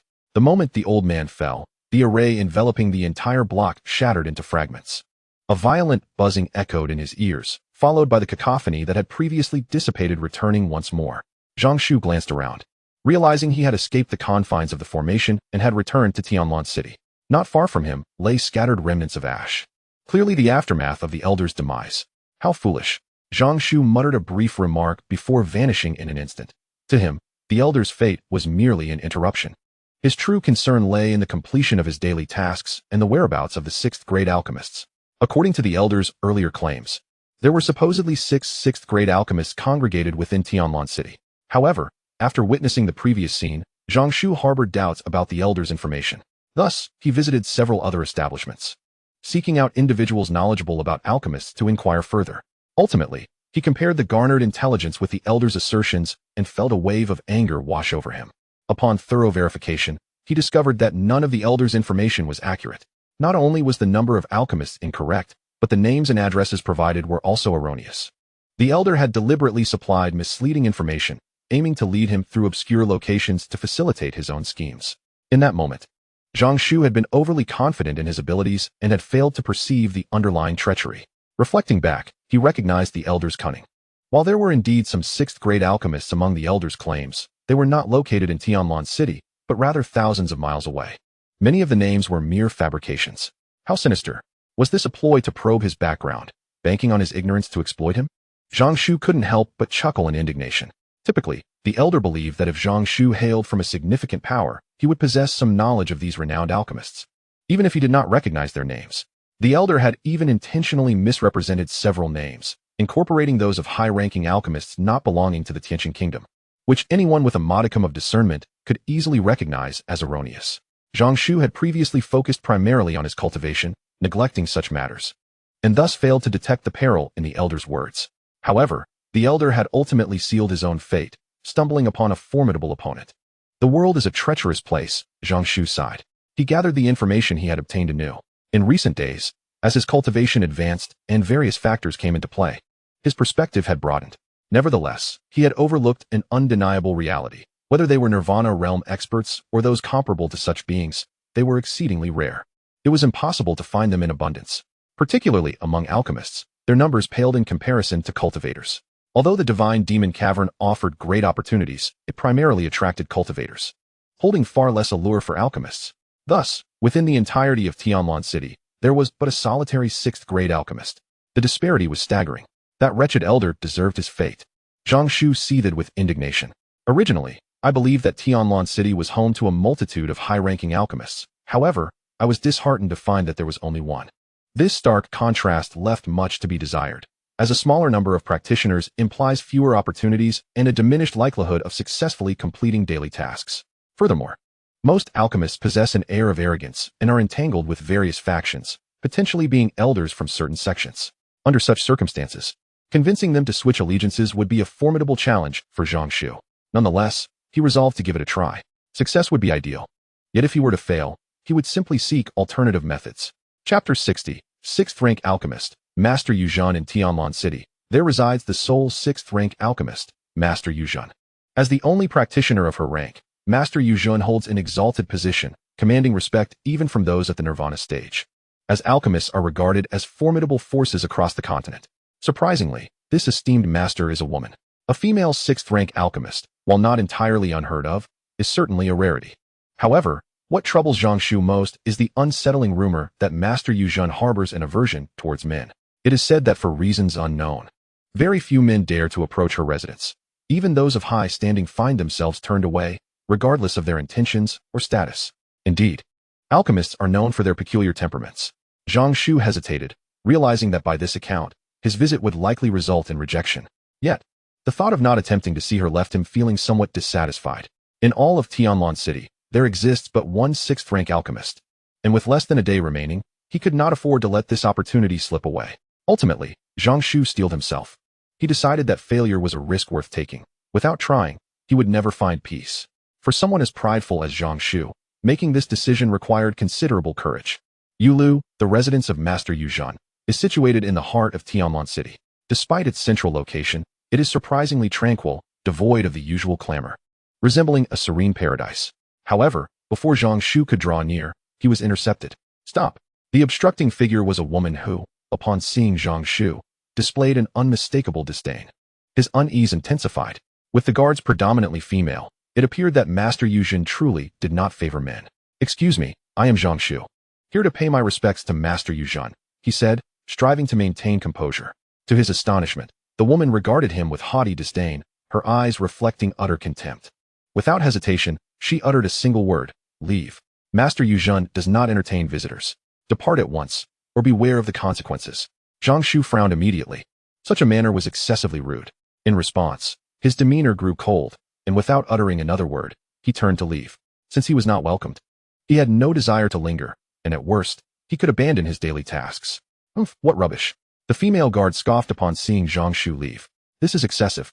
Zhang Shu halted, his brows furrowing deeper, a surge of intense heat emanating from him, with a hint of murderous intent lingering in his heart. However, at that moment, a gentle voice interrupted his dark thoughts. Zixin, has a guest arrived? Please invite them in. The voice of Master Yuzhen echoed from afar. Upon hearing this, the female guard's expression changed dramatically. As if she had stepped on a tail, she shrieked, Yuzhen, how dare you? Especially when she saw a maid in a purple dress descending the stairs, her face grew even more sullen. Witnessing this scene, Zhang Shu was taken aback, deep in thought.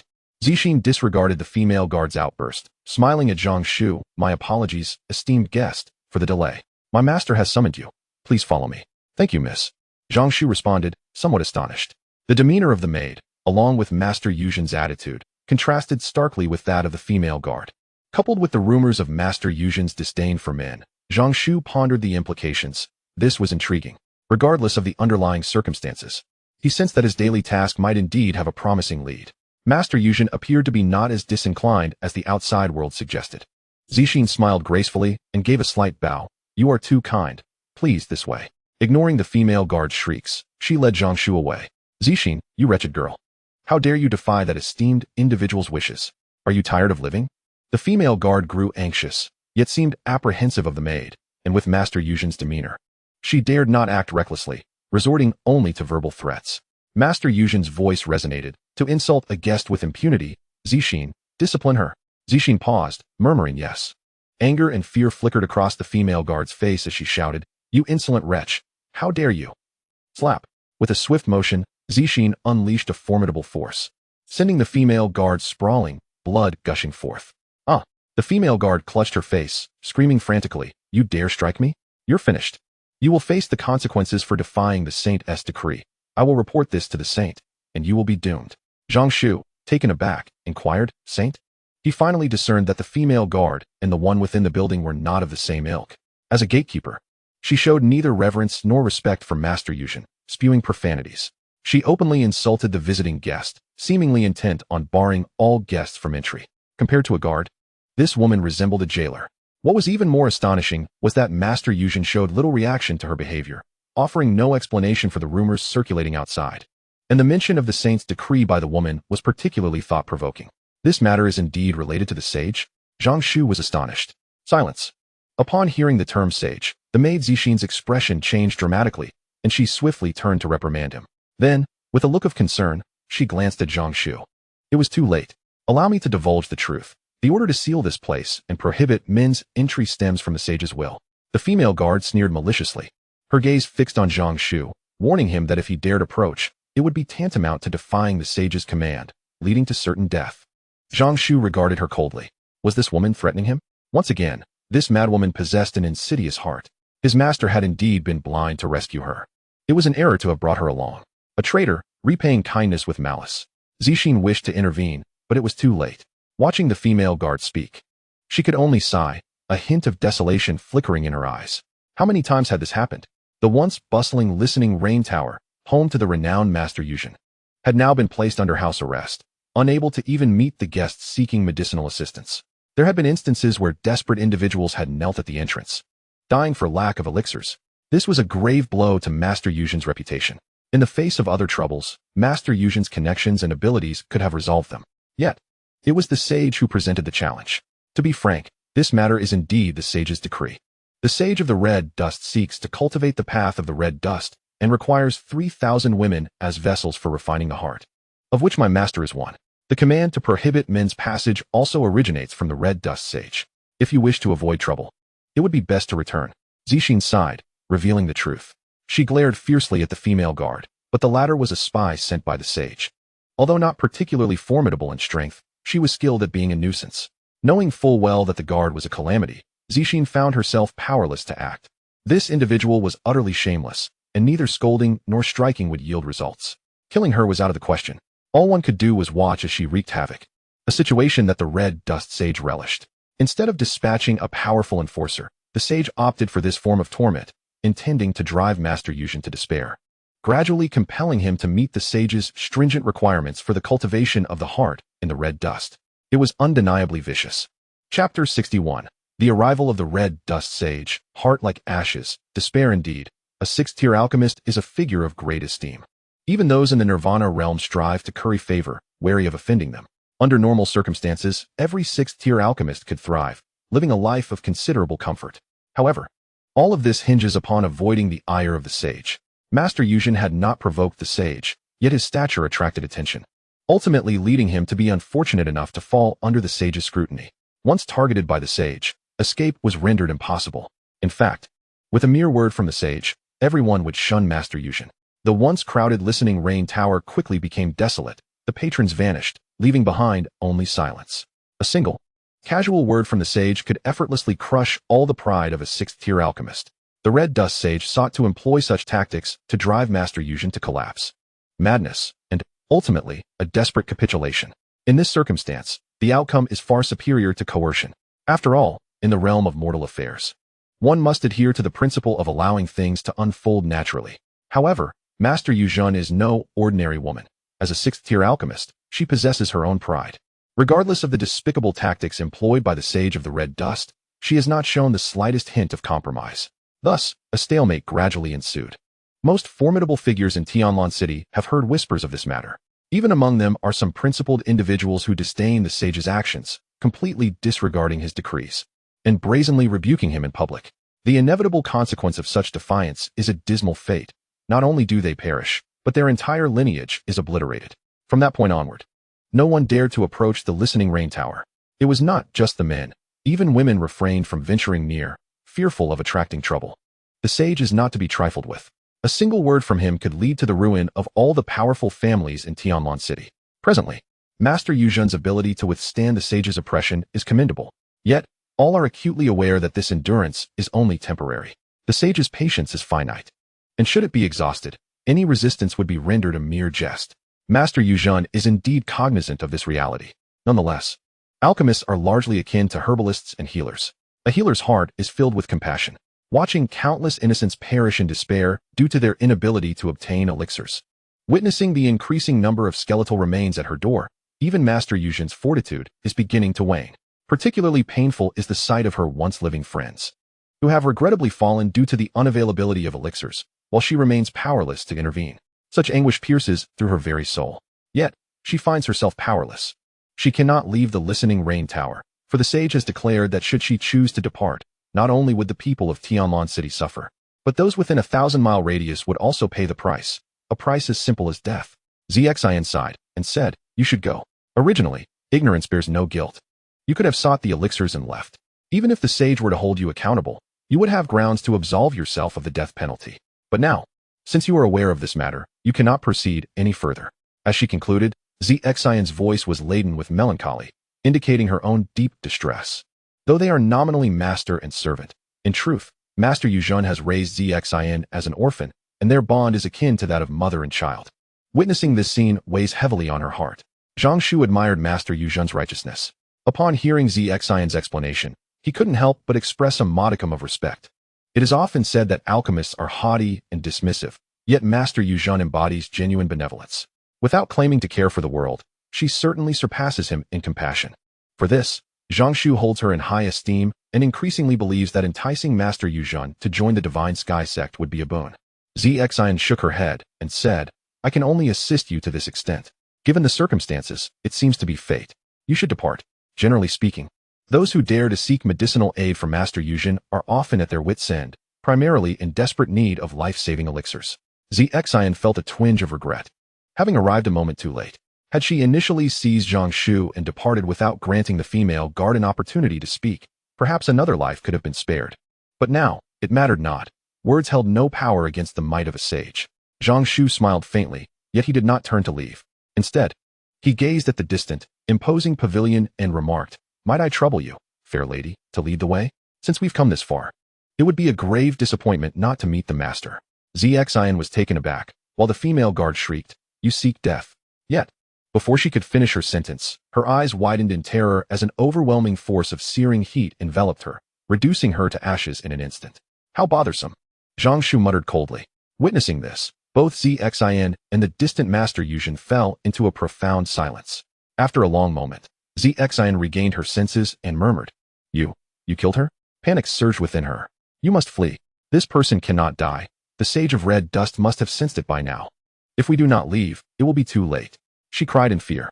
Yet, as soon as the words left her lips, she was horrified to find that no sound emerged. The world around her fell into an eerie silence, as if a mute button had been pressed. Feeling a tremor of dread, Zxin slowly raised her gaze to the heavens, where she met the cold, mocking eyes of a distant figure. She staggered back in shock. "The Sage of Red Dust," she murmured in despair. How could it happen so swiftly? Within the pavilion, Master Yuzhen sensed a shift. Although her expression remained serene, a flicker of despair glimmered in her eyes. The realm of rules. The sage's realm of rules. Master Yuzhen, a 6th-tier alchemist and a formidable practitioner of the Nirvana realm, had achieved notable success in both alchemy and martial arts. Yet now, she felt her vital energy waning, as if she had been rendered an ordinary person beneath the terrifying domain of rules, completely devoid of her cultivation. Despair. Boundless despair. The Sage of Red Dust looked down mockingly upon Tonlan City. In that moment, the entire city trembled, and countless powerful beings raised their heads to the sky. The sage has descended. Zxin remained somewhat dazed, unable to comprehend how such a swift descent was possible. Even a sage could not arrive so quickly. The female guard had just perished, yet the sage appeared almost instantaneously. The distance from the Red Dust sacred land was considerable, and even at full speed, a sage would require at least a moment to arrive, unless they had been watching from the very beginning. As she observed the mocking smile upon the Sage of Red Dust's lips, Zxin's complexion drained of color, sinking into absolute despair. Chapter 62. The Sage Zhang Shu Yuzhen. You have truly disappointed me. Yet, it is precisely your disposition that piques my interest. I must admit, you have provided me with considerable amusement. The Saint of the Mortal Realm stands suspended in the void, as the rules of the domain unfold, casting the heavens and earth into a pallor. A terrifying aura envelopes the entire city of Tonlan, where countless formidable beings are struck dumb with shock, realizing that their vital energy is swiftly waning. In mere moments, they can no longer sense their cultivation, reduced to the state of an ordinary mortal. The disappearance of vital energy affects even those at the nirvana stage. At this moment, innumerable individuals are left speechless in astonishment, gazing blankly at the sky where a fearsome figure looms, resembling a demon god, bridging the divide between heaven and earth. Wherever this entity descends, all resistance is obliterated, and no one can withstand this dreadful power. Upon witnessing this scene, Zxin's countenance turns pale with despair. The Saint of the Mortal Realm, he has been here all along. Within the pavilion, Master Yuzhen gradually emerges into the external world. lifting his gaze to the sky with an expression of tranquility. I never imagined that the esteemed saint of the mortal realm, instead of safeguarding the sacred grounds, would take the time to watch over my humble listening rain pavilion. How utterly surprising. As he utters the final words, Master Yuzhen cannot help but grit his teeth in frustration. How contemptible. How deserving of death. Although no one can threaten the saint, Master Yuzhen harbors a fervent desire to consume his flesh and drink his blood. Yuzhen, few can rival the brilliance of this saint. Why must you remain obstinately ignorant? With this saint by your side, who would dare to belittle you? With my backing, a mere 6th grade alchemist is nothing. With but a word from me, even the legacy of a 7th grade alchemist can be procured for you. What is it that you cannot attain? Your stubbornness is lamentable. The saint of the mortal realm regards him with a calm demeanor, gently shaking his head. Not to mention, the appearance of the saint is rather exceptional. He does not appear as aged as one might expect, but rather strikingly handsome. If judged solely on looks, he would undoubtedly be the phoenix among men, the dream lover of countless women. Alas, this is merely superficial. The saint cultivates the path of the mortal realm, using the emotions of 3,000 women as a conduit to deeply comprehend this path. When he achieves mastery, he must personally slay these women to complete the final step, entering and exiting the mortal realm. At that juncture, the saint will be able to advance further along the path of sanctity. What a shameless wretch. Master Yuzhen scoffs coldly. Having reached this point, he realizes that escape is futile. Though he harbors fear of the saint, there is no longer a need for the respect he once held. They are now sworn enemies. The saint, upon hearing this, does not respond with the expected fury. Instead, he turns his gaze to Zhang Shu and Zixian below, suddenly smiling. Since you, Yuzhen, are unwilling, I shall not compel you. However, my arrival here serves another purpose. With that, an overwhelming pressure, akin to the upheaval of heaven and earth, descends upon them. Both Zhang Shu and Zixian feel this terrifying weight. Zhang Shu, fortunate enough, feels his divine robe of light automatically activate to withstand the pressure, while Zixian suffers greatly, her complexion turning ashen. The saint of the red dust spoke with indifference. These two have conspired to slay my beloved disciple. I have witnessed it with my own eyes. Yuzhen, should you choose not to depart with me, I shall not compel you. However, these two have crossed my threshold of tolerance. A saint must not be humiliated. They shall face retribution. Stop! Master Yuzhen exclaimed, fury etched upon her face. Zhang Shu was merely a stranger. While she felt a twinge of sympathy, he was ultimately not someone close to her. But Zixian was different. Although referred to as her maid, she was in truth her adopted orphan, akin to a daughter. As the saint of the red dust prepared to strike, Master Yuzhen desperately summoned her vital energy in an attempt to break free from her constraints.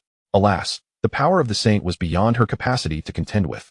No matter how she struggled, she could only watch helplessly as a colossal hand, akin to a mountain, loomed overhead, slowly descending upon the entirety of Tonlan City, with its intended targets being none other than Zhang Shu and Zixian. Remember, this is the price for defying me. At this moment, the saint of the red dust was no longer calm. His gaze was icy, and murderous intent surged within him. Master Yuzhen roared, halt. If you slay Zixian, I shall not allow you to achieve your desires, even in death. The saint paid her no heed, his enormous hand continuing its inexorable descent, yet curiously, it did not strike immediately. Instead, it seemed to deliberately slow its approach. In her heart, Master Yuzhen wrestled with despair. After a moment, she cried out in agony. Release Zixian and this guest, and I shall accompany you. A smile crept across the lips of the saint of the red dust upon hearing this. Everything was under his control. Yet, even with Master Yuzhen's concession, he had no intention of relenting. Rather, he hastened his movements, his hand crashing down. No. Master Yuzhen's heart nearly shattered. She had not anticipated that even her compliance would not suffice to sway the saint. The saint of the red dust replied with a serene smile. Those who serve me must obey. Yuzhen, your repeated defiance of my will incurs a cost, and serves as a reminder. 2 mere insects can be extinguished with a mere flick of my hand. Zixian gazed at the unfolding scene in despair, feeling utterly trapped and incapable of escape. As a mere ordinary cultivator of the radiant sun realm, she was worlds apart from a saint, left to watch death approach inexorably. The enormous hand in the void emanated an overwhelming and terrifying holy light, dazzling golden rays surpassing even the sun in the sky, bringing an unparalleled sense of dread that engulfed both Zixian and Zhang Shu completely. However, just as Master Yuzhen's eyes dulled with hopelessness and Zixian closed her eyes awaiting death, suddenly, the entire world fell silent. The terrifying pressure that enveloped them dissipated as swiftly as snow before a blazing sun. The expression of the saint of the red dust shifted dramatically. His demeanor, once calm, now bore a weighty seriousness, even tinged with fear as he gazed downward toward Tonlan City. It became clear why the denizens of the red dust sacred land were so detested. It seemed that even this saint was not a paragon of virtue. A ethereal sigh resonated through the heavens and earth, and the oppressive aura brought forth by the saint swiftly retreated. In that moment, all within Tonlan City were astonished to discover that their dissipated vital energy had miraculously returned. Countless individuals were left astonished, gazing upwards in bewilderment. What transpired? The sage of the mortal realm felt an unsettling fear. He realized that his domain of laws had been utterly suppressed. An unprecedented occurrence since his ascension to the realm of sages, leaving him in a state of terror. This sensation was akin to a colossal golden hand, reminiscent of a second sun, which had solidified in midair. Then, as a gentle breeze swept by, this second sun was extinguished in an instant, fading into dimness before transforming into ashes that swiftly drifted away, disappearing without a trace. This spectacle rendered the multitude speechless. The sage's attack had vanished? No, it had not vanished. It had been neutralized. As the implications of this scene dawned upon them, a multitude, momentarily stunned, quickly reacted with faces flushed with excitement. Another sage. The emergence of this scene could only indicate the arrival of another sage who had thwarted the attack of the sage of the mortal realm. Only a sage could contend with another sage. Some powerful figures, overwhelmed with astonishment, felt their spirits surge. The elusive sages, typically shrouded in mystery, had revealed themselves in the city of Tonlan, appearing simultaneously. Chapter 63. Bargaining with our sect, you are not worthy. Had the oppressive force dissipated? What was happening? Had the sage of the mortal realm withdrawn? Master Yuzhen sensed his rapidly recovering cultivation and paused in surprise, contemplating the possibility that the sage had indeed retreated. After all, who else could cause a sage's attack to dissipate so directly? However, it quickly dawned on him that this was implausible. Given the relentless and ruthless nature of the sage of the mortal realm, he would never withdraw merely to torment Master Yuzhen. Zhang, equally bewildered, closed her eyes for a lengthy moment, yet she did not sense the arrival of excruciating pain. After a while, she opened her eyes, bewildered. I'm not dead. Zhang cast a curious glance at the sky, her thoughts mirroring those of Master Yuzhen. She initially believed that the sage of the mortal realm had withdrawn, but soon deemed it improbable. Just then, she suddenly realized that the overwhelming aura of lethal intent that had pervaded the atmosphere had dissipated, and her suppressed energy was rapidly recovering, filling her with astonishment. Are you all right, little girl? A gentle voice suddenly reached her ears. Upon hearing this voice, Zhang felt the entire world warm around her. This strange transformation compelled her to turn her head, and at the end of her gaze stood Zhang Shu. However, at that moment, Zhang Shu exuded an indescribable aura of terror, his eyes shimmering with a faint golden light, a formidable saintly presence seemingly poised to shatter the heavens enveloping him. This overwhelming sensation caused Zhang to tremble, and she began to grasp the significance of it all. A torrent of thoughts surged within her, prompting her to kneel and bow her head, exclaiming, I beseech you, revered sage, save my master. I bow to you, I implore you. A sage. This guest, who initially appeared to possess a faint aura, was indeed a sage. Zhang finally comprehended why the oppressive force of the sage of the mortal realm had dissipated and why that terrifying attack had vanished. This guest was a sage. Though perplexed by the visit of a sage, Zhang could not dwell on such uncertainties. The mere fact that this esteemed individual chose to intervene at this crucial moment represented her final opportunity. Should she miss this chance, Master Yuzhen would face dire consequences. The maid, Zhang, cared little for her own life. However, she was unwilling to witness her master descend into the abyss. Previously, there had been no options available. Yet with the emergence of Zhang Shu, a glimmer of hope appeared on the horizon. Zhang Shu smiled, pausing for a moment before turning his gaze towards Master Yuzhen, his voice resonating throughout the heavens. Master Yuzhen, I am Zhang Shu, the leader of the Xinshan sect. I wish to inquire if you would consent to join our sect and become an elder in our Dan Hall. Master Yuzhen felt somewhat disoriented, still coming to terms with the situation when suddenly Zhang Shu's voice reached her ears. Dazed, she turned to look, and after a few moments, her expression gradually sharpened as she beheld the terrifying radiance of the sage emanating from Zhang Shu. A jolt of realization surged through her upon noticing the unscathed Zhang beside him, whose anxious yet elated demeanor quickly clarified everything to the astute Master Yuzhen. Without hesitation, she bowed deeply in Zhang Shu's direction, returning to the Holy Sovereign. I, Yuzhen, willingly joined the Xinshan sect. From this day forth, I am alive as a member of the Xinshan sect, and in death, I shall remain a ghost of the Xinshan sect. Zhang Shu nodded gently. Excellent. From this moment, You shall be the elder of the Dan Hall in the Xinshao sect. Master Yuzhen swiftly responded. Disciple acknowledges the command. Zhang Shu then turned his attention to Zixin, asking, Do you wish to join my Xinshao sect and become a registered disciple? Zixin followed suit, bowing repeatedly, her voice tinged with emotion and boundless hope. I am willing. I am willing. Thank you, Holy Sovereign, for your benevolence. The immense golden hand dissipated completely, restoring visibility. In the heavens above, the red dust sage observed this scene, his expression darkening considerably. Yuzhen, do you dare betray me? Master Yuzhen paid him no heed, instead bowing to Zhang Shu. I implore the sovereign to uphold justice for me. A torrent of fury brewed within Master Yuzhen's heart, yet when the words reached her lips, only this single plea emerged, encapsulating her myriad of grievances. The relentless pursuit of the red dust sage had rendered her existence a living hell.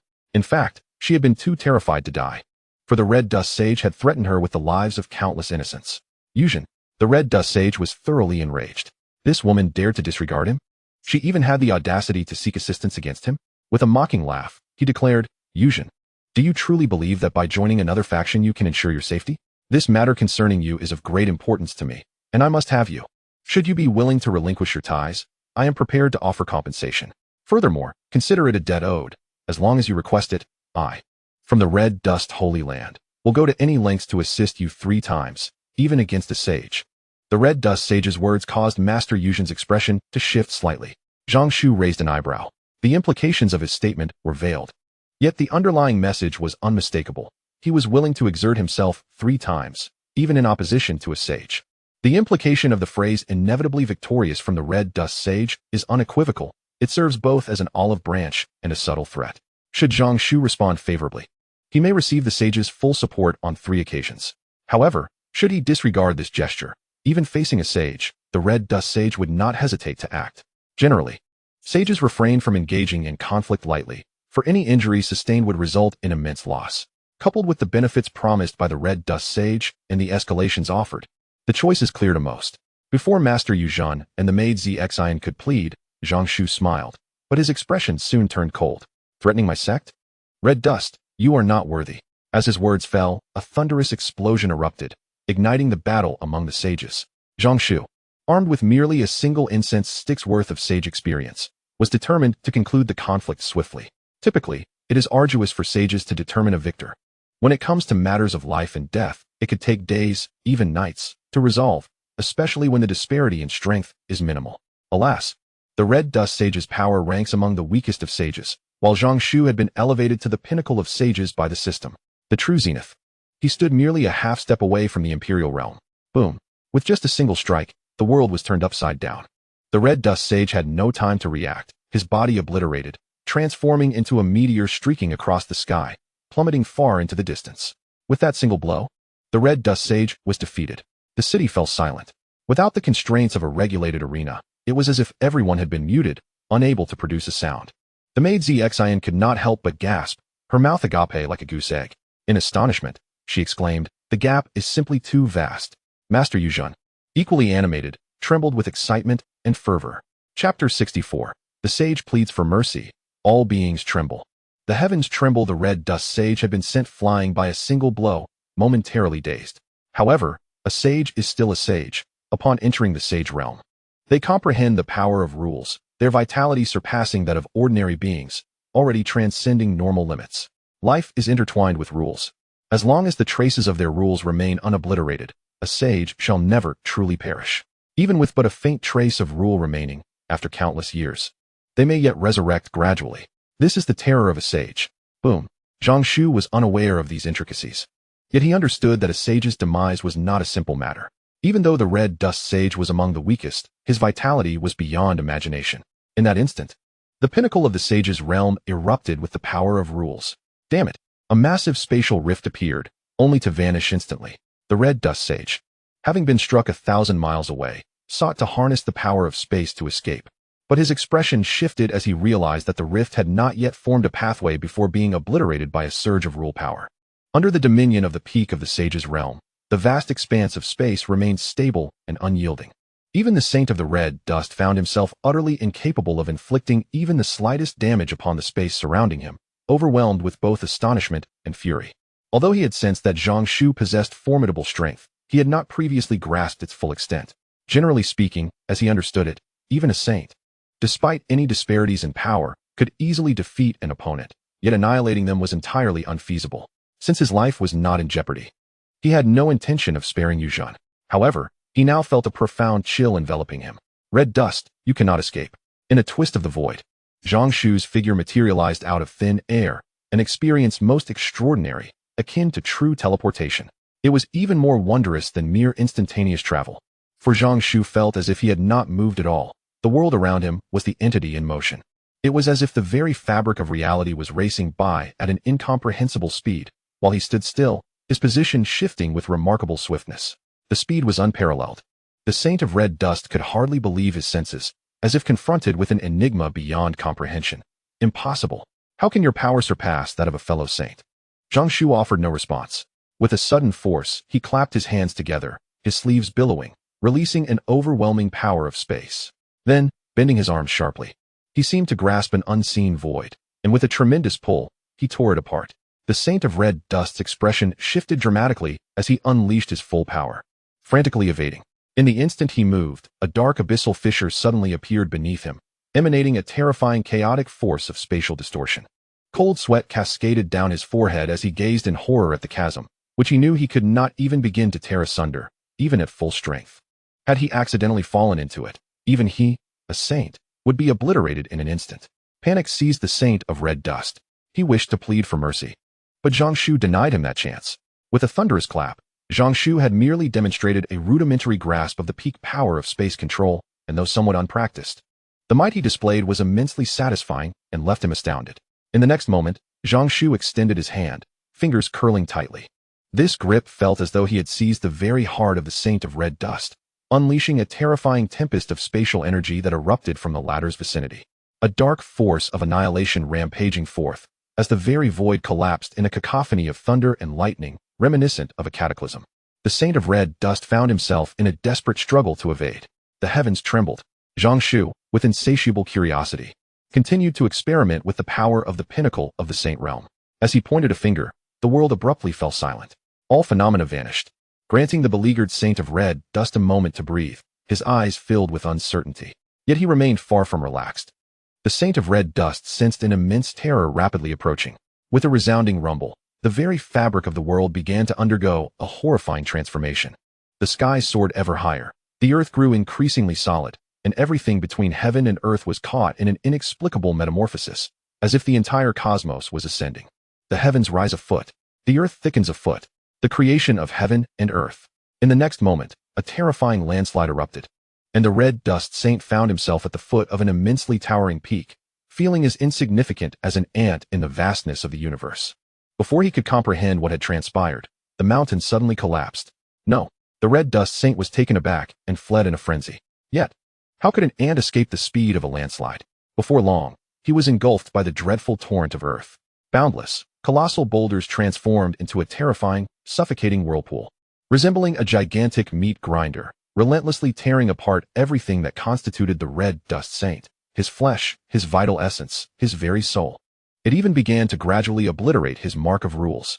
Once the mark of rules was completely eradicated, even a saint would meet their demise. Do not kill me.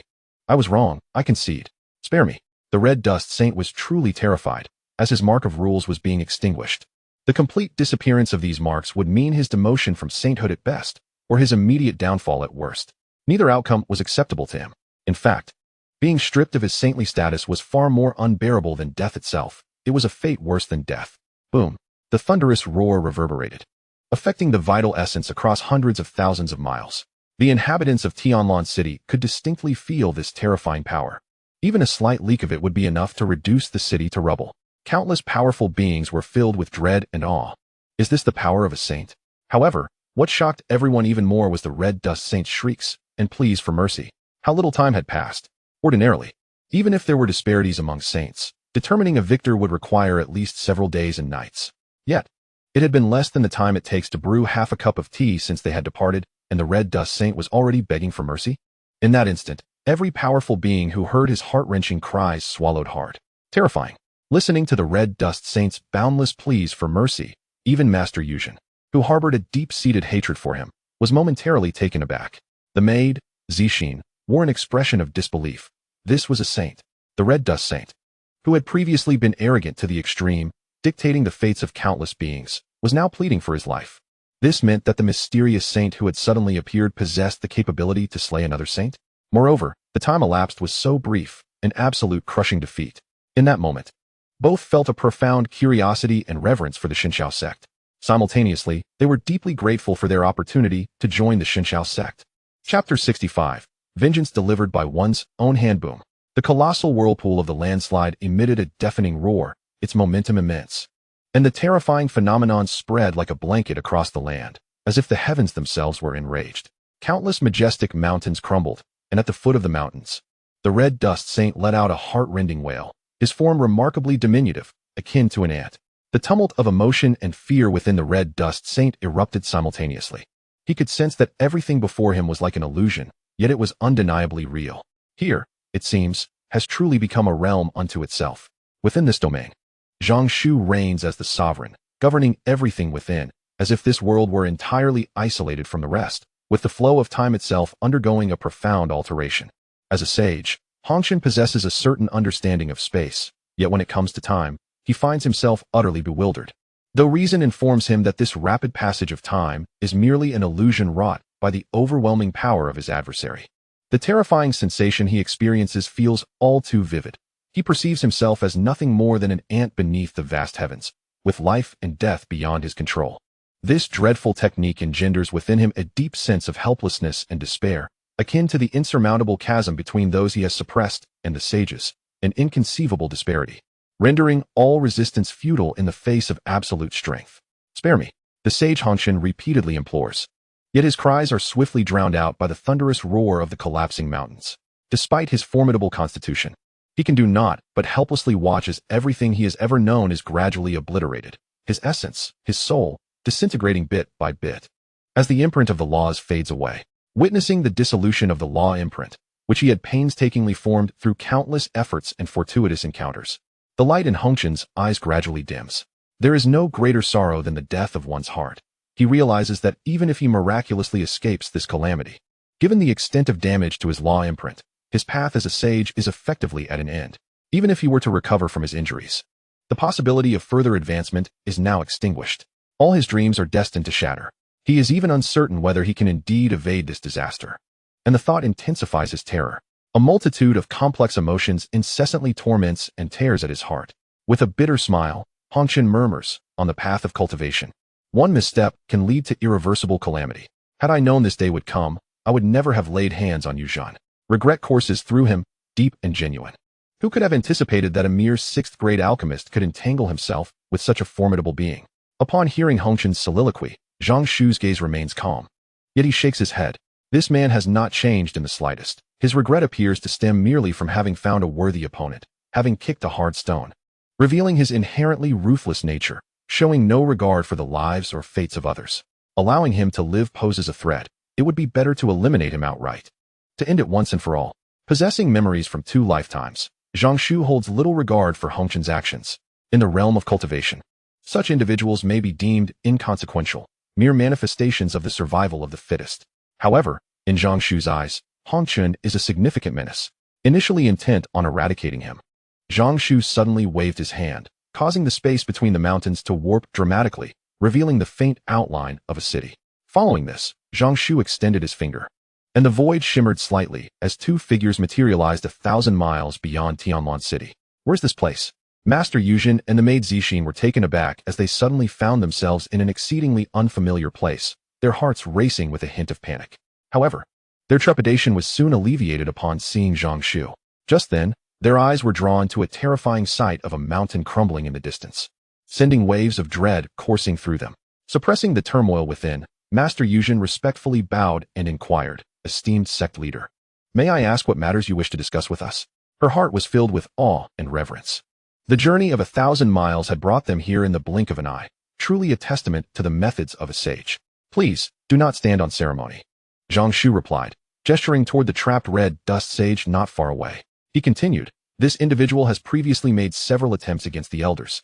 Now that you, Master Yuzhen, have ascended to the status of elder within our Xinxiao sect, It is only fitting that you are not subjected to the whims of such a lowly being. We have apprehended him, and how you wish to deal with him is entirely at your discretion." He added, "His rule imprint has nearly been obliterated. Even if he survives, he will be stripped of his sage status and left gravely wounded, his cultivation destined to plummet further. It is up to you whether you wish to let him endure endless suffering, have our sect eliminate him outright, or take matters into your own hands. The choice is yours. As for this wretch who dared to act against an elder of the Xinxiao sect, he must face the consequences." Zhang Shu's tone was indifferent, leveraging the opportunity while the experience card was still active. Even though Master Yuzhen would never betray the sect out of respect for the sage's authority, Zhang Shu understood the distinction between mere loyalty and wholehearted dedication to the sect. Hence, he seized the moment to cultivate a closer bond. The Red Dust Sage, stripped of his sage status and soon to be gravely injured, would soon find himself in a pitiful state, rendering him no longer a threat. Zhang Shu was indifferent to whether he lived or died. A discarded Red Dust Sage was merely an enemy, while a sixth-grade alchemist on the verge of becoming an esteemed elder, ready to make significant contributions to the sect, was an obvious choice for Zhang Shu. Indeed, upon hearing Zhang Shu's words, Master Yuzhen's eyes sparkled with excitement, especially when she realized that she could decide the fate of the Red Dust Sage. Although benevolent by nature, she was not without her own temper. Even a clay figure holds a modicum of fire. How much more so for Master Yuzhen, who had achieved remarkable success in both cultivation and alchemy. The actions of the Red Dust Sage had become akin to a mortal enemy in her eyes.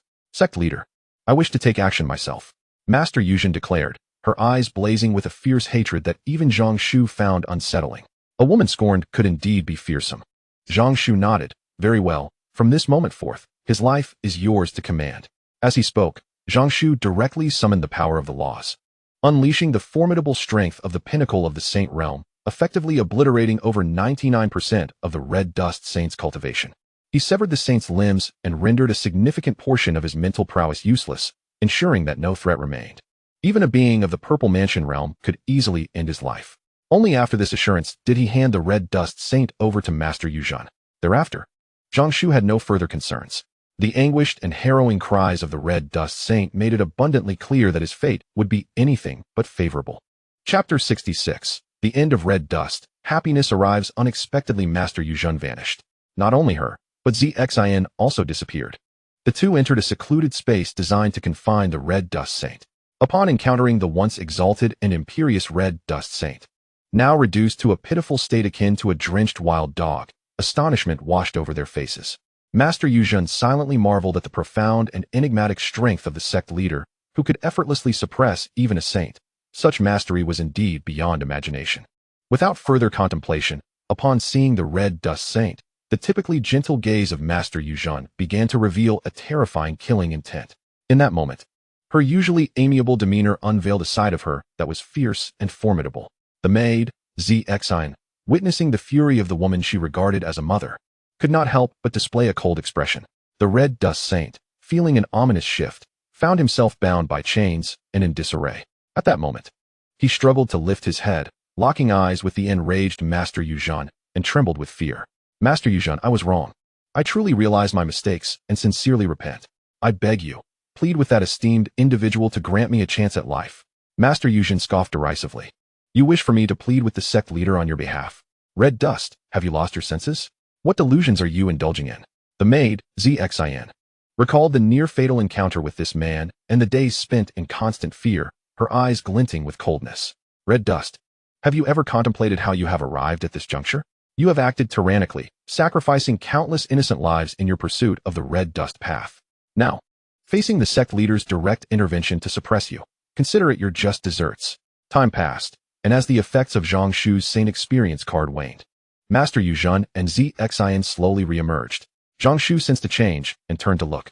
At that moment, Master Yuzhen exuded a drastically altered aura.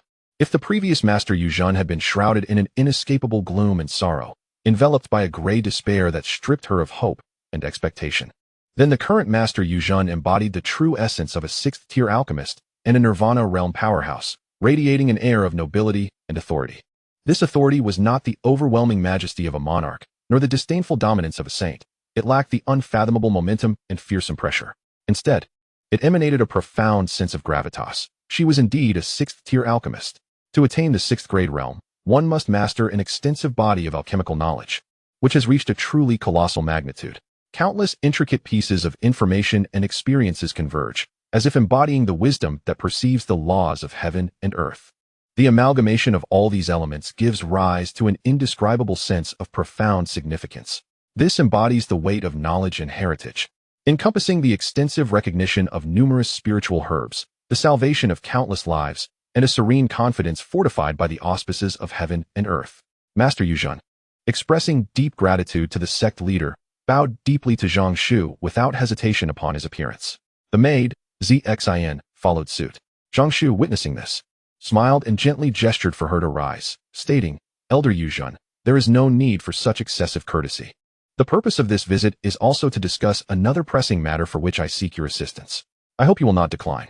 Elder Yuzhan stood up, responding earnestly, Please feel free to speak, for I would not hesitate even unto death for the sect leader.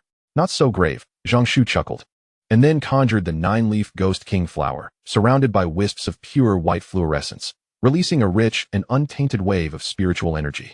Elder Yuzhan was taken aback, unable to believe her eyes. As an alchemist, her excitement at this moment matched the euphoric joy of avenging a great grievance. This is the ghost king flower. 7, 8, 9. My heavens, a full 9 leaves. It is indeed the legendary 9-leaf ghost king flower. The magnitude of this revelation was beyond her imagination. She could scarcely fathom that she, Yuzhan, would witness such a divine object in her lifetime. Sect leader, thank you. With that, Master Yuzhan bowed again to Zhang Shu, her heart swelling with exhilaration. For her, and for every 6th grade alchemist, witnessing such a legendary spiritual herb was an extraordinarily thrilling event. The obsession that alchemists have for precious herbs far exceeds what outsiders can comprehend, and Yuzhan was no exception. Although the Ghost King flower was rare, as a 6th grade alchemist, she had encountered several and had personally crafted numerous heavenly soul pills, having even consumed 9 herself, nearly reaching the limit of what one could take. In her lifetime, the only high-grade Ghost King flower she had known of was the 7-leaf Ghost King flower obtained by the royal family, of which she had only heard tales, never having seen it in person. This had often left her sighing in regret. Yet now, she had encountered the 9-leaf Ghost King flower, a treasure worth countless times more than the 7-leaf variety. It was truly the pinnacle of Ghost King flowers. Zhang Shu, cradling the 9-leaf Ghost King flower, turned to Elder Yuzhan and inquired, Elder Yuzhan, do you have the confidence to refine this 9-leaf Ghost King flower into a heavenly soul pill? Elder Yuzhan's expression shifted as she sought confirmation, fearing she had misheard. Sect leader, do you mean? Zhang Shu nodded affirmatively without hesitation. I possess several 9-leaf Ghost King flowers. If you can refine them all into heavenly soul pills within a day, the sect can grant you half of the resulting elixirs. This is too precious. Elder Yuzhan, overwhelmed with joy, nearly fainted on the spot. Today had been a series of fortuitous events, avenging a great grievance, the fall of the Saint of the Red Dust, and finally resolving a long-standing affliction that had plagued her for countless years. Moreover, I have witnessed the legendary 9-leaf Ghost King flower, and it seems I can even personally refine it into the celestial soul pill. For an alchemist, this is an immense honor. Even more astonishing is the fact that I will receive half of the pills produced. All these circumstances converge as if a colossal pie has fallen from the heavens, striking Master Yuzhan squarely on the forehead, leaving her somewhat dazed and disoriented, inducing a surreal sensation akin to dreaming, mingled with a hint of trepidation. Could this not be a dream? Would I not awaken to find myself still in my original plight, enduring torment? At this moment, Master Yuzhan felt a tinge of unease. Yet, her heart was predominantly filled with exuberance and excitement. Rest assured, sect leader, I will diligently fulfill the task entrusted to me by the sect, and will not disappoint you. Master Yuzhan vowed earnestly. Chapter 67. With such incredible luck, I have 98 more. After a moment of exhilaration and repeated assurances, Elder Yuzhan inquired, Sect leader, may I ask how many 9-leaf Ghost King flowers you possess? Zhang Shu shook his head, not many. Upon hearing this, Elder Yuzhan's face flushed with embarrassment. It is indeed rare fortune to obtain even a single specimen of such a divine herb. How could one expect more? Perhaps her greed was excessive. Realizing this, Elder Yuzhan quickly added, no matter, acquiring even one of this divine herb is a rarity in itself. The 9-leaf Ghost King flower possesses incredible efficacy. Even with this single specimen, I am confident I can refine more than 10 celestial soul pills. Moreover, their quality will undoubtedly surpass all other celestial soul pills. When it comes to alchemy, Elder Yuzhan's words were infused with unwavering confidence. This confidence stemmed not merely from her own alchemical skills, but from her belief in the 9-leaf Ghost King flower. With this divine herb, even if the celestial soul pills she produced were of the lowest grade. Their efficacy would still overshadow that of the celestial soul pill refined from the 7-leaf Ghost King flower previously used by the royal family. After all, the 9-leaf Ghost King flower itself, even when consumed directly, exhibits remarkably significant effects. In the context of alchemy, as long as the process is not excessively flawed, the results are bound to be commendable. Furthermore, Elder Yu Zhen is no ordinary individual. She is a top-tier 6th-grade alchemist, having refined countless celestial soul pills. In her hands, the 9-leaf Ghost King flower will surely yield its intended results. This is something Zhang Shu firmly believed. Upon hearing the hint of apology in Elder Yu Zhen's words, Zhang Shu remarked, "The 9-leaf Ghost King flower is indeed quite rare. Even I do not possess many. Including the one in your possession, there are only 99 in total, which is still less than 100. Zhang Shu sighed, recalling the pills he had once obtained, often numbering in the tens of thousands. The contrast with the 99 9-leaf Ghost King flowers is indeed stark. Oh, 99 specimens. It's nothing to worry about. It's just shy of 100. Elder Yu Zhen quickly reassured, but as she spoke, she suddenly paused, the words echoing in her mind. Less than 100? 99. 99 9-leaf Ghost King flowers? Elder Yu Zhen repeatedly murmured, and even with her considerable wealth as an alchemist, she could not help but swallow hard at that moment. She glanced at Zhang Shu with a sense of incredulity, cautiously inquiring, "Sect Master, are you saying that there are a total of 99 9-leaf Ghost King flowers? Surely, you must be mistaken?" Suppressing her excitement, she was anxious that she might have misheard, fearing that it would all be in vain. Her gaze fixed nervously on Zhang Shu. Once Zhang Shu nodded affirmatively, confirming her hearing, her face flushed instantly with exhilaration, excitement, enthusiasm. Meanwhile, the maid Zixin stood in stunned silence, her mind completely befuddled. 9-leaf Ghost King flowers? 99 of them? What a jest! Such a precious herb could be described as a miracle of nature. For an ordinary person to acquire even a single one, let alone witness it in person, would be an extraordinary fortune worthy of a lifetime of bragging rights. Yet now, someone was telling her that there were as many as 99 of these rare divine herbs. When did the 9-leaf Ghost King flower become as common as cabbage by the roadside? How could there be so many? For a moment, Zixin felt as though it was all too surreal, suspecting that Zhang Shu was merely jesting. But this was a saint. How could he possibly joke about such matters? He was not like that scoundrel in the mortal realm. No, even that scoundrel, while reckless, was still quite reliable when it came to maintaining the dignity of a saint. Her thoughts became a whirlwind. However, this confusion and disbelief quickly dissipated as Zhang Shu conjured one 9-leaf Ghost King flower after another seemingly from thin air. Truly, there were that many. Zixin stared in astonishment at the scene. Elder Yu Zhen trembled with excitement, hastily beckoning Zixin, exclaiming, "Quickly, prepare, at once. I must commence alchemy immediately. With so many 9-leaf Ghost King flowers, I can not only concoct a large quantity of exquisite heavenly soul pills, but my alchemical skills may also advance to a higher level." Upon hearing this, Zixin was overjoyed and swiftly replied, "All right, I shall prepare right away." Outsiders might perceive their relationship as merely that of a master and servant, unaware that Elder Yu Zhen had long since taken Zixin as her disciple, imparting the art of alchemy to her. However, due to the concerns regarding the scoundrel of the mortal realm, she had refrained from making this public, fearing it would jeopardize Zixin. Nevertheless, their relationship as teacher and student was an undeniable fact. Seeing Zixin depart to prepare, Elder Yu Zhen once again expressed her gratitude to Zhang Shu. "I truly cannot thank you enough, Sect Master. With these 9-leaf Ghost King flowers, my alchemical skills may very well reach a higher level, allowing me to contribute even more to the sect." "Oh, your alchemical skills are on the verge of a breakthrough? Will you attain the 7th rank?" Zhang Shu's eyes sparkled with interest upon hearing this. However, Elder Yu Zhen shook her head, sighing. Achieving the 7th rank is not an easy feat. For an alchemist to ascend to the 7th rank is as arduous as a cultivator striving to enter the sacred realm, an endeavor fraught with immense difficulty. It is not a trivial matter. However, I can certainly make further advancements along the path of the 6th rank, reaching a higher state. The journey from a 6th rank alchemist to a 7th rank is akin to scaling the heavens. The challenge of transcending into the sacred realm surpasses even that of a nirvana level adept, and upon achieving success, even those at the sacred level hold a profound respect for a 7th rank alchemist, wary of causing offense. After all, those in the sacred realm are still human and require various elixirs. At their level, only the potions crafted by 7th rank alchemists can offer them any tangible benefit, which naturally commands their utmost reverence. Each 7th rank alchemist stands as a paragon among the elite of the continent, a true gem sought after by many.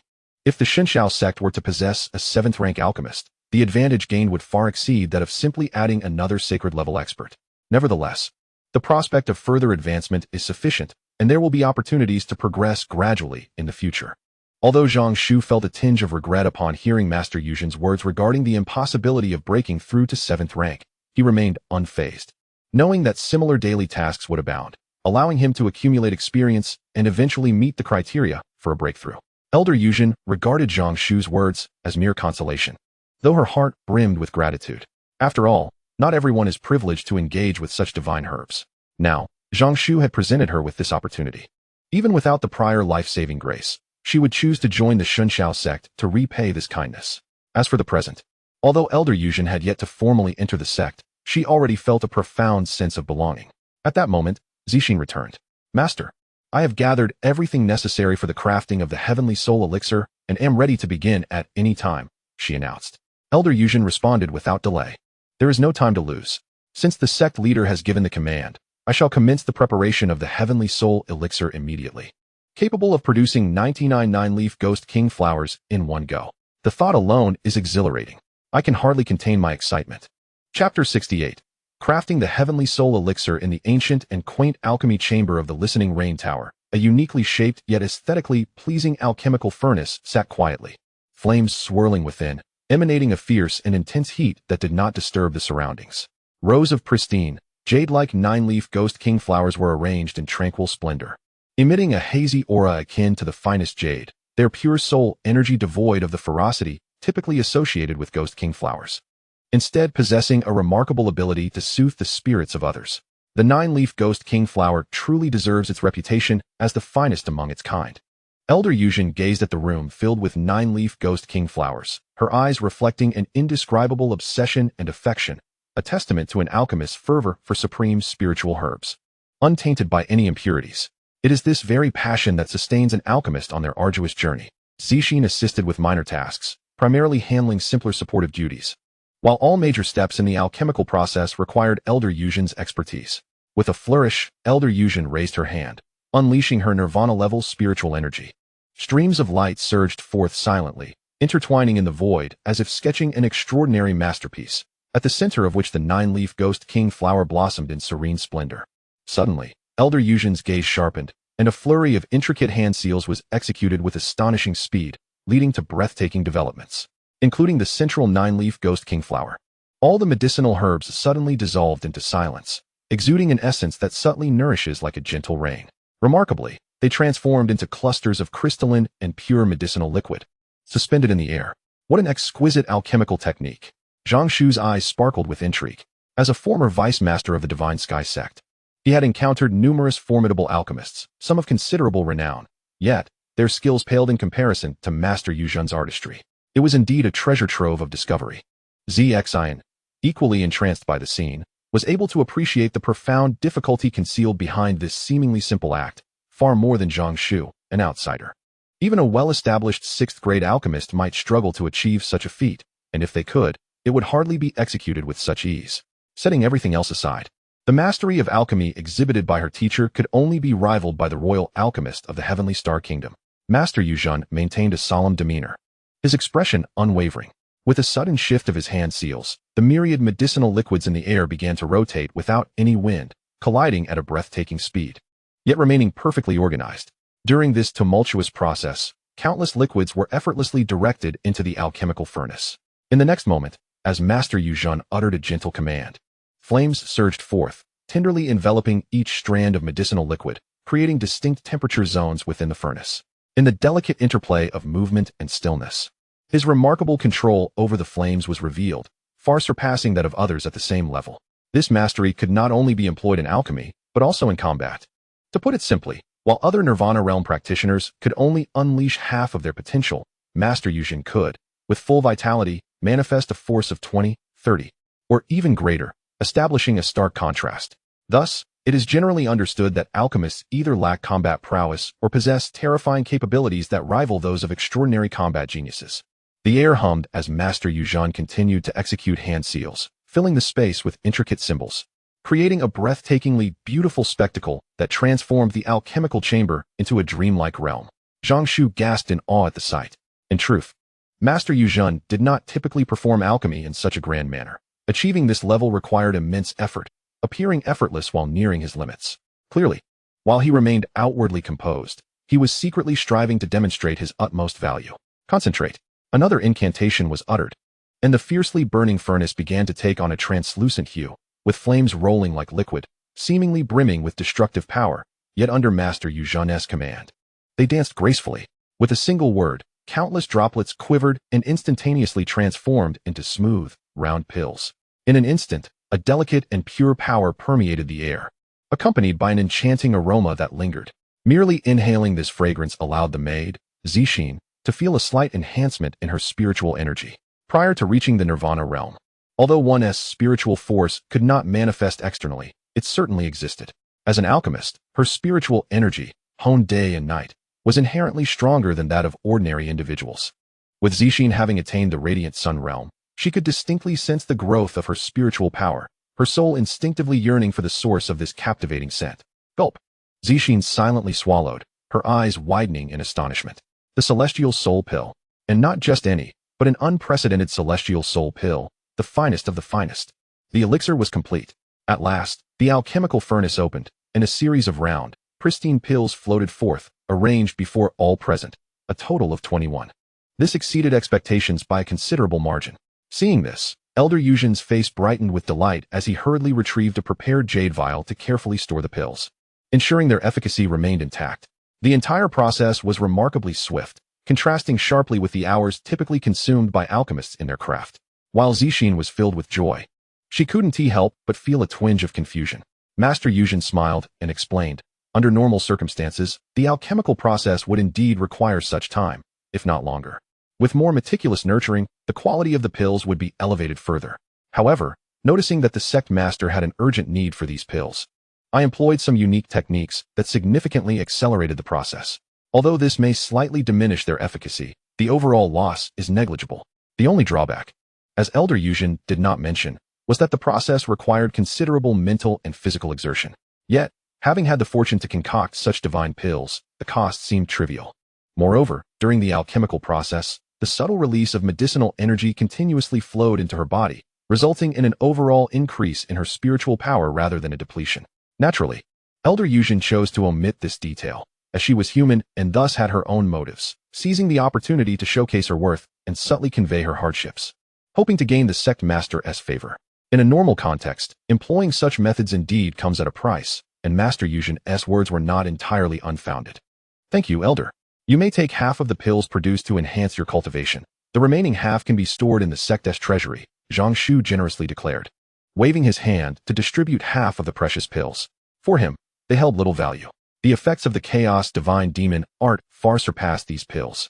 As for the other disciples of the sect, they were still far from the Nirvana realm and lacked the cultivation to truly benefit from the effects of the Celestial Soul Pill. Even Fu Qi, who possessed innate spiritual strength, could not utilize much at this time. Retaining them would be less beneficial than using them to nurture stronger individuals. Thank you, Sect Master. Elder Yuzhen gratefully accepted. According to reason, the immense value of such exquisite heavenly soul pills should warrant a modicum of courtesy. However, Elder Yuzhen's disposition is such that, given the sage's pronouncement, she obediently acquiesced, intending to repay the kindness in due time. As for other matters, there is no need for further elaboration or inquiry. The sage possesses his own wisdom. Moreover, the sect leader is not an ordinary sage, far more formidable than the typical sage, capable of easily suppressing beings like the Red Dust Sage. Zhang Shu nodded, a smile gracing his face, reflecting his deep appreciation for Elder Yuzhen's forthrightness, which was far preferable to the obsequiousness of others. He had grown weary of the endless expressions of gratitude. For what appeared precious to others was merely commonplace in his eyes. Such items were abundant, enough to induce a headache. If he were to be perpetually surrounded by thanks, he would find it overwhelming. Thus, Elder Yuzhen's method of keeping her gratitude close to her heart, without superfluous words, was indeed to his liking. Chapter 69. The arrival of the seventh princess and the assassination from the Blood Shadow Pavilion. The refining of the heavenly soul pills continued. Upon receiving Zhang Shu's permission, Elder Yuzhen directly consumed a heavenly soul pill, simultaneously enhancing her spiritual strength while accelerating her alchemical process. This dual endeavor resulted in heightened efficiency, allowing her to cultivate and refine simultaneously. This time, Elder Yuzhen was truly expending herself, Employing secret techniques to refine at such an overload was a significant strain on her. And even with the aid of the heavenly soul pills, this depletion could not be entirely mitigated. Before long, a slight pallor crept onto Elder Yuzhen's countenance. Nevertheless, she gritted her teeth and persevered. Although she typically exhibited a gentle temperament and benevolent nature, a streak of pride resided within her heart. Through this endeavor, she sought to validate herself, to demonstrate to Zhang Shu that rescuing her was no miscalculation. She was not merely an average 6th-tier alchemist. Indeed, the prospect of ascending to a 7th-tier alchemist in the future was not beyond her reach. She was worthy of Zhang Shu's assistance, not merely a decorative figure, but a veritable asset capable of generating substantial benefits for the sect's growth. Zhang Shu observed all of this keenly. Though he remained silent, he felt increasingly assured that his decision was indeed correct. Exchanging one sage experience card for the addition of a top-tier 6th-tier alchemist was an advantageous transaction. Although he had expended one sage experience card, he still possessed two, along with an Imperial Realm experience card. In terms of hidden resources, he remained abundantly equipped, providing him with the confidence to face any potential danger. Furthermore, he had secured the allegiance of a premier 6th-tier alchemist, alongside a prodigy equally gifted in both alchemy and martial prowess. Indeed, there was Zixin. Based on Zhang Shu's observations, this young lady was no ordinary individual. Her current modest demeanor was merely overshadowed by him and Elder Yuzhen. However, when compared to her peers, Zixin undoubtedly stood out as a rare gem. Lastly, through the defeat of the Red Dust Sage, Zhang Shu had established the sect's prestige. This time, he accrued a staggering 1 million sect points, expending 200,000 to elevate his cultivation to the perfected Radiant Sun realm, leaving him with over 800,000 points. He had become immensely wealthy. However, to transcend into the Nirvana realm, one requires a staggering 1 million sect points. From this perspective, it appears that Zhang Shu is rather impoverished. Alas, the gap is insurmountable, rendering a perpetual deficit. A triple benefit, even if it is merely 1 million sect points, coupled with the prestige of the sect. Zhang Shu feels it is a worthy endeavor. Moreover, he has fortuitously acquired a top-tier alchemist along with an extraordinary genius. Furthermore, at this pace, within a single day, 99 stalks of the 9-leaf Ghost King flower could be entirely consumed, potentially yielding 2,000 celestial soul pills. Thus, the daily task could also be accomplished, marking a quadruple benefit. Zhang Shu nodded in satisfaction, increasingly convinced of his gains. As a human being, he felt elated. Simultaneously, near the Tianzi mansion in Tonlan City, owing to Zhang Shu's personal preferences, the vicinity where the disciples of the Xinshao sect resided was remarkably tranquil, with scarcely anyone passing by. The earlier significant conflict involving the Saint of Red Dust had not attracted much attention, which speaks volumes. However, at this very moment, two ethereal figures flickered. Concealed near the Tianzi mansion, their auras deeply concealed, intently fixated on the periphery of the mansion, though their target was not the individuals of the Xinshao sect. Have we ascertained that the 7th princess will indeed arrive here? One figure, imbued with an ethereal quality, inquired, their voice hauntingly distant yet strikingly close. Rest assured, replied the other figure, equally insubstantial. After numerous investigations within the building, we can confirm that the 7th princess will visit today. This secluded location is ideal for our undertaking, especially with the ongoing Saints' War in Tonlan City, a rare spectacle that has captivated everyone's attention. The demise of the 7th princess at this juncture would likely go unnoticed, providing us ample opportunity for a safe retreat and to divert any ire. Blood Shadow Tower, a renowned assassin organization on the continent, with branches scattered across the land, amassing assassins from all corners. Should one possess the means, Blood Shadow Tower would dare to assassinate even a saint. Of course, the question of success remains uncertain. Yet, the notoriety of Blood Shadow Tower is well known, with tales of a former emperor of the Heavenly Star who met his end at the hands of their assassins. A feat that catapulted the organization to fame. This time, a compelling price was offered that was hard to refuse, prompting Blood Shadow Tower to dispatch two formidable assassins to eliminate the royal 7th princess. If all goes as anticipated, the 7th princess is the most gifted cultivator within the royal family, rumored to possess talents surpassing those of the ancient ancestors. Her demise would undoubtedly send shockwaves through the Heavenly Star royal family. Many harbor desires for the 7th princess's death, and there will always be those capable of meeting the cost. Attention, the target has appeared. When the moment to strike arrives, I will engage the powerful individuals beside the 7th princess while you execute the assassination. Ensure a single, lethal blow, and retreat swiftly upon success. One indistinct figure swiftly instructed their companion. This time, Blood Shadow Tower had dispatched two assassins, one at the third level of the Nirvana realm and the other at the pinnacle of the Radiant Sun realm. The speaker was the assassin at the third level of the Nirvana realm. Both individuals are the pinnacle of their realm, possessing not only formidable combat prowess, but also a proven track record in assassination, having successfully eliminated formidable opponents of the same caliber. They are indeed the creme de la creme among assassins. The Blood Shadow Pavilion of the Heavenly Star Kingdom has invested significantly in sending these two. According to intelligence, there is a hidden Nirvana realm expert among the guards surrounding the 7th princess, albeit only at the first level of Nirvana, which poses little threat. They would swiftly eliminate anyone who stands in their way. This time, the client has made a substantial investment, and the Blood Shadow Pavilion has sent them to ensure absolute certainty. As they spoke, the figure of the 7th princess gradually appeared near the Tianzi residence. Beside her, a guard bowed and reported, "Your Highness, I have gathered information that the people of the Divine Sky Sect arrived in Tonlan City yesterday evening and are residing in this Tianzi residence. There are a total of 62 individuals, and they have not left the residence since their arrival.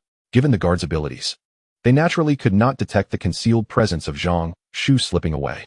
Upon hearing this, the 7th princess nodded lightly. It seems that the Divine Sky Sect has not completely fallen from grace. The Tianzi residence is not a place for just anyone to afford, indicating that their foundation remains relatively robust. My father's concerns appear to be unwarranted. However, since we are here, we should pay them a visit. If indeed the people of the Divine Sky Sect have returned, perhaps, considering the past amicable relations between the sect and the royal family, we might assist them if they are in need.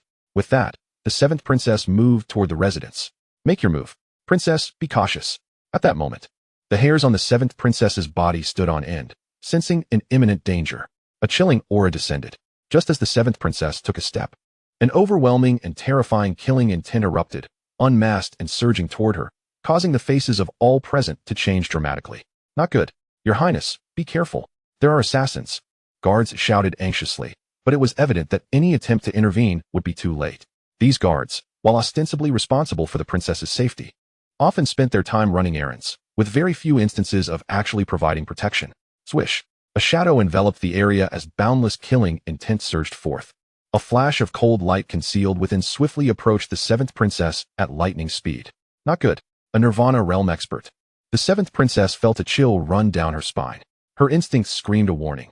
If struck, she would undoubtedly perish. At that moment, among the guards, an elderly woman who usually remained silent suddenly had her eyes light up with an extraordinary brightness. A commanding presence radiated from her as a Nirvana realm aura swiftly erupted, colliding with the silent, encroaching attack. Poof! In that mere collision, the old woman's complexion changed, and she spat out a mouthful of blood, her expression grave.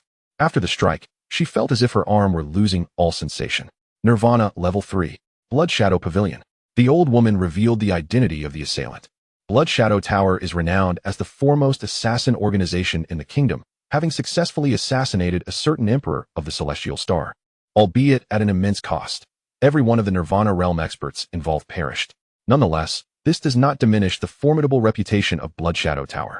It is worth noting that what has been revealed is merely a fraction of the true strength of Blood Shadow Tower, as what lies within the territory of the Celestial Star Kingdom is merely a branch of the organization. The elderly matroness gaze was grave as she repelled the attackers, commanding fiercely, "Everyone, protect the princess with all your might. If anything were to happen to her, you know the consequences." With no time for further words, she charged towards the Nirvana assassin, determined to prevent the expert from approaching the 7th princess. Aware that she was at a disadvantage, she understood that being too close would jeopardize the princess's safety. Even in this dire moment, a flicker of despair surfaced within her heart. Someone had indeed summoned a Nirvana assassin from Blood Shadow Tower. The cost of employing such a killer is something even the royal family must deliberate over, for it is exceedingly steep. Yet, someone has evidently borne this cost just to assassinate the 7th princess. It appears certain individuals have grown increasingly impatient. At this juncture, the assassination of the 7th princess would primarily incite the royal family's wrath rather than achieve any substantial outcome. It seems that the price of this endeavor is merely an outlet for their fury, indicating that the final confrontation is imminent. A flurry of anxious thoughts cascaded through the matroness' mind, but soon she could think of nothing else. Has she finally revealed herself? Very well. It will be simpler to eliminate you first before dealing with the target. A shadowy figure flickered rapidly upon witnessing the matron's advance. It ceased its fixation on the 7th princess. Instead, it darted forward, a glimmering blade tearing through the air, imbued with a chilling aura that surged towards the matron. The two soon clashed in a fierce battle, with the matron evidently at a disadvantage, retreating step by step. This scene did not escape the notice of the seventh princess. After a brief moment of panic, she quickly regained her composure, relying on her guards to remain vigilant against any movements around her. She was acutely aware that since someone had targeted her, the situation was far from simple. The scale of the threat was immense. Her father had indeed secretly dispatched powerful protectors for her, though it appeared insufficient. This time, she was in serious trouble. Was she destined to perish here? Despite the unfavorable circumstances, the seventh princess maintained her calm demeanor. Panic would not resolve the issue. Suddenly, she swung her sword with lightning speed, thrusting it backward. Clang! The sound of metal striking metal reverberated, causing the seventh princess to stagger backward, her hands ruptured and bloodied, feeling as though her very organs had shifted. Nearly fainting from the impact, the disparity in strength was overwhelming. Unbeknownst to her, one of the guards had transformed into an assassin, and upon failing the surprise attack, swiftly prepared for a second strike. Taking advantage of the chaos, a perfected Sunlight Realm assassin lurked amidst the crowd. Boom! The guards attempted to intervene, but the assassin's speed was too swift to capture. Another tremendous crash followed, the short blade colliding with the longsword, producing a thunderous explosion. The seventh princess was left battered and bloodied, in a most tragic state. Once again, a fierce attack was unleashed, and the pendant at the neckline of the seventh princess suddenly radiated a brilliant glow, sensing the imminent peril to her life and instinctively shielding its master. Observing this, the phantom sneered coldly. A protective treasure? Let us see how many more times it can withstand. Boom, boom, boom, boom. A relentless barrage of strikes ensued. The assassin's speed unparalleled, each blow seemingly shattering even light itself. The seventh princess staggered backward, the protective aura around her growing increasingly dim. With a deafening crash, the protective treasure shattered, sending her hurtling through the air, crashing against a nearby mansion. The assassin from the Blood Shadow Pavilion maintained a frigid gaze, charging forward without hesitation, intent on delivering the final blow. No. A blood-soaked old woman in the distance noticed the unfolding scene, her heart filled with rage. Yet, everything transpired too swiftly. Her own safety was uncertain, leaving her powerless to intervene. She could only watch helplessly as the assassin closed the distance to the seventh princess, desperately attempting to break free from her opponent, but to no avail. The disparity between the first and third Nirvana stages was simply too vast. Moreover, a third Nirvana from the Blood Shadow Pavilion could easily eliminate opponents of the same realm. It was entirely reasonable that the old woman was no match. Boom! The assassin struck, his eyes gleaming with the certainty of victory. The guards, witnessing the scene unfold, felt helpless to assist. The old woman's expression turned desolate. The seventh princess herself lay weakened on the ground, unable to muster even a movement, resigned to watching death approach. Which scoundrel dares to wreak havoc on the territory of the Divine Sky Sect? Damn it! Day after day, they come to trouble us instead of seeking out others. Do they think us an easy target? Suddenly, a voice laden with curses echoed, as the figure of 11 appeared, filled with urgency. The assassin's eyes turned icy, charging mercilessly toward 11. With a cold snort, 11 stood her ground, her aura at the pinnacle of the Purple Mansion realm. Yet she faced the full strength of a radiant Sun Master without flinching, directly absorbing the onslaught. Boom! In the next moment, 11 remained immovable, while the assassin felt as though his blade had struck an iron mountain, the edge of his weapon shattering instantly. What? The assassin's heart raced. A golden fist barreled toward him, and with a thunderous impact, the Blood Shadow Pavilion assassin was sent flying hundreds of meters in disbelief. From the moment the assassination began until now, barely 3 breaths had passed. 11's rapid arrival was due to the heightened vigilance of the 12 golden men after being reprimanded by Zhang Shu for the previous negligence in guarding. Initially, they believed it was merely a coincidence, but who could have anticipated another attack? Damn it! Why is it that while others remain undisturbed on their territories, the Divine Sky Sect is targeted wherever they go? Are they simply bullies? 11 was furious. Once or twice might be tolerable, but now again? Did they not understand that all things come in threes? If she were to be careless this time, she would face reprimand yet again. This time, she vowed to personally pummel these rascals into submission. No one could save them. Chapter 71. The path of martial arts can also reach the divine, 12 martial arts masters. No wonder 11 was infuriated. Anyone enduring disturbances at their doorstep day in and day out would inevitably succumb to anger. What is it? Is it merely the case that the Shinshao sect is unappreciated? Is every brawl or provocation destined to be directed towards them? The more 11 pondered, the more infuriated he became. As his rage intensified, a terrifying golden light radiated from him, becoming increasingly blinding. It wasn't just 11. Soon, 11 other figures emerged around him. All 12 golden beings gathered. Though their presence only exuded the aura of perfected purple mansion, the pressure they manifested rivaled that of the Nirvana realm. The might of the 12 golden beings lay not in their vitality, but in their physical forms. Their bodies served as formidable weapons, capable of withstanding even the mightiest of Yuan weapons with a mere punch or kick, unless a sage intervened. Not even a Nirvana-level expert could inflict the slightest harm upon them. They were akin to a group of warriors who had honed their corporeal forms to unparalleled heights, and perhaps even beyond. Boom. The 12 golden beings unleashed a united force, their terrifying radiance illuminating the heavens and earth. The Yuan energy surged wildly around them, coalescing into roaring serpentine forms that entwined about the 12 golden figures, exuding an overwhelming pressure. It seemed as though what stood there were not merely 12 figures, but 12 towering mountains, seemingly boundless. Come forth if you dare. 11 was the first to act.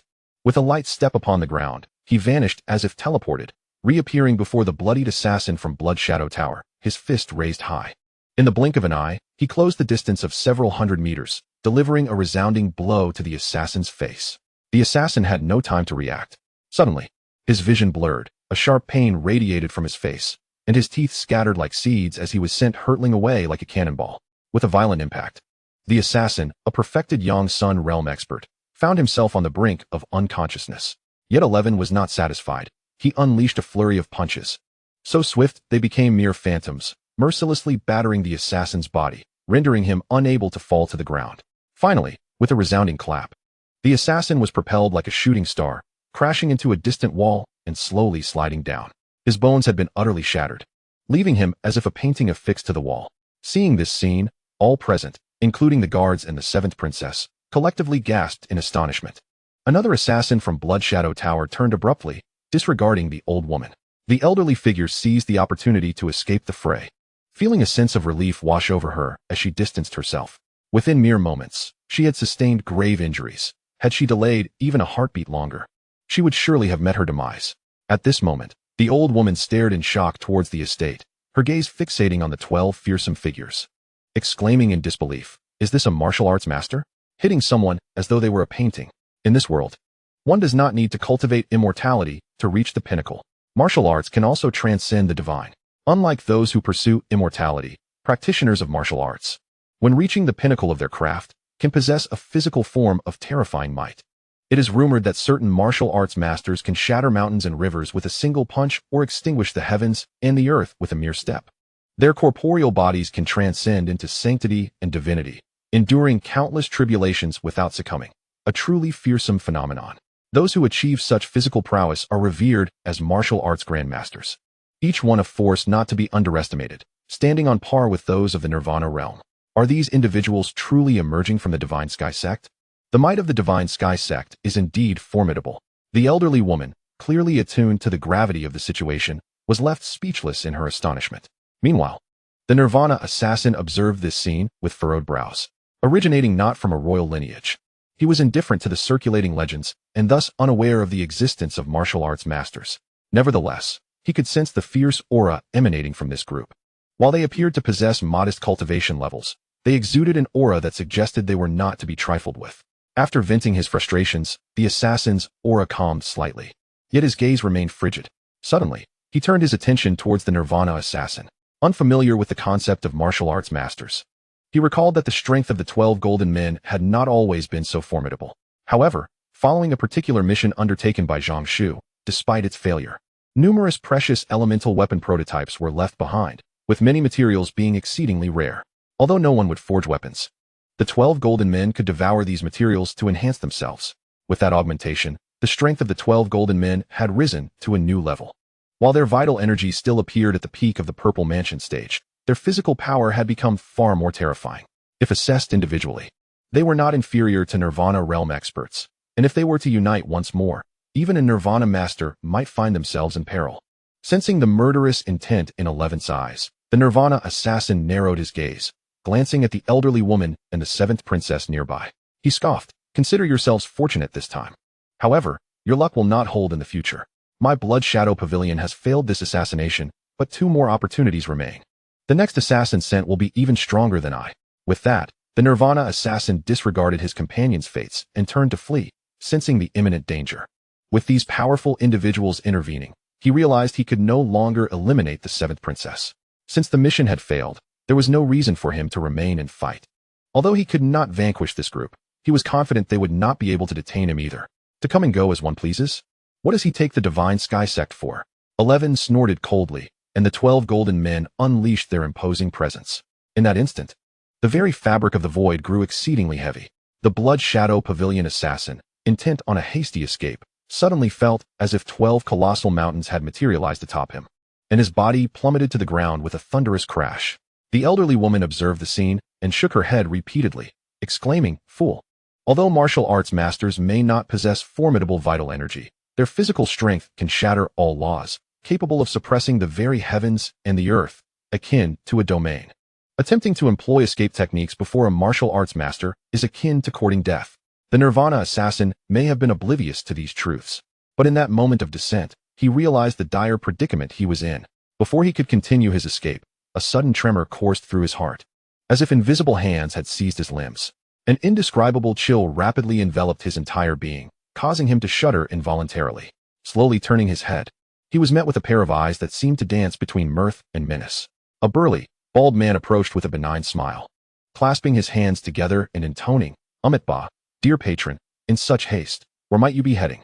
The Nirvana assassin felt a jolt of despair. "This is the end. My fate is sealed." Chapter 72. Reunion with an old friend. The Nirvana assassin from the Blood Shadow Pavilion felt a prickling sensation at the nape of his neck. Especially under the scrutiny of 12 pairs of smiling eyes, beads of cold sweat began to form on his forehead. A sense of inexplicable frustration welled up within him. Just moments ago, he had spoken boldly, convinced that these individuals would not be able to detain him, only to be met with a swift and humiliating counter. As he observed the figures looming ominously close, the Nirvana assassin stiffened, paralyzed by fear.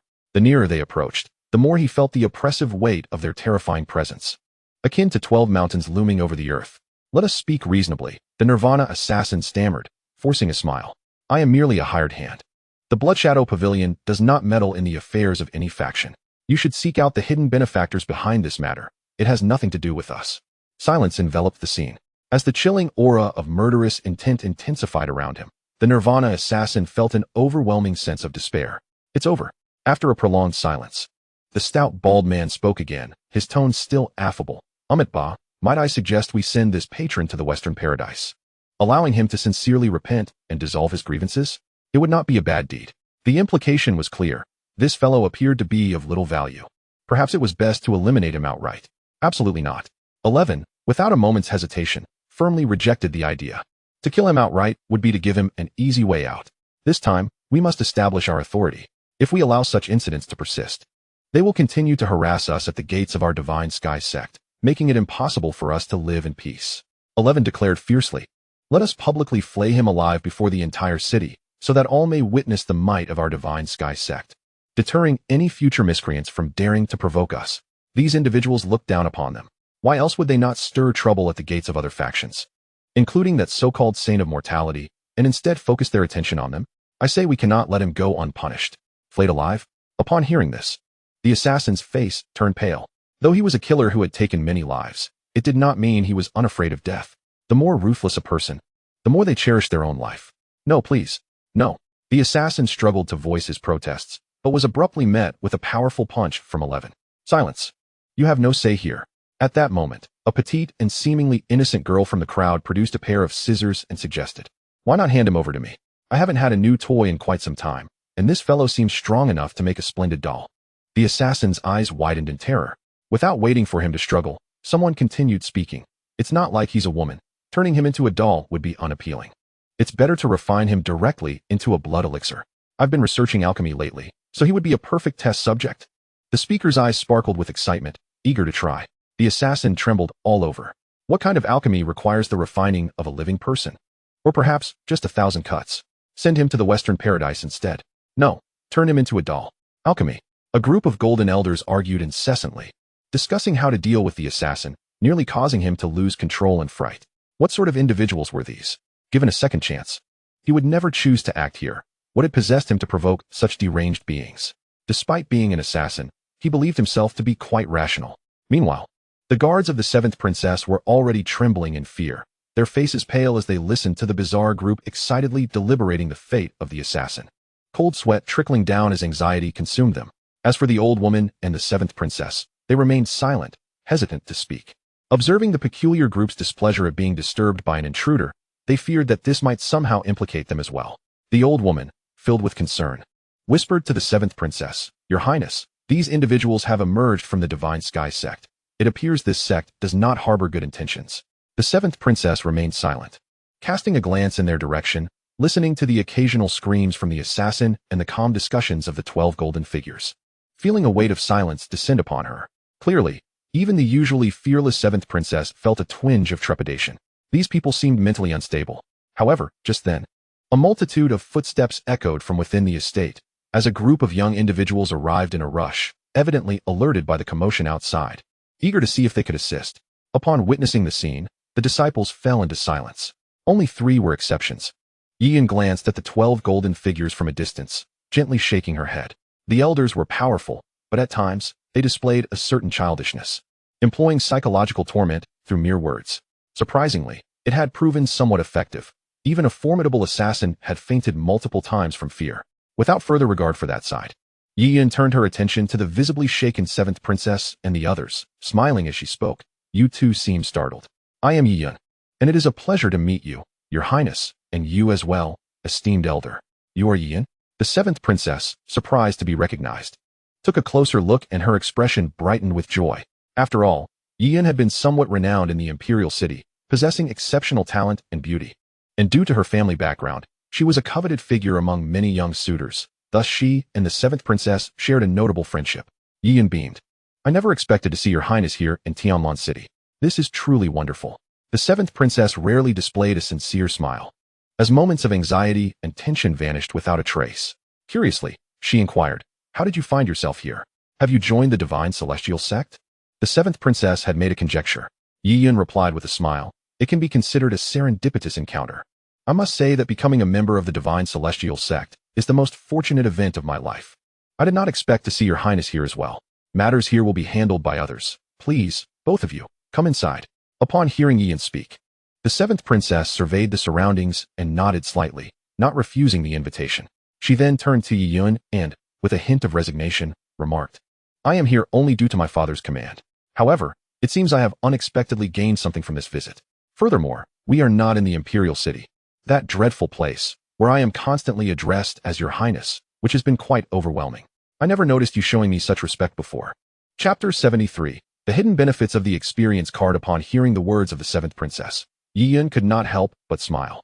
In truth, despite the apparent disparity in their statuses, talented individuals often disregard such distinctions.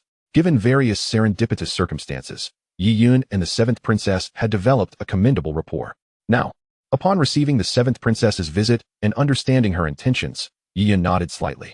"Are you suggesting that if the origins of the Divine Celestial Sect's legacy are verified, you wish for the sect master to meet with the royal ancestors?" The implications of this connection were lost on Yian. However, without waiting for the seventh princess's response, she stated, "I will convey this message to the sect master, but how he decides to act is beyond my influence. The sect master is currently absent, and we cannot make decisions on significant matters." The seventh princess felt a tinge of regret upon hearing this, yet she did not elaborate further. After all, she was unaware of the exact relationship between the Divine Celestial Sect and the royal family. Her sole responsibility was to relay the message. With her task accomplished, she no longer concerned herself with other matters and began to converse joyfully with Yian, celebrating their reunion. Fu Qi and Fu Hongyi, observing this exchange, chose not to intrude. The preliminary selection ceremony was about to commence, and although they were confident in their ability to pass the trials, the path of cultivation required unwavering diligence. Thus, the group quickly returned to their training. The matter of the assassin was soon cast aside, as it was entrusted to the 12 elders, leaving no cause for worry among them. Regarding the attempt on the seventh princess's life, swift action had been taken to inform the Tianqing royal family, and the princess and her companions temporarily resided within the estate. Given that the assassins from the Blood Shadow building were unpredictable and had threatened further attacks, remaining at the Divine Celestial Sect was deemed the safest option. Meanwhile, Elder Yuzhen continued his alchemical pursuits, while Zhang Shu enjoyed a more leisurely pace. He was unaware of the events transpiring within the Divine Celestial Sect, but he had previously provided the 12 golden men with communication devices. As long as the distance was not too great, he could be contacted urgently if necessary. Should a significant event occur while they were absent, they would swiftly reach out to him. The absence of any news could either mean that no major incidents had transpired or that all matters were under control, requiring Zhang Shu's intervention. At present, Zhang Shu's concern lies with another matter. He quietly opened the realm of the sun, sensing some ineffable changes within. He did not disturb Elder Yuzhan, but instead sought solace in a secluded place. Since utilizing the Sacred Realm Experience card, although his power rapidly plummeted from the peak of the Sacred Realm back to his original level once the time limit expired, it seemed as though something else had been added to his consciousness. A mysterious sensation enveloped him, as if some kind of switch had been activated. It was as though certain peak-level insights from the Sacred Realm had been retained.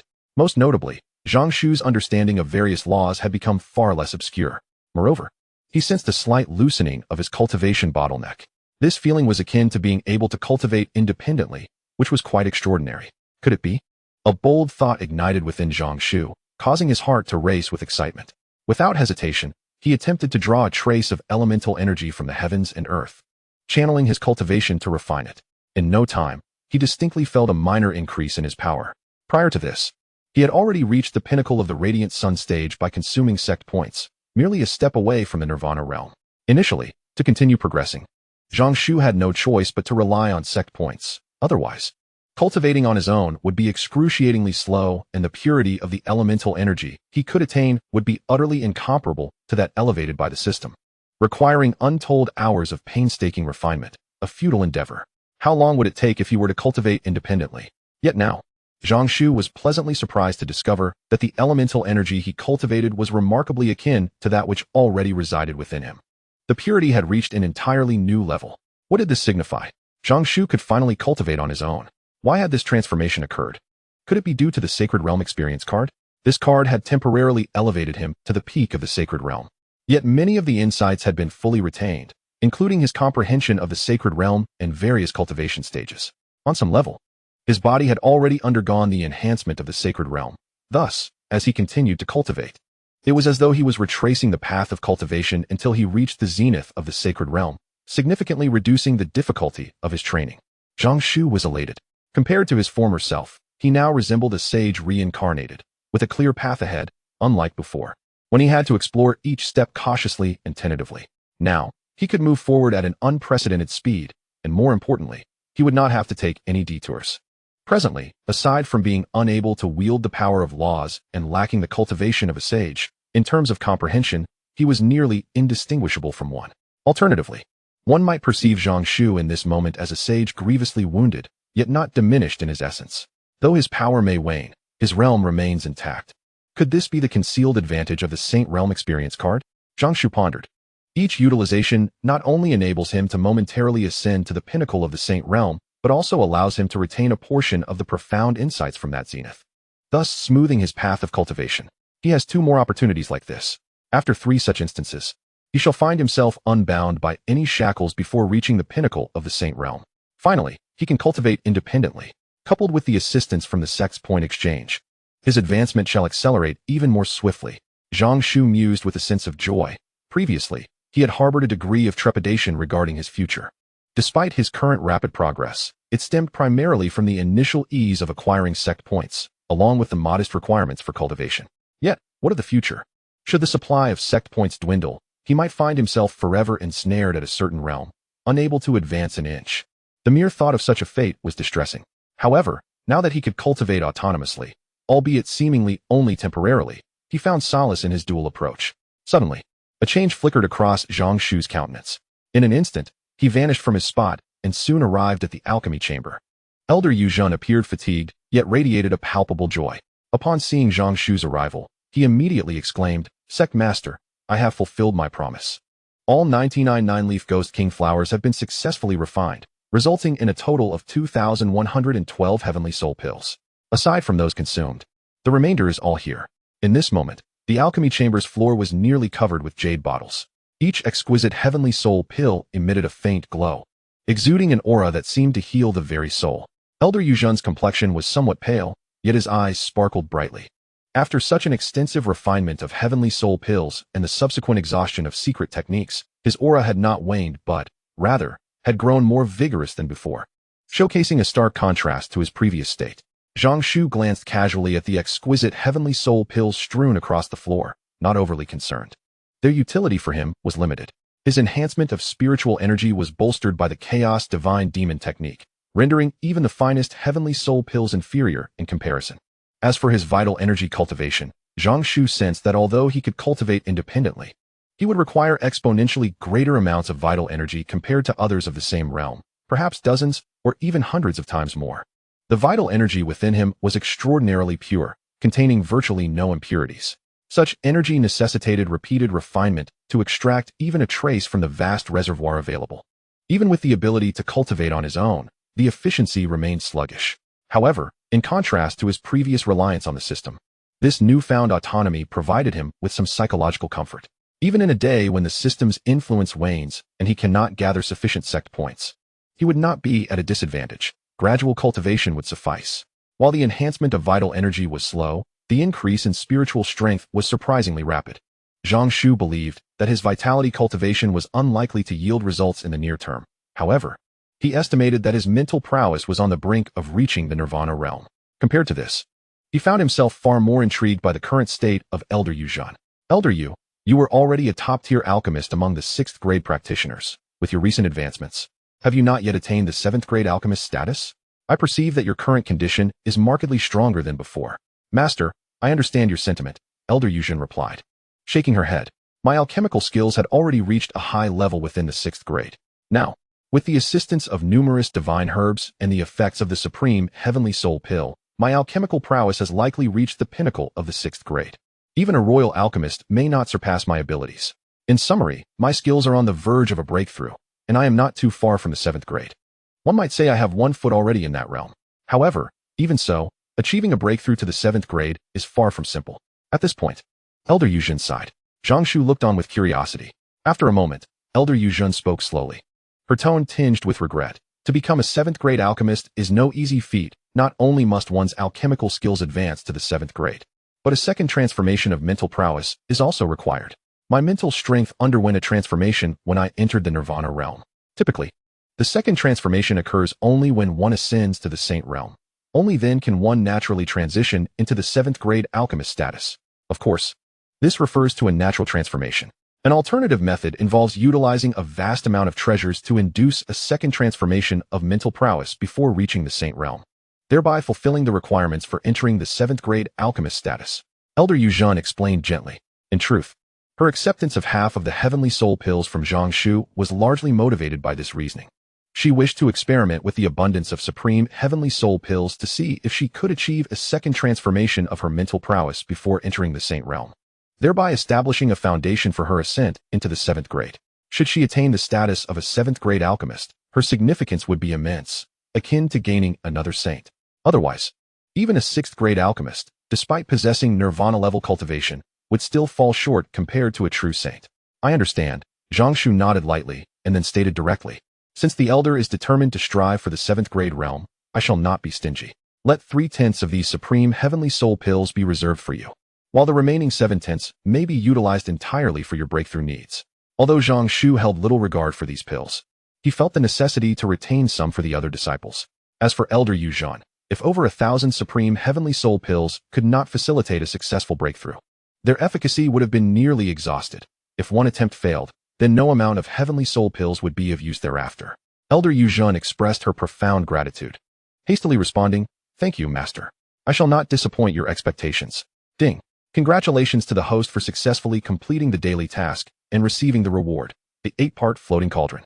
At that moment, the voice of the system resonated in Zhang Shu's mind. He glanced at the shattered alchemy furnace nearby and the pale-faced Elder Yu Zhan. With a casual wave of his hand, an ancient and imposing cauldron materialized, slowly floating towards Elder Yu Zhan. He spoke nonchalantly. Since the elder has become a member of our Divine Sky Sect and is attempting to break through to the 7th rank, it would be a blessing for our sect if successful. I cannot remain indifferent. Seeing your alchemy furnace damaged, I shall gift you this 8-part floating cauldron. Though its grandeur was evident, Zhang Shu was not an alchemist, and keeping it would serve no purpose. It was better to bestow it upon someone capable, ensuring it was put to good use. Upon seeing the 8-part floating cauldron, Elder Yu Zhan was momentarily stunned, lost in disbelief. After a while, she could no longer contain her ecstatic exclamation. This is one of the legendary 10 great alchemy furnaces, the 8-part floating cauldron? This gift is too precious. Sect Master, where did you acquire this? Had it been available earlier, the quality and quantity of the heavenly soul pills produced would have increased by at least 50%. Moreover, this 8-part floating cauldron serves not only for alchemy, but is also a formidable weapon. This is wonderful, truly wonderful. With it, my chances of breaking through to the 7th rank will be enhanced by at least 20%. One of the 10 great alchemy furnaces? Zhang Shu was slightly taken aback, but dismissed further contemplation, smiling as he replied, I am glad the elder appreciates it. From this moment on, the 8-part floating cauldron is yours. I hope that one day, upon your breakthrough to the 7th rank, you can utilize it to concoct divine pills that will astonish even the sages. Absolutely. Elder Yuzhen gently caressed the cauldron, utterly enamored. For an alchemist, divine-grade spiritual herbs and the 10 great alchemy furnaces are treasures worth risking their lives for. In that moment, Elder Yuzhen felt an overwhelming sense of belonging to the Divine Sky Sect, coupled with a profound urgency and eagerness to return to the sect to contribute more, ensuring she did not betray the sect master's immense kindness. Judging by the sect master's demeanor, there seemed to be no alchemist stronger than her within the sect. Therefore, she resolved to make a significant impression, starting with the alchemy hall. She envisioned cultivating the alchemy hall into the foremost alchemical force in the entire Tianqing region. Many old acquaintances now appeared to be idle. After this, she could rally them to join the sect, strengthening the alchemy hall's power. Alchemy was of utmost importance. The disciples' cultivation depended on it. This aspect must be prioritized. Though the sect master possessed extraordinary strength, it was evident that alchemy was not his forte. And it was clear that she needed to take charge. A stream of thoughts surged within Elder Yuzhen's mind, as she fully embraced her role as a member of the Divine Sky Sect, beginning to worry about the sect's future. Given the sect master's attitude, it was apparent that the Divine Sky Sect had weaknesses in alchemy, and she needed to take it upon herself to address these concerns. With her as a quasi-7th rank alchemist, alongside her circle of alchemist friends, she was confident that it would not be long before she could present the sect master with a delightful surprise. Upon reflection, Elder Yuzhen couldn't help but feel a surge of anticipation, yearning to return to the sect at once to commence preparations. Chapter 75. The Schemes of the Mortal Realm. The once-in-a-millennium celestial domain awakens. The pressure exerted by the saints in Tonlan City erupted, heralding the onset of a fierce battle among the saints. And news of the defeat of the mortal saint spread swiftly throughout the entire Tianqing kingdom, resonating even further afield. In an instant, all who received the news were left in profound shock, their hearts gripped by terror. Particularly in the mortal sacred land, upon receiving the news, a group of elders fell into a heavy silence. For not long ago, shortly after the onset of the saintly battle, the life lamp left by the mortal saint had extinguished. The sudden extinguishing of a lamp that shone as brightly as the sun signified a grave reality that all present understood, causing their bodies to tremble involuntarily. The mortal saint might have perished. The use of the word might reflected the lingering hope among the members of the mortal sacred land. Perhaps there had merely been an unfortunate incident, and the life lamp could have malfunctioned. Yet reason dictated that the mortal saint was likely in dire straits at that very moment. The fall of a saint represented an unparalleled blow to the sacred land. In that moment, all the elders were left in a state of bewilderment. They were oblivious to the identity of the being the mortal saint had engaged, only aware that the battle amongst the saints had erupted abruptly. The populace of Tonlan City remained similarly uninformed, sensing only the overwhelming pressure of two formidable forces and the faint echoes of the mortal saint's anguished cries. Perhaps only the disciples of the Divine Sky Sect had a vague inkling of the situation. However, given the gravity of the matter, the elders of the 12 Golden Men swiftly issued a gag order. Discussion of this event was strictly prohibited. Even those who might possess some knowledge, such as Yi Yun, Fu Hongyi, and Fu Qi, were forbidden from disseminating any information. Failure to comply could invite catastrophe. Consequently, the entirety of Tonlan City was only aware that a battle among the saints had occurred, but details remained elusive due to the great distance from the battlefield and the inscrutable might of the saints. Thus, the impact on Tonlan City was minimal, resulting only in minor turbulence. Life continued as usual, with people tending to their own affairs, as the saintly battle, despite its proximity, did not incite significant concern, especially with the imminent opening of the divine demon celestial domain. For the majority, they were mere mortals, and saints seemed like celestial beings, far removed from their reality. The primary reason for this detachment was that no one was aware of the mortal saint's demise. Even the faint whispers of surrender had been interpreted merely as the mortal saint's defeat, leaving them seemingly unscathed. Aside from a sense of surprise, There were no further thoughts on the matter. Everything continued as it should. As for the mortal sacred land, they tightly sealed the information, feigning normalcy, terrified to let the outside world know of the mortal saint's fall. Should this truth be revealed, the mortal sacred land would face the most terrifying calamity in a millennium. Within the sacred land, the elders exchanged glances, the atmosphere steeped in an oppressive silence. After a long pause, one finally broke the silence. An elderly man, appearing exceedingly aged, with dim and lifeless eyes, slowly turned his gaze towards the assembly and spoke. The news of the sage's demise has been thoroughly sealed. This matter must not be divulged, lest our sacred land faces utter catastrophe. The Heavenly Pool sacred land is our sworn enemy, and should they learn of our loss of the sage, they will not hesitate to exploit our vulnerability. If given the opportunity, the Heavenly Pool sacred land will surely seize this ripe opportunity. The speaker, the Grand Elder of the sacred land, possessed the highest cultivation and status aside from the sage, and thus, upon his utterance, he garnered immediate acknowledgement from all present. None dared to contradict him at that moment. One elder, visibly anxious, inquired, "Grand Elder, with the sage absent, what shall we do?" He meticulously avoided mentioning the word demise, instead referring to the sage's absence. The Grand Elder cast him an appreciative glance, and, after a moment of contemplation, replied, "The outside world remains oblivious to the sage's fall, believing instead that he has merely sustained grievous injuries. Although there may be some turbulence, overall, it is not a grave concern, at least for the next few decades. With the various measures left by the sage, our sacred land is not in immediate peril of annihilation. However, to achieve lasting stability, we must produce another sage. As long as a new sage emerges, even if the news were to spread, our sacred land would still retain its sanctity, and none would dare to covet us." Upon hearing the Grand Elder's words, the assembly nodded in slight agreement. Yet, it was not long before another voice, filled with trepidation, arose. "But, Grand Elder, while your words ring true, the difficulty in producing another sage is immense. Although we have attained the Nirvana realm, and you have even reached Nirvana's perfection, taking that next step remains a daunting challenge." The expressions of the others mirrored his concern. Achieving sagehood is no trivial feat. The Grand Elder gently nodded and remarked, "I am not unaware of this, yet it is not entirely without hope. With the impending opening of the Divine Demon Cave, which harbors myriad mysteries, outsiders are only aware of the basics. They know there are opportunities for attaining nirvana, yet they are oblivious to the fact that within the Divine Demon Cave lies the potential for sagehood." "What?" The assembly gasped in astonishment, their spirits ignited with excitement. This revelation was indeed unknown to them. While they had vaguely speculated that the Divine Demon Cave contained numerous trials, and merely overcoming the sixth trial could grant the opportunity for nirvana, it did not imply that the cave was limited to just 6 trials. Their earlier conjectures were but shadows of the truth, and now, with the Grand Elder's affirmation, their hearts swelled with certainty.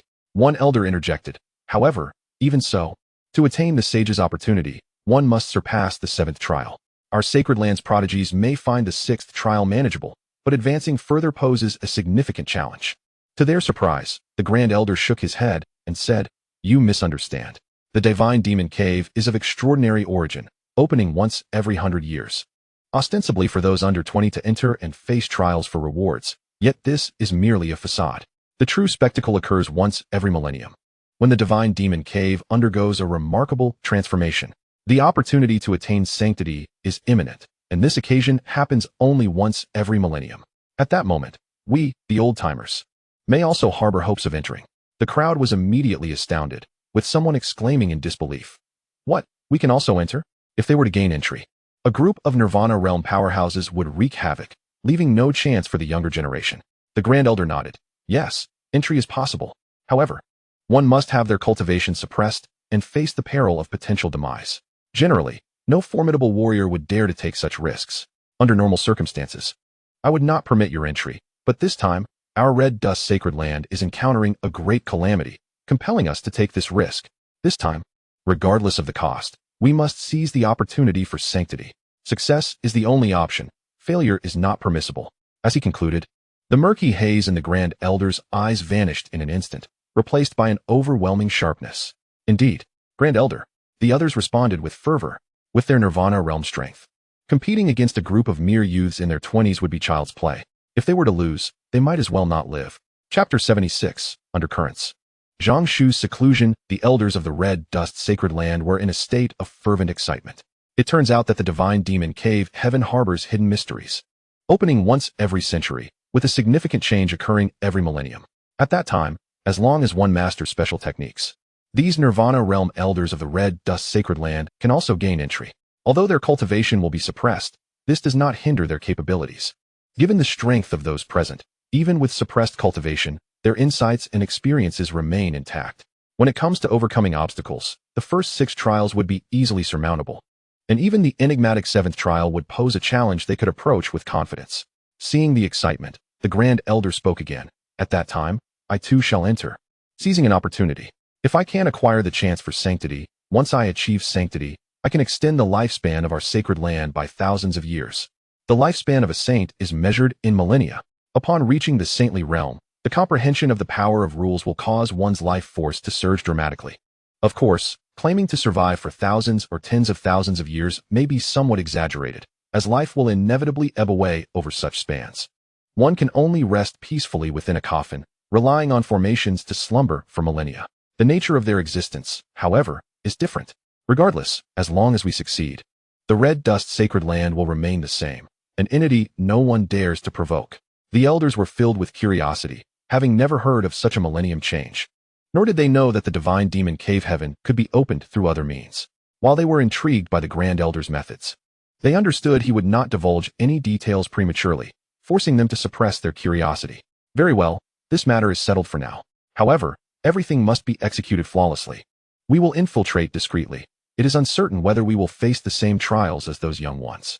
The divine demon cave heaven harbors both divinity and malevolence, the Grand Elder said, uttering words that were hard to comprehend. Before anyone could react, the Grand Elder continued. This opportunity is of utmost importance to our sacred ground. From this moment forth, we must spare no effort and invest all resources to cultivate each of our seed candidates, enabling them to advance their strength in the shortest time possible. Only then can we achieve better results in the divine demon cavern. At this juncture, we can ill afford to falter. Both sides must exert themselves fully to ensure absolute certainty.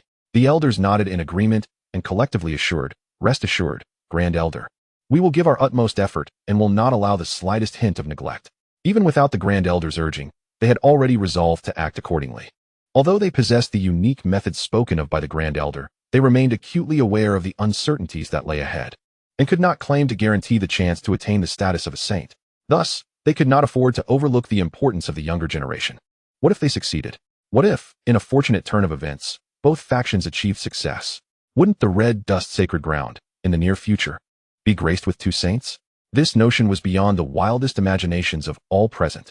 Should 2 saints arise, the Red Dust Sacred Ground would not only avoid decline, but would also rise to unprecedented heights, becoming even more formidable, potentially overshadowing and even assimilating the heavenly pool sacred ground.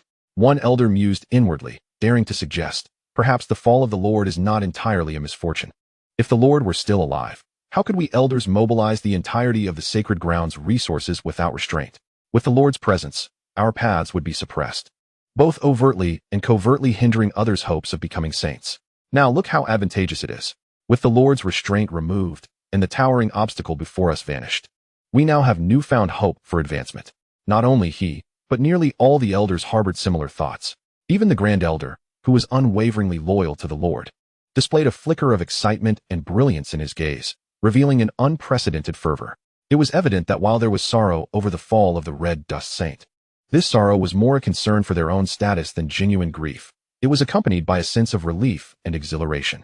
The presence of the Red Dust Saint had imposed immense pressure upon them. Under the shadow of such a formidable figure, even the elders lived in trepidation, fearful of any misstep that could lead to catastrophic consequences. But now, with that shadow lifted, their breaths felt lighter and more joyful. The Grand Elder concluded with a solemn reminder. This time, we must consolidate all our strengths and make every effort to foster another saint. This saint could be myself, or any one of you present, or perhaps even more. Only with a saint to safeguard us can our sacred ground attain true stability. Otherwise, no matter how many benefits we accrue, they are mere illusions, castles in the air, poised to vanish at any moment. I urge you all to remember this. This time, everyone present would receive a considerable allocation of treasures and resources from the sacred ground, and the Grand Elder's words served as both a reminder and a warning. Do not become complacent. All nodded solemnly in understanding. The Grand Elder nodded gently, stating that in order to maximize the hope and possibility of producing a saint, The red dust sacred ground must make every effort to compete for the quotas of the divine demon cavern. No slightest chance should be overlooked, so this time, our sacred ground will fully cooperate with the disciples from various other sacred grounds to strive for external quotas. Of course, we must avoid Tonlan City.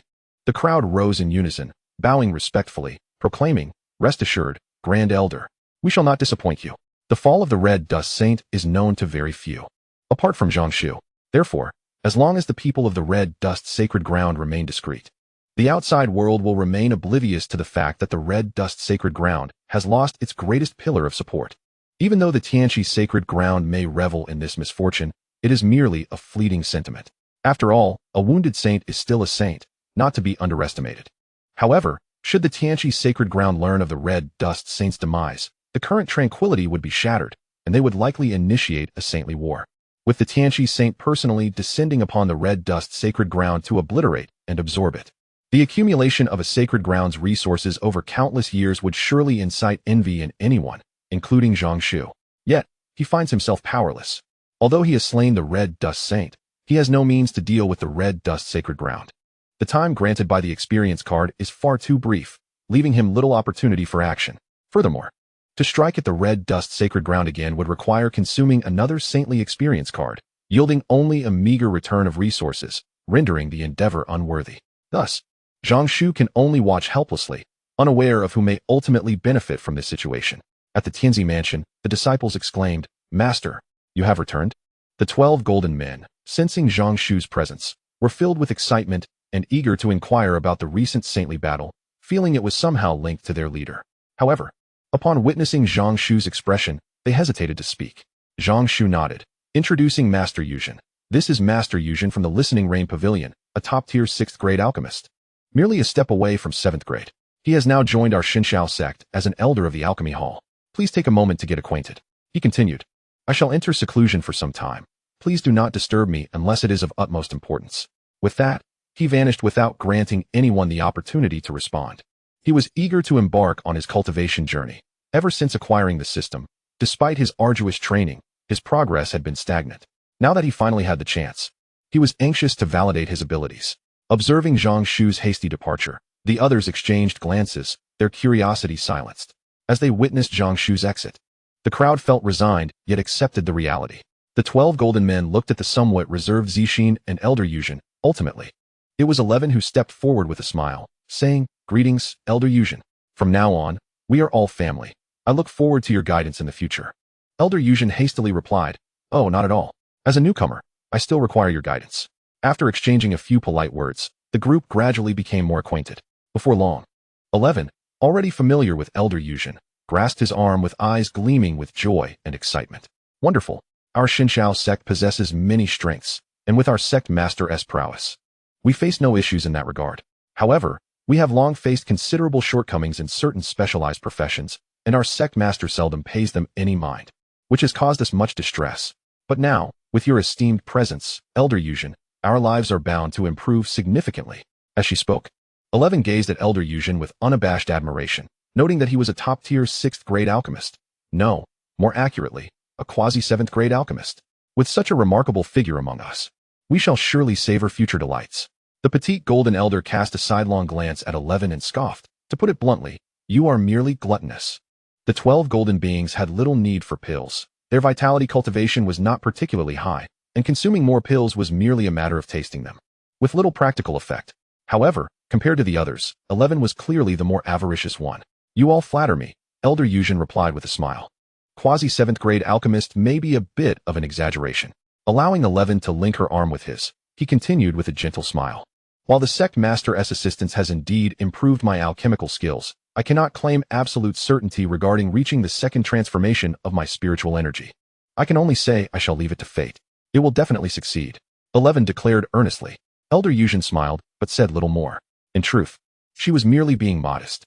With an abundance of exquisite Tianhun pills and the aid of the 8-part Buddha cauldron, she was confident that her chances of success exceeded 80%. Once she achieved the second transformation of her spiritual energy, claiming the title of quasi-7th grade would not be unwarranted. As time passed, Elder Yuzhen did not conceal the truth from the others, recounting in detail the demise of the Red Dust Sage and the circumstances surrounding it. The 12 golden beings listened intently, their expressions shifting at times. 11 exclaimed in anger, "Good riddance. That red dust sage was utterly despicable. Such a person deserves death. The sect master has shown too much mercy. I say he should have been imprisoned and tortured for hundreds, or even thousands of years." The petite golden woman, Shao Qi, added, "Indeed, the red dust sage was vile. In his pursuit of the red dust path, he disregarded the lives of countless beings.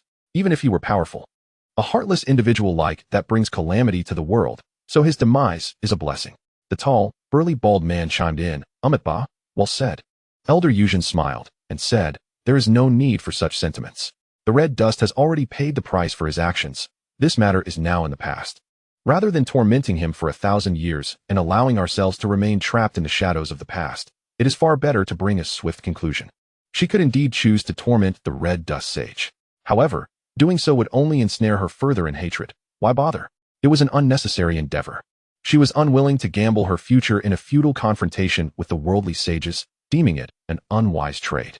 At this juncture, Elder Yuzhen's tone shifted as he remarked, "While I've been speaking of you all, I have observed that although several among you possess modest cultivation, there exists an overwhelming force that envelopes you, reminiscent of the legendary martial arts masters." "Martial arts masters?" 11 inquired with curiosity. Elder Yuzhen nodded gently, elucidating the origin of the term martial arts master with greater detail than the royal matriarch of the Nirvana realm had previously provided. A martial arts master is a group of formidable beings who do not cultivate vital energy, but instead have developed their physical prowess and spiritual strength to the utmost. This path, when fully traversed, can rival the power of those who practice vital energy cultivation. In certain respects, when it comes to sheer combat capability, they may even hold an advantage. As Yuzhen surveyed the individuals before him, he noted that although they appeared to lack strength, their eyes sparkled with latent brilliance, concealing a formidable reservoir of spiritual power that could erupt at any moment.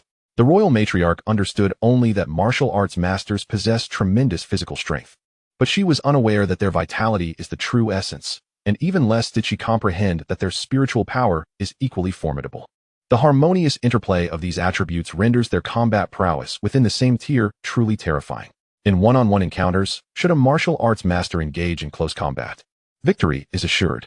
This has been an immutable law since time immemorial, never once broken.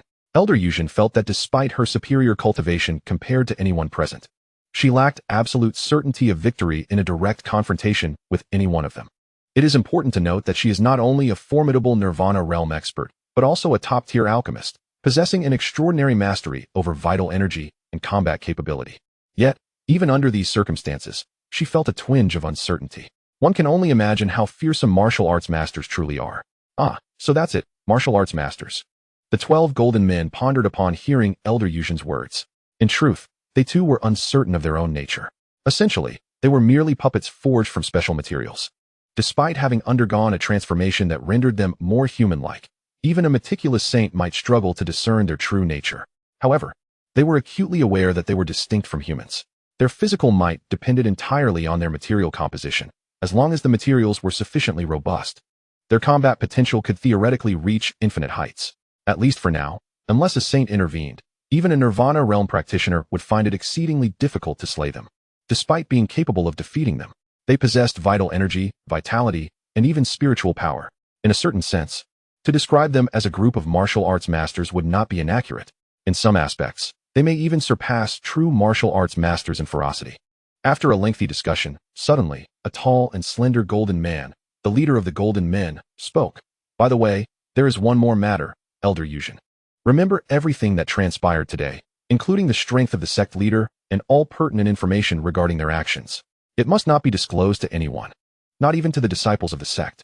Elder Yuzhen was taken aback, her heart perplexed, yet she nodded and replied, "Is that so? Rest assured, I understand."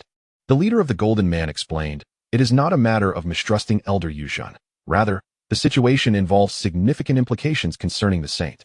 Furthermore, the sect master possesses a tranquil disposition and prefers to avoid unnecessary troubles. Had it not been for a fortuitous coincidence, it is likely that the sect master would not have intervened to decisively eliminate the worldly saint, to avert inciting further complications and incurring the sect master's displeasure. We must impose a slight burden upon Elder Yuzhen." There was a hint of regret in the leader's voice. The sect master dislikes complications, indeed. At such a lofty position, one would seldom act without compelling reasons. To him, The fame and fortune perceived by the mundane world must surely be no more substantial than mere fleeting illusions. Upon hearing this, Elder Yujin suddenly comprehended and promptly assured. I see now.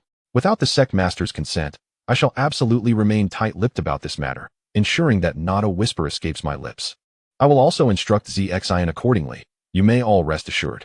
Chapter 78. Where has the sect master disappeared? In the subsequent 2 days, Zhang Shu remained in seclusion, diligently striving to enhance his cultivation. As for the daily tasks, the assignments during these 2 days were relatively mundane. One involved a certain rare spiritual herb, which paled in comparison to the 9-leaf Ghost King flower. The other pertained to a rare mineral required for crafting elemental weaponry. The rewards for these daily tasks were rather ordinary and lacked any noteworthy merit. Considering that Elder Yuzhen had only recently joined the sect, Zhang Shu chose not to disturb him excessively, simply collecting the spiritual herb and mineral, resulting in the inevitable failure of both daily tasks. Initially, he had managed to complete the daily tasks with relative ease, but Zhang Shu understood that such occurrences were ultimately rare, and the frequency of failures would likely increase over time. After all, this realm belongs to cultivators, and it was unrealistic to expect Zhang Shu to remain untroubled each day. Some formidable beings might seclude themselves for centuries. Could one truly expect them to awaken each day? Such a notion was preposterous. Furthermore, as most task rewards were rather ordinary, far inferior to the task items themselves, Zhang Shu did not dwell excessively on the matter. After 2 days of relentless, sleepless cultivation, Zhang Shu sensed a notable advancement in his prowess, feeling himself inching closer to the Nirvana realm. On this particular day, an astonishing surge of vital energy reverberated throughout Tonlan City. All the formidable beings were jolted, their expressions shifting dramatically, as if a realization dawned upon them, igniting a profound excitement. The young prodigies, in particular, had their eyes gleaming with newfound brilliance. Within the Tianzi residence, the members of the Xinshao sect also sensed something amiss and swiftly gazed upward. Above, an immense luminous curtain unfolded in the sky. Boom, boom, boom. The resounding echoes of ancient bells reverberated, imbued with a sense of profound antiquity. In the resonance of these chimes, everyone felt an indescribable will, vast and boundless, as if transported to a primordial battlefield. With the tolling of the bells, countless ancient and powerful deities and demons surged into the heavens, igniting a cataclysmic conflict. A multitude of extraordinary phenomena enveloped the hearts and minds of all present, evoking deep astonishment. After a while, some gradually emerged from the enchanting illusion, their eyes reflecting an indescribable awe. Zhang Shufang had just emerged from the enchanting reverie induced by the chime, his expression one of astonishment. What manner of force is this? Such terrifying influence. Despite the protective might of the divine Shaoshan robe, I found myself ensnared in this illusion without any means of resistance. In that fleeting moment, it seemed as though the divine Shaoshan robe had utterly lost its efficacy. While Zhang marveled at this phenomenon, a sense of vigilance began to take root within him. Clearly, even with the robe's protection, there existed powers capable of threatening his being. Just as the chime had resonated, had it not been an illusion but rather an assault, he might have faced instant demise, deprived even of the opportunity to utilize his experience card. The vastness of the Zhangyan continent was daunting, fraught with myriad mysterious forces. At all times, one must maintain a modicum of reverence for the unknown, lest one be blinded by the allure of power. Zhang reflected inwardly, recognizing that since wielding the Sacred Realm experience card and feeling that boundless, terrifying power, he had grown somewhat arrogant. He fancied himself invincible. How many across the continent could contend with him? Yet now, under the influence of the chime's power, a sudden clarity dawned upon Zhang. He was still quite weak. The experience card was ultimately but an external artifact. His true strength was merely at the pinnacle of the radiant sun, far from that of the genuine top-tier powerhouses. Arrogance must not take root. As Zhang grappled with his realizations, the others around him were equally shaken. This mysterious chime, its source unknown, seemed to transcend the bounds of time and space, emanating from some distant ancient battlefield, profoundly impacting the minds of all present. Some individuals exhibited a faint crimson hue in their eyes, their hearts restless, yearning to charge into battle and engage the enemy. The preliminary selection of the divine demonic cave was about to commence. Concurrently, this thought arose in the minds of all. The preliminary grand ceremony was not orchestrated by various factions, but was rather a selection facilitated by the power of the divine demonic cave itself. Under its influence, numerous preliminary selection sites had emerged, Tonlan City being one of them. In truth, it was not the existence of Tonlan City that birthed the site, but rather the site that gave rise to Tonlan City. Thunderous roars echoed as a colossal light curtain soared into the heavens, seemingly cleaving the world asunder. Its blinding radiance enveloping an unfathomable oppressive force, radiating across billions of miles. All beings caught beneath this brilliance, regardless of their cultivation levels, felt an overwhelming sense of their own insignificance. In the presence of such power, even saints appeared as mere ants. The sensation was akin to a mortal gazing up at the majestic peak of the heavens or standing alone in the depths of the ocean, embracing the boundless vastness and solitude. One's personal strength, under such a presence, felt infinitely diminutive. The ancient chime resonated once more. In that moment, all beheld the flickering image of an ancient cave, vast and timeless, seemingly harboring an entire world within it, its boundless aura pulsating outward.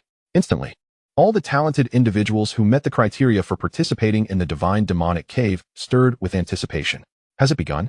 Zhang was astonished to discover himself ensconced within a powerful force. This force was immense and irresistible, yet not tyrannical. Enveloped in a mysterious force, Zhang Shu felt a gentle tremor, as if questioning his willingness to partake in the competition of the divine demon realm. At that moment, curiosity overwhelmed him. What indeed was the origin of this divine demon realm? Surely, it was beyond the creation of even a sage, let alone an emperor. Zhang Shu was unaware of the true might of an emperor. He merely sensed that replicating the scene before him, as he had once done with an experience card, would be a formidable challenge. To maintain such a state without relying on one's power for countless years seemed an insurmountable task. Not only Zhang Shu, but all members of the Xinshao sect were enveloped by this force, except for the 12 golden men, Elder Yuzhen, and a select few. The others experienced a sensation akin to Zhang Shu's. Let us go. Agreed. Divine demon realm, here I come. Each disciple, brimming with excitement, swiftly acquiesced to the force's invitation. And in a flash of light, they vanished, entering the preliminary selection ceremony of the divine demon realm.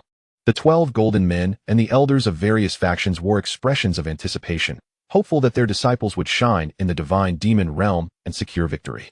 Elder Yuzhen was equally captivated by the scene, though regrettably, Zxin exceeded the age limit. Despite achieving the Radiant Sun realm, she could not participate. Where has the sect master gone? Elder Yuzhen suddenly noticed Zhang Shu's disappearance and felt a pang of confusion. However, he quickly dismissed the thought. The sect master, with immense power, likely paid little heed to such trivialities and had departed. Besides, it was merely the preliminary selection. Its allure for someone of the sect master's caliber was limited. With this in mind, Elder Yuzhen silently acquiesced to his thoughts and turned his gaze skyward, joining others in observing the vast luminous screen. Countless shadowy figures appeared to surge towards the sun, carried aloft into the sky. The closer they drew to the ethereal realm, the more insubstantial they became, ultimately fading into mere black dots, disappearing entirely. The grand, surreal vista of the divine demon realm resembled an eternal painting, silently spanning the heavens, seemingly unchanged through the ages. On the other side, all disciples drawn into this realm were invigorated, marveling as they traversed layers of bizarre and mysterious voids, ultimately immersing themselves within the immense tapestry of the sky. Among these many figures was Zhang Shu. Chapter 79. What the heck? The sect master has entered. Where am I? What is this place? Have I arrived at the divine demon realm? This is such a peculiar location. Has the preliminary selection ceremony commenced? Truly, the divine demon realm is remarkable, capable of transporting everyone here in an instant. How extraordinary. What are we to do now? Humph, do not celebrate too soon, you lot. The mortality rate in the trials of the divine demon realm is not insignificant. Even in the preliminary selection, survival is not guaranteed. One must be cautious, or risk losing one's life. Indeed, what this brother has said is profoundly true. A group of individuals materialized in an unfamiliar locale. Some bore expressions of curiosity. Others displayed wariness, while a few appeared utterly bewildered. Some seemed to be searching for companions, only to realize that their associates were not present. It did not take long for an astute observer to note the peculiarity of their situation. It appeared they had been transported to disparate locations. According to the elders, they were now situated within a realm of the divine demon's cave, leaving them uncertain about their next course of action. At that moment, a youth adorned in noble attire stepped forward, exuding an aura of profound strength commensurate with the Yuan Dan realm. He boldly proclaimed, "All members of the Heavenly Dragon Gang, follow me. And to my fellow cultivators, the preliminary selection is fraught with peril. We, lacking the backing of powerful factions, must unite." Indeed, his words, bolstered by his formidable cultivation, quickly garnered the approval of many, swiftly forming a small collective. Disciples of the 100 Flower Valley, assemble. The Mad Blade sect is present. Members of the Shao family, gather here. Others nearby began to mimic this behavior, forming alliances while casting wary glances at one another. Now, as participants in this trial, it was only prudent to maintain a degree of vigilance in the face of unclear objectives. In the blink of an eye, dozens had aligned themselves with various factions, leaving only a handful standing alone, some with expressions of indifference, while others were visibly anxious, casting envious glances towards the burgeoning alliances, betraying their unease. Among those isolated was Zhang Shu. Clad in a flowing robe, he was strikingly handsome, his hands casually clasped behind his back, embodying a serene authority as he gazed into the distance. In stark contrast to the tension surrounding him, Zhang Shu appeared remarkably composed. The strongest among the assembly barely reached the Yuan Dan realm, and their abilities seemed rather eclectic, evidently the result of a certain faction's substantial investment in cultivating talents. In terms of true combat prowess, they were only slightly superior to those at the peak of the Qi condensation stage. To Zhang Shu, they were exceedingly weak. He could extinguish them with a mere breath, a statement that, while exaggerated, was not far from the truth. The others regarded Zhang Shu with trepidation, inexplicably. Even though he seemed of similar age, they felt a profound sense of restraint, akin to that experienced in the presence of their elders, a reverence that was even more intense. A few solitary figures contemplated approaching Zhang Shu, hoping to forge a small coalition, but they halted a good distance away. Drenched in sweat, and feeling as though their throats were filled with lead, daring not to advance further. The divine demon's cave had indeed arrived. Zhang Shu exhaled gently. Having wrestled with indecision, he ultimately resolved to engage. Yet, had this event occurred 3 years prior, he might have felt a surge of excitement. Now, however, he was enveloped in a sense of fulfillment, akin to realizing a long-held dream. The thrill of excitement, however, eluded him. It felt reminiscent of playing games with children. Competing for opportunities seemed no different from vying for toys with youngsters. In comparison to the preliminary selection ceremony, the ultimate trial of the divine demonic cavern piqued his interest even more, as all eligible young individuals vanished in an instant. A vast celestial canopy unfurled above the void of the outside world, displaying a series of images that revealed a multitude of youthful faces. At the center of this myriad of celestial displays, a golden leaderboard soared skyward, emblazoned with 3 prominent characters, the celestial talents ranking. Look, that is a disciple of our sect. At merely 20 years of age, he has already stepped into the purple mansion realm. An elderly man, his hair as white as snow, suddenly exclaimed, his excitement causing him to dance and gesture animatedly, pointing at a particular image in the sky while eagerly introducing it to those around him. In the image, a young lad was swiftly leading a group in the exploration of a new world. Just then, they encountered a demon beast of the Yuan Dan realm. Without a moment's hesitation, the boy drew his sword and struck, wounding the beast gravely with a single blow, causing it to flee in terror, while the boy remained undeterred. Continuing the pursuit, the elders and powerful figures present couldn't help but feel a mix of envy and admiration upon witnessing such prowess. A purple mansion realm individual under the age of 20.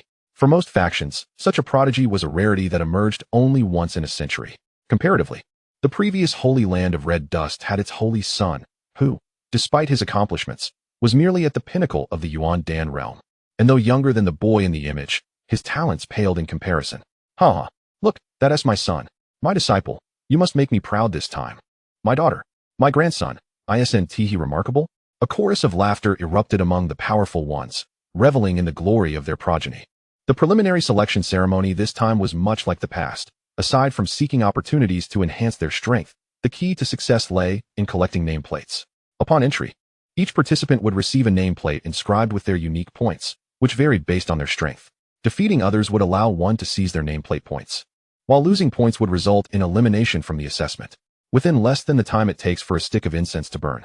Casualties had already occurred due to the fierce competition for nameplates, leaving some powerful figures with ashen faces, mourning the loss of their junior disciples. Nevertheless, the majority of the elders remained exhilarated by the unfolding spectacle. The divine demonic cavern had opened, a rare and splendid event, with the celestial display projecting across the realms. Countless witnesses marveled at the brilliance of the scene. However, while others were praising their juniors and boasting about their disciples, children, and grandchildren, the atmosphere shifted dramatically at the Divine Celestial Sect. Elder 11 gaped in disbelief at a particular image in the void. Sectmaster Shao Qi turned, frowning at Elder 11. What is the fuss? Is there really a need for such alarm? Sectmaster? The others, drawn by his attention, followed his gaze. In the next moment, a burly bald man clasped his hands together, softly murmuring. Xiaoxin was left utterly astonished. What did she just witness? How could the sect master be at the preliminary selection of the divine demonic cavern? Wasn't entry restricted to those under 20 years of age? The sect master was not under 20, a being capable of slaying saints? This was absurd. It was utterly impossible. Elder Yuzhen found himself momentarily dazed and somewhat bewildered, gazing at a scene in the sky, stammering, "Is that the sect leader? Am I imagining things? It seems I have seen the sect leader enter the divine demonic cave." The others were equally perplexed. The sect leader has gone to participate in the preliminary grand ceremony? How did he manage to enter? Let us set aside the question of how he bypassed the rules of the divine demonic cave. Is it even appropriate for someone of his caliber, a slayer of saints, to compete for opportunities among the younger generation? What chance do they have? Chapter 80. The crimson numbers imprinted in everyone's souls. The members of the Xinjiao sect were utterly stunned, while elsewhere there was a fervent atmosphere. The people of Xinjiao sect merely exchanged bewildered glances.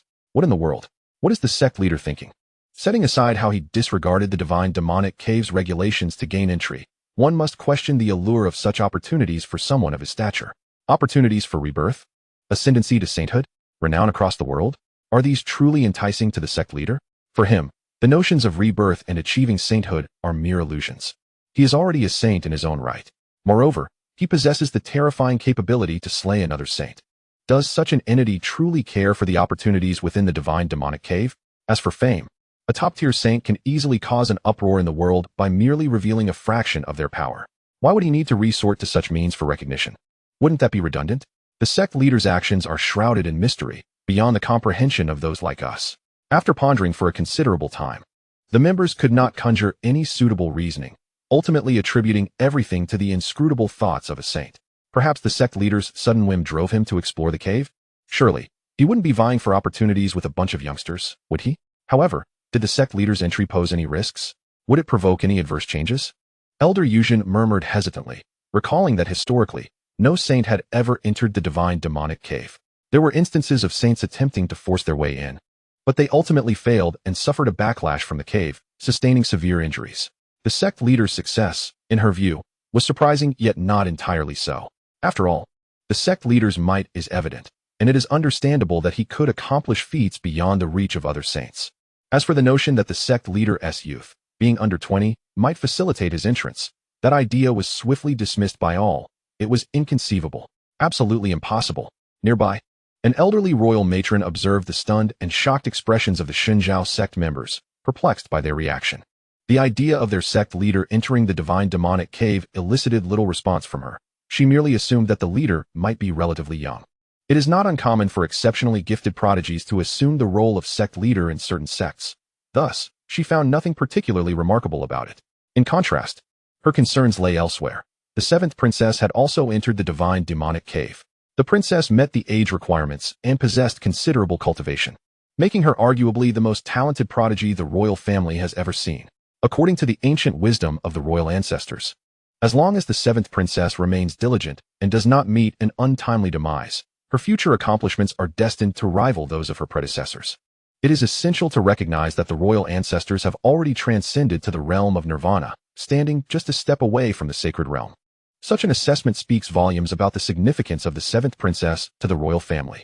If it were not for the concern of attracting undue attention by dispatching too many formidable individuals, coupled with the recent turmoil within the royal household making it difficult to mobilize powerful protectors, how could the royal family possibly send only her, a mere first stage of nirvana, to safeguard the seventh princess? Oh, dear princess, you must not fall into peril. The elderly woman's eyes brimmed with anxiety. While it is generally true that the initial selection ceremony does not claim many lives, it does not guarantee absolute safety. Within the divine and demonic realms, anything can transpire, leaving her no choice but to be apprehensive. Outside, everyone was on edge, their eyes glued to the luminous screen, fixating on the point tallies of various disciples. Some displayed radiant smiles, while others wore expressions of distress. Ha, my disciple has amassed a staggering 380 points. Truly the foremost genius of the Heavenly Sword sect. What? My grandson has entered the Yuan Dan realm, yet his tally barely reaches 100 points? Who is that woman over there, her points exceeding 1,000? Surely she must rank among the top 10 in the entire initial selection. Top 10? More like she has secured a position in the top 3. Which sect does this genius belong to? I've never heard of her. As the divine and demonic realms unfolded, countless prodigies emerged, and within mere moments, 3 talents from the Purple Mansion realm had made their appearance. What? Our sect's seed talent has only scored a paltry 20 points. Surely there has been some mistake? Heavens! There's even someone with just a single point. Is that not a disgrace? The higher the point tally, the greater the strength and aptitude. Surpassing 100 points earns the title of genius among geniuses, while reaching 300 points marks one as an extraordinary talent. That woman with over 1,000 points is truly formidable. Within the divine and demonic realms, Zhang Shu could not discern the whereabouts of the Divine Sky Sect members, nor did he know where the others had been transported or if they had been grouped together. However, as most people surmised, despite the dangers of the initial selection ceremony, it remained relatively manageable, as long as one exercised caution, refrained from courting death, and avoided overestimating their capabilities by undertaking impossible tasks. With a sprinkle of luck, one could generally navigate through safely.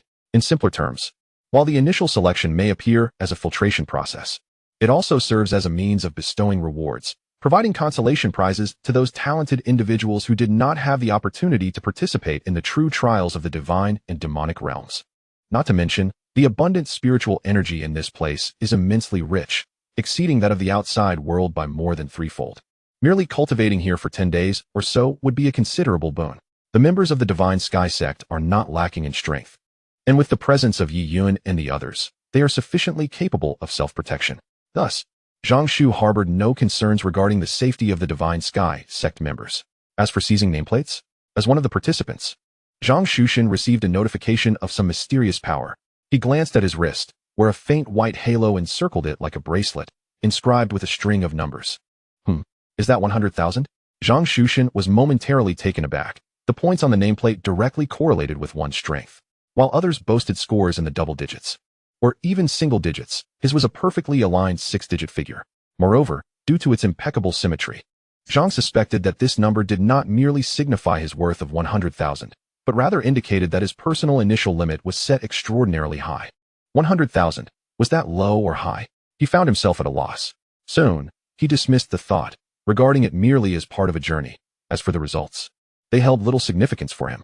After a brief glance, Zhang shifted his focus elsewhere.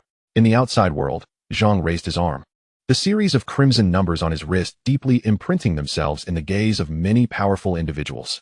All at once, their expressions went blank, bewildered and incredulous. Was that the sect master's nameplate score? 100,000 points? What a joke! The disparity between those talented disciples and the sect master was unfathomable. The gap was immense, yet it was to be expected. This scene did not escape the keen eyes of the members of the Godzhang sect, who were intently watching the luminous screen. How terrifying! Elder Yuzhan's eyes twitched slightly upon witnessing the spectacle. 100,000. What was the highest nameplate value recorded in the history of the divine and demonic cave? Did it even surpass a tenth of the sect master's? A cascade of questions flooded Elder Yuzhan's mind. The members of the Godzhang sect fell into silence. Even upon seeing the neatly arranged 100,000 points, they shook their heads in disbelief. How could it be so perfectly aligned? Could it be that the sect master's strength had far surpassed the limits of the nameplate points in the divine and demonic cave, rendering it incapable of displaying the true value? Furthermore, several outsiders fortuitously witnessed this moment. Those with keen vision could hardly believe their eyes. Upon discerning the series of crimson numbers on Zhang Shushin's bracelet, they instinctively rubbed their eyes, looked up, and rubbed again. Stupefied. What on earth? 100,000? Yet, Zhang Shushin's brief motion of raising his arm was fleeting, leaving the onlookers with no time to examine it closely before he concealed everything. Many remained bewildered and shocked. Had they misread the figure? 100,000 nameplate points? Observers of this scene began to question their own vision, scrutinizing the celestial screen where Zhang Shushin had stood. But alas, the image shifted rapidly, and his figure vanished in an instant, leaving many with a profound sense of disappointment. Within the celestial screen, the visuals continuously cycled, actively selecting and presenting key highlights. Although the criteria for what constituted a highlight remained somewhat unclear to the crowd, they had a general understanding. In the divine and demonic cave, Zhang Shushin was unaware that even a single action had triggered a small tremor in the outside world. Initially, a gathering of individuals has now fragmented into various factions, each observing one another with caution, hesitant to act impulsively, while remaining ever vigilant. Out of trepidation towards the others, these small groups ultimately resolved to pursue their own paths, refraining from interference.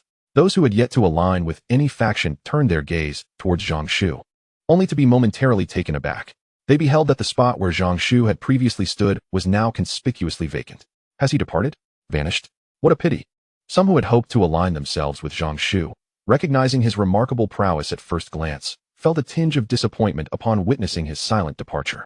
Consequently, the more astute among them swiftly resolved to join other groups, acknowledging that collaboration in the realm of the divine demons was far superior to solitary endeavors. Meanwhile, Zhang Shu strolled through a desolate expanse. The interior of the divine demons realm resembled a miniature universe, complete with mountains, rivers, and numerous mystical beasts. Given the level of evolution present, Zhang Shu surmised that the existence of humans here would not be surprising.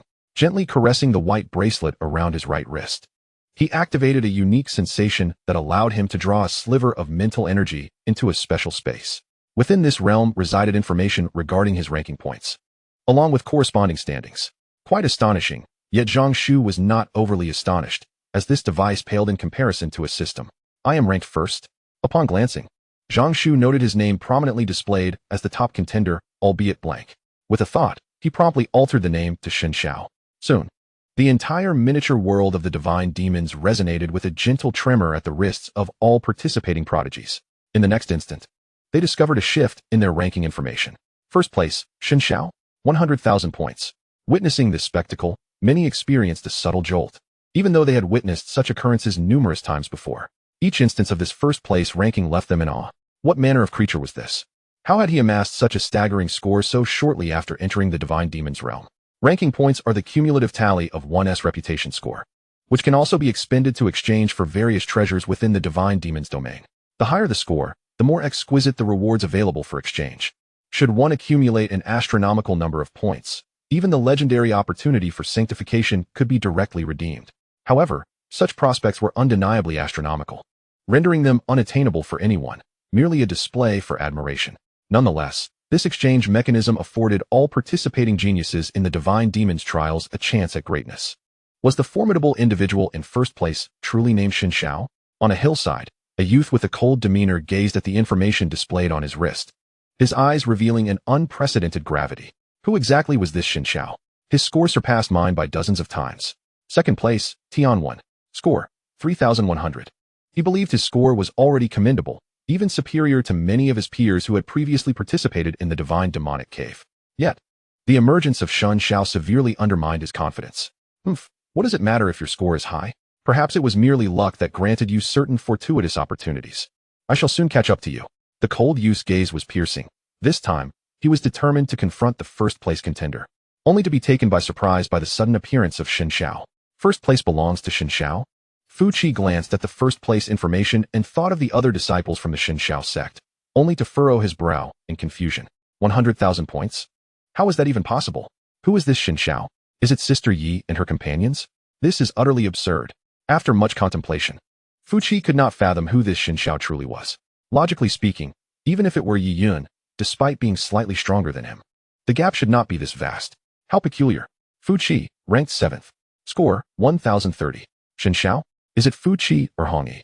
Unlike others who fought solo, Yi Yun was currently surrounded by admirers, a constellation of talents gazing at her with admiration, predominantly female, clearly indicating that Yi Yun had chosen a different path. Yi Yun, ranked 3rd. Score, 2,300. Someone is causing a ruckus under the banner of our Shen Xiao sect? Fu Hongyi immediately thought of this notion. 100,000 points. This is not something an ordinary person could achieve. At least, she certainly could not. She doubted that the other disciples could accomplish it either, for there must be some hidden secrets involved. Fu Hongyi ranked 6th. Score, 1,100. Simultaneously, several scattered disciples of the Shen Xiao sect glanced at the rankings, their eyes glimmering with curiosity and astonishment. Who could it be? In a remote location, a woman wearing a silver mask suddenly looked at her wrist, a glint of surprise shimmering in her beautiful eyes. 100,000 points? She never anticipated that someone could reach such heights. Zhang Shu was unaware of the commotion caused by the ranking changes. According to the Divine Demonic Cave's instructions, as long as one ranks within the top 100, they shall advance. Surely my current score suffices? It is far too simple. There is not a trace of challenge. Zhang Shu contemplated finding a place to hide and take a long nap, awakening only when the final advancement began to see the results. Just then, Zhang Shu suddenly sensed something and turned to look into the distance. There, dozens of miles away, a tumultuous surge of primal energy erupted into the sky, exuding a chaotic and brutal murderous intent. Many talented individuals around were instantly struck with terror. This is bad.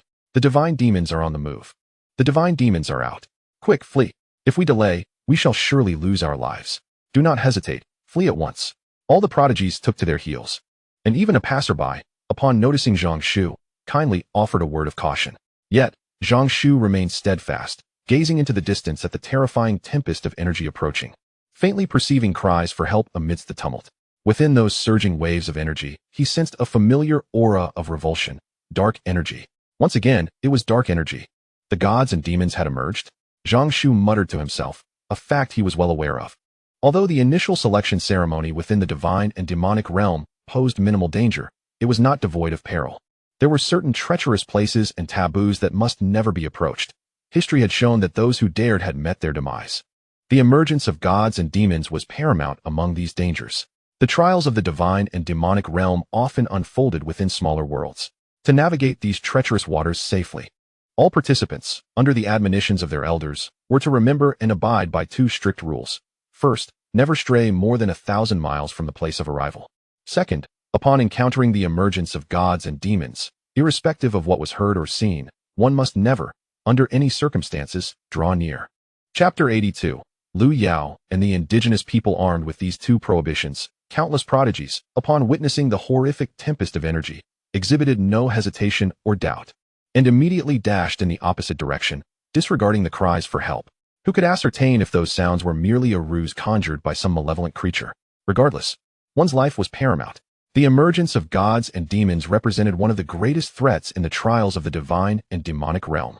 As Zhang Shu observed the distant tempest, an unsettling feeling crept over him. The bizarre dark energy stirred an inexplicable agitation and aversion within him, prompting an instinctual urge to obliterate it. However, recalling the rumors, he paused to deliberate and ultimately resolved to depart. It was prudent to avoid unnecessary entanglements. After all, attracting trouble could prove to be quite the headache. Just as Zhang Shu contemplated turning away, he heard faint voices pleading for help. Help me, sir, please. I beg you. The speaker sounded remarkably youthful, resembling a small girl, her voice tender and innocent. A child? In that instant, Zhang Shu hesitated. He glanced at the oncoming tempest of energy and the indistinct cries for help, accompanied by incomprehensible howls. His footsteps faltered. He found himself unable to abandon the scene. With a sudden flash of resolve, Zhang Shu advanced rather than retreating, propelling himself towards the tempest not far ahead. Compassion stirred within him. After all, he believed that while the divine and demonic realm was indeed formidable, nothing thus far posed a threat to his life. Since someone was in need of rescue, he would investigate further. Hold on, I am coming to save you, Zhang Shu shouted, his form darting through the air like a bolt of lightning, leaving behind a blur of indistinct afterimages that slowly dissipated. Yet his essence surged forth towards the source of the calls for help. Some prodigies who had not fled too far noticed this spectacle, their expressions shifting dramatically. Is he disregarding his life? One muttered in disbelief. The cries for help grew increasingly distinct, revealing the inherent softness of the human heart. Most present were young boys and girls, still unacquainted with the harshness of the world, their youthful fervor not yet extinguished. Witnessing someone take the initiative, several hesitated briefly before turning back resolutely. This scene took Zhang Shu by surprise. However, their pace was far too slow. By the time they arrived, the matter would likely be resolved. In a matter of moments, Zhang Shu had already surged to the edge of the energy storm. With a thought, he activated the domain of Supreme Yang, swiftly extending it into the distance. Soon, as he sensed the situation within the energy storm, his expression shifted. Humanity, indigenous inhabitants, help. Inside the storm, a young girl was fleeing with all her might, her innocent face etched with profound terror. She dared not look back, her ears filled with the cacophony of roars, her eyes brimming with helplessness and dread. Suddenly, she vaguely noticed figures ahead. The girl, named Lu Yao, felt a flicker of hope and cried out for assistance, but despair swiftly enveloped her, for she saw those individuals, upon hearing her cries, turn pale and flee without hesitation. It was as though they were blind to her presence. Lu Yao confronted a grim realization. She was on the verge of being caught. Behind her loomed a vast, dense shadow, seemingly alive, closing in at an alarming speed. Faintly, from that ominous shadow, laughter, roars, and even cries echoed, absurd and eerie. Lu Yao was oblivious to the nature of those entities. She only recalled the adults in her village referring to them as demons. Help! Save me! As Lu Yao desperately fled, her pace faltered, while behind her, an unsettling rustling sound approached, dense and terrifying. Don't run away, be a good meal for me. The scent of human flesh is an unforgettable delicacy. A raspy voice called from behind. Lu Yao's eyes widened in terror. The voice drew closer, accompanied by an icy aura that weighed down her legs, as if they were being frozen in place. Despair washed over her face.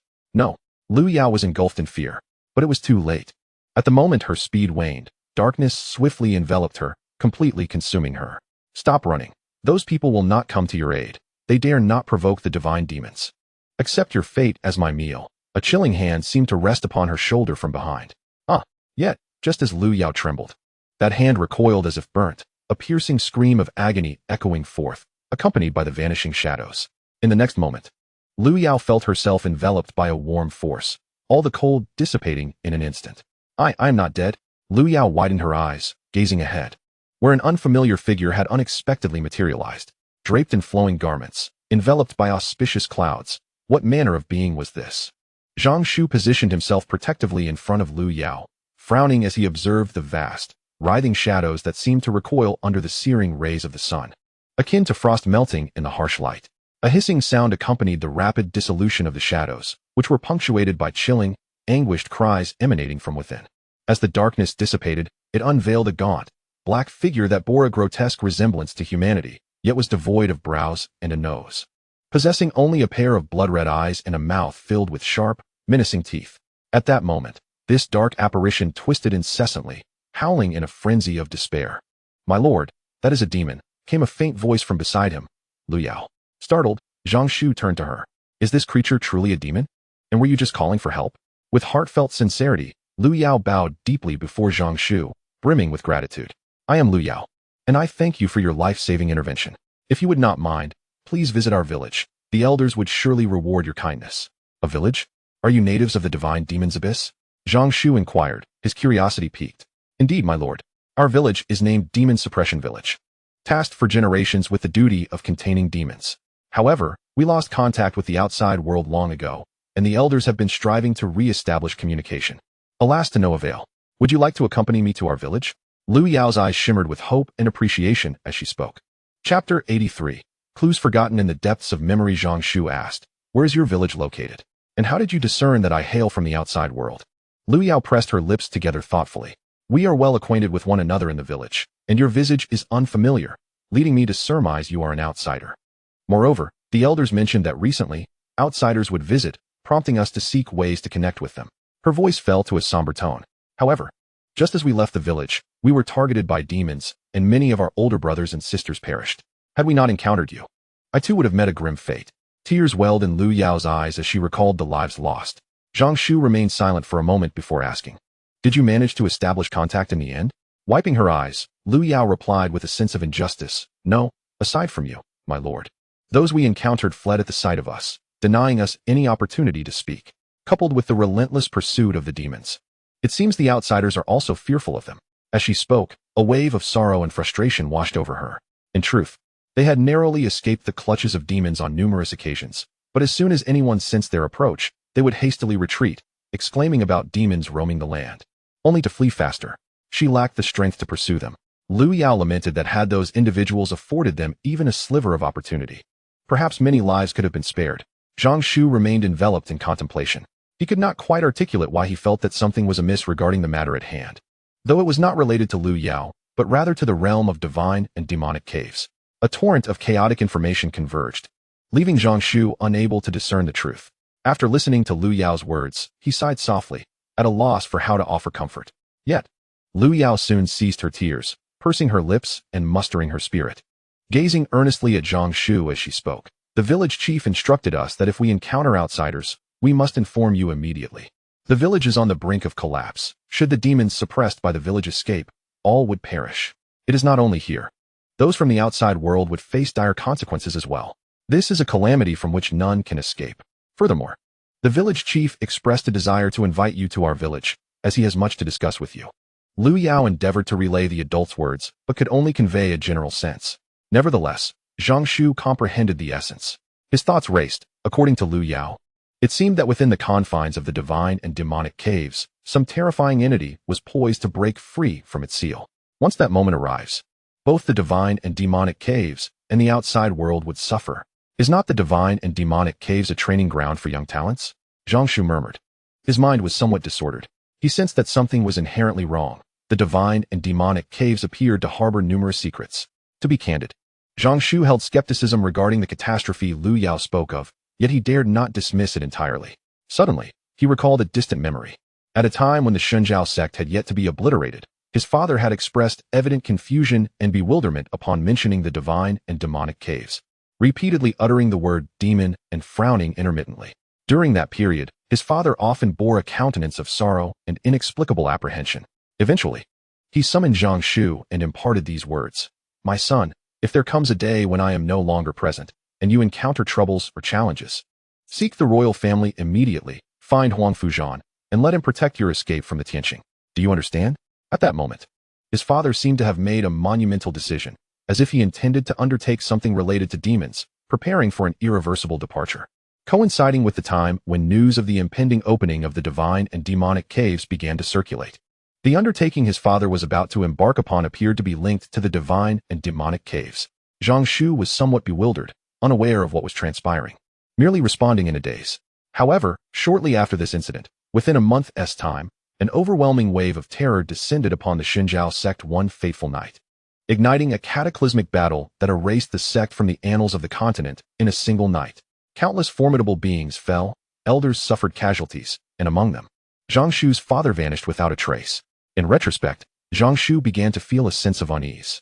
It seemed his father had possessed certain knowledge regarding demons and the divine and demonic caves. His father had appeared to wish to undertake something significant, yet shortly thereafter, the Xinjiao sect was annihilated by a fearsome force. There is a profound absence of connection that fills Zhang Shu's heart with disbelief. Moreover, he recalls his father once saying that should he fail to return, Zhang Shu should seek out Huang Fuzhan within the royal family. The name Huang Fuzhan resonates deeply, for he is the ancestral figure of the royal lineage, a formidable being who has reached the pinnacle of nirvana. Upon reflection, it is clear that the relationship between the Xinjiao sect and the royal family was once quite harmonious. Zhang Shu even had the privilege of meeting the royal ancestor on several occasions, receiving accolades for his youthful accomplishment of entering the condensation realm, with the promise of soaring to great heights in the future. However, after that fateful battle, when the Xinjiao sect was annihilated, the royal family exhibited a disconcerting indifference, leaving Zhang Shu disheartened, feeling that the connection between the royal family and the Xinjiao sect was merely a facade, a reflection of the coldness of society. Thus, Zhang Shu harbored little affection for the royal family. In times of adversity, he never considered seeking their assistance, instinctively rejecting any notion of alliance with them. Yet, upon deeper contemplation, he realizes that with his father's wisdom and insight, it is improbable he would have urged his son to approach Huang Fuzhan without substantial assurance. There are many facets of the situation that Zhang Shu remains unaware of. He does not comprehend the intricate bond between his father and Huang Fuzhan, nor does he grasp his father's concerns about innocent involvement during that battle, leading him to distance himself from the royal family. Nevertheless, the royal ancestor traversed vast distances, risking the downfall of the royal family and his own demise, to safeguard Zhang Shu's father, thereby preserving Zhang Shu's life as well, a testament to true camaraderie. For reasons unknown, Zhang Shu refrained from seeking the royal family, and they, in turn, did not send anyone to find him. Perhaps they did attempt to reach out, but Zhang Shu deliberately evaded them, memories of that time becoming hazy. While he has inherited the original owner's memories, the myriad of trivial details makes it challenging to recollect everything at once, akin to how one cannot constantly recall every event experienced, even if it occurred just yesterday. Only the emotions tied to specific events remain vivid and easily remembered. Zhang Shu finds himself in a similar predicament. His memories are not exceptionally clear, but he distinctly recalls the original owner's aversion to the royal family. Upon reflection, Zhang Shu realizes that the original owner, consumed by rage over his family's demise, allowed the desire for vengeance to cloud his judgment, overlooking numerous valuable clues. In that moment, regardless of the reasons, Zhang Shu finally grasped a thread of evidence regarding his father's disappearance. The name of that monstrous entity seemed to be Mo. In an instant, his thoughts surged forth. Soon, Zhang Shu regained his composure. This was not the time for such musings. He directed his gaze towards the shadow dissipating like smoke before him. Was this the Mo? When he had invoked the domain of Supreme Yang moments ago, he had sensed that the vital energy inflicted limited damage upon it. This shadow appeared to be a creature formed primarily of mental energy. Only the power of the mind could effectively vanquish it. However, the domain of Supreme Yang had offered Zhang Shu a delightful surprise. With its power, he was able to directly inflict harm upon him most suddenly. Zhang Shu felt a tremor in his wrist, followed by the astonishing realization that his points had surged by a remarkable 1,500. This revelation stirred a flicker of intrigue in his eyes. Onlookers, witnessing this spectacle, erupted into a cacophony of astonishment. Countless faces flushed with excitement, and the air was thick with fervent murmurs. What kind of entity could yield such an extraordinary accumulation of points upon its demise? My heavens, a staggering 1,500 points. This far surpasses the gradual accumulation of points through the elimination of others. Some individuals were overwhelmed with exhilaration. For the first time, they were witnessing such an event. What was that dark creature? It appeared to possess formidable strength, seemingly at the level of a purple mansion realm, effortlessly vanquished. Others, however, discreetly marveled, recognizing alternative perspectives. Yet, the majority remained fixated on Zhang Shu's soaring points. The ease with which these points were obtained was astonishing. This must be the authentic method of accruing points within the Divine Demon Cave. No wonder, previously, all the prodigies entering had amassed points at such a sluggish pace, with the treasures available for exchange being exceedingly limited. Initially, they had believed that the Divine Demon Cave was designed to ensnare them, only to realize that they had misunderstood the situation. Perhaps the true purpose of this trial was not to incite a brutal competition among the geniuses, but to hunt down such shadowy monsters. We were all mistaken. This is the essence of the trial. Numerous powerful individuals present, equipped with their extensive knowledge, instantly grasped the implications of this moment, their expressions shifting with uncertainty. Clearly, many among them had previously entered the Divine Demon Cave, unaware of this lucrative method for earning points. Otherwise, their accumulated points would have been significantly higher, allowing them access to a plethora of treasures. More crucially, with reduced competition among the human prodigies, they could collectively target these creatures, enabling even the less powerful geniuses to seize opportunities for growth, rather than being prematurely eliminated by stronger rivals and missing out on their chances. In an instant, a myriad of complex emotions washed over everyone. They realized they were late to the revelation, yet, fortunately, many would soon comprehend the true rules of the Divine Demon Cave, mitigating their losses. However, only a select few exhibited true magnanimity. The overwhelming majority of powerful figures, reflecting on their past experiences and the myriad opportunities they had squandered, were still consumed by regret, lamenting their misfortunes. How unfortunate! What a pity! Who could have imagined that the feared excursion of the divine demons would present such an opportunity? In the past, we had only thought of evasion, never considering the prospect of contention, such as fate. Many strong individuals sighed deeply, acknowledging that it was too late for regrets. Simultaneously, an undercurrent of doubt began to surface. Everyone instinctively perceived the excursion of the divine demons as perilous, a veritable dead end, to be approached with utmost caution. But when did this notion take root? Numerous minds sought to ponder this question, only to find themselves at a loss. With even rumors suggesting that the divine demons' excursions would usher in various calamities, regardless of the circumstances or the cries for help, one should heed these warnings. When did such tales originate? Initially unperturbed, the presence of a shadow and the sighting of a peculiar little girl now stirred contemplation among some formidable individuals. There is something decidedly strange about this. The rumors appear to be deliberately crafted to distance outsiders from these indigenous people, seemingly aimed at concealing or obstructing something significant.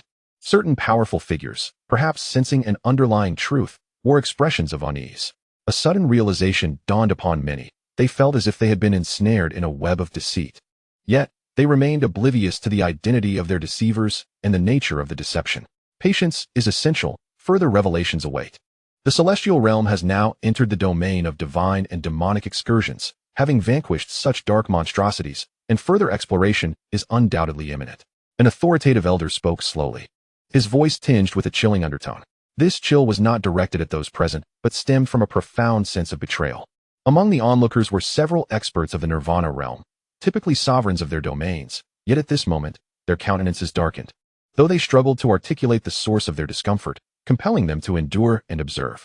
Regrettably, the luminous screen conveyed only visuals, devoid of sound, rendering their discussions inaudible. However, even the mere imagery was sufficient for some astute individuals to ponder critical questions. Once seemingly trivial uncertainties converged at this moment, hinting at a veiled truth on the verge of revelation. Elder Yuzhan's expression turned grave, his brow furrowed. The divine and demonic cave. The dark creatures. It is no wonder the sect leader chose to venture within. This seems to pertain to significant matters. Otherwise, the leader would not be so invested. Someone had deliberately obscured certain truths, concealing the true trials of the divine and demonic cave with ulterior motives. There are profound issues at play within the divine and demonic cave. Everyone has been deceived. The others from the celestial sect suddenly grasped the gravity of the situation. Zhang, too, experienced an epiphany, her expression turning pale as she exclaimed, "Master, do you mean to say that the divine and demonic cave is a ruse?" Upon this declaration, a chilling sensation crept into the hearts of the assembly. For reasons unknown, despite many elements remaining unexposed, the sight of the dark creature and certain associations sent shivers down their spines, particularly upon witnessing the grave demeanor of the sect leader on the luminous screen, prompting a collective realization that the situation was far from simple. Otherwise, why would the leader dare to forcefully breach the divine and demonic cave? It is known that a saint once attempted to enter, only to be severely harmed by its defenses. Even though the sect leader is mightier than the average saint, what necessity could warrant such a perilous endeavor? What secrets lie concealed within the divine and demonic cave that merited such serious attention from the leader? The answers remain elusive. Let us continue to observe. With the leader present, significant calamities are unlikely. Elder Yuzhen's gaze was more solemn than anyone else's, fixated intently on the spot where the dark creature had vanished. That creature, along with an inexplicable sense of revulsion and dread, evoked memories of an ancient and terrifying legend, one that had nearly brought about the annihilation of the entire continent. Among them, there lurked the shadow of a dark creature. Elder Yu, lost in thought, murmured, "That kind of monster seems to be called a demon?" Chapter 85. The Nirvana Realm. Let us go. Take me to the village you spoke of, Zhang Shu declared after a moment of contemplation, addressing the little girl, Lu Yao. Surprised, Lu Yao's eyes brightened as she exclaimed, "Of course, please follow me. The village chief and the others will be thrilled to see you." At that instant, another group of people arrived. Zhang Shu looked up to find it was the same group of young individuals who had hurried over earlier. "Did we arrive too late?" one young man said, momentarily taken aback as he noticed the situation had already concluded. Suddenly, a subtle tremor ran through everyone's wrists, and they discovered a slight shift in the ranking information. The previously leading score of Shen Xiao had inexplicably surged by a staggering 1,500 points. Shen Xiao's score has increased, and by an astonishing 1,500 points. My goodness, how could his score rise so rapidly? The gap is too vast. The group of young people wore expressions of bewilderment and shock. Observing their reactions, Zhang Shu, lost in thought, decided to speak up. "Do you wish to know why Shen Xiao's score has escalated so dramatically? Perhaps I possess some insights." A youthful voice emerged from the crowd, laced with skepticism. "You know?" Zhang Shu replied straightforwardly, "You arrived just in time. Did you see the dark creature we encountered? That creature is called a demon. Slaying it yields substantial points. I surmise that this is the true essence of the trial within the demon and goddess cave. The purpose of the demon and goddess cave is not to incite us to slaughter one another, but to hunt these monsters. Only by vanquishing enough creatures can we amass more points to exchange for treasures. Otherwise, what can we achieve with the meager points gained from mutual elimination? The more valuable items in the treasure vault require an astronomical number of points. Even if all our scores converged upon one individual, it would still fall short. Are those treasures merely for display? Reflect on this yourselves." After Zhang Shu's words, the young people exchanged glances, many of them finding merit in his reasoning. Eventually, one person, still somewhat doubtful, stepped forward and inquired, "How can we ascertain the truth of your words? Why would you share such information with us?" Zhang Shu responded calmly, "I have no intention of deceiving you over such a trivial matter. If you wish to verify my claims, test it for yourselves. If you can indeed grow stronger, it would only serve to bolster the strength of our human race, a most fortunate outcome." At this moment, outside, the members of the Shen Xiao sect observed the scene, smirking. They could finally hear the conversation. It appeared that as long as the topic did not pertain to demons, sound interference would not occur. These young ones are audacious indeed. Daring to question the sect leader? Zhang shook her head gently upon hearing their words. Yet, the sect leader's discourse was truly commendable, truly a sage. Such a heart and mind are utterly incomparable to the folly of the mundane world. This truly embodies the grandeur befitting a sage. Ignorance is no sin. Elder Yuzhen smiled. "That is all I shall say. As for the specifics, you must embark on your own exploration." Once Zhang Shu finished speaking, he disregarded the group and gestured for Lu Yao to lead the way.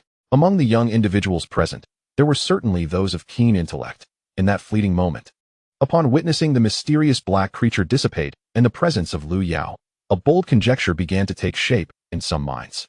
At this moment, seeing Zhang Shu speak, one among them hastily called out, "May I inquire your esteemed name? If this news holds true, we shall undoubtedly repay you." "Shen Xiao," Zhang Shu replied. And without further ado, he vanished along with Lu Yao. "Shen Xiao?" The group of young people was momentarily stunned. Some, in disbelief, turned abruptly to gaze in the direction of Zhang Shu's disappearance. "He is Shen Xiao?" With Zhang Shu's words, it was certain that news regarding the demon would soon spread far and wide. According to Zhang Shu's perception, the individual strength of such creatures was formidable. The one previously encountered likely possessed cultivation at the Purple Mansion level, far beyond the capability of ordinary geniuses to handle alone, necessitating alliances for survival. Thus, the news would inevitably proliferate. Since Zhang Shu had detected an anomaly, someone was deliberately concealing certain information. He resolved to publicly disclose these hidden truths. As for his earlier statements, the continent is vast. Although humanity holds a dominant position, it is not without adversaries. Entities such as the demon race pose significant threats to humanity. And in certain mysterious realms, even more terrifying and inscrutable dangers lurk. For instance, that ominous black mist. Demons. Zhang Shu suspected that demons existed not solely within the realms of gods and devils, but also in reality. He intended to investigate thoroughly to uncover the true nature of these entities. Ordinary monsters would not warrant his concern, but the eerie black mist, coupled with the unsettling aura that resonated deep within him, along with clues left by his father and the calamity mentioned by Lu Yao, rendered it impossible for Zhang Shu to overlook this matter. Until it was clarified, he could not find peace. With a swift motion, Zhang Shu unleashed the radiant domain, enveloping Lu Yao within its power as they rapidly advanced toward the direction she indicated. According to Lu Yao, her village was several thousand kilometers away. Though this may seem distant, it was not insurmountable in the realm of cultivation. At Zhang Shu's speed, it would take merely a couple of hours. During this journey, Zhang Shu also directed some of his attention to check his sect points. In the days that followed the residual impact of the Saint War, the sect points had surged dramatically, now exceeding 1 million. Anticipating potential troubles ahead, Zhang Shu unhesitatingly expended 1 million sect points to elevate his cultivation from the pinnacle of Radiant Sun to the first level of Nirvana. In an instant, Zhang Shu felt a terrifying force surge within him, capable of tearing the heavens apart. Upon stepping into the Nirvana realm, his power experienced a multiplication of several dozen times. In that moment, his speed surged exponentially. At this moment, the domain of utmost yang, mastered by Zhang Shu, underwent an inexplicable transformation, subtly evolving toward a higher echelon of power, transmuting into an even more formidable realm of Nirvana. In comparison to the ordinary Nirvana realm, this new incarnation was vastly more powerful and terrifying. A mysterious expanse faintly emerged at the center of his brow, an intangible psychic force radiating outward, stirring the void. Upon entering Nirvana, his mental prowess was significantly enhanced, and his consciousness was fully materialized. Within this consciousness, an ancient divine mill, immeasurable in its expanse, began to rotate slowly. Chapter 86. The Demon Suppression Village Boom. A colossal black claw suddenly surged skyward, transforming into a vast dark shroud, hurtling toward Zhang Shu and his companion. The terrifying energy fluctuations causing ripples in the void. Lu Yao's expression changed in alarm as she exclaimed, "My lord, be cautious. This is a demon stationed near the village, tasked with intercepting those who enter or exit. Our noisy approach has drawn its attention." The immense black claw, resembling a spectral talon, exuded a chilling aura that sent shivers down the spine. The claw was so vast that, upon closer inspection, it appeared as a wave of darkness threatening to engulf them. Recognizing the threat posed by the demon, Zhang Shu remained unfazed, not even slightly diminishing his speed as he charged directly toward the claw. With a thunderous crash, Zhang Shu emerged unscathed, the grotesque claw shattering into countless fragments upon impact. In the distance, a faint scream echoed from deep underground. "Come forth." Zhang Shu's domain expanded, and invisible waves swiftly permeated the depths of the earth. Realizing the peril, the demon attempted to flee, but how could it escape the grasp of the Nirvana domain? Bang! Under the onslaught of the domain, before the demon could escape far, its entire form was enveloped in pure white Nirvana flames, igniting rapidly and emitting a piercing cry as its essence swiftly extinguished. "Such meager power dares to obstruct me?" Zhang Shu dismissed the demon with ease, his gaze unwavering as he turned his attention forward. In the distance, he could faintly discern a village, heavily shrouded in swirling black mist, which must be the demon suppression village that Lu Yao had mentioned. "We have arrived," Zhang Shu declared upon seeing the village, relieved that the black claw did not reappear. Lu Yao quickly replied, "My lord, ahead lies our village. The village chief and the others are tirelessly resisting the encroachment of demons.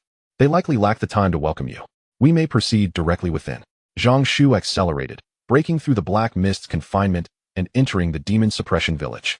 Surveying his surroundings, he noted the houses rising majestically, imbued with an ancient charm. The ground appeared to be crafted from a unique white jade stone, effectively shielding against the corrupting black mist, while mysterious glimmers danced upon the rooftops. The village was not overly large, yet one could sense a powerful surge of vital energy emanating from the center, intermittently releasing intense waves, as if engaged in a struggle against some unseen force. Columns of vibrant energy pierced the heavens, spanning the vast expanse of the cosmos, and within this boundless darkness, a space emerged. This was the realm of the Demon Suppression Village. Suddenly, a voice echoed through the void. Who approaches the Demon Suppression Village?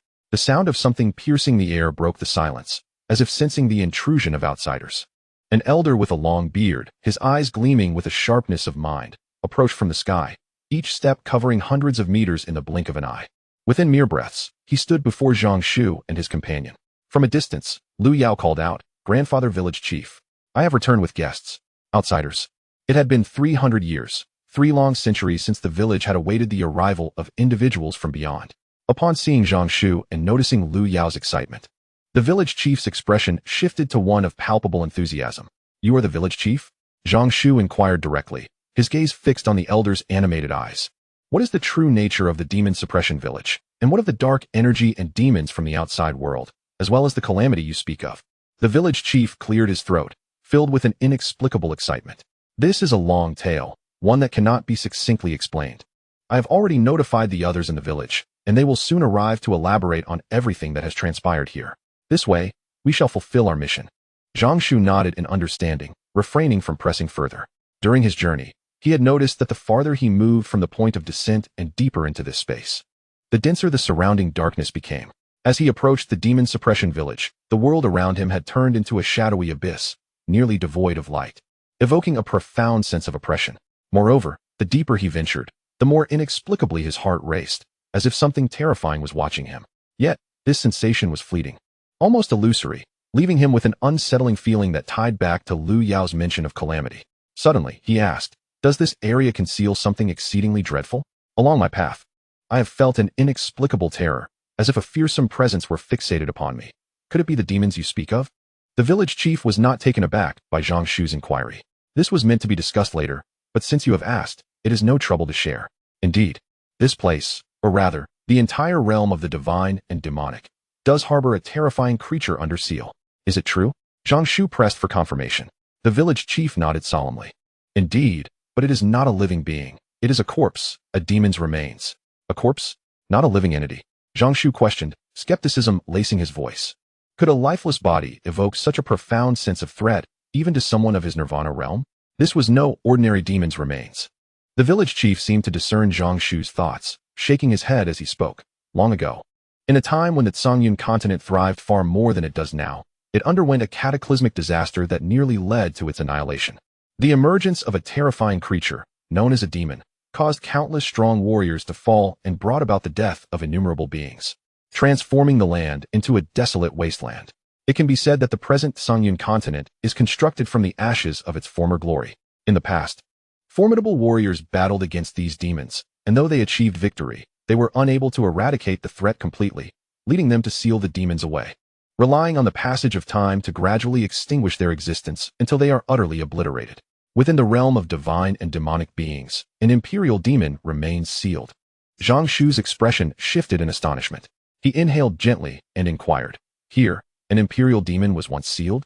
Although he was not particularly familiar with demons, the name alone hinted at something significant.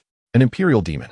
As the name suggests, it possessed strength comparable to that of legendary emperors. Chapter 87. The Ancient Deception. In an instant, Zhang Shu felt that many things had found their explanations. An imperial demon. The sealing of an imperial demon within the realm of divine and demonic beings must represent the source of the calamity that Lu Yao spoke of, a deceased imperial demon. Zhang Shu remarked, "I noticed the unique architecture of your village. It seems to form a substantial seal, as if it draws upon the power of this seal to resist something. It appears that beneath this village lies the body of the imperial demon, suppressed," the elder affirmed.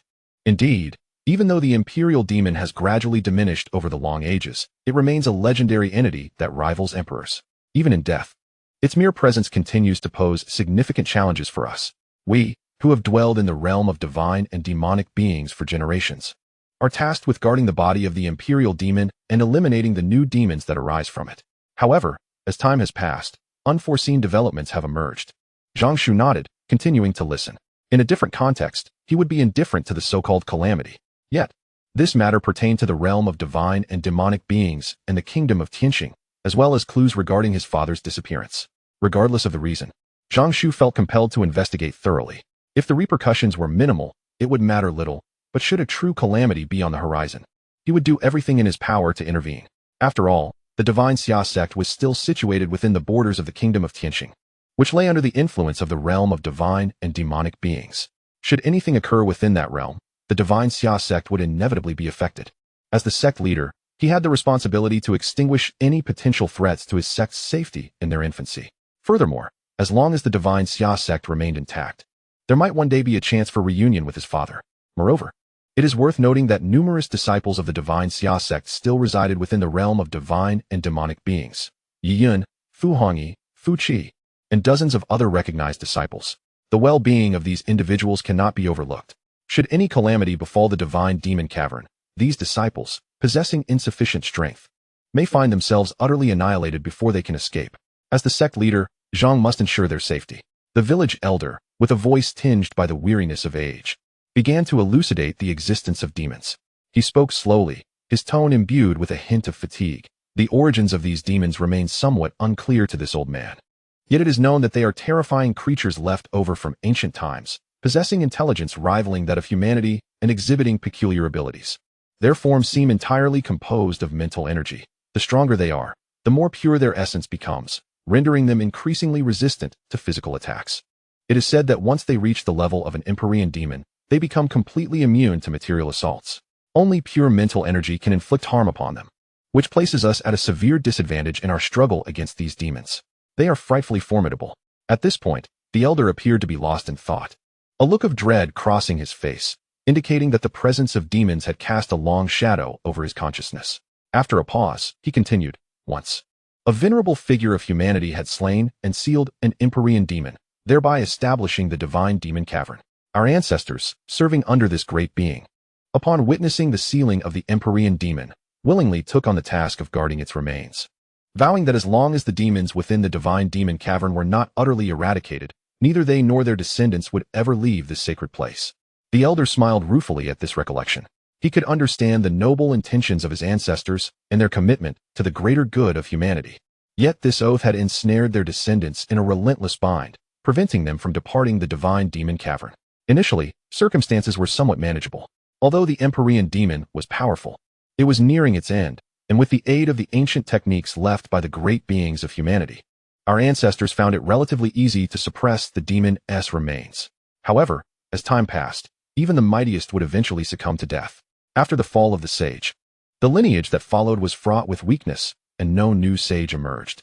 The power of the Empyrean demon, unchecked, began to permeate the entire divine demon cavern, even altering the rules established by the great beings of humanity.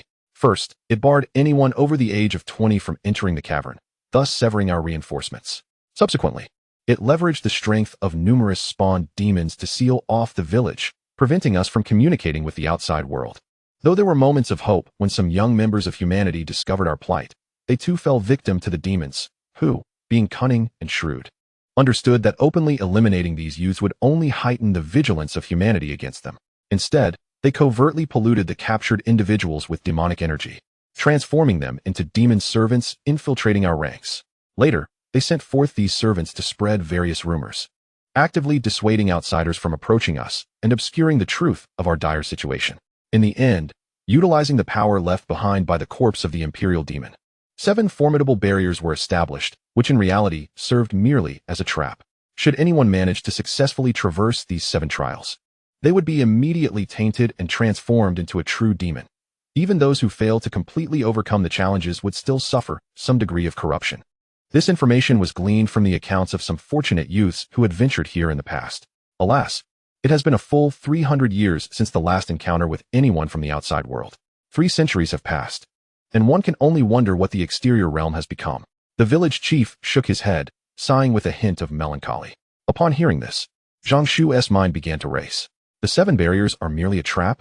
Suddenly, he recalled the master of the revitalization pavilion, who had once pursued him for the 9-leaf ghost king flower, ultimately revealing a terrifying form, emanating an eerie black aura. Surely that was demonic energy. Demon servants. Was the Master of Revitalization Pavilion connected to the demons within the celestial demon realm? The village chief replied with a wry smile. There are no true 7 barriers.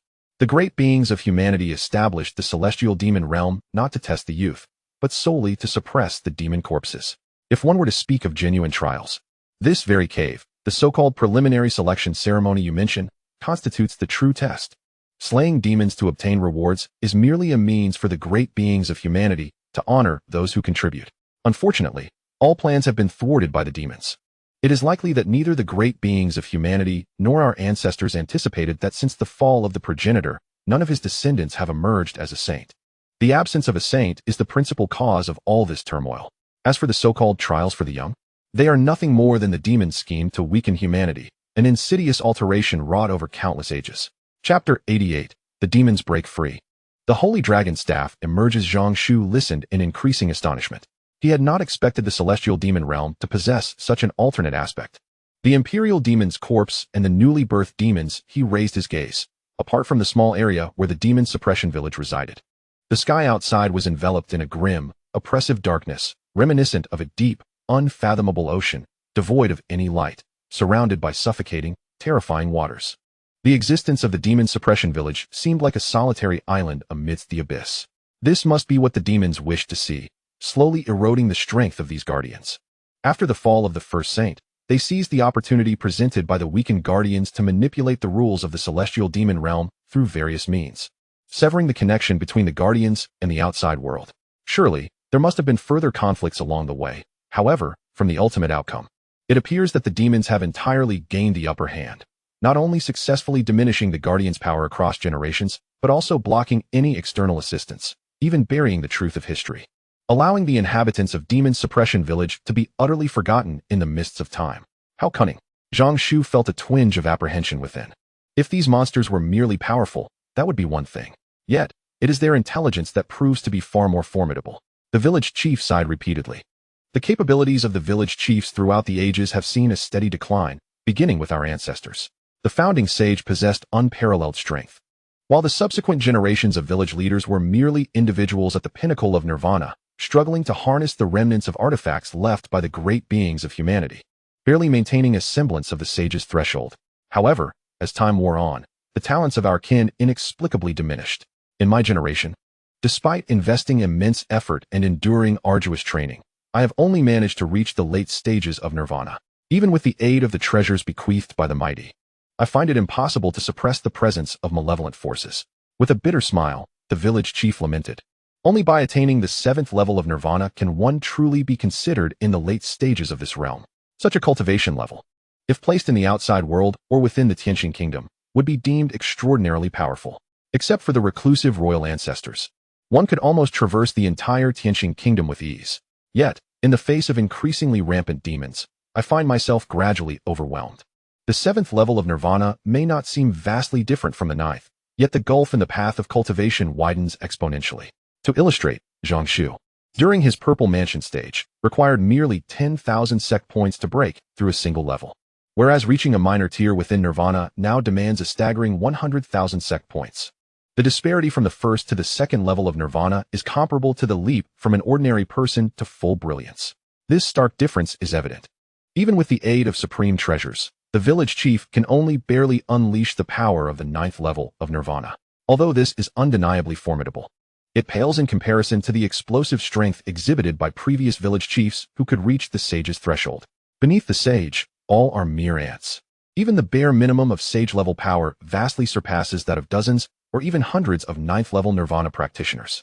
In other words, the current state of the demon suppression village has been diminished by several hundred times compared to its earliest days, while the strength of the demons continues to accumulate.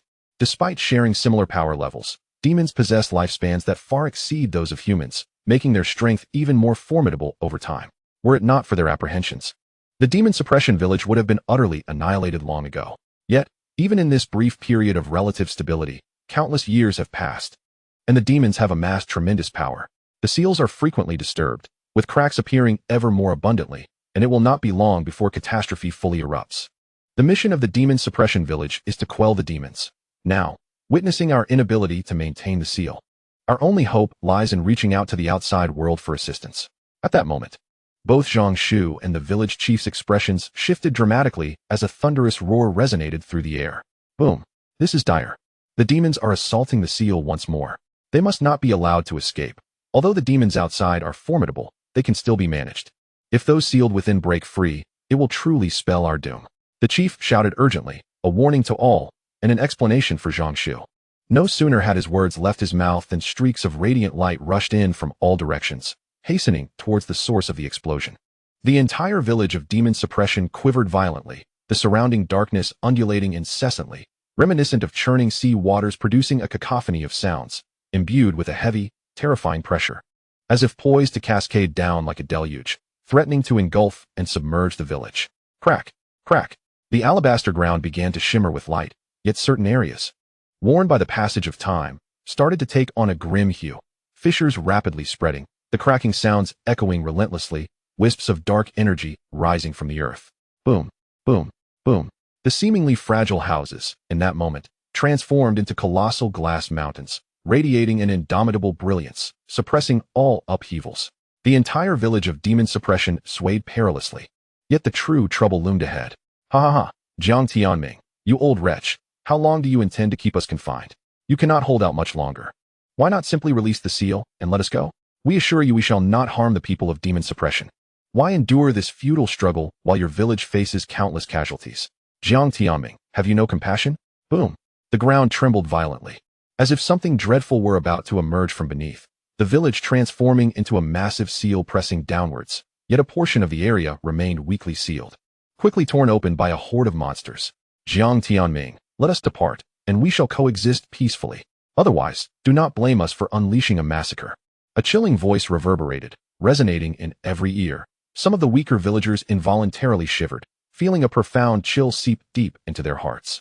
Before them, on the ground at the center of demon suppression, a menacing fissure had opened at some unknown moment, from which countless tendrils of black energy materialized, seemingly alive, thrashing madly against the earth.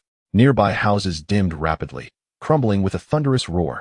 The surrounding alabaster ground also shattered swiftly under this terrifying force. Cracks spreading like a spider's web in all directions, surges of black mist rising freely, exuding an ominous and malevolent aura.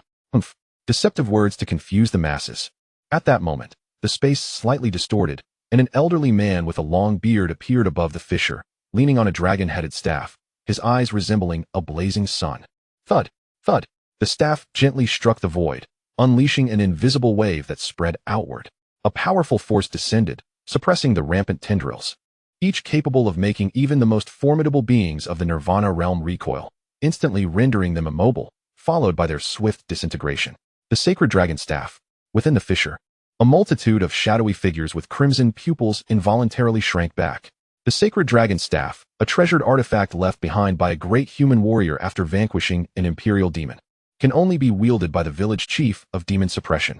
If used at the peak of nirvana, it possesses the power to forcibly breach the chasm of the sacred realm, unleashing might comparable to that of a newly ascended sacred realm warrior. Truly terrifying. However, despite the formidable power of the holy dragon staff, it is not without significant limitations.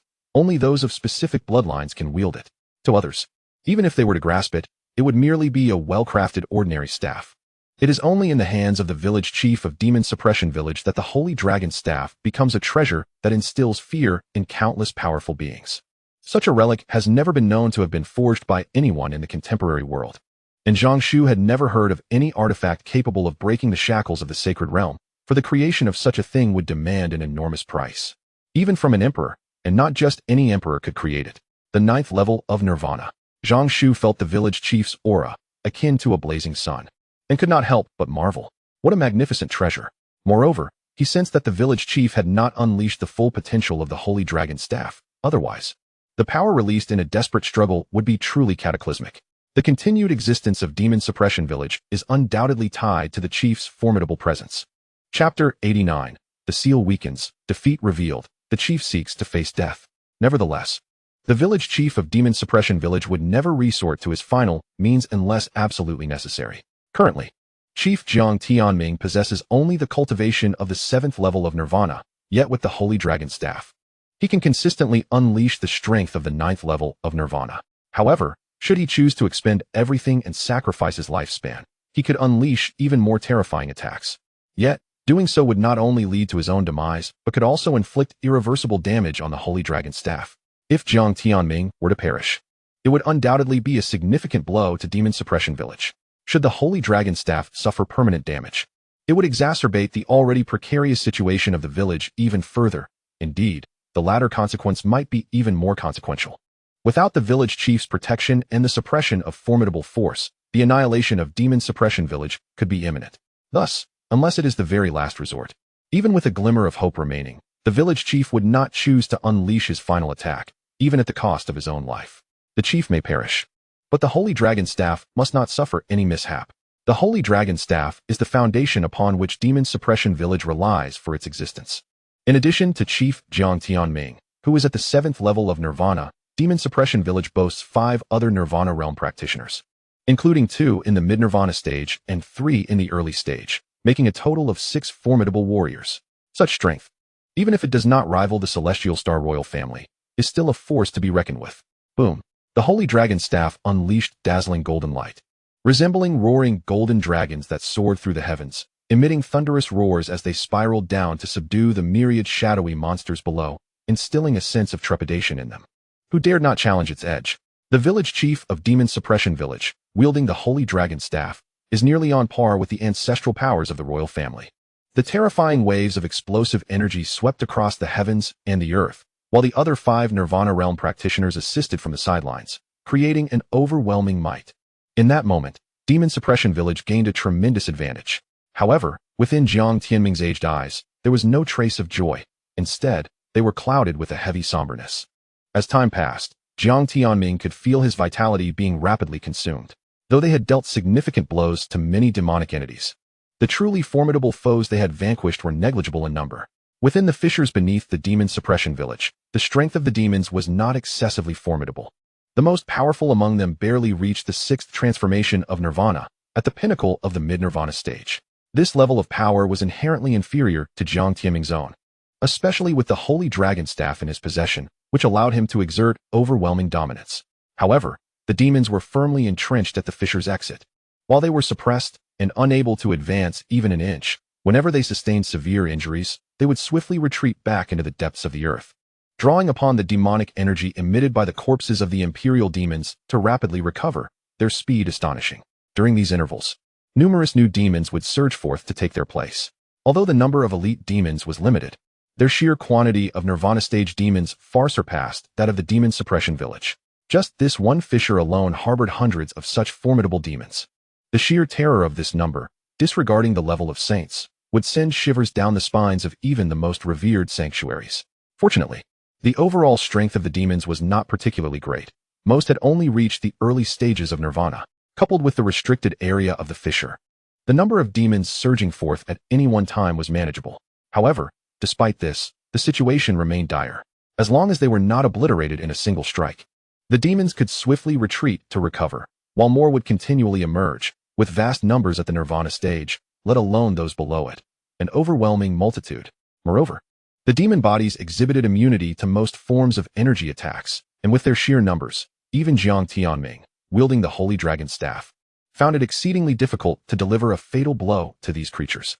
As long as he could not kill them outright, these demons would recover in mere moments, aided by the corpses of the imperial demons. Thus, the offensive was relentless.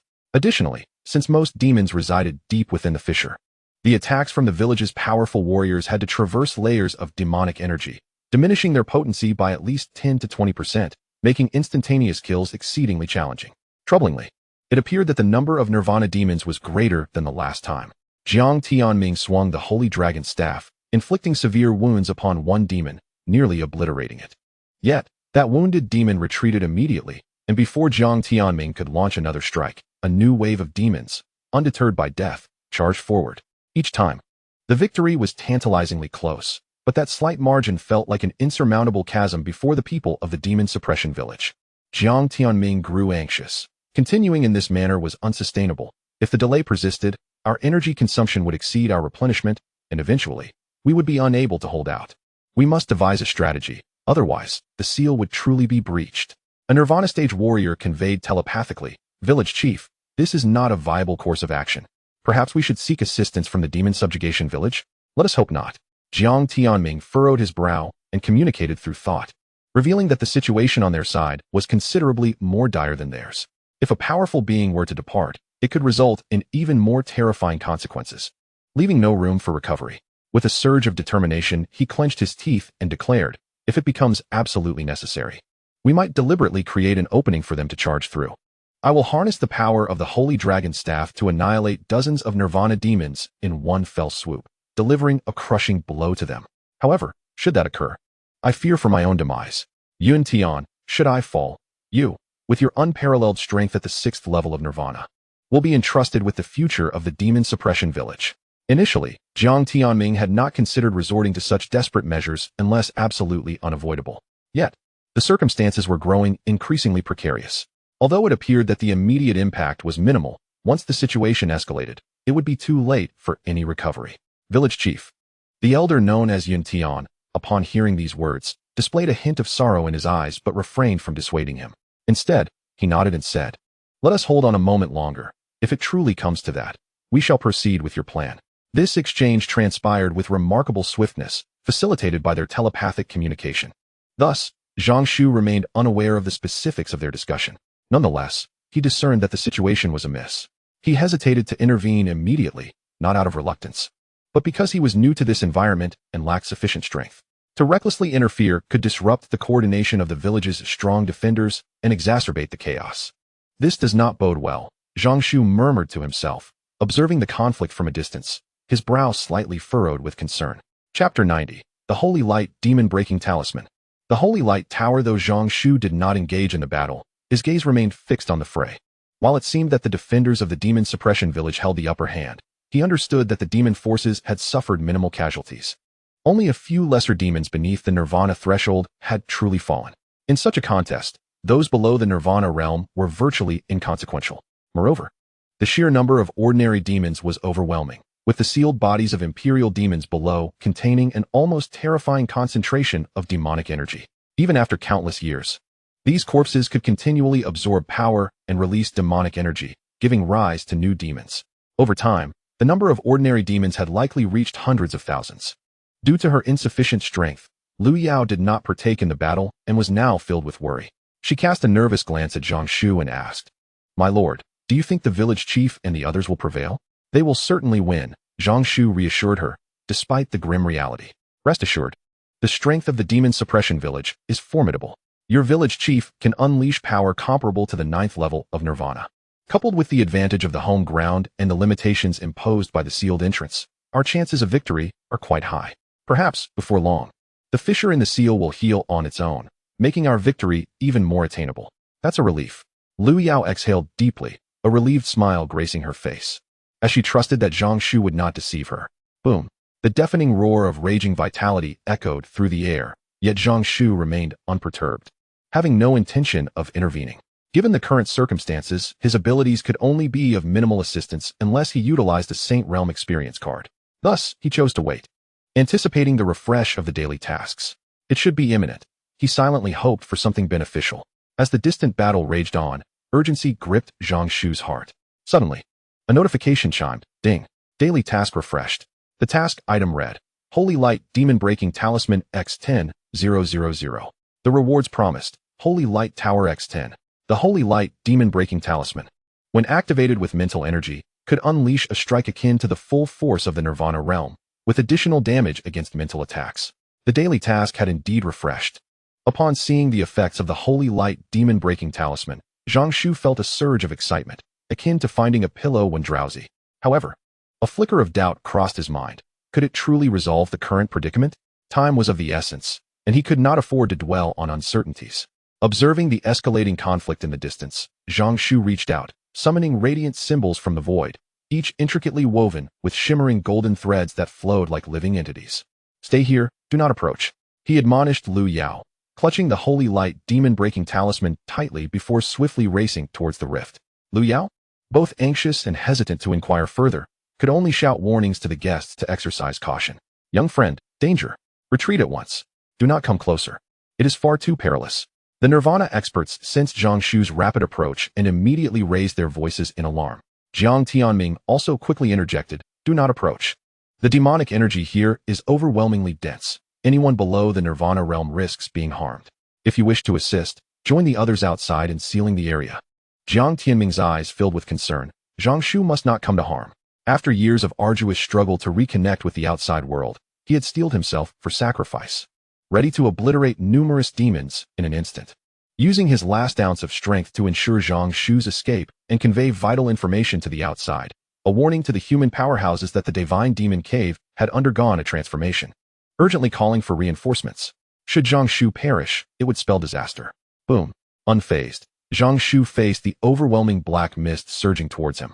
With a mere thought, he unleashed his expansive Nirvana domain. Pure white flames of Nirvana ignited, swiftly evaporating the encroaching demonic energy. A vast expanse of space was rendered clear. A domain? The Nirvana realm? Such formidable power. In that instant, the onlookers recognized Zhang Shu's cultivation level, first stage of the Nirvana realm. However, the strength he displayed was evidently beyond merely that. A Nirvana realm?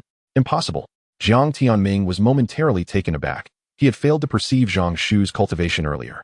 Although he could not sense Zhang Shu's aura, he had assumed the latter was employing some artifact to conceal his presence, and out of courtesy, he refrained from probing further. With the palpable vitality emanating from Zhang Shu, coupled with the constraints of the divine and demonic realms, his age could not be too advanced. Yet, I was astonished by his formidable strength. Another one? However, what waves can a mere first level of Nirvana stir? From the fissure, a multitude of demonic creatures opened their crimson eyes, fixated on the swiftly approaching Zhang Shu with indifference. A peak Nirvana 6th level demon hastily commanded the assault on the fissure, knowing that Jiang Laoguei and the others could not hold out much longer. We have accumulated power for too long, and only when we are assured of success shall we unleash our final strike to completely seize Demon Suppression Village. Brothers, charge forth with me. Young friend, come quickly. An elder from Demon Suppression Village exclaimed with excitement. The domain. The Nirvana domain. Even upon reaching the Nirvana realm, not everyone is able to cultivate a domain. Only a select few fortunate ones can wield such a lethal weapon. To a certain extent, it grants them a preemptive mastery over certain aspects of the rules of the domain. The domain of rules is a privilege exclusive to the saints. As for the ordinary Nirvana domain, it is merely a rudimentary radiation of power, effective against the weak, but utterly ineffectual against the strong. Almost equivalent to mere pressure of aura. The farther the distance, the less effective it becomes. However, Zhang Shu's domain is different.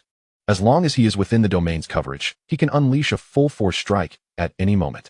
Furthermore, as long as he is not significantly disturbed, Zhang Shu can appear anywhere within the domain at will.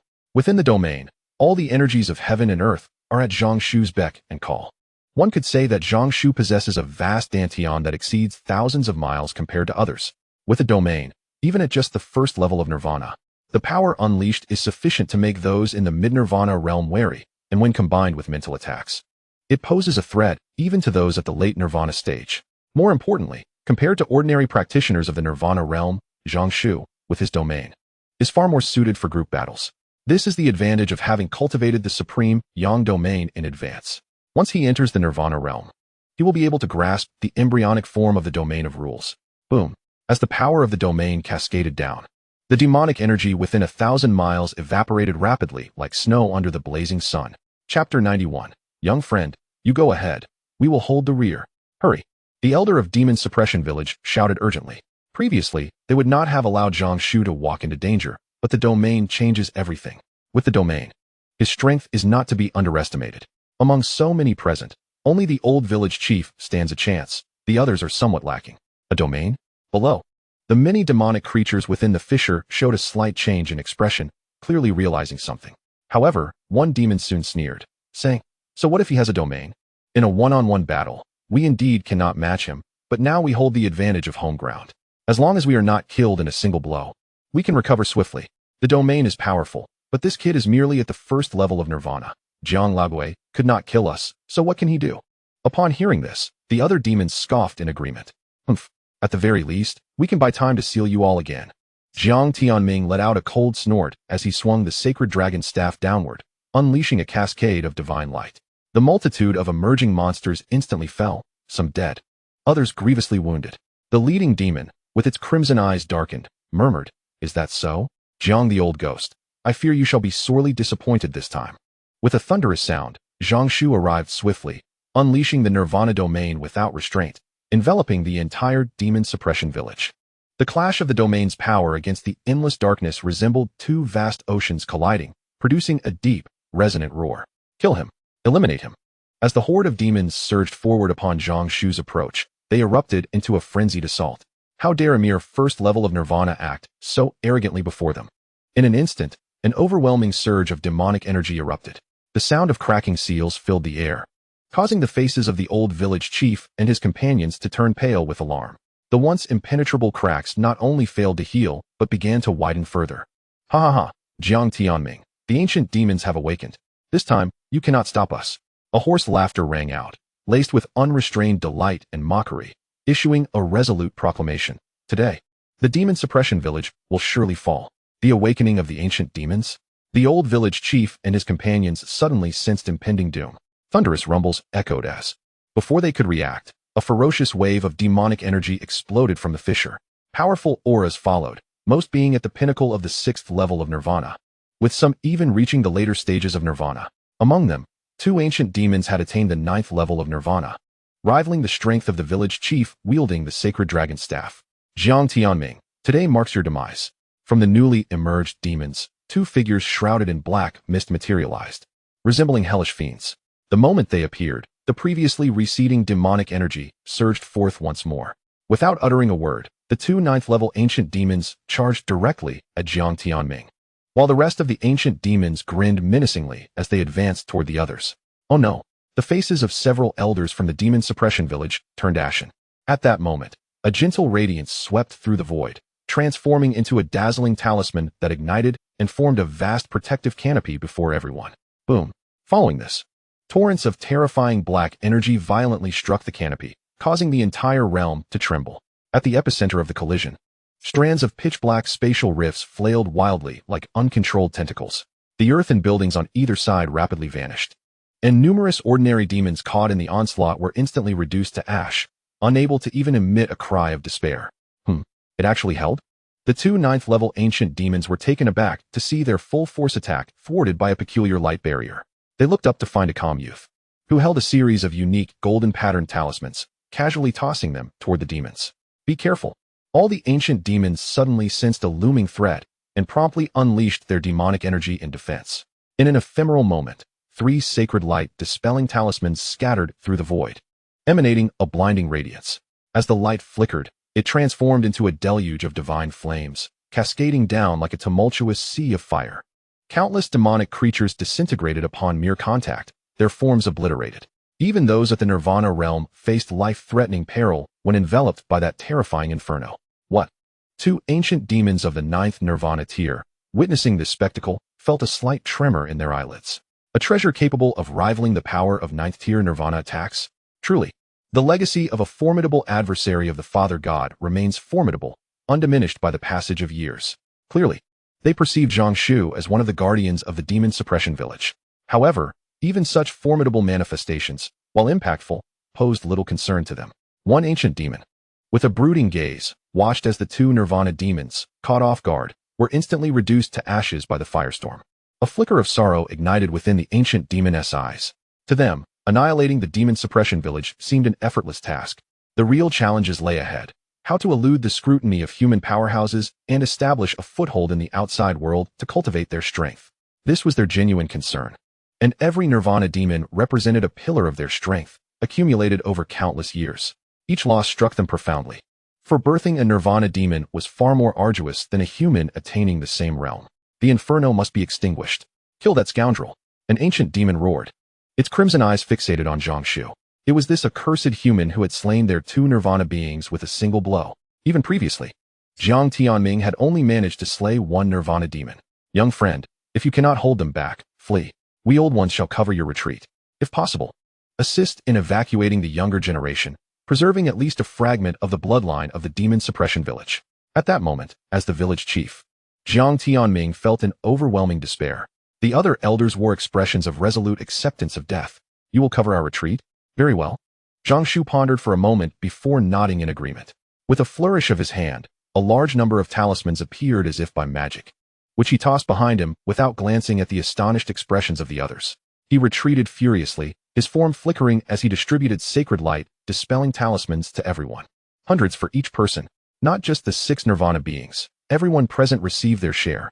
Even the onlooker, Lu Yao, found herself with a face full of dispelling talismans. Just one command: throw. Aim properly and throw. Do not merely watch. The demons are charging. Hurry, throw. Gulp. Someone swallowed hard. The village chief, who had been enveloped in despair while uttering his last words, suddenly felt a tightness in his hand as he was thrust a handful of sacred light, dispelling talismans. Having witnessed their potency, his emotions became momentarily disjointed. Having completed his instructions, Zhang Shu turned to face the throngs of demons and a horde of ancient beings, all frantic to surge forward. They were driven to madness, and if this continued, there would not be enough time for the dispelling talismans to detonate before everyone was overwhelmed by the tide of demons. As Zhang Shu observed the villagers of Jinma village appearing utterly dazed, a surge of frustration welled up within him. How could they still be in a stupor at such a critical moment? Time was of the essence. He nearly unleashed a torrent of curses upon them. Aghast at their naivety, with the enemy swiftly approaching, he felt compelled to charge ahead towards the oncoming tide of darkness. Enough of this. A band of unreliable individuals. If they wish to lag behind, so be it. I shall forge ahead. Chapter 92. What kind of creature is this? I was foolish to trust you. Zhang Shu watched as a horde of monstrous entities charged forth with fierce roars. At this juncture, retreat was no longer an option. Should he flee now, the villagers, seemingly paralyzed in fear not far off, would inevitably meet their doom. With a thunderous roar, Zhang Shu leapt into the air, unleashing the furious realm of Nirvana. In an instant, pure, immaculate flames of rebirth erupted from the very fabric of existence, initially a mere flicker, but soon swelling and twisting into a myriad of roaring fire dragons. Kill. They must not be allowed to wield that artifact. They must perish. One ancient demon bellowed in rage, determined to withstand the terrifying onslaught of fire dragons and annihilate all within Jinma village. The other monsters, upon witnessing Zhang Shu produce a multitude of those dreadful golden talismans, could not help but be struck with fear. Previously, Zhang Shu had merely utilized a handful, yet it had inflicted severe casualties upon them. If he were to unleash their full power, it would spell their immediate obliteration. No, we cannot allow them to cast their spells. Quick, while they remain unresponsive, let us strike. Earth Demon, entangle the human who commands the realm. I shall seize the opportunity to slay the villagers of Jinma. At last, one of the ancient demons of the 9th layer of Nirvana could no longer contain itself and roared at a companion. Life and death were at stake. And the Earth Demon did not hesitate, replying, Sky Demon, you proceed. I will handle this one. Rest assured, as long as you can deal with the others. A mere 1st layer of Nirvana, even with a realm, shall not be my match. Zhang Shu furrowed his brow. He still possessed several talismans, but activating them required a certain expenditure of mental energy and time. The proximity of the adversaries posed a grave threat. Without someone to distract these monsters, he would have no chance to deploy his talismans. It was crucial to note that even when activated, these talismans were not guaranteed to evade the monster's wrath. As he witnessed the Earth Demon barreling towards him, Zhang Shu comprehended the monster's intent. In that fleeting moment, the old village chief and the others had regained their wits. Yet for the talismans to take effect, a degree of distance was essential. Boom. In the rear, the holy light of the demon-breaking talismans erupted, their power immense. However, given the close range, the blast engulfed both the monsters and the villagers of Jinma alike. Fortunately, the holy light primarily targeted pure mental energy, causing less harm to humans than to the demons. Perish. Zhang Shu turned to find a blood-red spear hurtling towards him like a bolt of lightning, aimed directly at his head. However, he remained undeterred, fiercely compressing the power of his domain, channeling all his strength to suppress the approaching celestial demon. Seeking death. The Earth Demon, witnessing Zhang Shu's audacity in disregarding his attack to thwart the celestial demon, was instantly engulfed in rage, feeling utterly disrespected. The celestial demon stumbled slightly as it was obstructed, its countenance shifting as it prepared to break through once more.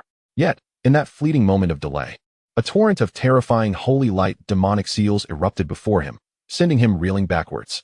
Even with the cultivation of the 9th Nirvana and his demonic physique, he could not withstand such relentless bombardment.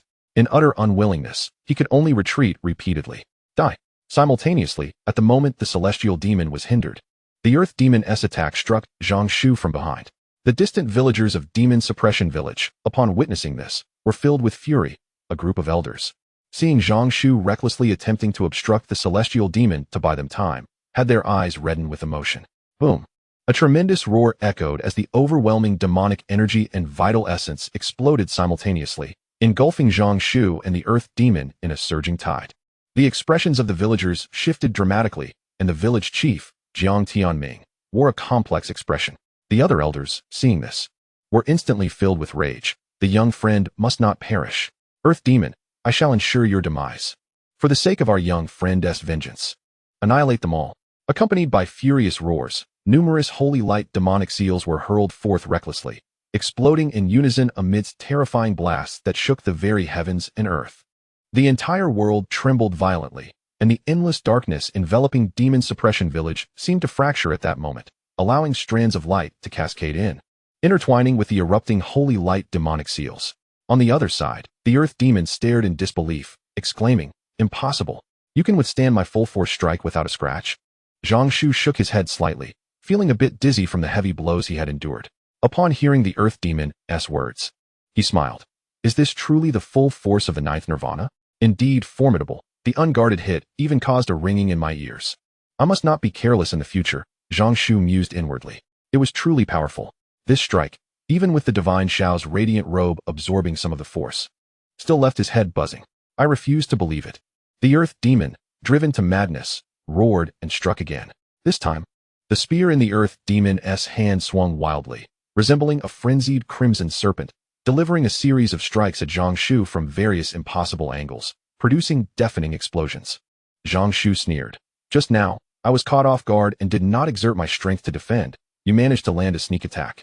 Now that I am prepared, your attacks cannot even tickle me. The earth demon felt a sense of despair. He realized that his all-out assault could not even breach Zhang Shu's defenses. The opponent even remained stationary, allowing him to attack without retaliation, and yet he could not break through the defenses. The heart of the holy earth demon trembled. This was undoubtedly a saint. Otherwise, even at the peak of nirvana, those who subtly transcended the pinnacle of nirvana would never dare to so easily endure his assault. Even if one endures, it is impossible to emerge unscathed. The earth demon was consumed by terror and despair.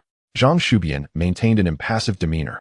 Though a flicker of fear coursed through him, he was not unwilling to act. Rather, he found himself incapacitated. His own strength was merely at the first level of nirvana, utterly inadequate to match the speed of the earth demon's assaults. The opponent's attacks were swift and executed from unpredictable angles, leaving Zhang Shubian unable to react in time. The disparity was simply too vast. Both combatants paused, locking eyes with one another, each harboring a profound sense of wariness. Internally, they were both in a frenzy. Earth demon, what manner of monster is this? Zhang Shubian, what kind of creature stands before me? As the mist dissipated, revealing Zhang Shubian unharmed and still confronting the earth demon, the onlookers from the Demon Suppression Village widened their eyes in astonishment. What monstrous being is this? The beleaguered celestial demon finally caught a moment to breathe. Witnessing the scene, he felt an overwhelming sense of collapse and bellowed in fury. Earth demon, what are you doing? Are you not going to slay him and come to my aid? Chapter 93. Father, your child comes to slay your enemies. Seeing the earth demon, a formidable being at the 9th level of nirvana and one of the mightiest ancient demons, engaged in a prolonged standoff with a mere first-level human. The celestial demon was driven to madness. Worthless, foolish, what are you hesitating for? Hurry and kill him. Do you not see that I am on the brink of collapse? The celestial demon raged, illuminated by boundless holy light, retreating under relentless assaults. In the distance, the earth demon nearly erupted in expletives, almost retorting. If you can do it, then you come and try? What first-level nirvana can withstand my attacks unscathed? It was clear that he was confronting a concealed sage. Curse it! Another sage has emerged from the Demon Suppression Village? The earth demon felt a surge of dread. Should the sage harness the treasures left behind by the powerful humans, they could unleash a force that would leave all demons in despair, extinguishing any hope of resurgence. In that moment, the earth demon was engulfed in a profound sorrow, its spirit flagging. Particularly with the celestial demon's distant reproaches echoing, the earth demon grew increasingly agitated. Foolish creature, if you could kill me, wouldn't you have done so already? I have struggled for so long to overcome my opponent, and cannot you perceive even the slightest anomaly? The earth demon began to harbor resentment towards the celestial demon. It was simple. The human before it was unfathomably powerful, seemingly a sage, and it dared not reveal any additional thoughts. Although it did not comprehend why the adversary had yet to reveal their true strength or strike. The earth demon cared little for these matters. Survival was paramount, and it would gladly prolong the standoff. Observing the earth demon in action, the celestial demon, while furious, was not dim-witted, quickly deducing some irregularities. Yet, fury still consumed him. Why? Why did an unexpected complication arise at this critical juncture? Damn it, he cursed. Not far away, Zhang Shu faced off against the earth demon. Though he was uncertain of the specifics, he had a general sense of the earth demon's thoughts. Thus, he chose to remain silent, gazing inscrutably at the earth demon, who felt increasingly unnerved under his scrutiny. The earth demon trembled as it met the gaze of Zhang Shu. A smile that danced between mirth and menace. Fear gripped the demon's heart. It sensed an unspoken message in the depths of Zhang Shu's eyes. Do not move. Do not reveal any signs of abnormality. Continue as is, and I shall spare your life. Otherwise, any hint of defiance will seal your doom. The earth demon comprehended this warning. In an instant, the once arrogant demon transformed into a model of compliance. The two stood in a silent standoff. Meanwhile, the other monsters instinctively withdrew, providing the pair with an open battlefield, undisturbed. Witnessing this scene, Zhang Shu felt a surge of astonishment, relief, and delight. Such fortune. On the other hand, the earth demon sighed in relief, grateful that these foolish creatures had not provoked Zhang Shu. After all, their demise would be inconsequential compared to the danger it could have brought upon itself. Zhang Shu glanced at the distant battlefield still ablaze with chaos and mused, I have done all that I can. I have momentarily contained the tide of demons and restrained an ancient demon of the 9th level of nirvana. The rest is now in your hands. Without utilizing the Holy Realm experience card, this was nearly the limit of Zhang Shu's capabilities. Seeing that his presence was no longer required, Zhang Shu began to cultivate his spiritual power right there on the spot. In his sea of consciousness, the boundless chaos of the divine forge began to rotate slowly, his spiritual energy being continuously refined and reshaped, growing ever more formidable. The earth demon felt a jolt of fear as it observed Zhang Shu. In that fleeting moment, it perceived an overwhelming threat. Instantly, any remnants of hope dissipated. Alas, it was merely a clay idol crossing a river, incapable of saving itself. As for the heavenly demons, they were on their own. With a human sage present, this assault was destined for failure. Kill! Roared Jiang Tianming, the village chief of Demon Suppression Village. His voice filled with exhilaration and fury. Zhang Shu was alive. Not only that, but he had also managed to hold back an ancient demon of the 9th level of nirvana.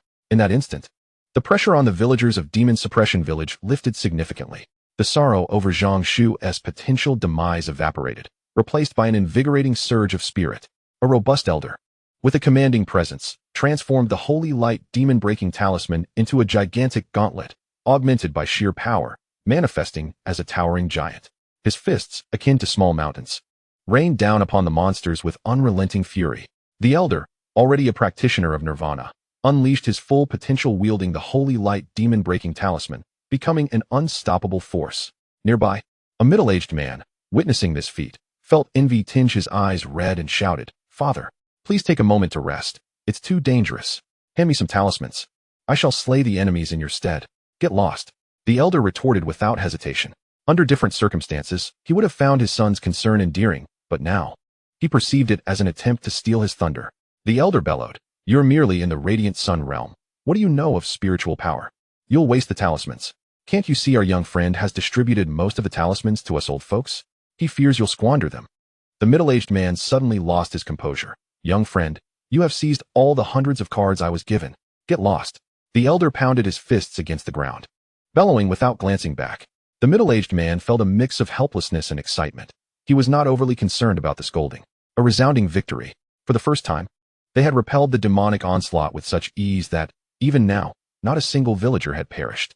The tide of demons, more terrifying than ever before, was retreating under their relentless assault, all thanks to the holy light demon-breaking talisman and the efforts of their guest. In that moment, the middle-aged man recalled the long-standing ancestral teachings of Demon Town. Whoever aids the holy demon village in vanquishing the demon scourge shall earn the loyalty of all its formidable warriors.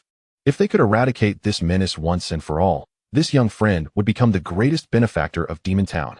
Chapter 94. From this day forth, no demons shall plague Demon Town. Boom.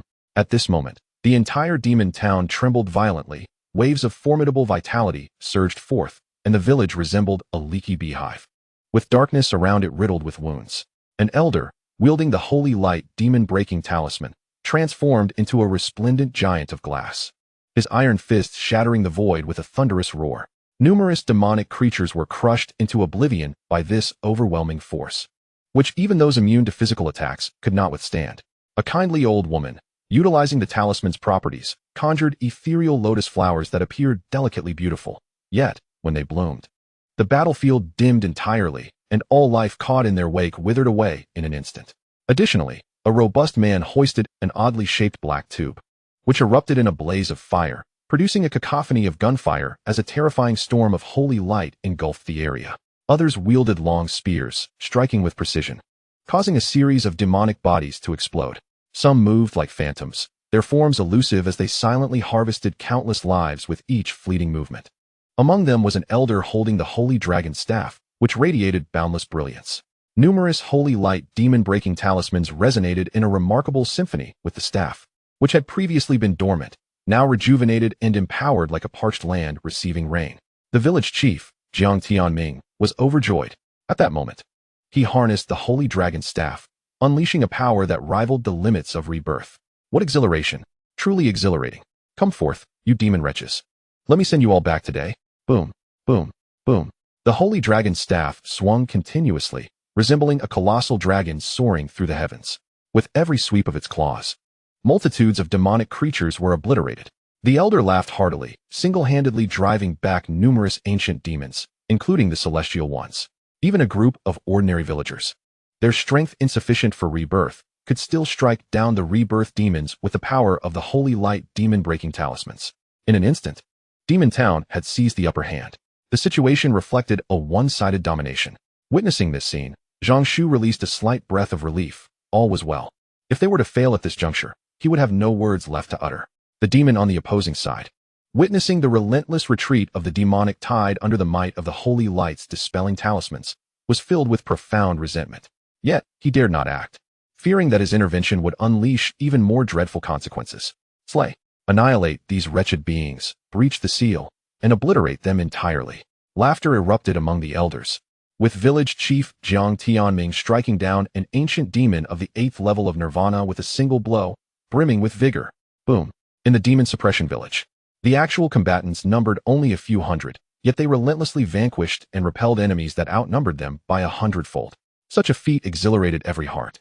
As they cast grateful glances towards Zhang Shu, who hovered in the void, they understood that everything they had achieved today was due to the efforts of this esteemed guest. Were it not for the multitude of holy light dispelling talismans, not only would they have been unable to secure such a resounding victory, but merely surviving the onslaught of the demonic tide would have been an extraordinary stroke of luck. Those who had endured the torment of the demons, having lost loved ones to their hands, wept bitterly, kneeling before Zhang Shu in profound gratitude, their emotions beyond words. Zhang Shu had not only avenged them, but he had also saved their lives. Had it not been for him, when the demons breached Demon Suppression Village, perhaps the stronger among them might have survived. But the vast majority of ordinary villagers, lacking in strength, would have undoubtedly perished. Ding. Received gratitude from the villagers of Demon Suppression Village. Congratulations to the host for obtaining 10,000 sect points. Ding.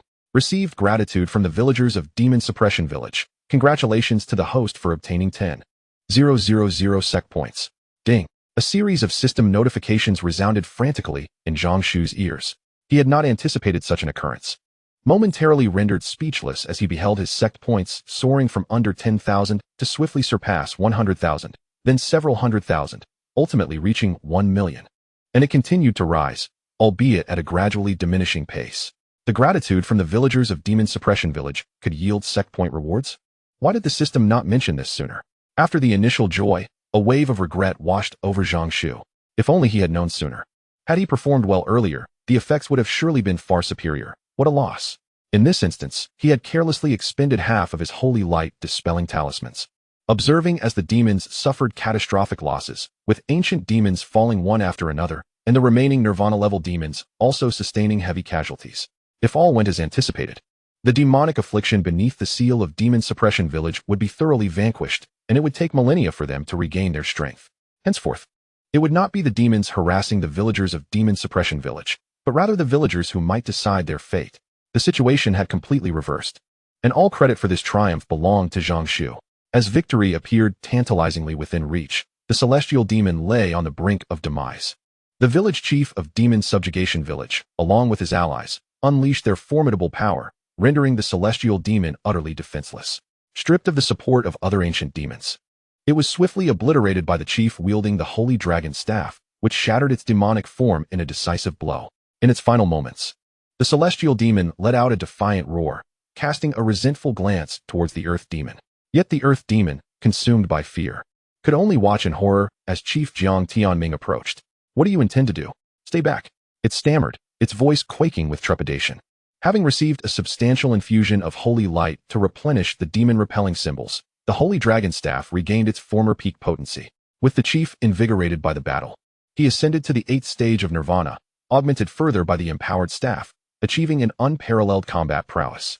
This level of strength rendered the earth demon utterly outmatched. "The celestial demon has fallen. Now it is your turn to accompany it into oblivion," Chief Jiang Tianming proclaimed, first offering a solemn bow to Zhang Shu before fixing his cold gaze upon the earth demon, his murderous intent palpable. With nearly all nirvana demons having been vanquished under the seal of Demon Subjugation Village, the greatest threats had been all but eradicated. Once the earth demon was eliminated, the village would be free from demonic afflictions for at least several millennia. Sensing the chief's unrestrained murderous intent, the earth demon was seized with terror and fell to its knees before Zhang Shu. "My lord, I am willing to pledge my loyalty to you. Spare my life, please," it pleaded frantically, desperately clinging to the last vestige of hope. The village chief, poised to strike, found himself suppressing his overwhelming wrath and the grief of countless years lost to vengeance. He hesitated, looking to Zhang Shu, evidently deferring the decision to him. Had it been anyone else, even a saint would not have elicited mercy from Jiang Tianming. However, Zhang Shu was different. He was the benefactor of both Jiang Tianming and the entire demon subjugation village. Should he speak, even against his wishes, Jiang Tianming would comply. As Jiang Tianming turned his gaze to Zhang Shu, he sensed the intense animosity within him. Without hesitation, Zhang Shu waved his hand dismissively. "Do not look to me. This wretch has wrought too much havoc to deserve mercy. It is best to eliminate him." The earth demon, now gripped by sheer dread, stammered in a frenzied plea for clemency. "No, my lord, please spare me. Begone," Jiang Tianming declared without a moment's hesitation. With Zhang Shu's words as his decree, he cast aside all reservations and, despite the earth demon's frantic resistance, swiftly dispatched it with overwhelming force. As the agonized cries of the earth demon echoed through the air, the village of demon subjugation was liberated from all demonic threats. Chapter 95. Loyalty. With Zhang Shu's nod of approval, Chief Jiang Tianming felt no further hesitation. His eyes glinted with icy resolve as the holy dragon staff transformed into a radiant beam, piercing forth like a lance. The earth demon fought valiantly to defend itself, yet was ultimately pierced through the heart by a series of strikes. Although at such a level, the mere piercing of its heart would not spell death, it nevertheless suffered significant injury. The village chief, Jiang Tianming, wielded the holy dragon staff, which erupted in a splendid radiance. With successive strikes, the very fabric of the void twisted, while the body of the earth demon disintegrated amidst its anguished cries, ultimately dissipating into nothingness. Ha! Having accomplished this feat, Jiang Tianming suddenly burst into laughter. Yet, as he laughed, memories of his deceased kin, his parents, siblings, and tribesfolk, flooded his mind, and tears streamed down his cheeks. "Did you see that? I avenged you," he proclaimed. "From this day forth, Demon Town shall know no more affliction from demons." In this moment of exultation, Jiang Tianming appeared almost frenzied, and the other elders joined in, their excitement manifesting in jubilant gestures. The torment that had plagued Demon Town for an unfathomable duration had finally been vanquished. The villagers were ecstatic. Some raised their voices to the heavens, as if to expel all the anger and sorrow that had accumulated over the years during which their loved ones had perished at the hands of demons. This malevolence had loomed over them like an omnipresent curse, binding them tightly. Yet now, with the fall of the heavenly and earthly demons, and the obliteration of countless nirvana-level fiends, the villagers of Demon Town could distinctly feel the powerful bonds of their long-standing curse beginning to loosen, their chains of oppression rapidly diminishing. Although the threat had not entirely vanished, it was tantalizingly close. They had fulfilled their destined task. The eradication of the demon blight signified a chance to escape the realm of deities and demons, offering them the prospect of a normal life, free from the nightly torment of monstrous entities. "At last, I have avenged you, my parents." Lu Yao was equally overwhelmed with emotion, her face a mixture of tears and laughter, casting a grateful gaze towards Zhang Shu. In this moment, all eyes turned solemnly towards Zhang Shu. their expressions brimming with excitement and gratitude. Even the village chief, Jiang Tianming, along with the villagers, bowed deeply in unison. "Thank you, benefactor, for aiding us in ridding Demon Town of its demons." Jiang Tianming spoke with utmost seriousness, stating that their ancestral teachings dictated that whoever helped them eradicate their plight would earn the loyalty of all in Demon Town. "Now that the demons have been vanquished, we wish to follow our benefactor. We implore you to grant us this honor." With that, the elderly man knelt before Zhang Shu and the other villagers, including the Nirvana-level elders, followed suit, their gratitude overflowing in this humble display. Zhang Shu was taken aback, clearly unprepared for such an occurrence. However, he did not refuse. Who would turn away the allegiance of such formidable allies? This was fortuitous indeed. At this juncture, the Sacred Sky Sect was in its nascent phase of development, and the presence of strong allies was undeniably advantageous. The village chief, wielding the Holy Dragon Staff, exhibited strength rivaling the pinnacle of Nirvana, a power almost on par with that of royal ancestors. In the sacred lands, such might would secure a position of considerable influence, rendering them nearly invincible in the absence of a saint. With the addition of the remaining 5 Nirvana realm practitioners, the strength of the Xinjiao sect is bound to soar. Thus, Zhang Shu smiled and said, "Esteemed guests, please rise. There is no need for such formality. I understand your intentions, and I shall refrain from uttering any hollow words. It is indeed an honor for me to have your regard. However, there is no need for fealty. If you do not mind, I have recently established a sect named the Xinjiao sect, and I would be delighted if you would consider joining us." "The Xinjiao sect?" The village chief of Jinmao village nodded emphatically, declaring, "From this day forth, I shall be a member of the Xinjiao sect." The other elders also nodded in agreement, solemnly bowing and proclaiming, "We pay our respects to the sect master." A chorus of voices echoed, "We pay our respects to the sect master." Zhang Shu nodded in acknowledgement. "In that case, Senior Jiang, given your formidable strength, I appoint you as the Grand Elder of our sect. As for the position of Supreme Elder, I believe that only those of saintly stature are fit for such a role. With your Nirvana peak cultivation, being the Grand Elder is already more than sufficient. Regarding the majority of the remaining individuals, even if they were integrated into the Xinjiao sect, not all would be accepted as disciples. They would undergo a process of talent selection, with some individuals deemed unsuitable for cultivation being allocated a space nearby to live freely. Ultimately, the choice to stay or leave would rest with them. Zhang Shu would impose no coercion. This revelation left village chief Jiang Tianming astonished and reluctant to accept. As an outsider, to be appointed Grand Elder upon his arrival in the sect was indeed a source of apprehension. It was thus decided that the other Nirvana realm experts would assume the roles of teaching elders. In just a few exchanges, Zhang Shu had established positions for several individuals. The others exchanged bittersweet smiles, yet their hearts swelled with warmth and excitement. Typically, even upon entering a sect, those of the Nirvana realm would not immediately be granted such significant roles. Even in a sacred land invitation, one would generally start as a steward, undergoing a probationary period to assess loyalty and various other factors before being promoted to a formal elder. After all, according to ancestral teachings, they were originally meant to be Zhang Shu's servants. Now, becoming elders and disciples of the sect was already a remarkable outcome. In that moment, their gratitude towards Zhang Shu deepened significantly. The hierarchy of the sect, aside from the sect master and supreme elder, included positions such as Grand Elder, Second Elder, and teaching elders alongside stewards. At this moment, the members of Jinmao village were unaware of the profound benefits they had just received. When they eventually reached the pinnacle of the continent, they would look back on this moment with immense gratitude for their choice to join the Xinjiao sect. Having resolved the demonic troubles of Jinmao village, only some concluding tasks remained, which could be managed by the village itself. Zhang Shu glanced at the system space, noting that half of the 10,000 holy light demon-breaking talismans had been consumed. However, a remaining half still existed. The expenditure of half of these talismans had garnered loyalty comparable to that of royal powers, which would greatly benefit the sect's development. Thus, the system acknowledged Zhang Shu's actions as effective. However, the remaining half posed a dilemma. It could not be squandered recklessly, for failure to achieve the desired effects would result in the forfeiture of daily task rewards. Chapter 96. The Master's Considerate Intentions. After some contemplation, Zhang Shu summoned the village chief, seeking to inquire about any means to judiciously utilize the sacred light demon-breaking talismans. However, he understood that such inquiries could not be made overtly. "Elder, do you perchance know where there are still lingering demonic afflictions?" Upon hearing Zhang Shu's question, the village chief was momentarily taken aback, his expression shifting to one of complexity. After a brief silence, he replied softly, "Master, The resolution of the demonic afflictions in the demon suppression village has exacted a tremendous toll from our sect. The potency of those talismans has been staggering, and it has surely left the sect in a weakened state.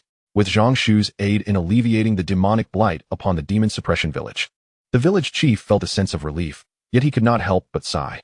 While the affliction in the demon suppression village had indeed been resolved, the divine and demonic realm harbored more than just that single location suppressing a fissure. For instance, the demon-conquering village also bore a crack in need of containment. Although it had not erupted as violently as the situation in the demon suppression village, the threat posed by the demons there was no less formidable. The two villages maintained a vigilant watch over one another, their relationship akin to that of brothers bound by life and death. Should it be possible, the village chief would certainly wish for the liberation of the demon-conquering village as well. Yet, in his current capacity as the esteemed elder of the Divine Cloud sect, he was compelled to consider the sect's well-being. Those formidable talismans not only possessed the potential to unleash powers rivaling that of rebirth, but also had the ability to heal the psychological scars incurred through years of battling demons. The village chief had long suffered from hidden injuries, his lifespan dwindling. Now, however, not only had his wounds begun to heal, but he also found himself on the cusp of a breakthrough, with the possibility of achieving the pinnacle of rebirth within his lifetime. Indeed, there lingered a glimmer of hope for him to reach the exalted realm of the holy. Should he successfully enter this realm, he would be able to wield the power of the sacred dragon staff with unrestrained audacity, thereby elevating his combat prowess to surpass that of the majority of ordinary saints. This favor bestowed upon him was immense, far beyond measure.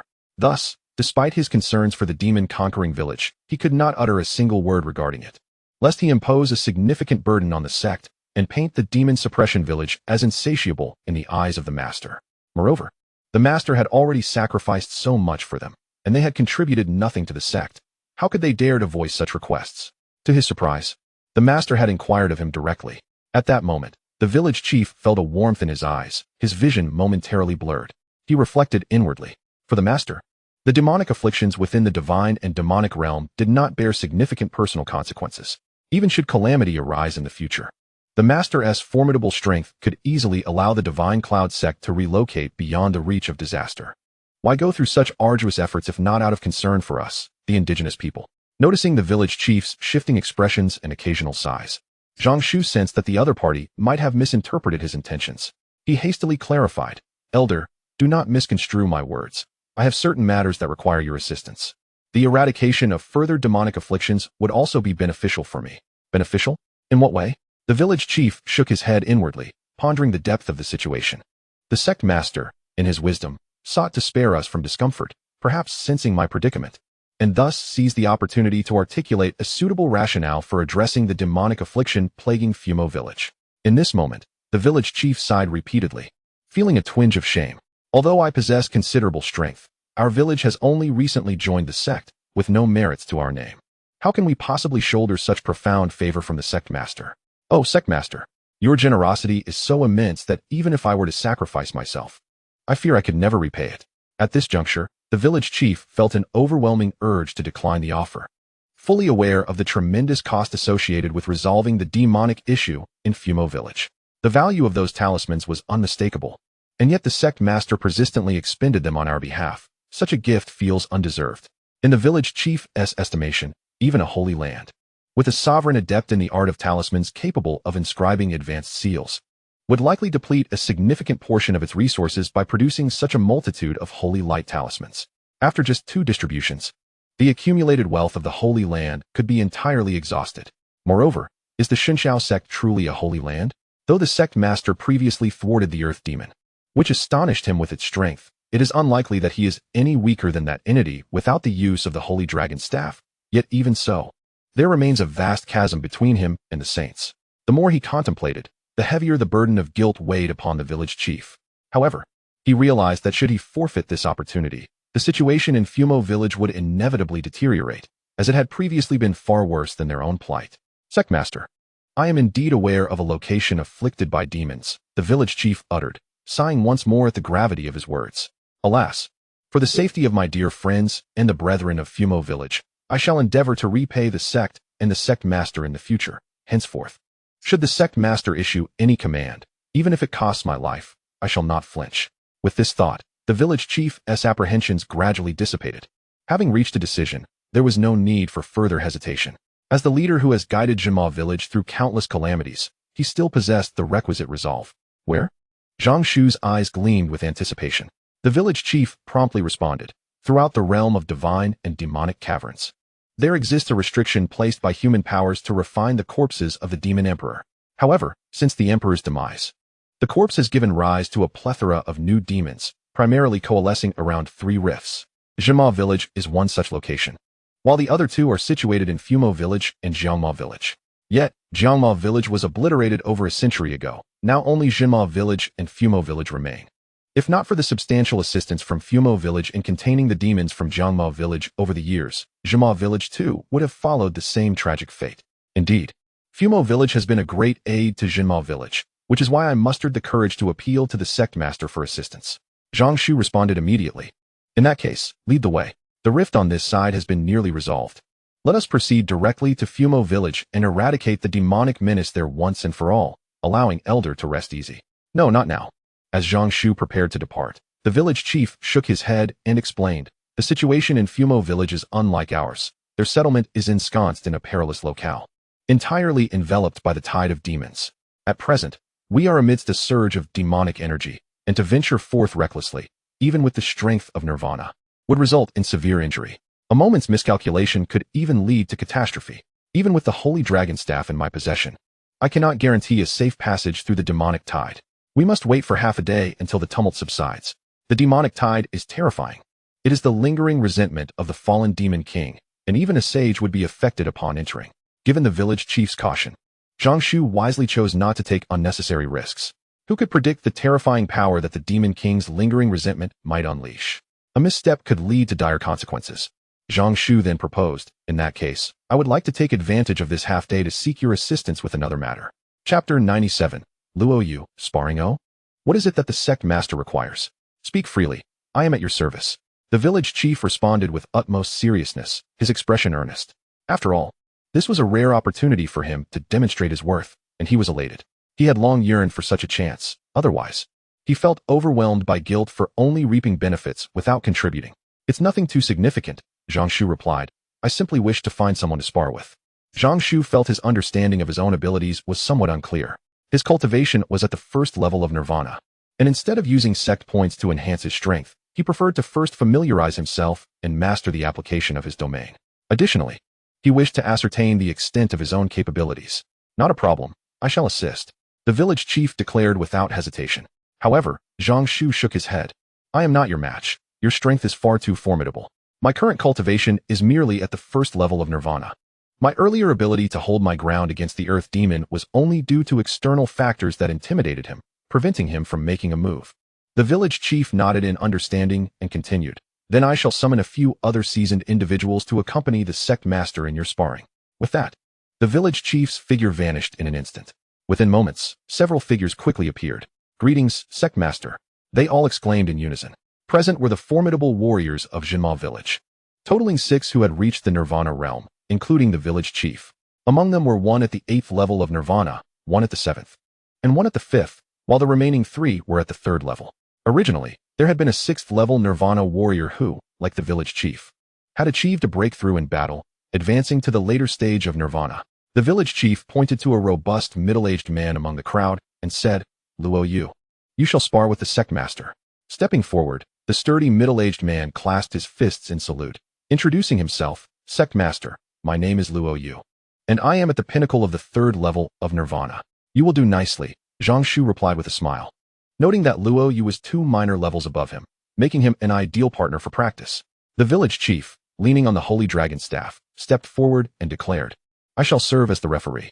Now that the demonic scourge in Jinma village has been eradicated, some of the sealing formation's power has been released.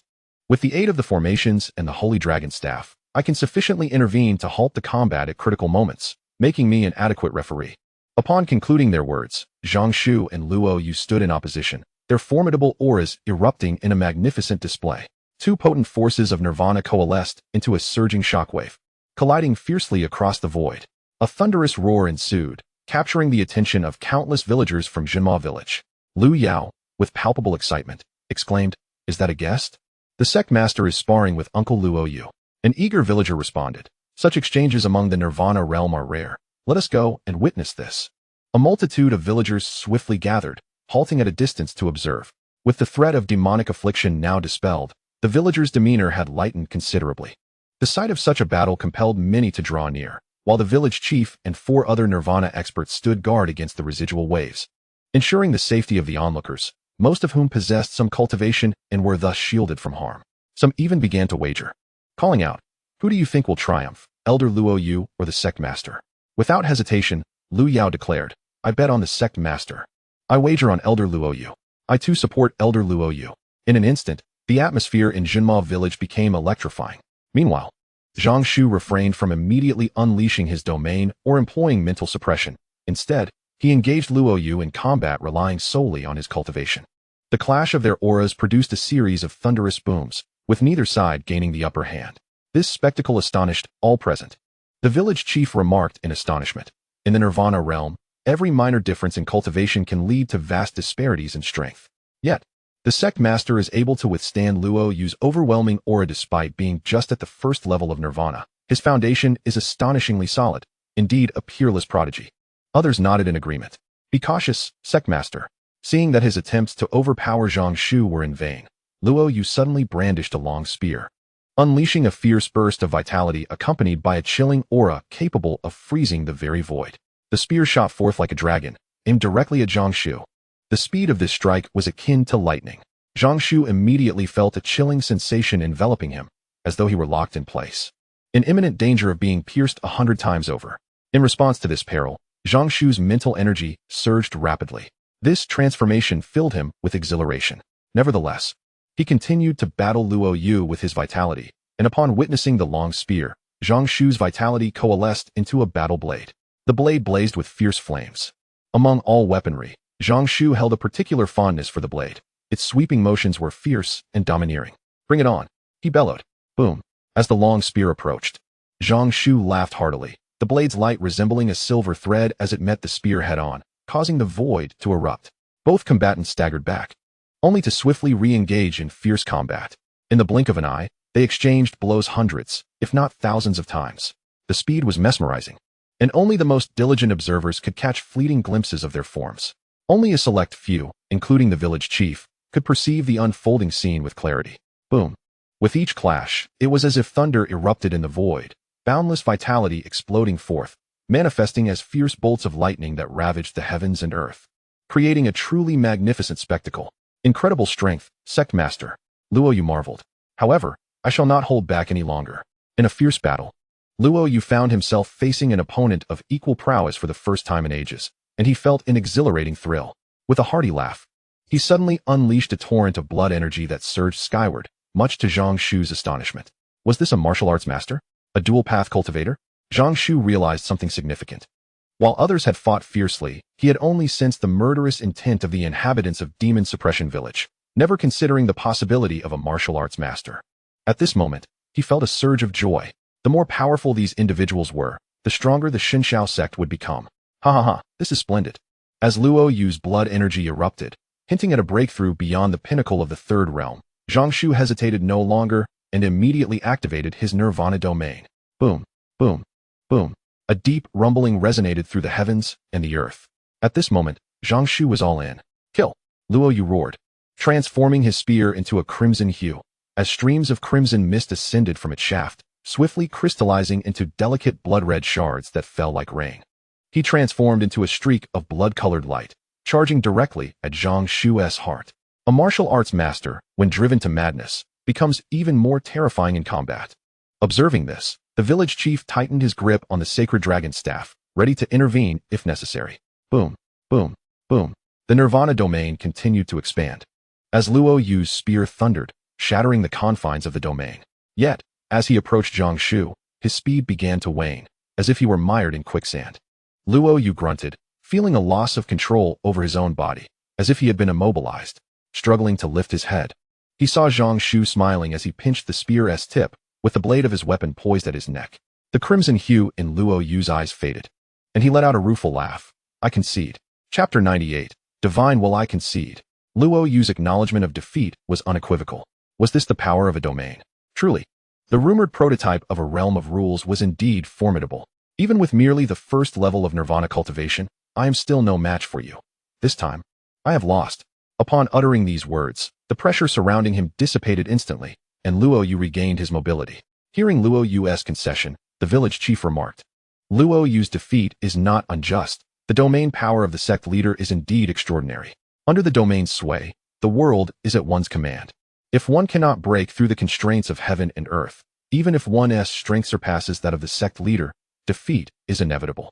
He then felt a wave of curiosity. According to legend, the extent of a domain typically correlates with its wielder's strength. Normally, the range of a first-level nirvana domain should not exceed 300 miles, yet the sect leader's domain appeared to extend far beyond that. He had just sensed that when Zhang Shu activated his domain, it enveloped nearly 1,000 miles. 1,000 miles versus 300 miles. This was not merely a threefold difference, but rather a tenfold one. Seeing Luo Yu withdraw, the village chief turned to another elder of the 5th level of nirvana, only to have the elder shake his head decisively and concede, I am no match for the sect leader. His domain is too powerful. Even I cannot hope to break free from its constraints. Unable to escape the limitations of the domain, defeat was a foregone conclusion. The spectators were astonished by this revelation. They had not anticipated that even this elder of the 5th level of nirvana would concede so readily. It must be acknowledged that Zhang Shukai has merely attained the 1st level of nirvana. Given the vast disparity between the realms of nirvana, a confrontation between a 5th level nirvana and a 1st level nirvana would undoubtedly result in a complete and utter domination, leaving no room for doubt. In fact, with full exertion, it is entirely possible for a 1st level nirvana to be vanquished by a single strike. Yet, the current circumstances have taken a remarkable turn. What? The elder has conceded? A 5th level nirvana has openly admitted inferiority to the sect leader? How astonishing. Elder Luo Yu stands at the pinnacle of the 3rd level of nirvana, on the brink of ascending to the 4th level, and is considered a moderate presence among the elders. Yet, he has fallen so effortlessly. The sect leader is undeniably formidable. The sect leader is merely at the 1st level of nirvana. Unbelievable, truly unbelievable. Even a 5th level nirvana acknowledges inferiority. Could it be that elders of the late nirvana must engage in combat with the sect leader? This seems implausible. Indeed, the late stage of nirvana is not comparable to the ordinary realms. A qualitative transformation occurs at this stage. Although the difference between the 6th and 7th levels might appear minimal, the resulting gap is overwhelmingly significant. Upon reaching the late stage of nirvana, one will comprehend divine intent. Once divine intent is fully realized, it transforms into complete rules. At that point, the transition to the sacred realm is imminent. The inhabitants of Jinma village engaged in fervent discussions. Possessing the legacy of sages, they are evidently no strangers to certain secrets. Their understanding of the nirvana realm is far clearer than that of many external forces. While not everyone can grasp the embryonic form of Zhang Shu's realm, divine intent, in a certain sense, is not vastly inferior to the realm itself, as it similarly touches upon the powers of the rules. It can be asserted that against opponents in the mid-level of nirvana, Zhang Shu still holds an advantage. However, if faced with adversaries in the late stage of nirvana, even with his realm, the opponent's divine intent diminishes that advantage significantly. Perhaps it is time to concede? Some speculated. Others readily agreed, clearly doubting Zhang Shu's ability to triumph over those in the late stage of nirvana. Zhang Shu's strength is rooted in his realm, yet, if that realm were to be broken, he would merely be a somewhat unique 1st level nirvana in the presence of late-stage opponents, a disparity far too great. Nonetheless, this does not imply that the realm is without merit. Should Zhang Shu also reach the late stage of nirvana, the synergy between his realm and divine intent would result in an instantaneous surge in power, incomparable to his current state. I shall take the lead. At this moment, a figure gracefully emerged, approaching Zhang Shu. Zhang Shu regarded the individual, an elderly man with a gentle countenance, compared to the grand and imposing village chief, Jiang Tianming. This man exuded an aura of natural simplicity. Yun Tian, the village chief, called out. The elder, Yun Tian, turned and smiled, reassuring, rest assured. I am well aware of my limits and shall not harm the sect leader. He then turned to Zhang Shu and inquired, might the sect leader dare to engage in a duel with this old man? Without a hint of trepidation, Zhang Shu's eyes sparkled with determination as he promptly replied, what is there to fear? In a single glance, Zhang Shu recognized this venerable elder, a figure of immense stature within Jinma village. Second only to village chief Jiang Tianming, he had just transcended to the 7th level of nirvana, a peak powerhouse who had comprehended divine intent. Yin Tian, faced with such a formidable opponent, Zhang Shu harbored no certainty of victory. As Zhang Shuxin's thoughts stirred, the power of the divine light robe instantly coalesced. Safeguarding his vital areas, it would only provide protection when faced with lethal danger. With such an invincible shield in place, the significance of this sparring session diminished greatly. Externally, Zhang Shuxin remained unchanged, and the onlookers failed to detect any abnormalities. Come forth. Without a moment's hesitation, Zhang Shuxin unfurled the Nirvana domain, encompassing a vast expanse. And without uttering a word, he directly siphoned the essence of heaven and earth for his own use. In an instant, the air resonated with a cacophony of howls, leaving all spectators astounded. Buzz, the elderly village chief, his gaze shifting, lightly tapped his holy dragon staff, releasing a nebulous golden light that mirrored Zhang Shuxin's domain, though it merely served to shield the inhabitants of Demon Suppression Village without further expansion. Observing this, Zhang Shuxin became pensive, yet he had no time for deep contemplation. Opposite him, Yin Tian, witnessing Zhang Shuxin's immediate deployment of his domain, remained utterly unperturbed, standing calmly with hands at his side. However, his aura underwent a drastic transformation, instantly becoming as formidable as a mountain. No matter how fiercely the Nirvana domain surged, the elder's figure remained steadfast. An indescribable weight emanated from him, overwhelming Zhang Shuxin's domain power, crushing it, and creating a vacuum within 100 feet around the elder. Divine intent. The others gasped in astonishment. One exclaimed in surprise. Elder Yun Tian has comprehended the divine intent of the mountain. What an awe-inspiring presence. In this moment, Elder Yun Tian feels like a towering mountain that pierces the heavens, capable of crushing me with a mere flick of his finger. Previously, only the village chief Jiang Tianming had grasped the divine intent, prompting the crowd to curiously gaze at Elder Yun Tian. What an overwhelming force of suppression. If my domain were akin to a ceaseless river, then Elder Yun Tian was the colossal stone mountain at its bed, remaining immovable despite the relentless currents. In this moment, Zhang Shuxin genuinely felt the formidable strength of the divine intent, his expression growing solemn. Divine intent. This was a power that rivaled his own domain. Master, please. You may strike first. With the manifestation of divine intent, Yun Tian's demeanor remained tranquil.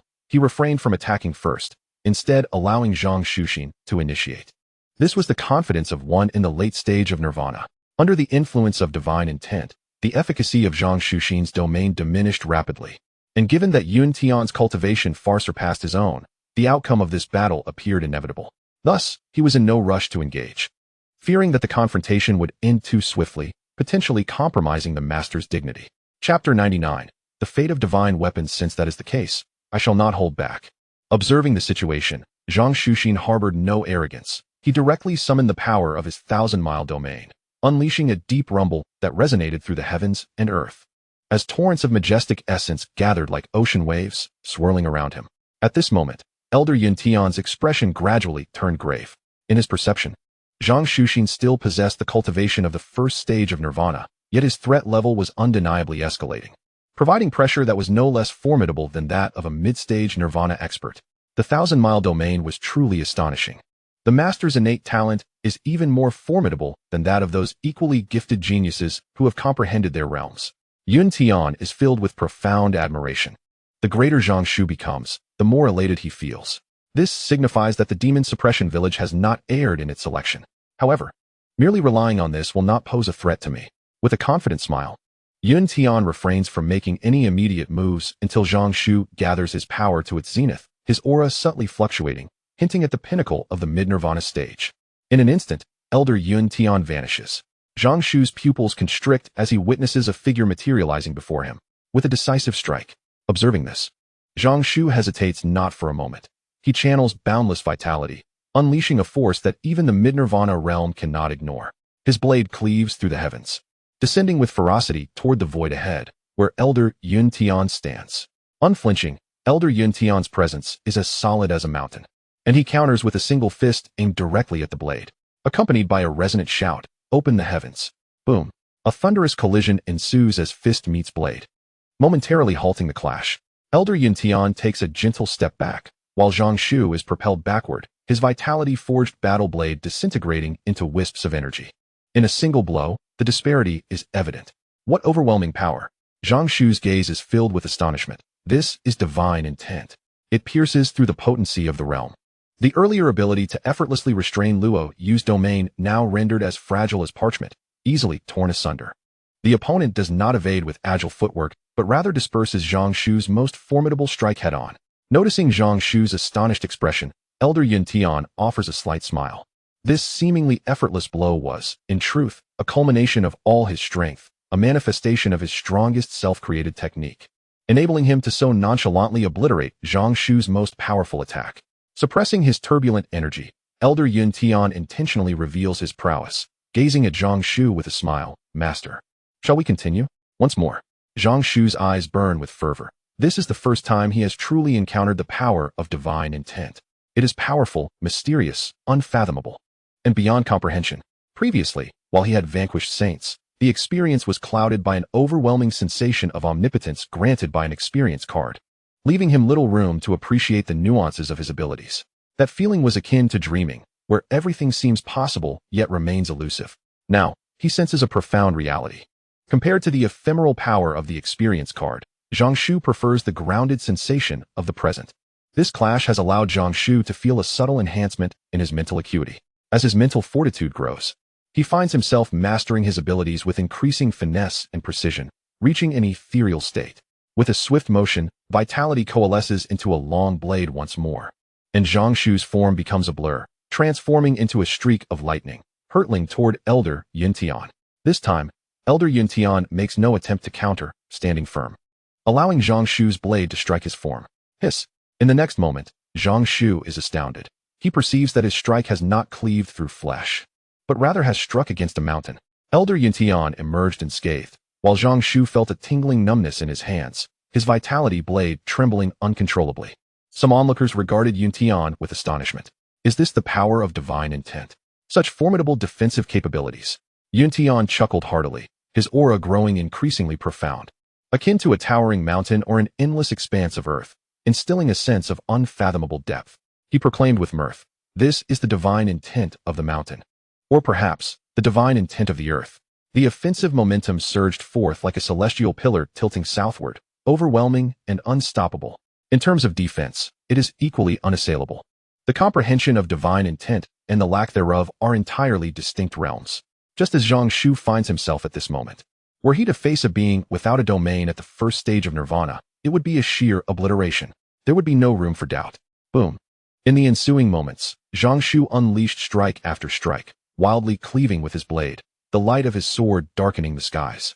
Even those merely spectating felt a chill coursing through their bodies, a prickling numbness enveloping them, their expressions filled with shock.